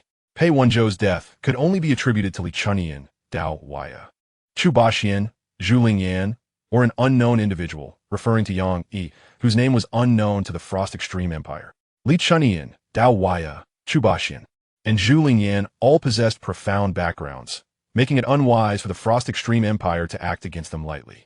Thus, the Empire's focus shifted entirely to Yang Yi. Moreover, as Yang Yi was the first to hastily depart after leaving the ancient battlefield, the suspicion surrounding him escalated rapidly in the eyes of the Frost Extreme Empire. Although they were unaware of Yang Yi's name, they possessed his physical description and had discerned that he had traversed from the wilderness domain to the snowy domain. Upon the Emperor's command, dozens of powerful beings from the Inquiry realm descended upon the wilderness domain, disseminating wanted posters for Yang Yi across various cities. At that moment, Yang Yi was in seclusion, completely oblivious to the unfolding events. Ji Longxiang, secretly controlling Qingyang City, learned of the wanted decree the instant it was issued and hurried to Yang Yi's place of seclusion. However, as Yang Yi was deeply engrossed in his closed-door training, with a barrier sealing the courtyard, even Ji Longxiang was unable to notify him. Reluctantly, Ji Longxiang set aside his affairs and remained outside Yang Yi's courtyard, waiting to inform him the moment he emerged from his retreat. Chapter 219. The Movements of the Demon Realm. Above the boundless blood sea of the demon realm, crimson waves surged violently, creating a tumultuous spectacle. A figure, towering 100 meters tall with twin horns upon its head, gradually manifested above the blood sea. The blood demon wore a grim expression, its dark eyes gazing through the layers of void towards the human realm. I have only been in seclusion for a short while. Yet another promising vessel has been slain. Where is Blood Butcher? Come forth and present yourself. As the blood demon's voice fell, a middle-aged figure clad in a blood-red robe appeared, kneeling on one knee in homage. Blood Butcher bowed before the blood demon lord, imploring, "Your command, my lord." The blood demon narrowed its eyes slightly, fixing its gaze upon Blood Butcher, and coolly remarked, "Blood Butcher, yet another vessel of mine has met its end. How have you fared with the tasks I entrusted to you?" Blood Butcher bowed his head in response. "I report to you, my lord, that the demonic forces of the Blood Sea are currently invading the human realm. Several demon generals have infiltrated, yet no news has returned. Recently, the various factions within the human realm have shown considerable resistance." The blood demon scrutinized Blood Butcher for a long while before finally saying, "Very well, rise. The human realm is far from the demon realm. I cannot hold you accountable for the loss of my vessel." After a brief pause, The blood demon continued, Blood Butcher. My vessel must not perish again. I have 2 matters to entrust to you. Attend to them with utmost care. Should there be any further slip-ups, do not blame me for my ruthless measures. Please, my lord, instruct me, and I shall exert every effort. Blood Butcher replied, his demeanor reflecting a degree of satisfaction from the blood demon. Firstly, ascertain whether there are any tidings of the moon demon escaping from captivity. If such news arises, you must extend every effort to facilitate the moon demon's return to the demon realm. Secondly, relying solely on the blood-seized demonic soldiers, the demon generals can exert only limited control over the human realm. Henceforth, find a way to persuade the various clans of the demon realm to disrupt the human world. Thirdly, you are to carry my demon decree and descend into the human realm, specifically to the Frost Extreme Empire. It is imperative to uncover the circumstances surrounding my vessel's demise. The Frost Extreme Empire has long been a pawn I placed in the human realm, harboring a concealed passage to the demon realm, which you may utilize for your descent. Bring along additional demon generals to attract the attention of the powerful within the human realm, but tread lightly. Do not expose the Frost Extreme Empire. The blood demon contemplated briefly before producing a mirror with a flourish. Blood Butcher, this is the Zhou Tian mirror, a tool capable of probing the world. Ensure you uncover the reason for my vessel's fall. Having lost 2 vessels in such a short span fills my heart with unease. Blood Butcher vowed, I shall obey your command, my lord, and I pledge to fulfill this mission at all costs. Very well, go forth. Do not disappoint me. After Blood Butcher departed, the blood demon gazed at the human realm for a considerable time before retreating back into the blood sea. The tumultuous waves above the blood sea gradually subsided. Shortly after Blood Butcher's departure, the pressure on the demon suppression front lines in various human domains surged dramatically. Major factions were compelled to continue conscripting soldiers from numerous cities, sending countless human cultivators to the demon suppression front lines. In the Frost Extreme Empire, deep within the imperial mausoleum, an exceedingly concealed teleportation array began to illuminate. Blood Butcher, leading over 30 demon generals, descended into the human realm through this secretive passage. Upon their arrival, the blood demon and his legion did not engage in any unnecessary actions, instead choosing to remain quietly within the depths of the mausoleum. Given the significance of this location, the Frost Extreme Empire would undoubtedly be under constant surveillance, negating the need for any disturbances. As anticipated by Blood Butcher, the moment they arrived in the human realm, the Emperor of the Frost Extreme Empire was already informed. Without delay, the Emperor abandoned his current affairs, tearing through the fabric of space to reach the depths of the mausoleum. Upon encountering Blood Butcher and his companions, the Emperor, despite knowing they hailed from the demon realm, proceeded with caution due to the gravity of the situation, questioning them. Who are you? Do you comprehend that this is the domain of the Frost Extreme Empire? To intrude upon our imperial mausoleum is a grave offense. The Emperor's words hung in the air, unuttered. Blood Butcher presented the blood demon order before him, speaking coldly. Enough with the pretense. I come on the orders of the blood demon lord to investigate 2 matters. Upon seeing the blood demon order, the Emperor of the Frost Extreme Empire ceased his act and bowed respectfully to Blood Butcher. I am unaware of the reason for your visit, but I am at your service and shall exert my utmost efforts in any required collaboration. Blood Butcher stated directly, the blood demon lord has commanded me to inquire into 2 matters. Firstly, is there any news regarding the moon demon lord's escape from confinement in the mortal realm? If there is such news, we must spare no effort to bring the moon demon lord back to the demon realm. Secondly, the lord wishes to understand the circumstances surrounding the demise of your son, Pei Wenzhou. It would be unacceptable for a cherished disciple of the Lord to perish without clarity. Upon grasping the intent of Blood Butcher's visit, the Emperor of the Frost Extreme Empire fell silent for a moment. Following Pei Wenzhou's fall, he had considered the possibility of the blood demon sending someone to investigate. Though he deemed it unlikely at the time, he had nonetheless prepared. It was unexpected that the blood demon indeed dispatched someone to probe the cause of Pei Wenzhou's death. Unfortunately, despite all efforts, he had been unable to ascertain the reasons behind his son's demise. After gathering his thoughts, the Emperor spoke in response to your inquiry. I have not heard any news regarding the Moon Demon Lord. I shall arrange for the gathering of intelligence on the Moon Demon Lord shortly, and if I receive any information, I will inform you immediately. After mentioning the Moon Demon, the Emperor paused and continued, as for my son Wenzhou's fall, I'm also investigating. However, Wenzhou perished on the ancient battlefield, which suffered great casualties. Despite my best efforts, the cause remains elusive. Then, the emperor shifted his tone, stating, nevertheless, while the cause of Wenzhou's fall remains undetermined, he was a formidable individual, armed with divine weaponry capable of breaching formations. Thus, few could pose a threat to him. I have already narrowed down the potential suspects, although there are a few among them whom even I find it difficult to confront. Blood Butcher's eyes gleamed with a bloodthirsty intent upon hearing this. The Emperor of the Frost Extreme Empire was indeed bound by numerous constraints. However, he would not be constricted by the rules among the great powers of the mortal realm.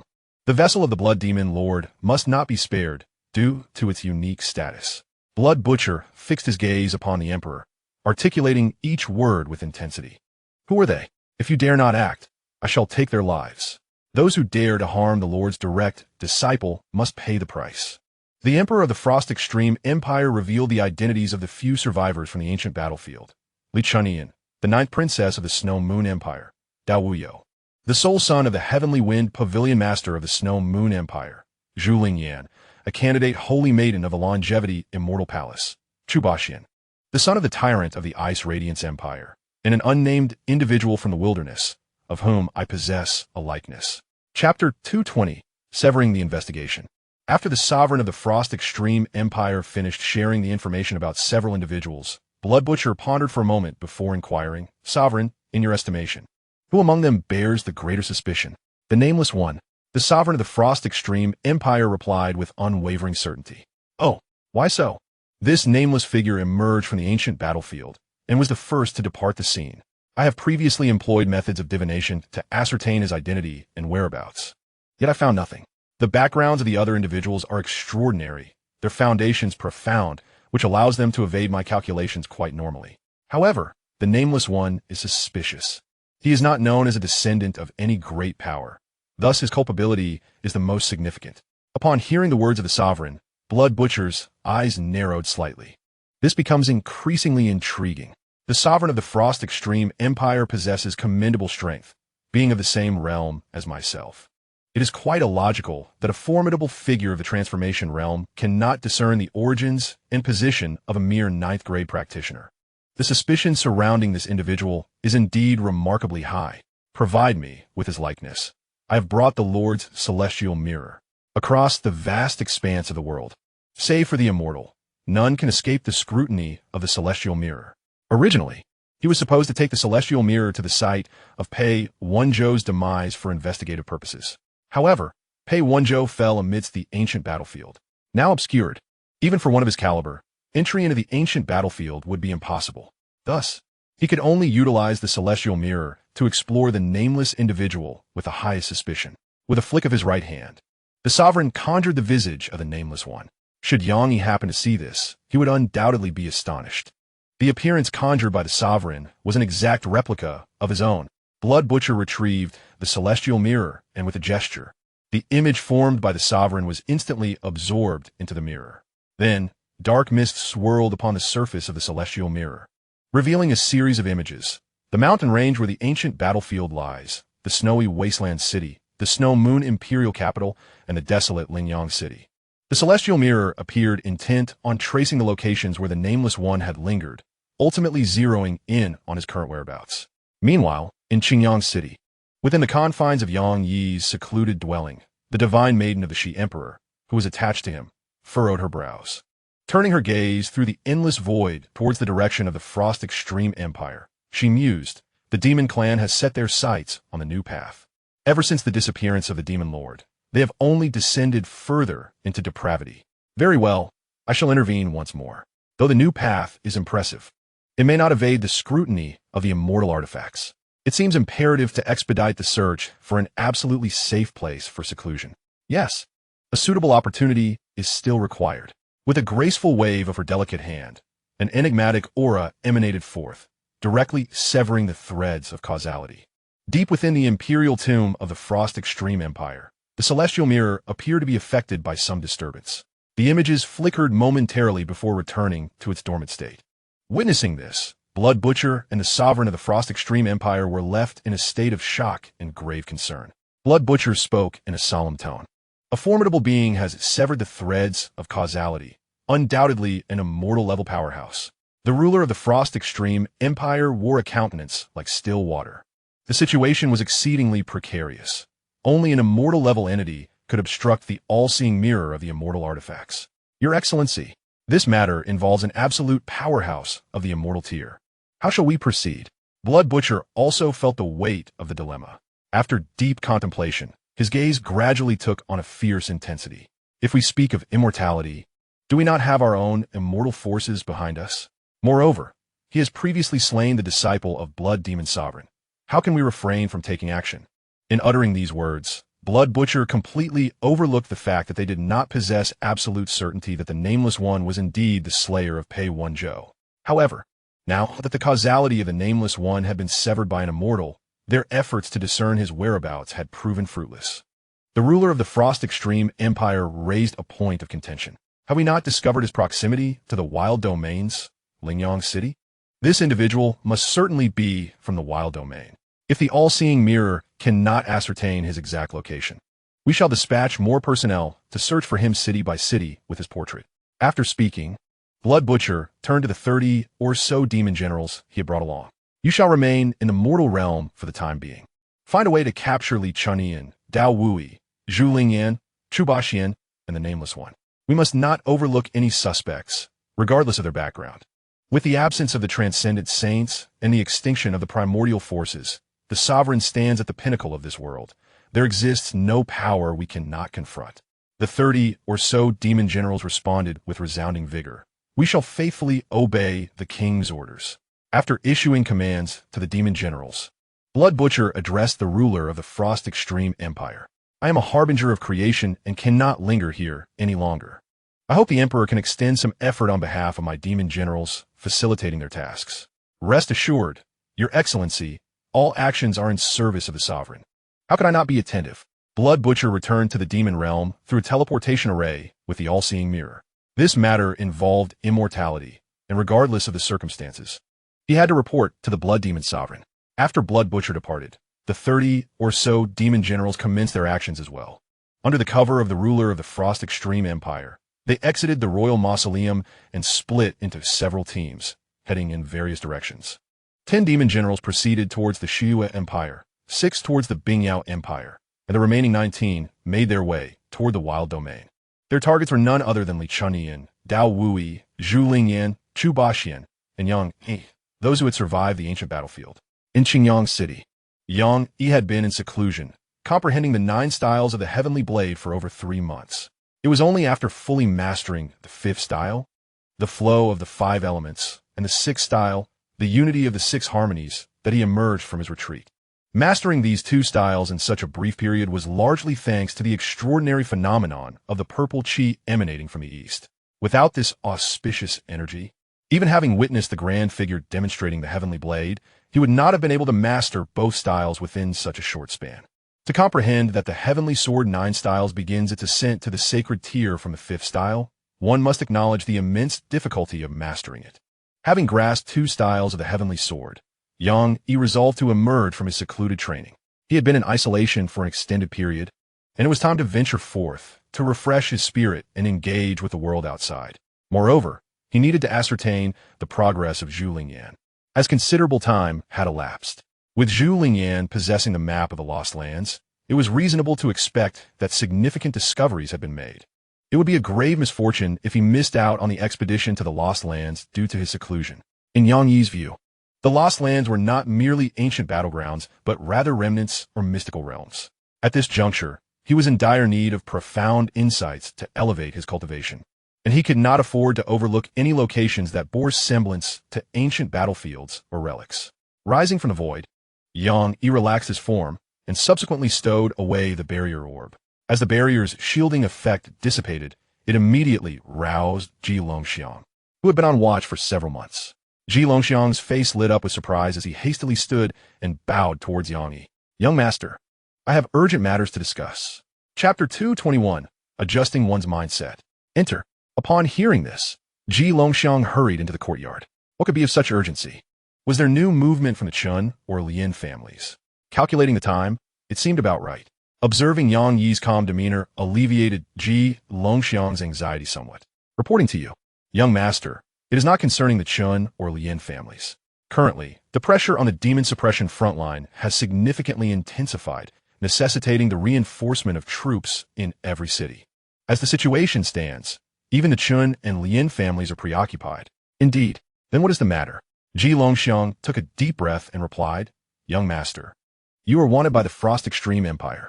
Your likeness has been disseminated throughout the cities in the Snow Domain and the Wilderness.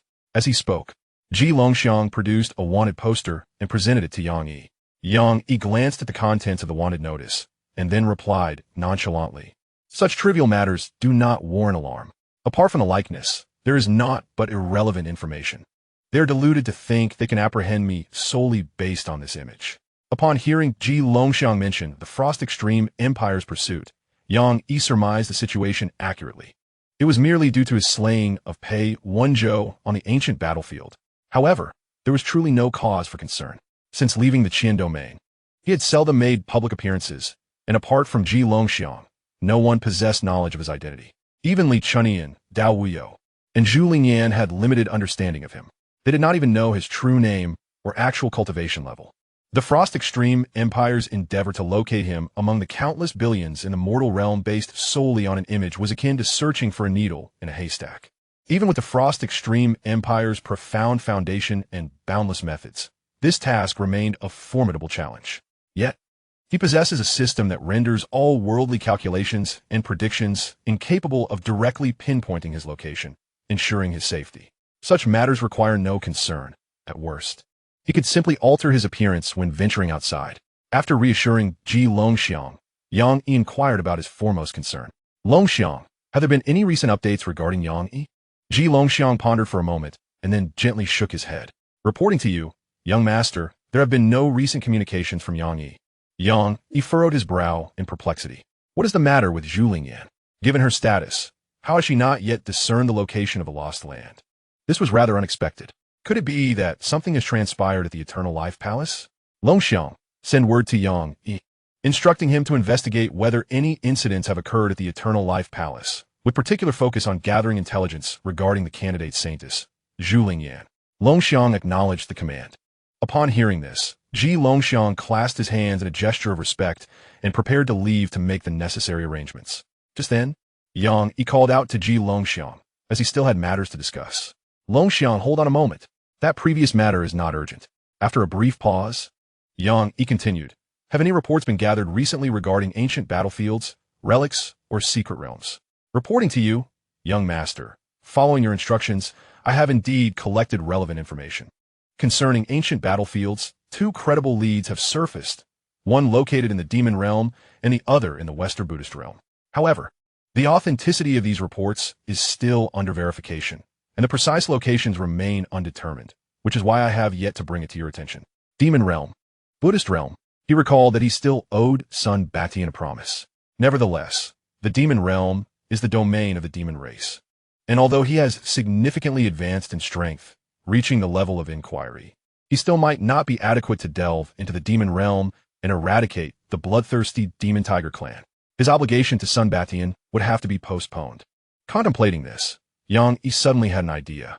Now, having established a temporary foothold in the wilderness domain, perhaps he could send for his two senior sisters, Li Yinluo and Xiao Qinyu, along with Sun Batian and others. While the Qian domain is secure, it remains excessively barren. Shallow waters cannot nurture a dragon. Their continued stay in the Qian domain may not bode well. Resolute in his thoughts, Yang Yi made a decision. Longxiang, make arrangements to find a suitable time to navigate the void vessel back to the Qian domain. Bring over anyone from the Celestial Palace of Leisure who wishes to come to the wilderness domain. He paused briefly before adding, Let us extend an opportunity to others as well. However, it must be clearly stated that all who come must relinquish their previous identities and join our ranks. Furthermore, only those with cultivation at the pinnacle of the 8th rank or above may board the vessel. Those of insufficient strength will find it exceedingly difficult to survive here. Ji Longxiang nodded in acquiescence, and then withdrew to carry out Yang Yi's instructions. Yang Yi watched Ji Longxiang's departing figure, a glimmer of resolve flashing in his eyes. His actions were not driven by a sudden moral awakening or a desire to provide the practitioners of the Qian domain with an escape. Rather, he had his own ulterior motives for bringing them over.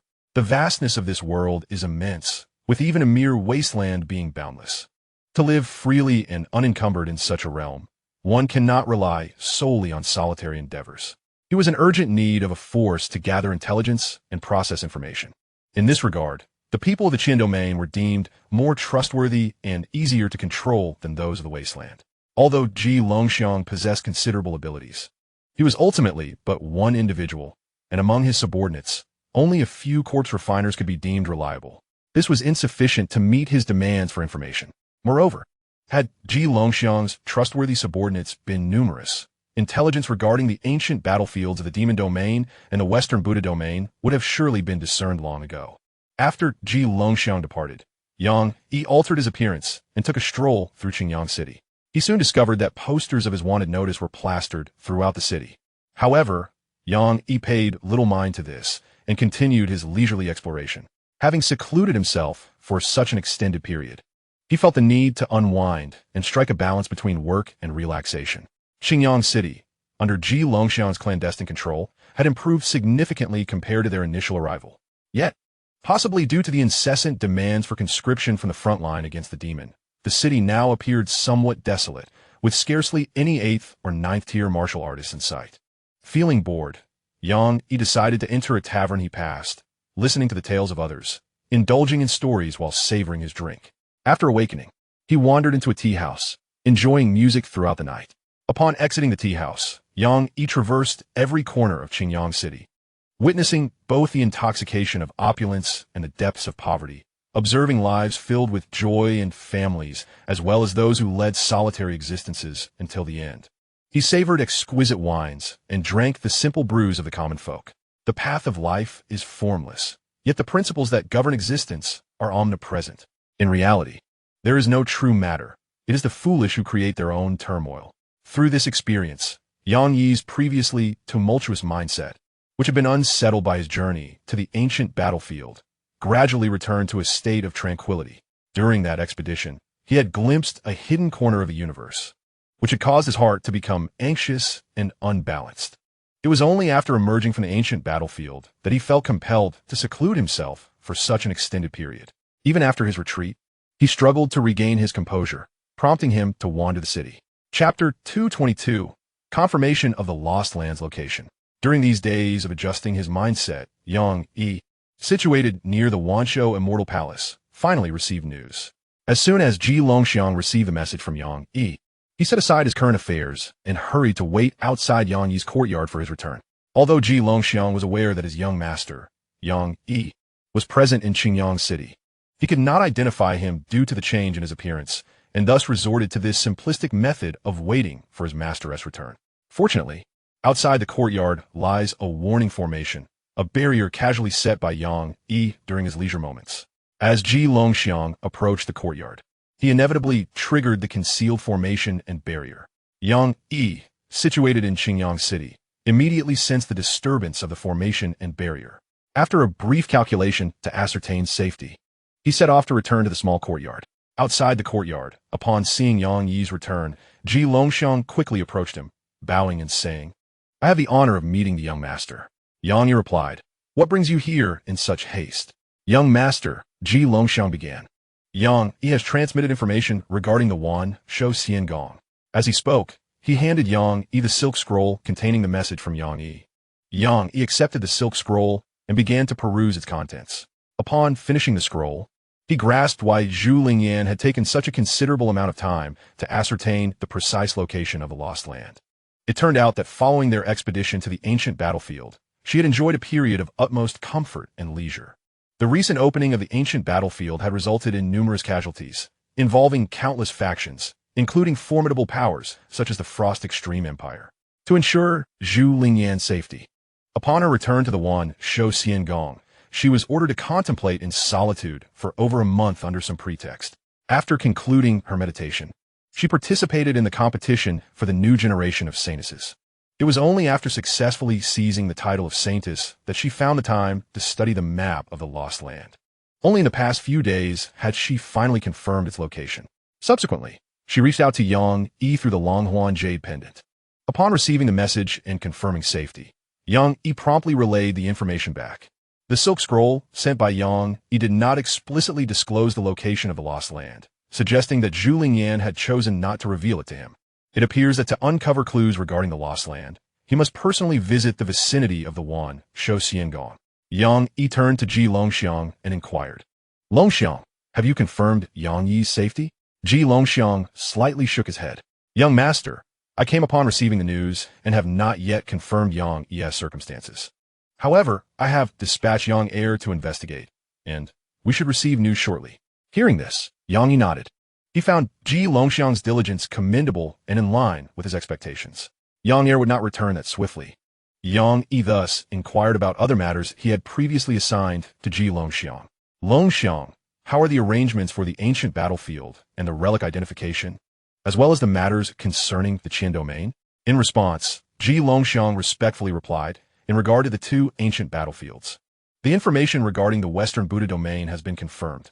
However, this battlefield has remained dormant for a millennium, and relevant intelligence is still being gathered. The situation concerning the demon domain battlefield is somewhat troublesome, as it is the territory of the demon race, making information collection quite challenging and requiring additional time for verification. As for the Qin domain, I have arranged for Yongsan to transport a 9-ring bright spirit to refine corpses there. However, the journey to the Qin domain is lengthy. It may take approximately another year before he can return." Yang Yi nodded gently, offering his sincere praise. "Longxiang, you have done exceptionally well.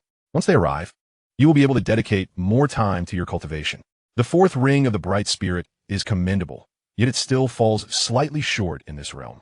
Upon hearing this, Ji Longxiang clasped his hands in gratitude.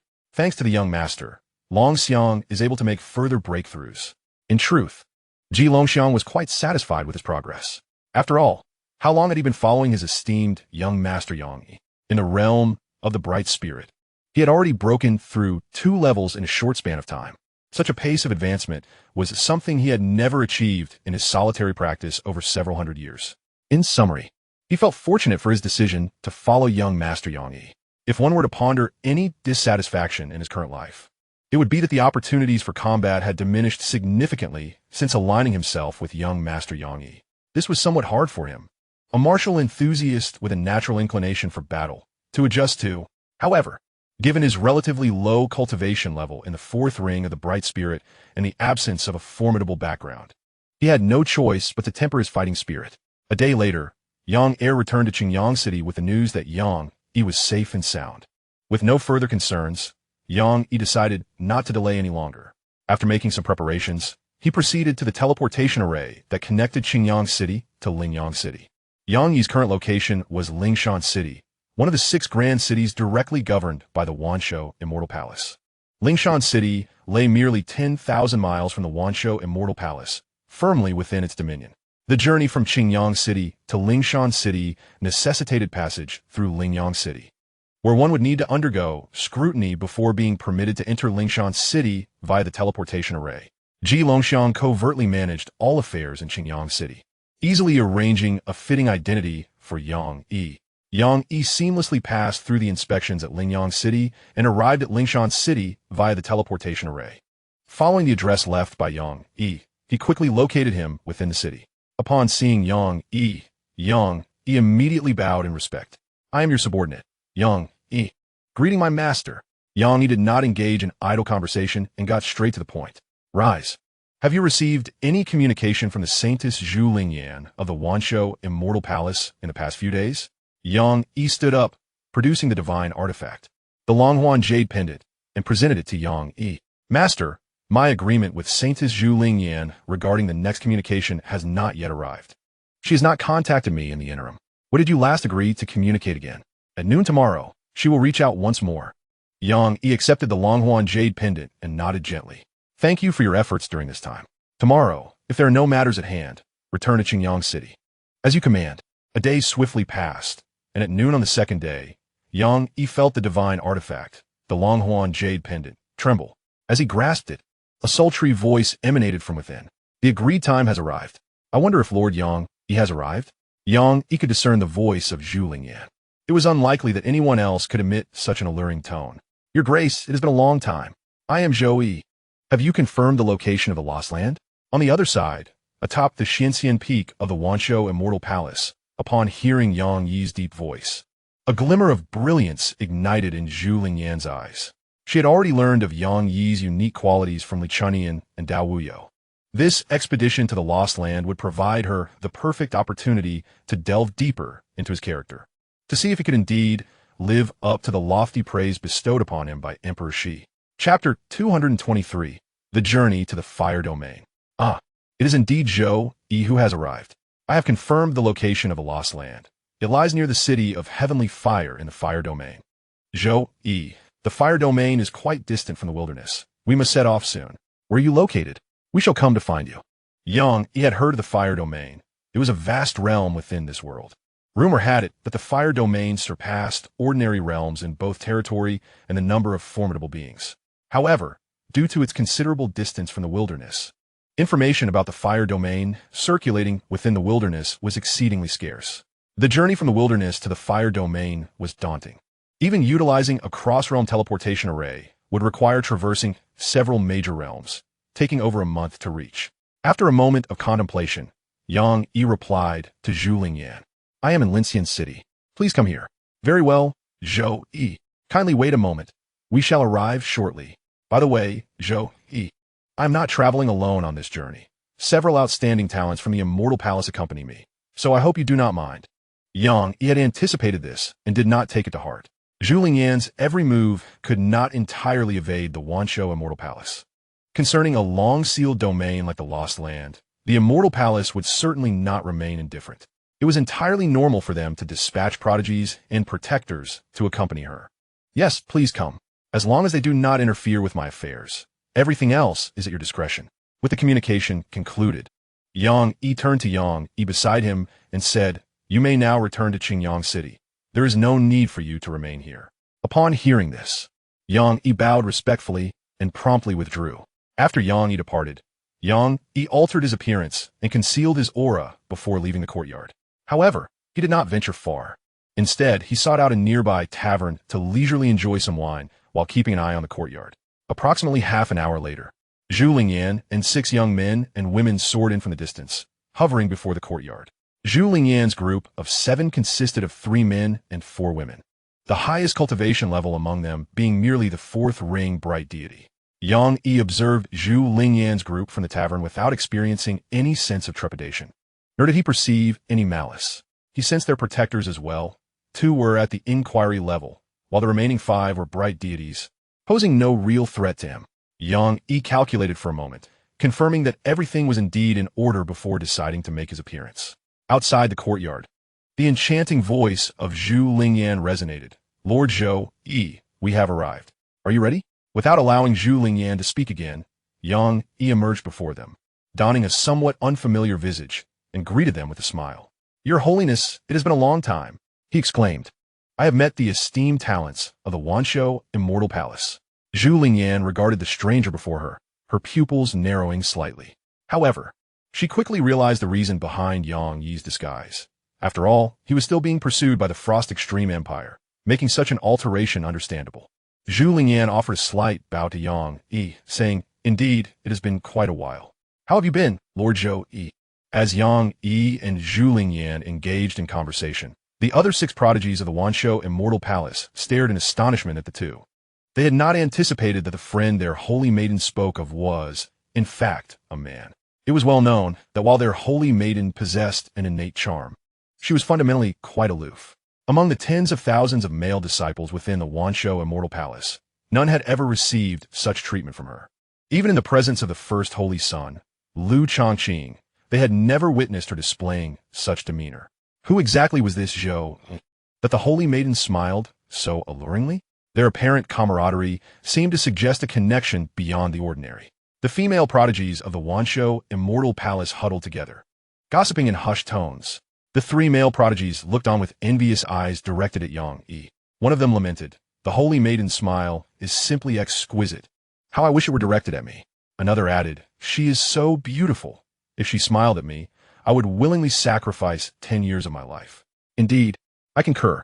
Who is this Zhou Yi? He seems to be exceptionally fortunate. They mused, their hearts feeling a tinge of bitterness.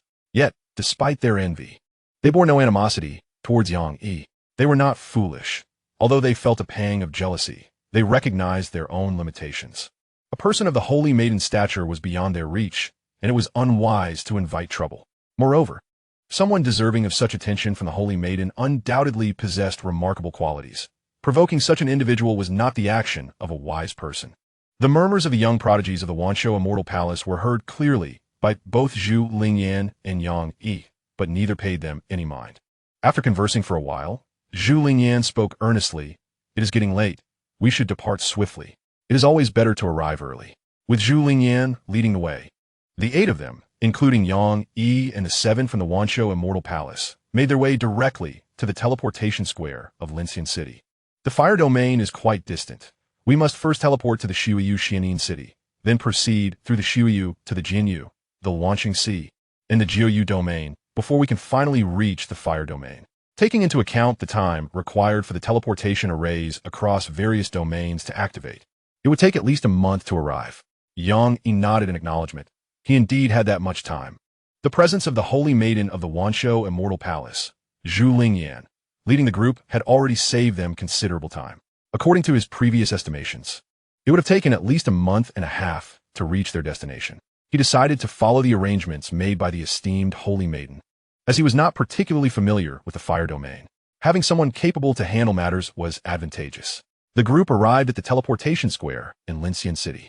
Zhu Lingyan merely revealed her identity as the holy maiden of the Wanshou Immortal Palace, and with that, the interdimensional teleportation array was activated. Despite carrying less than half the usual number of passengers, they stepped onto the array without any delay. As they entered the teleportation array, Yang Yi keenly sensed that the protectors accompanying Zhu Lingyan had also blended into the crowd to board the array. Furthermore, he detected 8 individuals within the throng, whose depths concealed an exceedingly pure, demonic intent.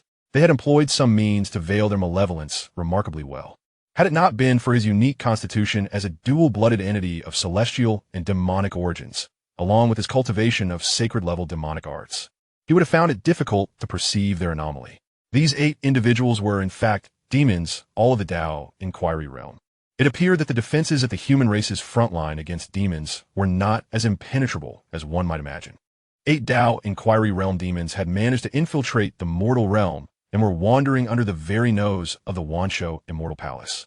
Yang Yi's eyes narrowed, yet he remained composed. The intentions of these Dao Inquiry demons were unclear. It was prudent to avoid alarming them prematurely. A glance at Zhu Lingyan revealed that the most likely target of these Dao Inquiry demons was indeed her. However, it seemed there was no need for him to worry. Despite being merely at the peak of the 9th rank, he was confident that if these Dao Inquiry demons saw Zhu Lingyan, they would be unable to harm her. Chapter 224, Arrival at the Chaotic Star Sea. Yang Yi had no intention of warning Zhu Lingyan, nor was it necessary. She was quite capable, and perhaps she was already aware of the situation. The interdimensional teleportation array quickly activated, and a sensation akin to the turning of stars enveloped them.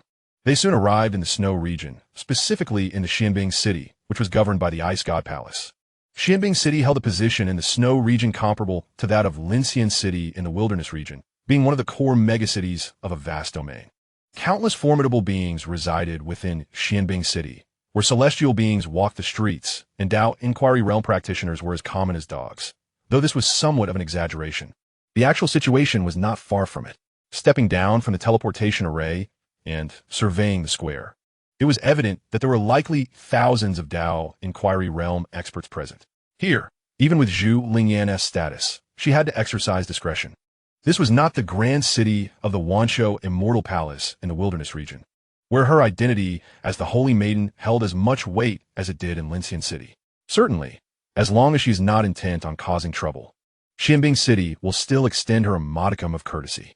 The snow domain is not overly distant from the wild domain, and the reputation of the Wanshou Immortal Palace remains influential. Yang Yi and his companions lingered in Xianbing City for a day. Zhu Lingyan approached the city lord's mansion and, after offering some resources, was able to activate the cross-border teleportation array to the sword domain ahead of schedule. As Yang Yi stepped onto the teleportation array destined for the sword domain, he scanned the surroundings with a discerning eye. He noticed that the 8 demon clan members from the Dao Inquiry realm had assumed new appearances and were once again mingling among the crowd. At this point, Yang Yi was certain. These demonic beings were undoubtedly targeting Zhu Lingyan and her group. He never believed in coincidences. The journey from the wild domain's Lincian city to the snow domain might have been a fluke, but their repeated presence at the teleportation array to the sword domain was beyond mere chance.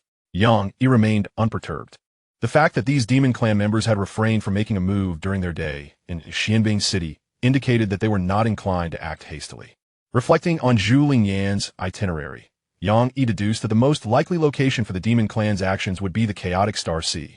The snow domain, sword domain, nine nether domain, and heavenly fire domain all boast robust human power. Should their demonic identities be revealed, they would swiftly face oppression from formidable human cultivators. The chaotic star sea is indeed the most plausible setting. This tumultuous realm comprises over 3,000 islands, harboring a multitude of nefarious practitioners. It is said that several of the strongest islands are even occupied by immortals of ill repute. The influence of major powers from various realms is considerably diminished in the chaotic star sea. It is undoubtedly the most suitable place for the Dao Inquiry Realm Demon Clan to take action. Having deduced the likely location of their intentions, Xianxia subtly calculated with his fingertips. Following the sword domain, the chaotic star sea lay ahead. He needed to make some preparations to avoid being caught in the fray of this impending conflict. He did not fear these Dao Inquiry Realm Demon Clan members, but he preferred not to reveal his own status as one of them before Zhu Lingyan. In any case, it was highly improbable that these Demon Clan members could pose a threat to her. Xianxia planned to create an excuse to distance himself from Zhu Lingyan upon arriving at the chaotic star sea. The cross-border teleportation array from the snow domain to the sword domain soon came to life. In a mere moment, Xianxia and his companions arrived at a grand city within the sword domain. Here, the influence of the Wanshou Immortal Palace had further waned. Even with the presence of Zhu Lingyan, the saintess of the Wanshou Immortal Palace, the teleportation array to the chaotic star sea would not be operational for another 5 days. Upon reaching the sword domain, Xianxia noticed a marked seriousness in Zhu Lingyan's demeanor. After exchanging greetings, she informed Xianxia of her intention to visit an elder in the sword domain, and then she temporarily separated from him along with her companions from the Wanshou Immortal Palace. Xianxia understood her intentions clearly. Zhu Lingyan had likely sensed the presence of the demon clan long ago and was taking steps to prepare accordingly. Xianxia was quite pleased to temporarily part ways with them. After securing a room at a tavern near the teleportation square, he donned a new visage and began to meander through the city. This city, a magnificent stronghold within the sword domain, certainly warranted exploration. True to its name, the sword domain seemed to imbue the very air with a subtle yet sharp essence of sword intent, undeniably a sanctum for sword cultivators across the realm. Xianxia had observed the sword cultivators of the sword domain. Within the same realm, they appeared to possess a slight superiority over practitioners from other domains. It became evident that the prowess of these sword cultivators in combat was not mere hearsay. However, Xianxia had not engaged with them directly. Rather, he made his way to the guilds in the city that dealt in elixirs, rare materials, and precious ores. Although his personal need for such items was minimal, the people from Qian domain would soon be arriving, and he could not expect them to run swiftly while also demanding they forego sustenance.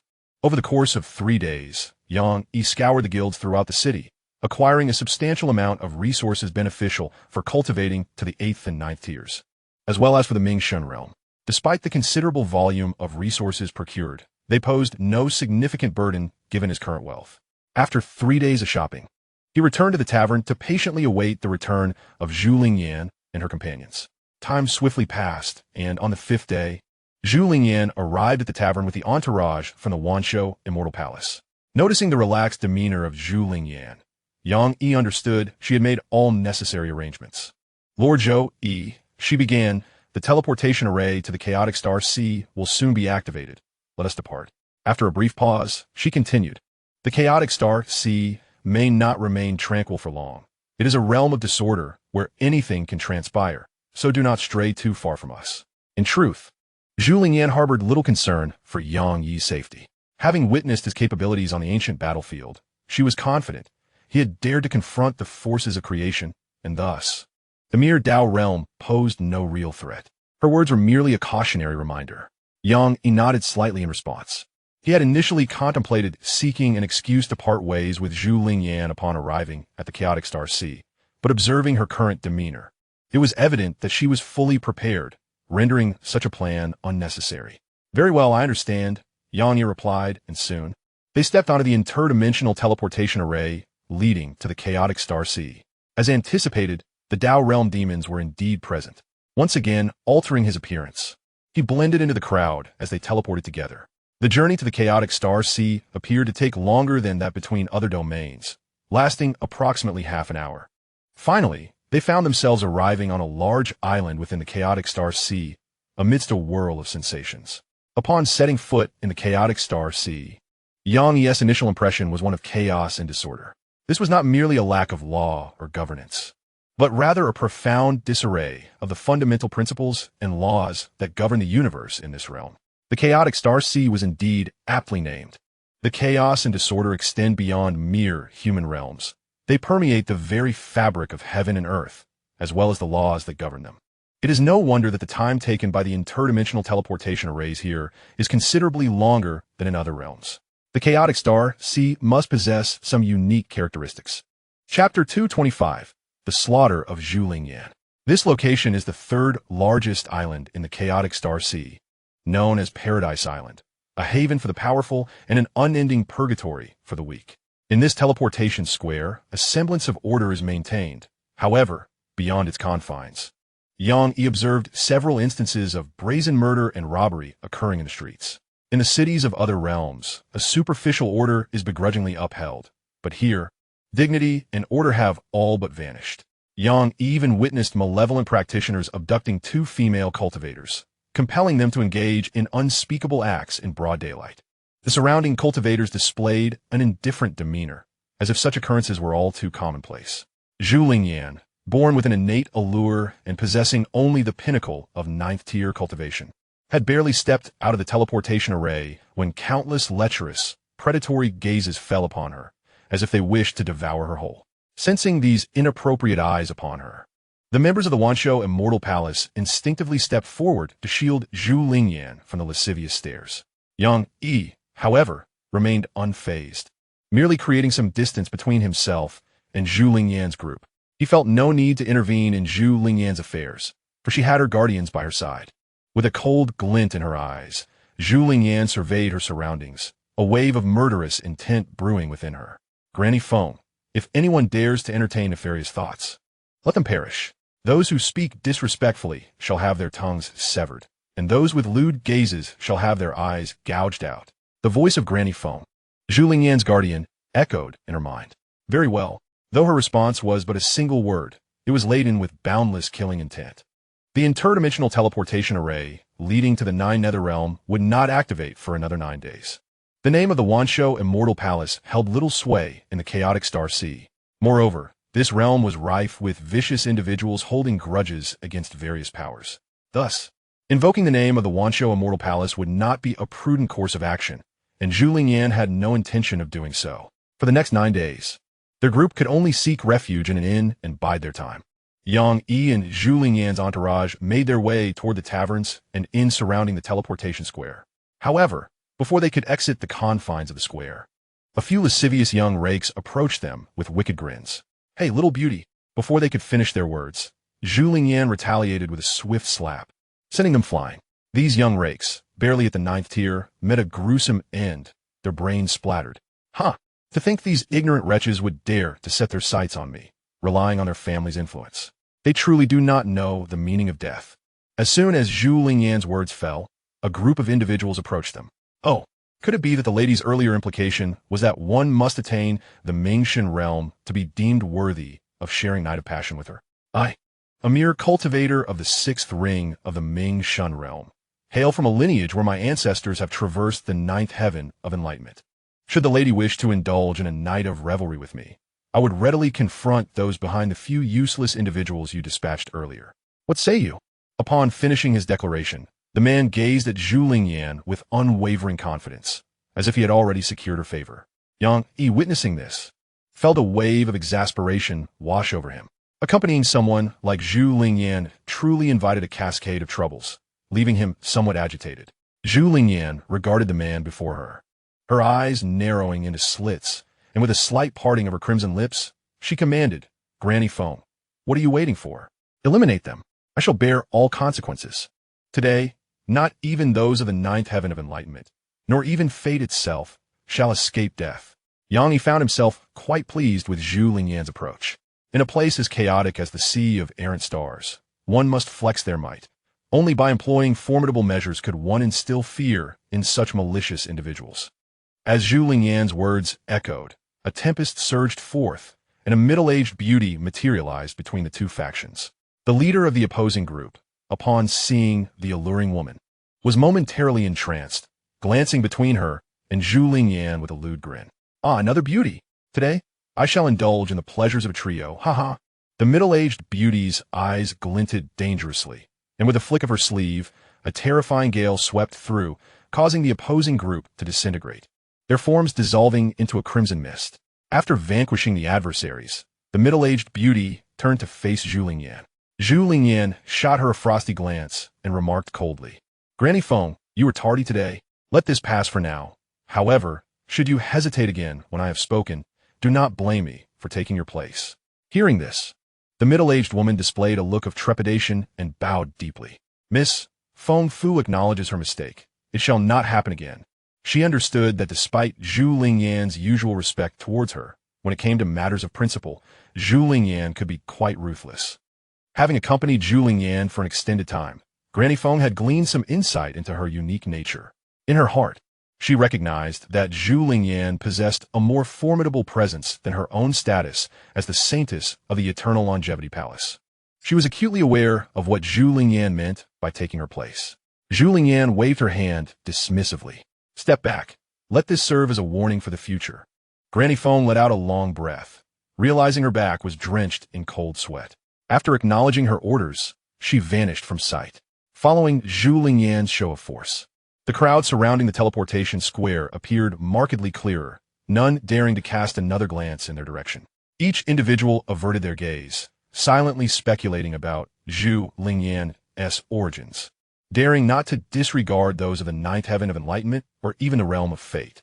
To dare to hold accountable a formidable being with the pinnacle of the ninth rank is a thought that evokes terror. With Zhu Lingyan's hand of deterrence, no one dared to provoke her further, allowing their subsequent actions to proceed with remarkable ease. They smoothly found an inn near the teleportation square to settle in. However, Zhu Lingyan and Xianxia were acutely aware that this matter was far from resolved. After all, they were in the chaotic star sea, where lives were as inconsequential as grass. Zhu Lingyan's display of power merely served as a temporary deterrent. At this moment, she was certainly preoccupied with the aftermath of the confrontation at the teleportation square. The 8 formidable demon beings had already checked into the same inn as them. An assault from the demon race could occur at any moment.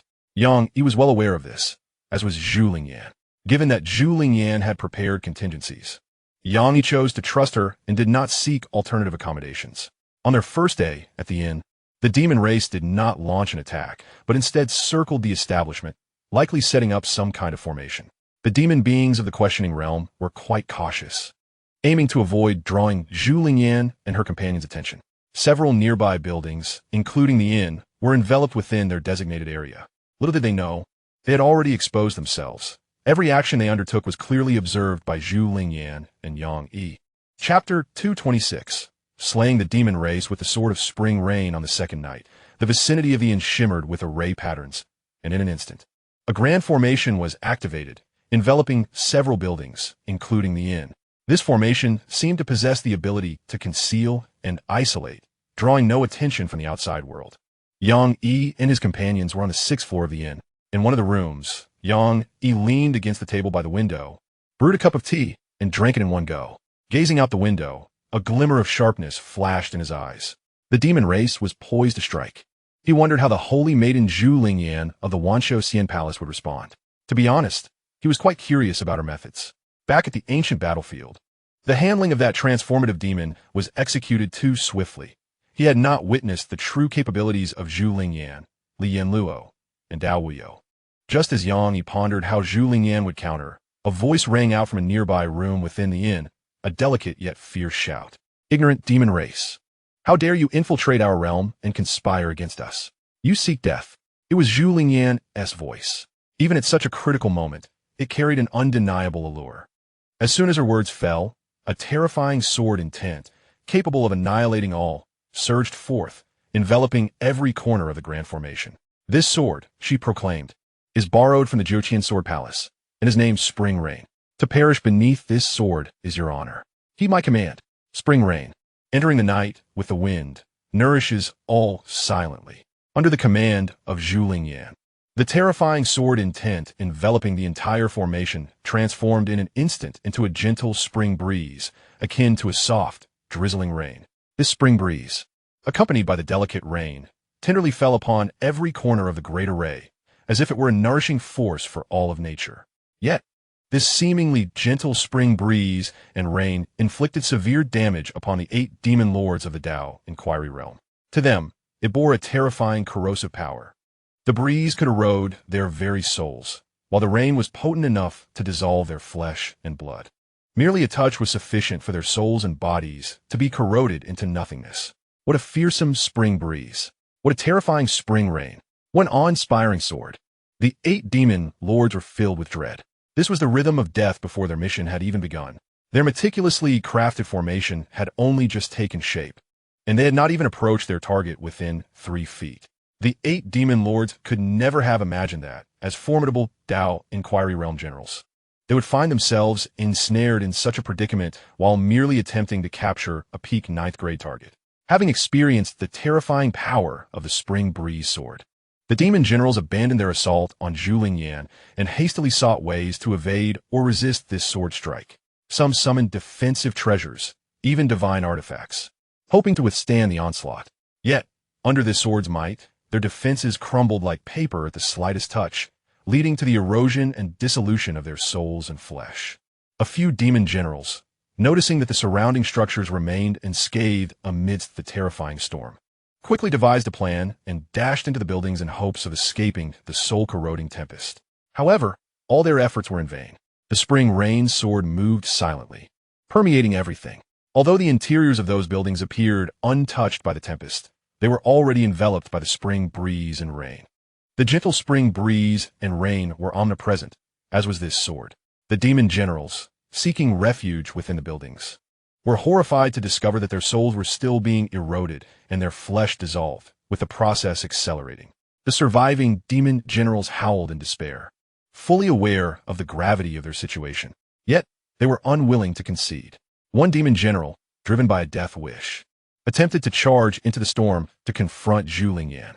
But the moment his body was exposed to the tempest, he found himself powerless, his soul and flesh vanishing without a trace. The remaining demon generals could not endure for long either, quickly succumbing to the relentless storm. As the last of the demon generals fell, the tempest abruptly ceased, dissipating without a trace. Only a few crimson stains remained on the ground, bearing witness to a battle where strength was utterly mismatched. Within a 6th-floor room, Xianxia observed everything unfold. The Spring Rain sword unleashed by Zhu Lingyan had truly astonished him. This sword was immensely powerful. He was unable to discern whether this sword was the sword of creation or the sword of immortality. He only knew that its power undoubtedly surpassed his trump card, the creation strike. He turned his gaze towards the direction of Zhu Lingyan's chamber. He had considered that Zhu Lingyan would certainly be capable of dealing with the assault of the 8 path-questioning demon generals. However, he did not anticipate that her method of response would be to seek a sword from the 9 Heaven Sword Palace within the Sword Domain. It turned out that when in the Sword Domain, Zhu Lingyan's intention to visit a certain elder was indeed genuine. How unfortunate for those 8 path-questioning demon generals. They never even had the chance to witness Zhu Lingyan's true capabilities before they perished. Nevertheless, this incident elevated Yang Yi's assessment of Zhu Lingyan to a new level. The fact that Zhu Lingyan borrowed a sword could not possibly imply that she was incapable of handling these demon generals herself. Rather, it indicated that these generals were unworthy of witnessing her true prowess. This also subtly reflected that Zhu Lingyan's own hidden cards were undoubtedly earth-shattering. She simply did not wish to squander them on a group of insignificant path-questioning minions. Meanwhile, while Zhu Lingyan and her companions faced an ambush in the Sea of Chaos, several fierce battles erupted in the Snow Domain. Firstly, in the outskirts of the imperial capital of the Snow Moon Empire, the 9th Princess Li Chunian encountered an attack from 5 path-questioning demon generals. Ultimately, her protector, Matron Rong, perished in battle, yet for reasons unknown. All 5 of the path-questioning demon generals fell dead before Princess Xianxia. After the ambush dissipated, powerful figures from the Snow Moon Empire arrived, completely sealing off the area.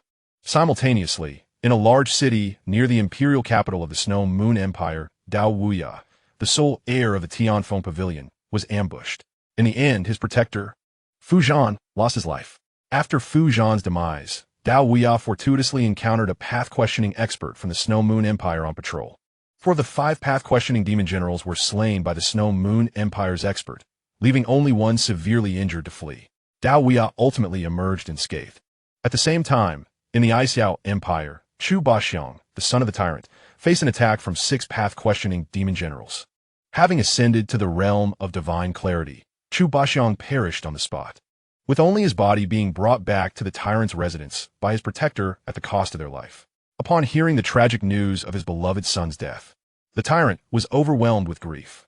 He then embarked on a ruthless pursuit, wielding a spear as he chased for 10,000 miles, bringing back the remains of the 6 path-questioning demon generals to honor his son, Chu Baxiang. After avenging his son, the tyrant took Chu Baxiang's body into a secluded chamber for meditation. When he reemerged, his eyes bore an astonishing sight. 2 pupils had manifested within his gaze. The tyrant had somehow managed to graft the essence of his son, Chu Baxiang's dual pupils onto himself. Following this fusion, the tyrant's realm forcefully ascended into the realm of creation. Chapter 227. Beneath the Sea of Chaos, the Gray-Robed Elder. After burying the body of his son, Chu Baxiang, in the Xiao Empire, the tyrannical overlord's eyes burned with a relentless fury and with a boundless intent to kill. He gathered all his troops and set forth towards the front line of the snowy domain to eradicate demons. The vendetta for his son was one that could not be forgiven. Blood debts must be repaid in kind. Thus, the front line of the snowy domain witnessed the emergence of a formidable overlord, a harbinger of slaughter, unmatched in valor. The demon generals and their sovereigns dared not confront him, retreating in fear at the mere whisper of his name. However, that is a tale for another time. In the chaotic sea of stars, on Paradise Island, after Zhu Lingyan dispatched numerous demon generals of the enlightened path with his sword, the following days were remarkably tranquil for his party. The incident of Zhu Lingyan's killings within the teleportation plaza went unchallenged, as the factions behind those he had slain had raised their flags in surrender. This, however, left Yang Yi with a sense of regret. 8 demon generals had fallen to a single strike from Chunyu, leaving no corpses to claim. His sole acquisition in these days was the opportunity to inspect the bodies of the 2 dissolute young masters, whom Zhu Lingyan had personally executed. The individuals slain by Zhu Lingyan's protector similarly left no remains. Regrettable though it was, their choices were not unforeseen by Yang Yi. Although the incident involving Zhu Lingyan's sword against the demon generals was concealed by formations at the time, it was hardly surprising that news of such events would escape. Moreover, once the formations dissipated, the residual demonic energy at the site of the fallen generals allowed the island's powerful to easily deduce what had transpired. Consequently, the various factions on Paradise Island remained tight-lipped regarding Zhu Lingyan and his companions, and none dared to provoke them. For no one could ascertain how many swords Zhu Lingyan had borrowed from the Nine Heaven Sword Palace. Though the ruling power of Paradise Island was not intimidated by the Nine Heaven Sword Palace, they would never recklessly offend it over trivial matters. The subsequent days passed in serene continuity. Yang Yi embarked on a shopping expedition across Paradise Island, traversing numerous large trading houses in a matter of days, and accumulating a vast array of medicinal pills, rare materials, and precious ores for his cultivation, all tailored to the 8th and 9th tiers in the enlightened realm. While the chaotic Sea Trading Association did possess resources of the enlightened path, Yang Yi found little personal need for them. Furthermore, these resources were either of dubious origin or exorbitantly priced, making their acquisition impractical. His entire procurement journey was exceptionally smooth, devoid of any underhanded dealings, and even the merchants greeted him with considerable courtesy. Yang Yi was well aware that this favorable treatment was largely due to the single strike of spring rain wielded by Zhu Lingyan that fateful night. In addition to his shopping endeavors, Yang Yi discreetly circumnavigated Paradise Island, exploring its most chaotic locales. His purpose in doing so was to search for corpses. Paradise Island is situated within the chaotic expanse of the Starry Sea, a realm characterized by tumult and strife, where countless cultivators meet their demise daily. This locale stands in stark contrast to the core cities of other domains. For lower-tier cultivators, it is a veritable nightmare. Yet for Xianxia, it is a treasure trove, as each corpse he encounters yields substantial rewards. Though referred to as an island, Paradise Island is quite expansive, roughly one-tenth the size of the Qian domain. Xianxia selectively traverses the most tumultuous areas, amassing no fewer than 300,000 corpses, not limited to fresh remains. While the majority of these are ordinary individuals or low-tier cultivators, the sheer volume of his discoveries brings him considerable satisfaction. The host interacts with the corpses, randomly acquiring items, an extension of lifespan by 50 years, martial prowess equivalent to 30 years, 1,000 years of Tao rhythm, and various elixirs. Over several days of scavenging, he collects a total of over 9,000 years of lifespan, nearly 17,000 years of martial cultivation, and close to 3,000 years of Tao rhythm. However, most of the items are trivial and of little use, which Xianxia discreetly disposes of, although the bounty is not overwhelmingly abundant. This journey on Paradise Island has illuminated certain flaws in Xianxia's recent strategies. His focus has been solely on ancient battlefields, relics, and secret realms, neglecting chaotic locales like the Starry Sea. In fact, the cities across various domains are similarly overlooked. Throughout history, the number of souls lost to death is comparable to the sands of the Ganges. Beneath every city and in the wilderness lie innumerable bones. The potential rewards from scavenging these remains would rival, if not surpass, those gained from his search for ancient battlefields and relics. A decisive thought takes shape in Xianxia's mind. Upon returning from the Lost Land, he resolves to explore the major domains. Nevertheless, he acknowledges that the path of ancient battlefields, relics, and secret realms cannot be neglected. The few days spent on Paradise Island are insufficient for Xianxia to thoroughly explore every inch of its terrain or to traverse the entirety of the Starry Sea. He must remember this chaotic expanse, intending to return at a later date. Time swiftly approaches for the interdimensional teleportation array to the Nine Nether domain to activate. Xianxia returns to the inn to meet with Zhu Lingyan and the others. Although they are curious about his whereabouts over the past few days, the bond between them is not strong enough for anyone to inquire directly. Soon, Xianxia and his companions step onto the teleportation array, and as the intricate runes illuminate, they swiftly vanish within its confines. As the moment of transmission for Xianxia and his companions concluded, at the profound depths beneath the chaotic sea of the 3,000 islands, an altar of formation lay in waiting. There, an elderly figure clad in a gray Taoist robe gazed, somewhat bewildered, in the direction of Xianxia's departure, murmuring softly, "Eons stretch endlessly. Time is merciless. What year is this eve? Is this the aura of Xi? Has she awakened? Or has some unforeseen event transpired?" The elder's fingers twitched slightly, as if calculating something. After a brief pause, he shook his head gently. "The time has not yet come. The ancestor must continue to slumber. I wonder how much longer the Grand Formation, constructed with the 3,000 islands, can endure." Sigh. She must be aware of the ancestor's presence here. The chaotic Tao has already dispersed. With a few murmured words, the elder turned and drifted back into slumber. Yet, even in his sleep, he slowly absorbed the chaotic, disordered energies from the outside world. In the external realm, shrouded in the endless years of the chaotic sea, the disordered and tumultuous laws began to gradually converge and settle at that very moment. This process was slow and unnoticed by anyone. Chapter 228. The Fire Domain, City of Heavenly Fire. The gray-robed elder's predictions were not amiss. The divine maiden of a Xi emperor, attached to Xianxia, had indeed sensed his presence. To be precise, upon her arrival at the chaotic sea, she had already confirmed that he was concealed within. However, at that time, the divine maiden could only ascertain his presence in the chaotic sea. She could not pinpoint his exact location. It was only when the elder awoke and cast a glance at Xianxia and Zhu Lingyan during their departure that she was able to directly identify his whereabouts. At this moment, within the teleportation array, the Xi emperor wore a smile. Another old acquaintance had appeared, still alive. There is no greater joy than learning that an old friend from the past is safe and sound. Yet soon, a flicker of concern crossed the Xi emperor's gaze. The injuries of the disordered elder must be severe. The chaotic Tao has dispersed so significantly that, were it not for the Grand Formation's concealment, it would surely have drawn his attention.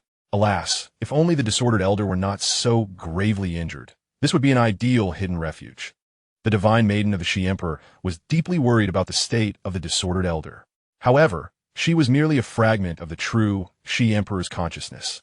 Even if she wished to intervene, she found herself powerless and could only place her trust in the disordered elder. After a brief interval, Yang, Yi, Zhuliangyan, and their companions arrived in the Nine Nether Domain. Throughout their time in the Nine Nether Domain, no unforeseen incidents occurred, primarily due to their brief stay. They had been in the Nine Nether Domain for less than half a day when the number of individuals for the cross-border teleportation array to the Fire Domain was finally gathered and activated. They had scarcely had the opportunity to familiarize themselves with the circumstances of the Nine Nether Domain. Yang, Yi, and Zhuliangyan, along with their companions, were transmitted from a Nine Nether Domain to the Fire Domain, and after another transfer, they finally arrived at the magnificent city of Tianhua within the Fire Domain. Tianhua City is one of the grand cities directly governed by the esteemed Tianhua Palace, the foremost power in the Fire Domain. The Lost Land is situated less than 3,000 miles from Tianhua City, a proximity that poses considerable challenges. The activation of the Lost Land is bound to stir the attention of Tianhua City, and subsequently, that of the Supreme Forces, Tianhua Palace, and Emperor Fire Palace. Their ambition to seize the opportunity amidst such tumult is daunting indeed. At this moment, even Zhuliangyan felt the weight of the situation. The treasure she sought, the vermilion bird divine fire, is a relic of the primordial era.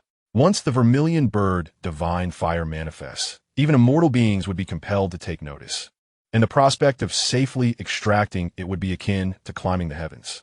Yet, despite the formidable nature of this task, Zhuliangyan harbored no thoughts of relinquishment. The vermilion bird divine fire is intrinsically linked to her path of destiny, and she was resolute in her pursuit, facing the immortal realm without a hint of retreat. Zhuliangyan turned to Yang, Yi, and spoke softly. Lord Zhou, Yi, the proximity of the Lost Land to Tianhua City is concerning. I kindly ask you to exercise patience while I make further preparations for its emergence. Yang, Yi, understanding Zhuliangyan's apprehensions, nodded in agreement. Very well. A brief wait is a trivial matter for us. Please, Holy Maiden, take your time. After Zhuliangyan and her entourage departed, Yang, Yi leisurely strolled through Tianhua City. In the Fire Domain, the pathways of the heavens and earth blaze with the essence of fire, making the laws of fire more vibrant than in other domains. This has fostered a particularly fiery temperament among the practitioners of the Fire Domain. Conflicts often escalate into brawls at the slightest provocation, leading to a higher incidence of casualties compared to other realms. Perhaps it is the manifestation of the heavenly principles that has shaped the fierce and combative nature of the people here. The Tianhua Palace does not intervene in personal disputes within the city.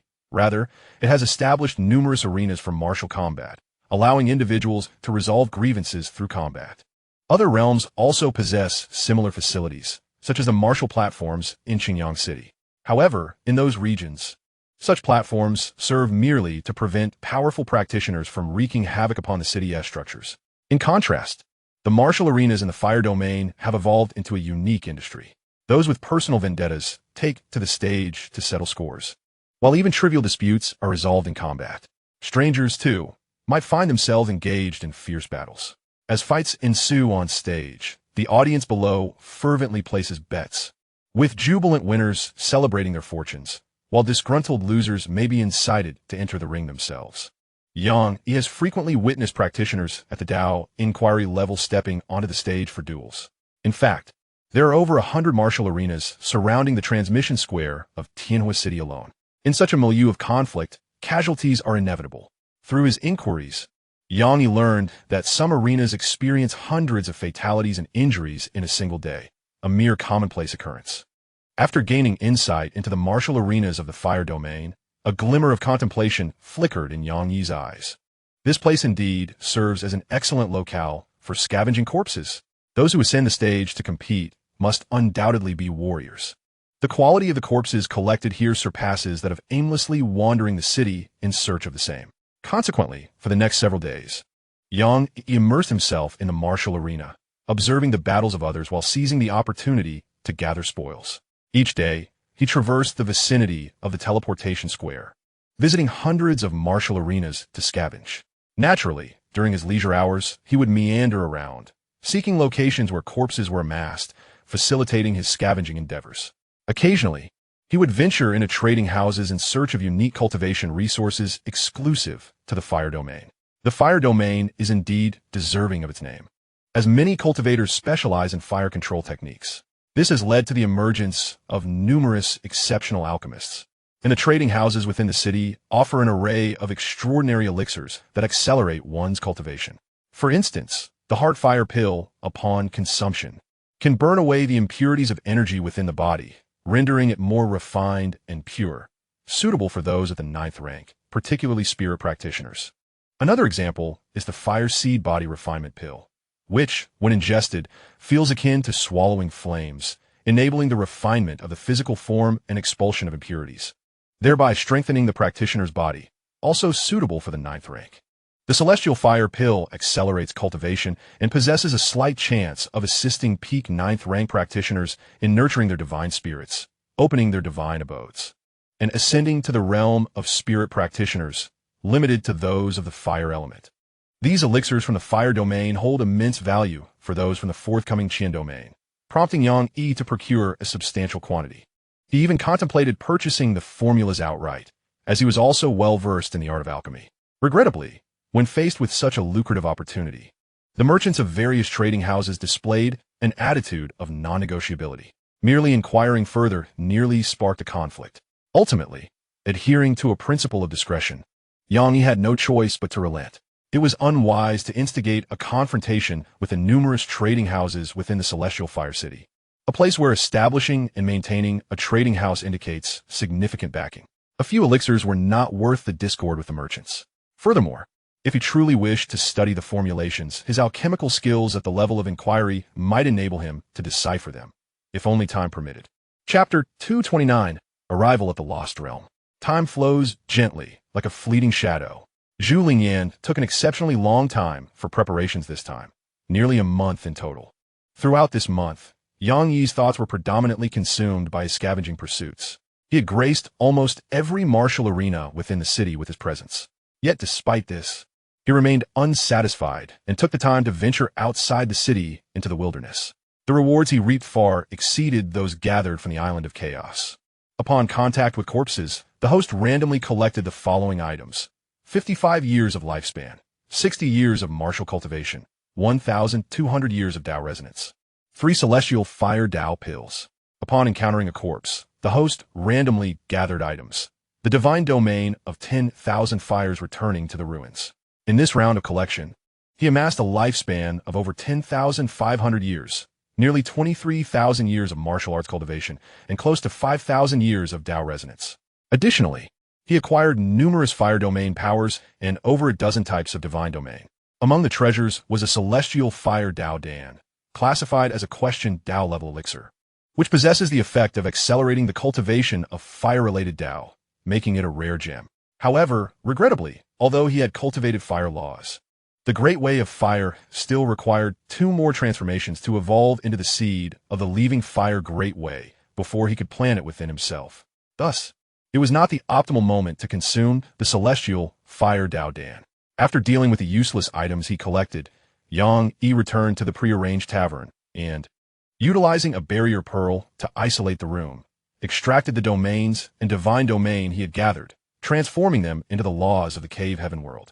Once he finished processing the acquired domains and divine domain, Yang Yi retracted the barrier pearl and was about to step outside in search of further opportunities when the divine weapon, the Longhuan Jade Pendant, began to emit a gentle vibration, followed by a voice imbued with allure.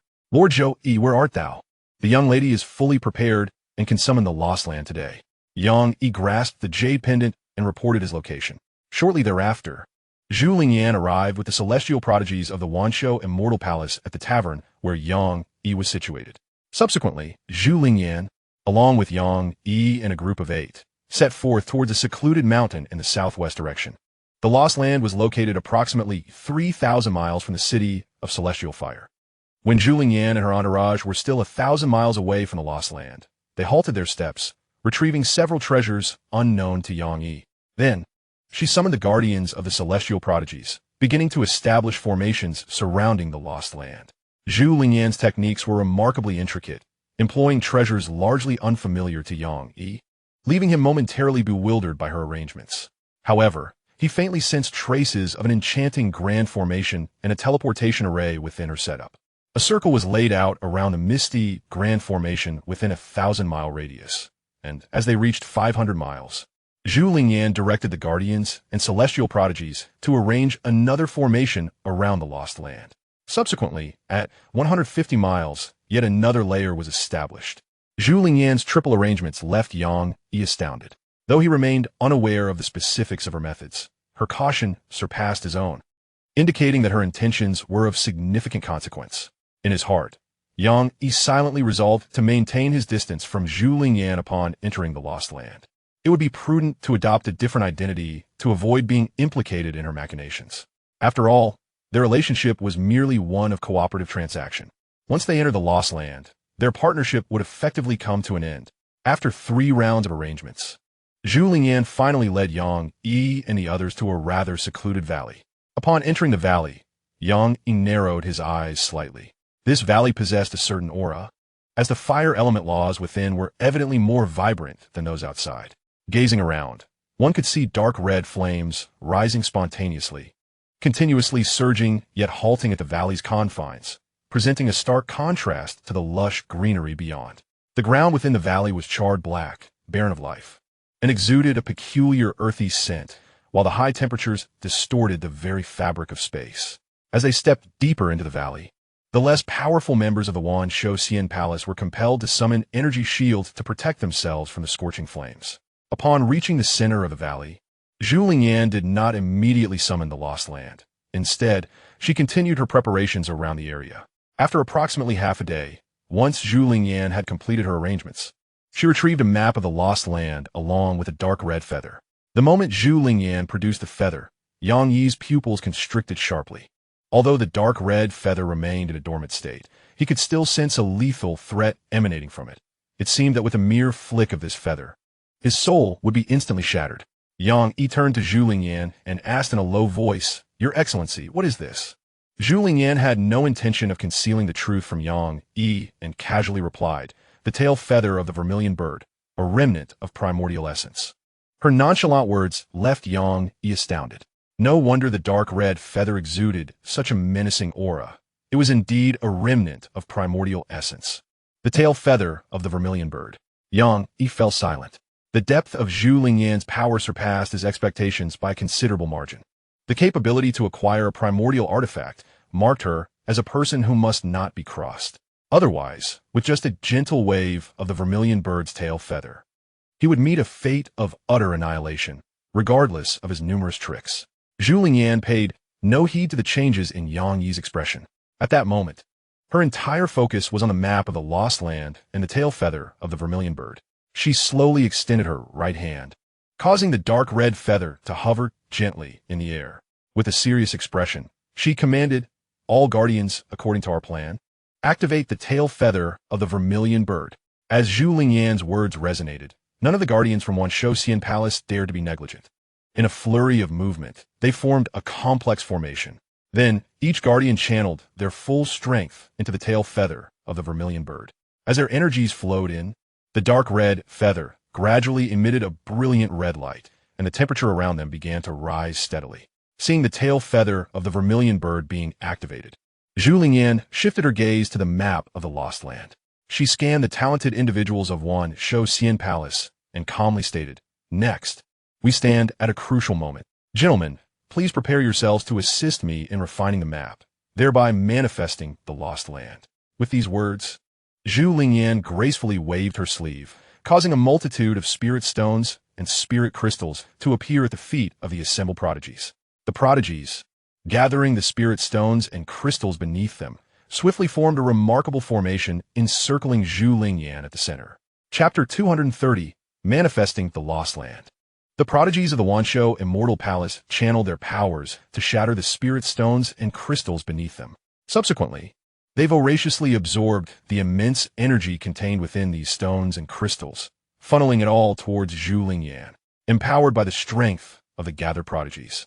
A flicker of firelight danced across Zhu Lingyan's form as her hands gracefully turned, causing the map of the lost land to levitate into the air. Then, with a tone of astonishment, Zhu Lingyan pointed at the map of the lost land with her finger shaped like a sword. She channeled all the formidable energy she had gathered from the prodigies into the map. The map of the lost land, nourished by this abundant energy, gradually ignited with flames, responding to the awakening tail feathers of the resurgent vermilion bird, coalescing into a small vermilion bird. With a piercing cry, the small vermilion bird opened its beak wide and suddenly inhaled, devouring the dark red flames that spread throughout the valley. Simultaneously, the valley began to tremble violently, causing the nearby mountains, stretching for hundreds of miles, to fracture and form terrifying chasms, with countless towering peaks collapsing.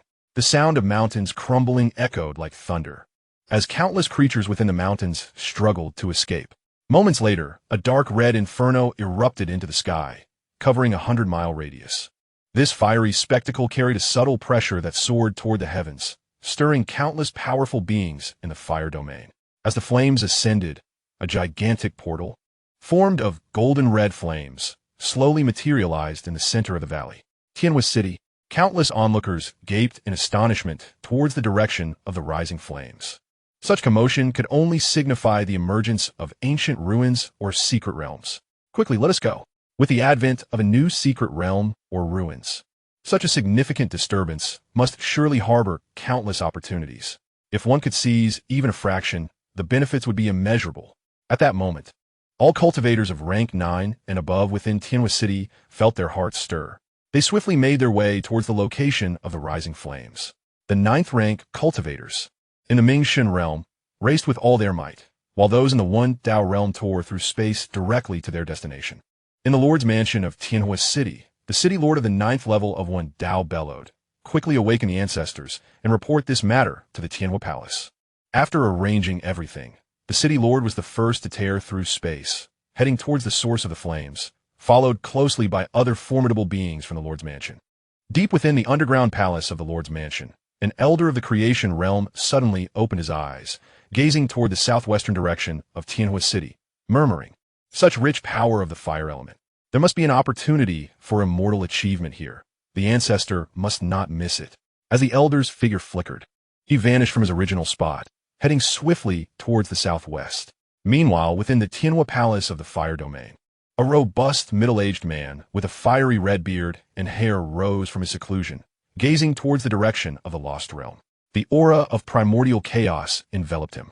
Could it be that a treasure of primordial essence has manifested in the world? After countless epochs, has the trace of primordial energy re-emerged? The ancient ancestor of the Celestial Fire Palace, having exited his retreat, swiftly summoned numerous elders and disciples towards the direction of the lost realm. Simultaneously, the ruler of the other half of the fire domain, the eternal of the Imperial Fire Palace, sensed the emergence of primordial energy and promptly mobilized a vast entourage at great speed. For those of the eternal realm, the term primordial surpasses all. Any opportunity related to it must be seized. The inhabitants of Fire City were closest to the lost realm. Soon, some ventured within 1,000 miles of the lost realm. However, at that moment, the traps laid by Zhu Lingyan began to take effect. The first to arrive from the way-seeking realm found themselves torn from space. And as they approached within 1,000 miles of the lost realm, they sensed a violent tremor in the void, only to be repelled by the forces of space. Bewildered, they were abruptly transported to an unknown distant region. Those who arrived later, including the 9th grade and the Ming Shun, could not escape this mysterious teleportation either. The mass disappearance of formidable warriors finally alerted the strong individuals who were arriving one after another. Through their combined efforts, they swiftly overcame the obstacles left by Zhu Lingyan and continued their advance. However, when they reached 500 miles, another large group of powerful beings was unexpectedly transported away. In the valley, the portal soon coalesced completely. Thanks to Zhu Lingyan's preemptive measures, they had gained sufficient time. Aside from their group, no one else had yet arrived. Zhu Lingyan was acutely aware that her measures could only delay the inevitable for a brief moment. The instant the portal to the lost realm formed, she urged, "Time is running short. Hurry, hurry inside." Pausing for a moment, Zhu Lingyan turned to Granny Feng and another way-seeking protector, speaking urgently, "Granny Feng, for safety's sake, those of the way-seeking realm cannot enter. You must leave this place without delay." After saying this, without further explanation, she summoned the little vermilion bird and dove directly into the portal. Yang Yi and the others followed suit, soaring into the portal. Granny Feng and the other way-seeking guardian showed no hesitation and immediately tore through space to depart. Within the Lost Realm, upon seeing that Yang Yi and the others had all entered, Zhu Lingyan summoned the little vermilion bird once more, reciting incantations. By my name, I command the portal's restrictions to be enhanced. First, no one over the age of 200 may enter. Second, no one in the way-seeking realm or above may enter. As her command was issued, the little vermilion bird transformed into a token, affixed to the portal. Having completed this, Zhu Lingyan turned to Yang Yi and the others, speaking, with the tail feathers of the vermilion bird divine beast present. It does not comply with the restrictions. Thus, even immortality cannot permit entry. However, time is of the essence, and we must act swiftly. A prodigy from the eternal longevity immortal palace, perplexed by the setup of the restrictions, inquired, "Might I ask, holy maiden, why such prohibitions are in place? Could we not simply declare that no one from the outside may enter? Furthermore, why are Granny Feng and the others isolated? Would it not be easier for us to act if they were with us?" Before Zhu Lingyan could respond, another prodigy from the eternal longevity immortal palace delivered a sharp slap to his head, exclaiming in frustration, "If no one is permitted to enter, how do we plan to exit? Without allowing some in to shield us, we shall find ourselves trapped." Regarding Granny Feng and her companions, if they're the only ones allowed entry while the rest are not, what fate awaits Granny Feng? After a thorough explanation from his companion, the prodigy finally grasped the situation, his gaze towards Zhu Lingyan filled with admiration. He marveled at her beauty and wisdom, appreciating her meticulous considerations. Zhu Lingyan remained silent, issuing a directive, "Enough idle chatter. Let us commence our actions. The methods left behind outside will not delay us for long." The prodigies of the eternal longevity immortal palace responded in unison, "We honor the holy maiden's command and shall not falter." Yang Yi chose not to join Zhu Lingyan and her group. After exchanging pleasantries, he swiftly departed in a different direction. Chapter 231, The Arrival of the Immortal Realm. Once separated from Zhu Lingyan and the others, Yang Yi transformed his appearance and attire, disguising his aura before embarking on a solitary exploration. The Lost Land possessed an exceptionally stable spatial structure. Yang Yi had attempted to shift the space with his current prowess, but found it entirely unyielding. Tearing through the fabric of space was utterly ineffective in this realm. The laws of the great Tao within the Lost Land were singularly violent, dominated solely by the fire element. Such a singularity in the great Tao could not sustain a true expanse of existence. Consequently, the beings inhabiting the Lost Land were exceedingly rare. Yang Yi explored for half a day before he encountered a scant few fire elemental creatures residing within a magma. However, their strength was rather unimpressive. The most formidable among them barely reached the 8th rank. Nevertheless, Yang Yi did not underestimate them. The Lost Land was boundless, and as he had just entered, he could not ascertain its full extent, yet he had an inkling that it was far from small. It was conceivable that it might harbor some exceedingly terrifying beings, though he had yet to encounter any. After careful observation, Yang Yi finally discerned the nature of the Lost Land. It could be considered an ancient battlefield, with remnants of past conflicts scattered throughout. Judging by the traces left behind from the battles, the participants had been formidable, at least at the foundational level of the Tao-seeking realm. Certainly, among them, there are undoubtedly cultivators of the Mingxun realm and below who have been affected. However, being embroiled in a battle of such magnitude, the majority of their corpses are likely beyond preservation. As Yang Yi explored the vicinity, he encircled the area and discovered several dozen corpses of formidable beings from the Tao Inquiry realm. Yet the remains of cultivators from the Mingxun realm and below were fewer than 10. While the bones in the Lost Land were scant, their quality was exceptionally high, perfectly aligning with Yang Yi's current endeavors in corpse collection. Simultaneously, as Yang Yi delved into the Lost Land, outside the portal, the ancestor of Tianhua City, a being of transcendent creation, was the first to arrive. Upon sensing the overwhelmingly rich flame-based principles emanating from within the portal, the ancestor's expression brightened with joy. There must surely be an opportunity for immortality here, and the ancestor was determined to seize it.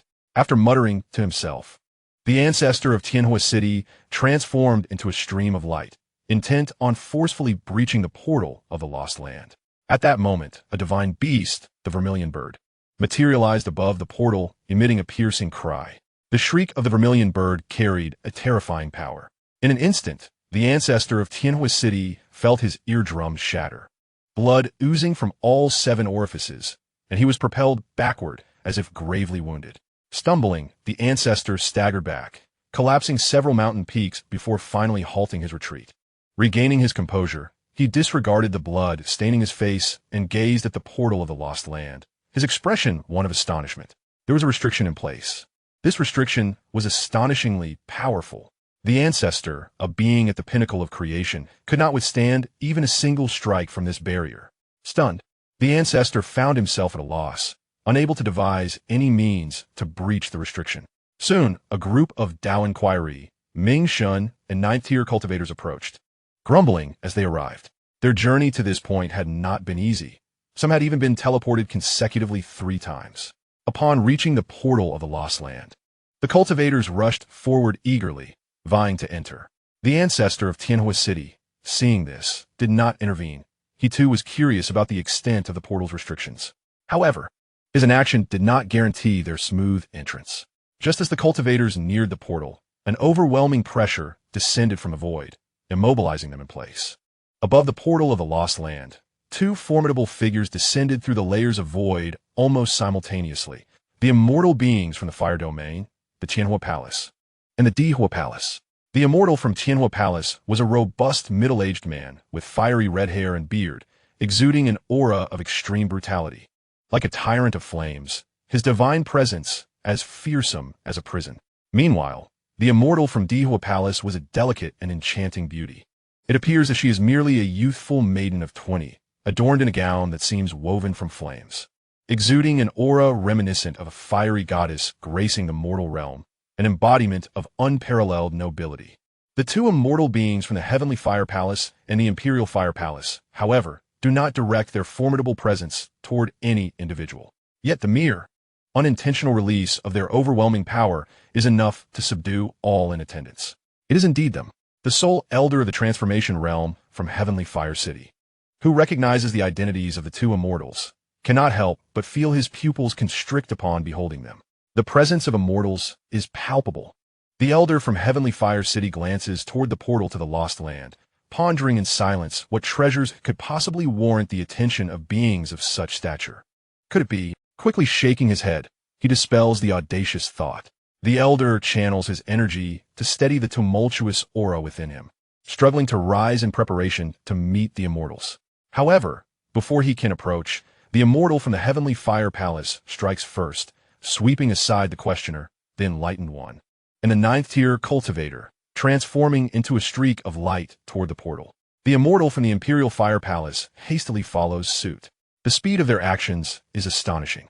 Before the elder can utter a word, the 2 immortals have already approached the portal. Ultimately, however, neither the Heavenly Fire Palace nor the Imperial Fire Palace immortals can step fully into the portal. As they near the entrance, a flash of crimson light emanates from it, and a colossal phantom of the vermilion bird materializes instantaneously. The vermilion bird stands majestically above the portal, its beak pointed skyward, surveying the world with disdain. With a sidelong glance at the 2 immortals, it unfurls its immense wings, unleashing 2 terrifying torrents of fire that hurtle towards them. Caught off guard, the immortals from the Heavenly Fire Palace and the Imperial Fire Palace are sent flying thousands of meters, crashing down upon several mountains before they come to a halt. The control exerted by the vermilion bird is remarkably precise. It propels the immortals away without inflicting harm upon the nearby questioner, the enlightened one, or the 9th-tier cultivators. After sending the 2 immortals flying, the vermilion bird retracts its wings and gazes at the multitude of cultivators before it. It speaks slowly. This is the resting place of the primordial chaos. I have been commanded by my master to guard this portal. Within this portal for the next 200 years, only those below the enlightened realm may enter. Once inside, one's fate is uncertain, and opportunities are subject to the whims of destiny. Should anyone breach these conditions, the consequences shall be borne by them alone. Upon concluding its proclamation, the vermilion bird vanishes without a trace, leaving behind only a faint pressure as a warning to all present. The 2 immortals, though not gravely injured, swiftly return to the entrance of the portal, their expressions grave as they regard it. They are inclined to make another attempt to force their way inside, yet ultimately, they find themselves cowed by the very mention of primordial chaos. After much contemplation, they lack the courage to proceed further. In this era, None are more aware than they of the dread that the primordial chaos embodies. The resting place of the primordial chaos is not a challenge they can afford to provoke. Should the primordial being still exist, or have left behind any contingencies, it would spell misfortune for them. Chapter 232. The Vermilion Bird's Sealing of the Land. In the city of heavenly fire, the venerable ancestor of the creation realm beheld the two immortal beings with a sense of profound despondency. If even the immortal realm could not surmount the restrictions, how could he, a mere practitioner of creation, hope to achieve such feats? Contemplating this, he let out a faint sigh within, resigning himself to the inevitable. Swiftly, the ancestor approached the two immortals and performed a respectful bow. He paid his respects to the revered beings and subsequently took his place behind the immortals at the heavenly fire palace, awaiting in silence. At the scene, the inquiry arose. The enlightened beings and ninth-tier cultivators had yet to receive any directive from the two immortals. No one dared to move, nor did anyone venture to broach the subject of entering the portal. Meanwhile, more cultivators continued to converge upon the location. The newcomers, unaware of the circumstances, were either halted by their companions or were crushed in a mere pulp by an inexplicable pressure. This situation persisted until the core teams from the city of heavenly fire, the heavenly fire palace, and the imperial fire palace finally arrived. Upon witnessing their own talented individuals had taken their positions, the two immortals lifted their gaze towards the portal of the lost land and spoke gravely. Now that everyone is assembled, those under 200 years of age and below the enlightenment realm may enter at their own discretion. Life and death shall be determined by fate. Following their pronouncement, the immortals turned to impart words of encouragement to their descendants, urging them to seize the opportunity with fervor. Soon, those who met the criteria from the heavenly fire palace and the imperial fire palace were the first to soar into the portal, closely followed by the core team of the city of heavenly fire. Last to enter were the numerous smaller factions and scattered practitioners of the enlightenment and ninth-tier ranks. Although the portal imposed considerable restrictions, there were still a significant number of eligible individuals, amounting to around 40 to 50,000 enlightened beings and ninth-tier practitioners who ventured within. Many enlightenment realm cultivators, fully aware of their ineligibility, departed with visible disappointment, while others remained, unwilling to yield to despair. After all, the opportunities within the portal were not solely accessible through personal entry. As tens of thousands of enlightened beings and ninth-tier practitioners infiltrated the depths of the lost land, they quickly dispersed in various directions, embarking on a grand hunt. Despite the harsh environment, the treasures born therein were plentiful, predominantly comprising fire-related artifacts that held great allure for cultivators of the fire domain. Some unearthed abundant pure fire spirit crystals, while others stumbled upon veins of fire spirit crystals. Many acquired fire essence capable of accelerating the cultivation of enlightened beings, and some fortuitously discovered legacies left behind by ancient powerhouses in their dying moments. Additionally, there were those who, after vanquishing lava creatures, found within them cores that were easily absorbable. As a result, the lava beings within the lost land faced significant slaughter. With so many individuals flooding into the lost land, disputes were inevitable, and where there were conflicts, casualties would surely follow. In this tumultuous realm, Xianxia also found himself amid bountiful gains, scavenging the remains of numerous ninth-tier, enlightened beings, and the corpses of lava creatures. At this moment, in the very heart of the lost land, after numerous trials and tribulations, Zhu Lingyan and the members of the Xianxia Palace finally arrived at an immense platform. This platform, constructed of bronze, retained its resplendent golden hue despite the passage of countless ages, spanning several miles in length and width. The bronze platform featured a statue of a dark red vermilion bird at its center. Surrounding the platform were 13 colossal stone pillars that soared into the sky. Enclosing the area, perched atop each pillar was a withered human figure, each gripping a chain tightly, the ends of which were unmistakably connected to the statue of the vermilion bird at the heart of the platform. A monumental stone tablet stood erect outside the bronze platform. At this moment, Zhu Lingyan, accompanied by the members of the Xianxia Palace, stood beneath the tablet. Gazing at the grand inscription above, the glazed maiden saint summons the divine beast vermilion bird here. This inscription radiated an inexplicable aura of Tao, causing the members of the Xianxia Palace to feel a piercing pain in their souls upon merely glancing at it, prompting them to avert their eyes hastily. Only Zhu Lingyan could gaze at the inscription without suffering harm to her spirit. Upon reading the words, a smile graced her lips and her brow relaxed. After expending so much effort, she had finally discovered the location. Today, Zhu Lingyan would completely unseal her physique and practice without hindrance. Zhu Lingyan shifted her gaze from the tablet to the 13 emaciated figures atop the pillars. These 13 figures were all beings of the immortal realm. In order to thoroughly seal the tainted vermilion bird, Su Lioli had sacrificed the lives of these 13 immortal beings. Zhu Lingyan sighed softly and called upon the members of the Wanshou Xian Palace, speaking solemnly. The 13 figures seated upon the stone pillars are 13 immortals. I am confident in drawing forth their legacies. You may go forth to receive their inheritance, but each of you may only accept one. Pausing for a moment, Zhu Lingyan's gaze suddenly sharpened as she surveyed the crowd. The inheritance of the immortals is immensely precious, and you are all well aware of its value. Should you accept this inheritance today, you will belong to me in the future. Should any of you disobey, I will hunt you down to the ends of the earth. Upon hearing her words, the members of the Wanshou Xian Palace stiffened, bowing deeply to Zhu Lingyan. We pledge our unwavering loyalty to the Saintess, come what may. Throughout their journey, they had witnessed Zhu Lingyan's extraordinary capabilities, and now, presented with such an opportunity, their resolve was steadfast. Seeing their declarations, Zhu Lingyan smiled faintly. Having awakened for some time, it was now the moment to assemble her core team. Although her status within the Wanshou Xian Palace was high, the influence of the palace ultimately differed from the complete allegiance of her core followers. Zhu Lingyan stepped forward, soaring to the center of the 13 colossal stone pillars, first circling around the 13 withered figures and offering them a slight bow. Then, Zhu Lingyan parted her lips, speaking softly, though none among the members of the Wanshou Xian Palace could discern her words. The profound sound was akin to a whisper, echoing in the vastness. Moments later, the scene unfolded. At the center of Zhu Lingyan's brow, a radiant seven-colored light erupted, accompanied by a subtle yet imposing aura that cascaded downward.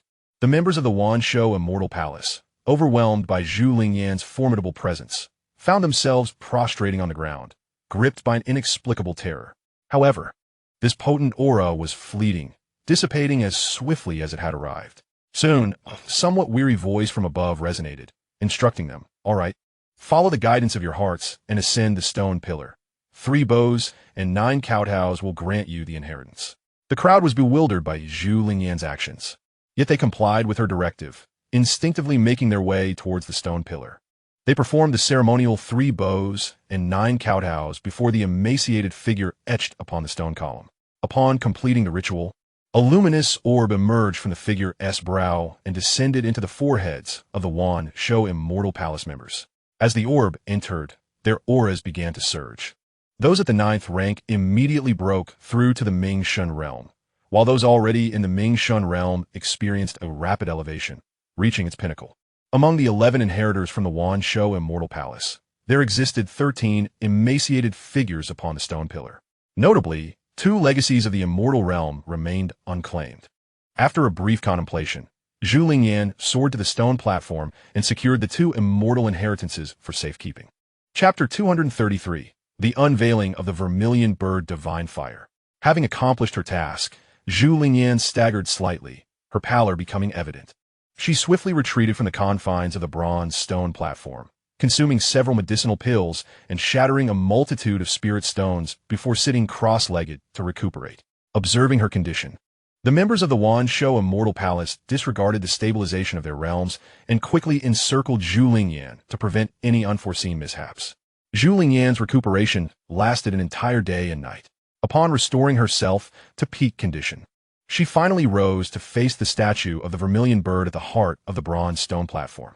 The next step was the most arduous, to unleash the sealed vermilion bird divine fire, assimilating it into herself to inherit the legacy of the vermilion bird and unlock her boundless, indestructible body. This indestructible body, conceived by the Shi Emperor and the Li Mountain human sovereign, epitomized the pinnacle of physical prowess. Should she succeed, she would transcend her former limitations and step into the same realm as the Shi Emperor and the Li Mountain human sovereign. Although her condition had returned to its zenith, Zhu Lingyan hesitated to release the vermilion bird divine fire. Despite being sealed for countless epochs, its might had waned, yet it remained a source of unparalleled primal fire. A moment's carelessness could reduce her to mere ashes. Taking a deep breath, Zhu Lingyan commenced her final preparations. With graceful movements, she conjured a myriad of formation plates, flags, and spirit crystals, directing the members of the Wanshou Immortal Palace to arrange a grand formation. Once the formation was complete, Zhu Lingyan turned to the assembled crowd, her expression grave as she issued a solemn warning. The formation I have established is designed to suppress the vermilion bird divine fire. This formation cannot conceal the disturbances of the bronze stone platform, so you must all retreat at least 1,000 miles away. This will not only protect you from the divine fire, but also allow you to covertly assist me.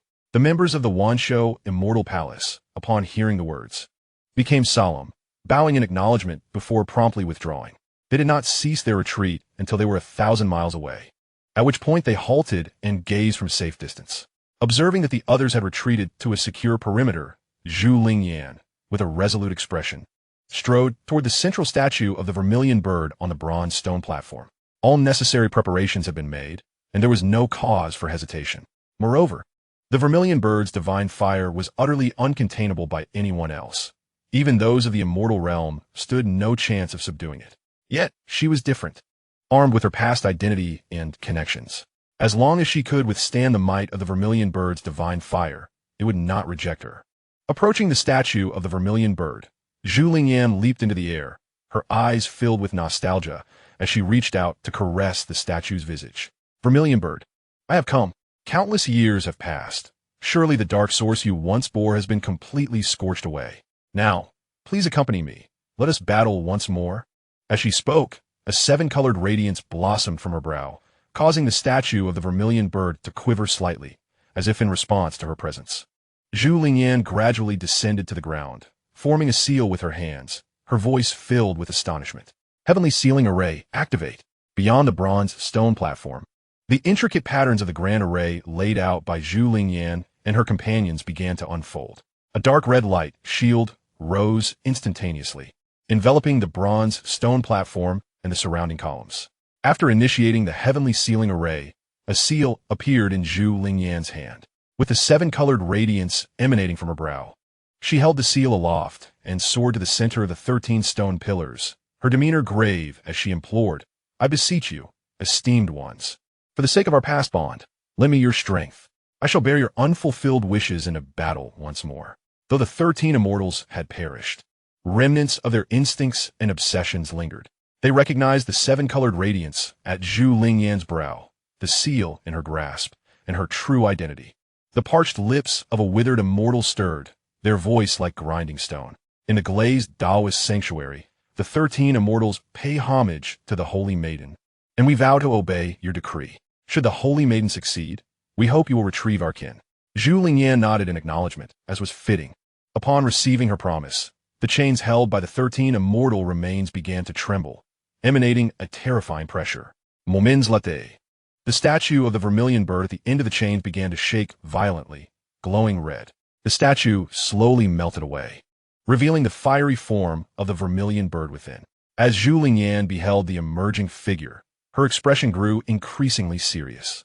She understood that this vermilion bird was not the true entity, but merely the primordial divine fire contained within.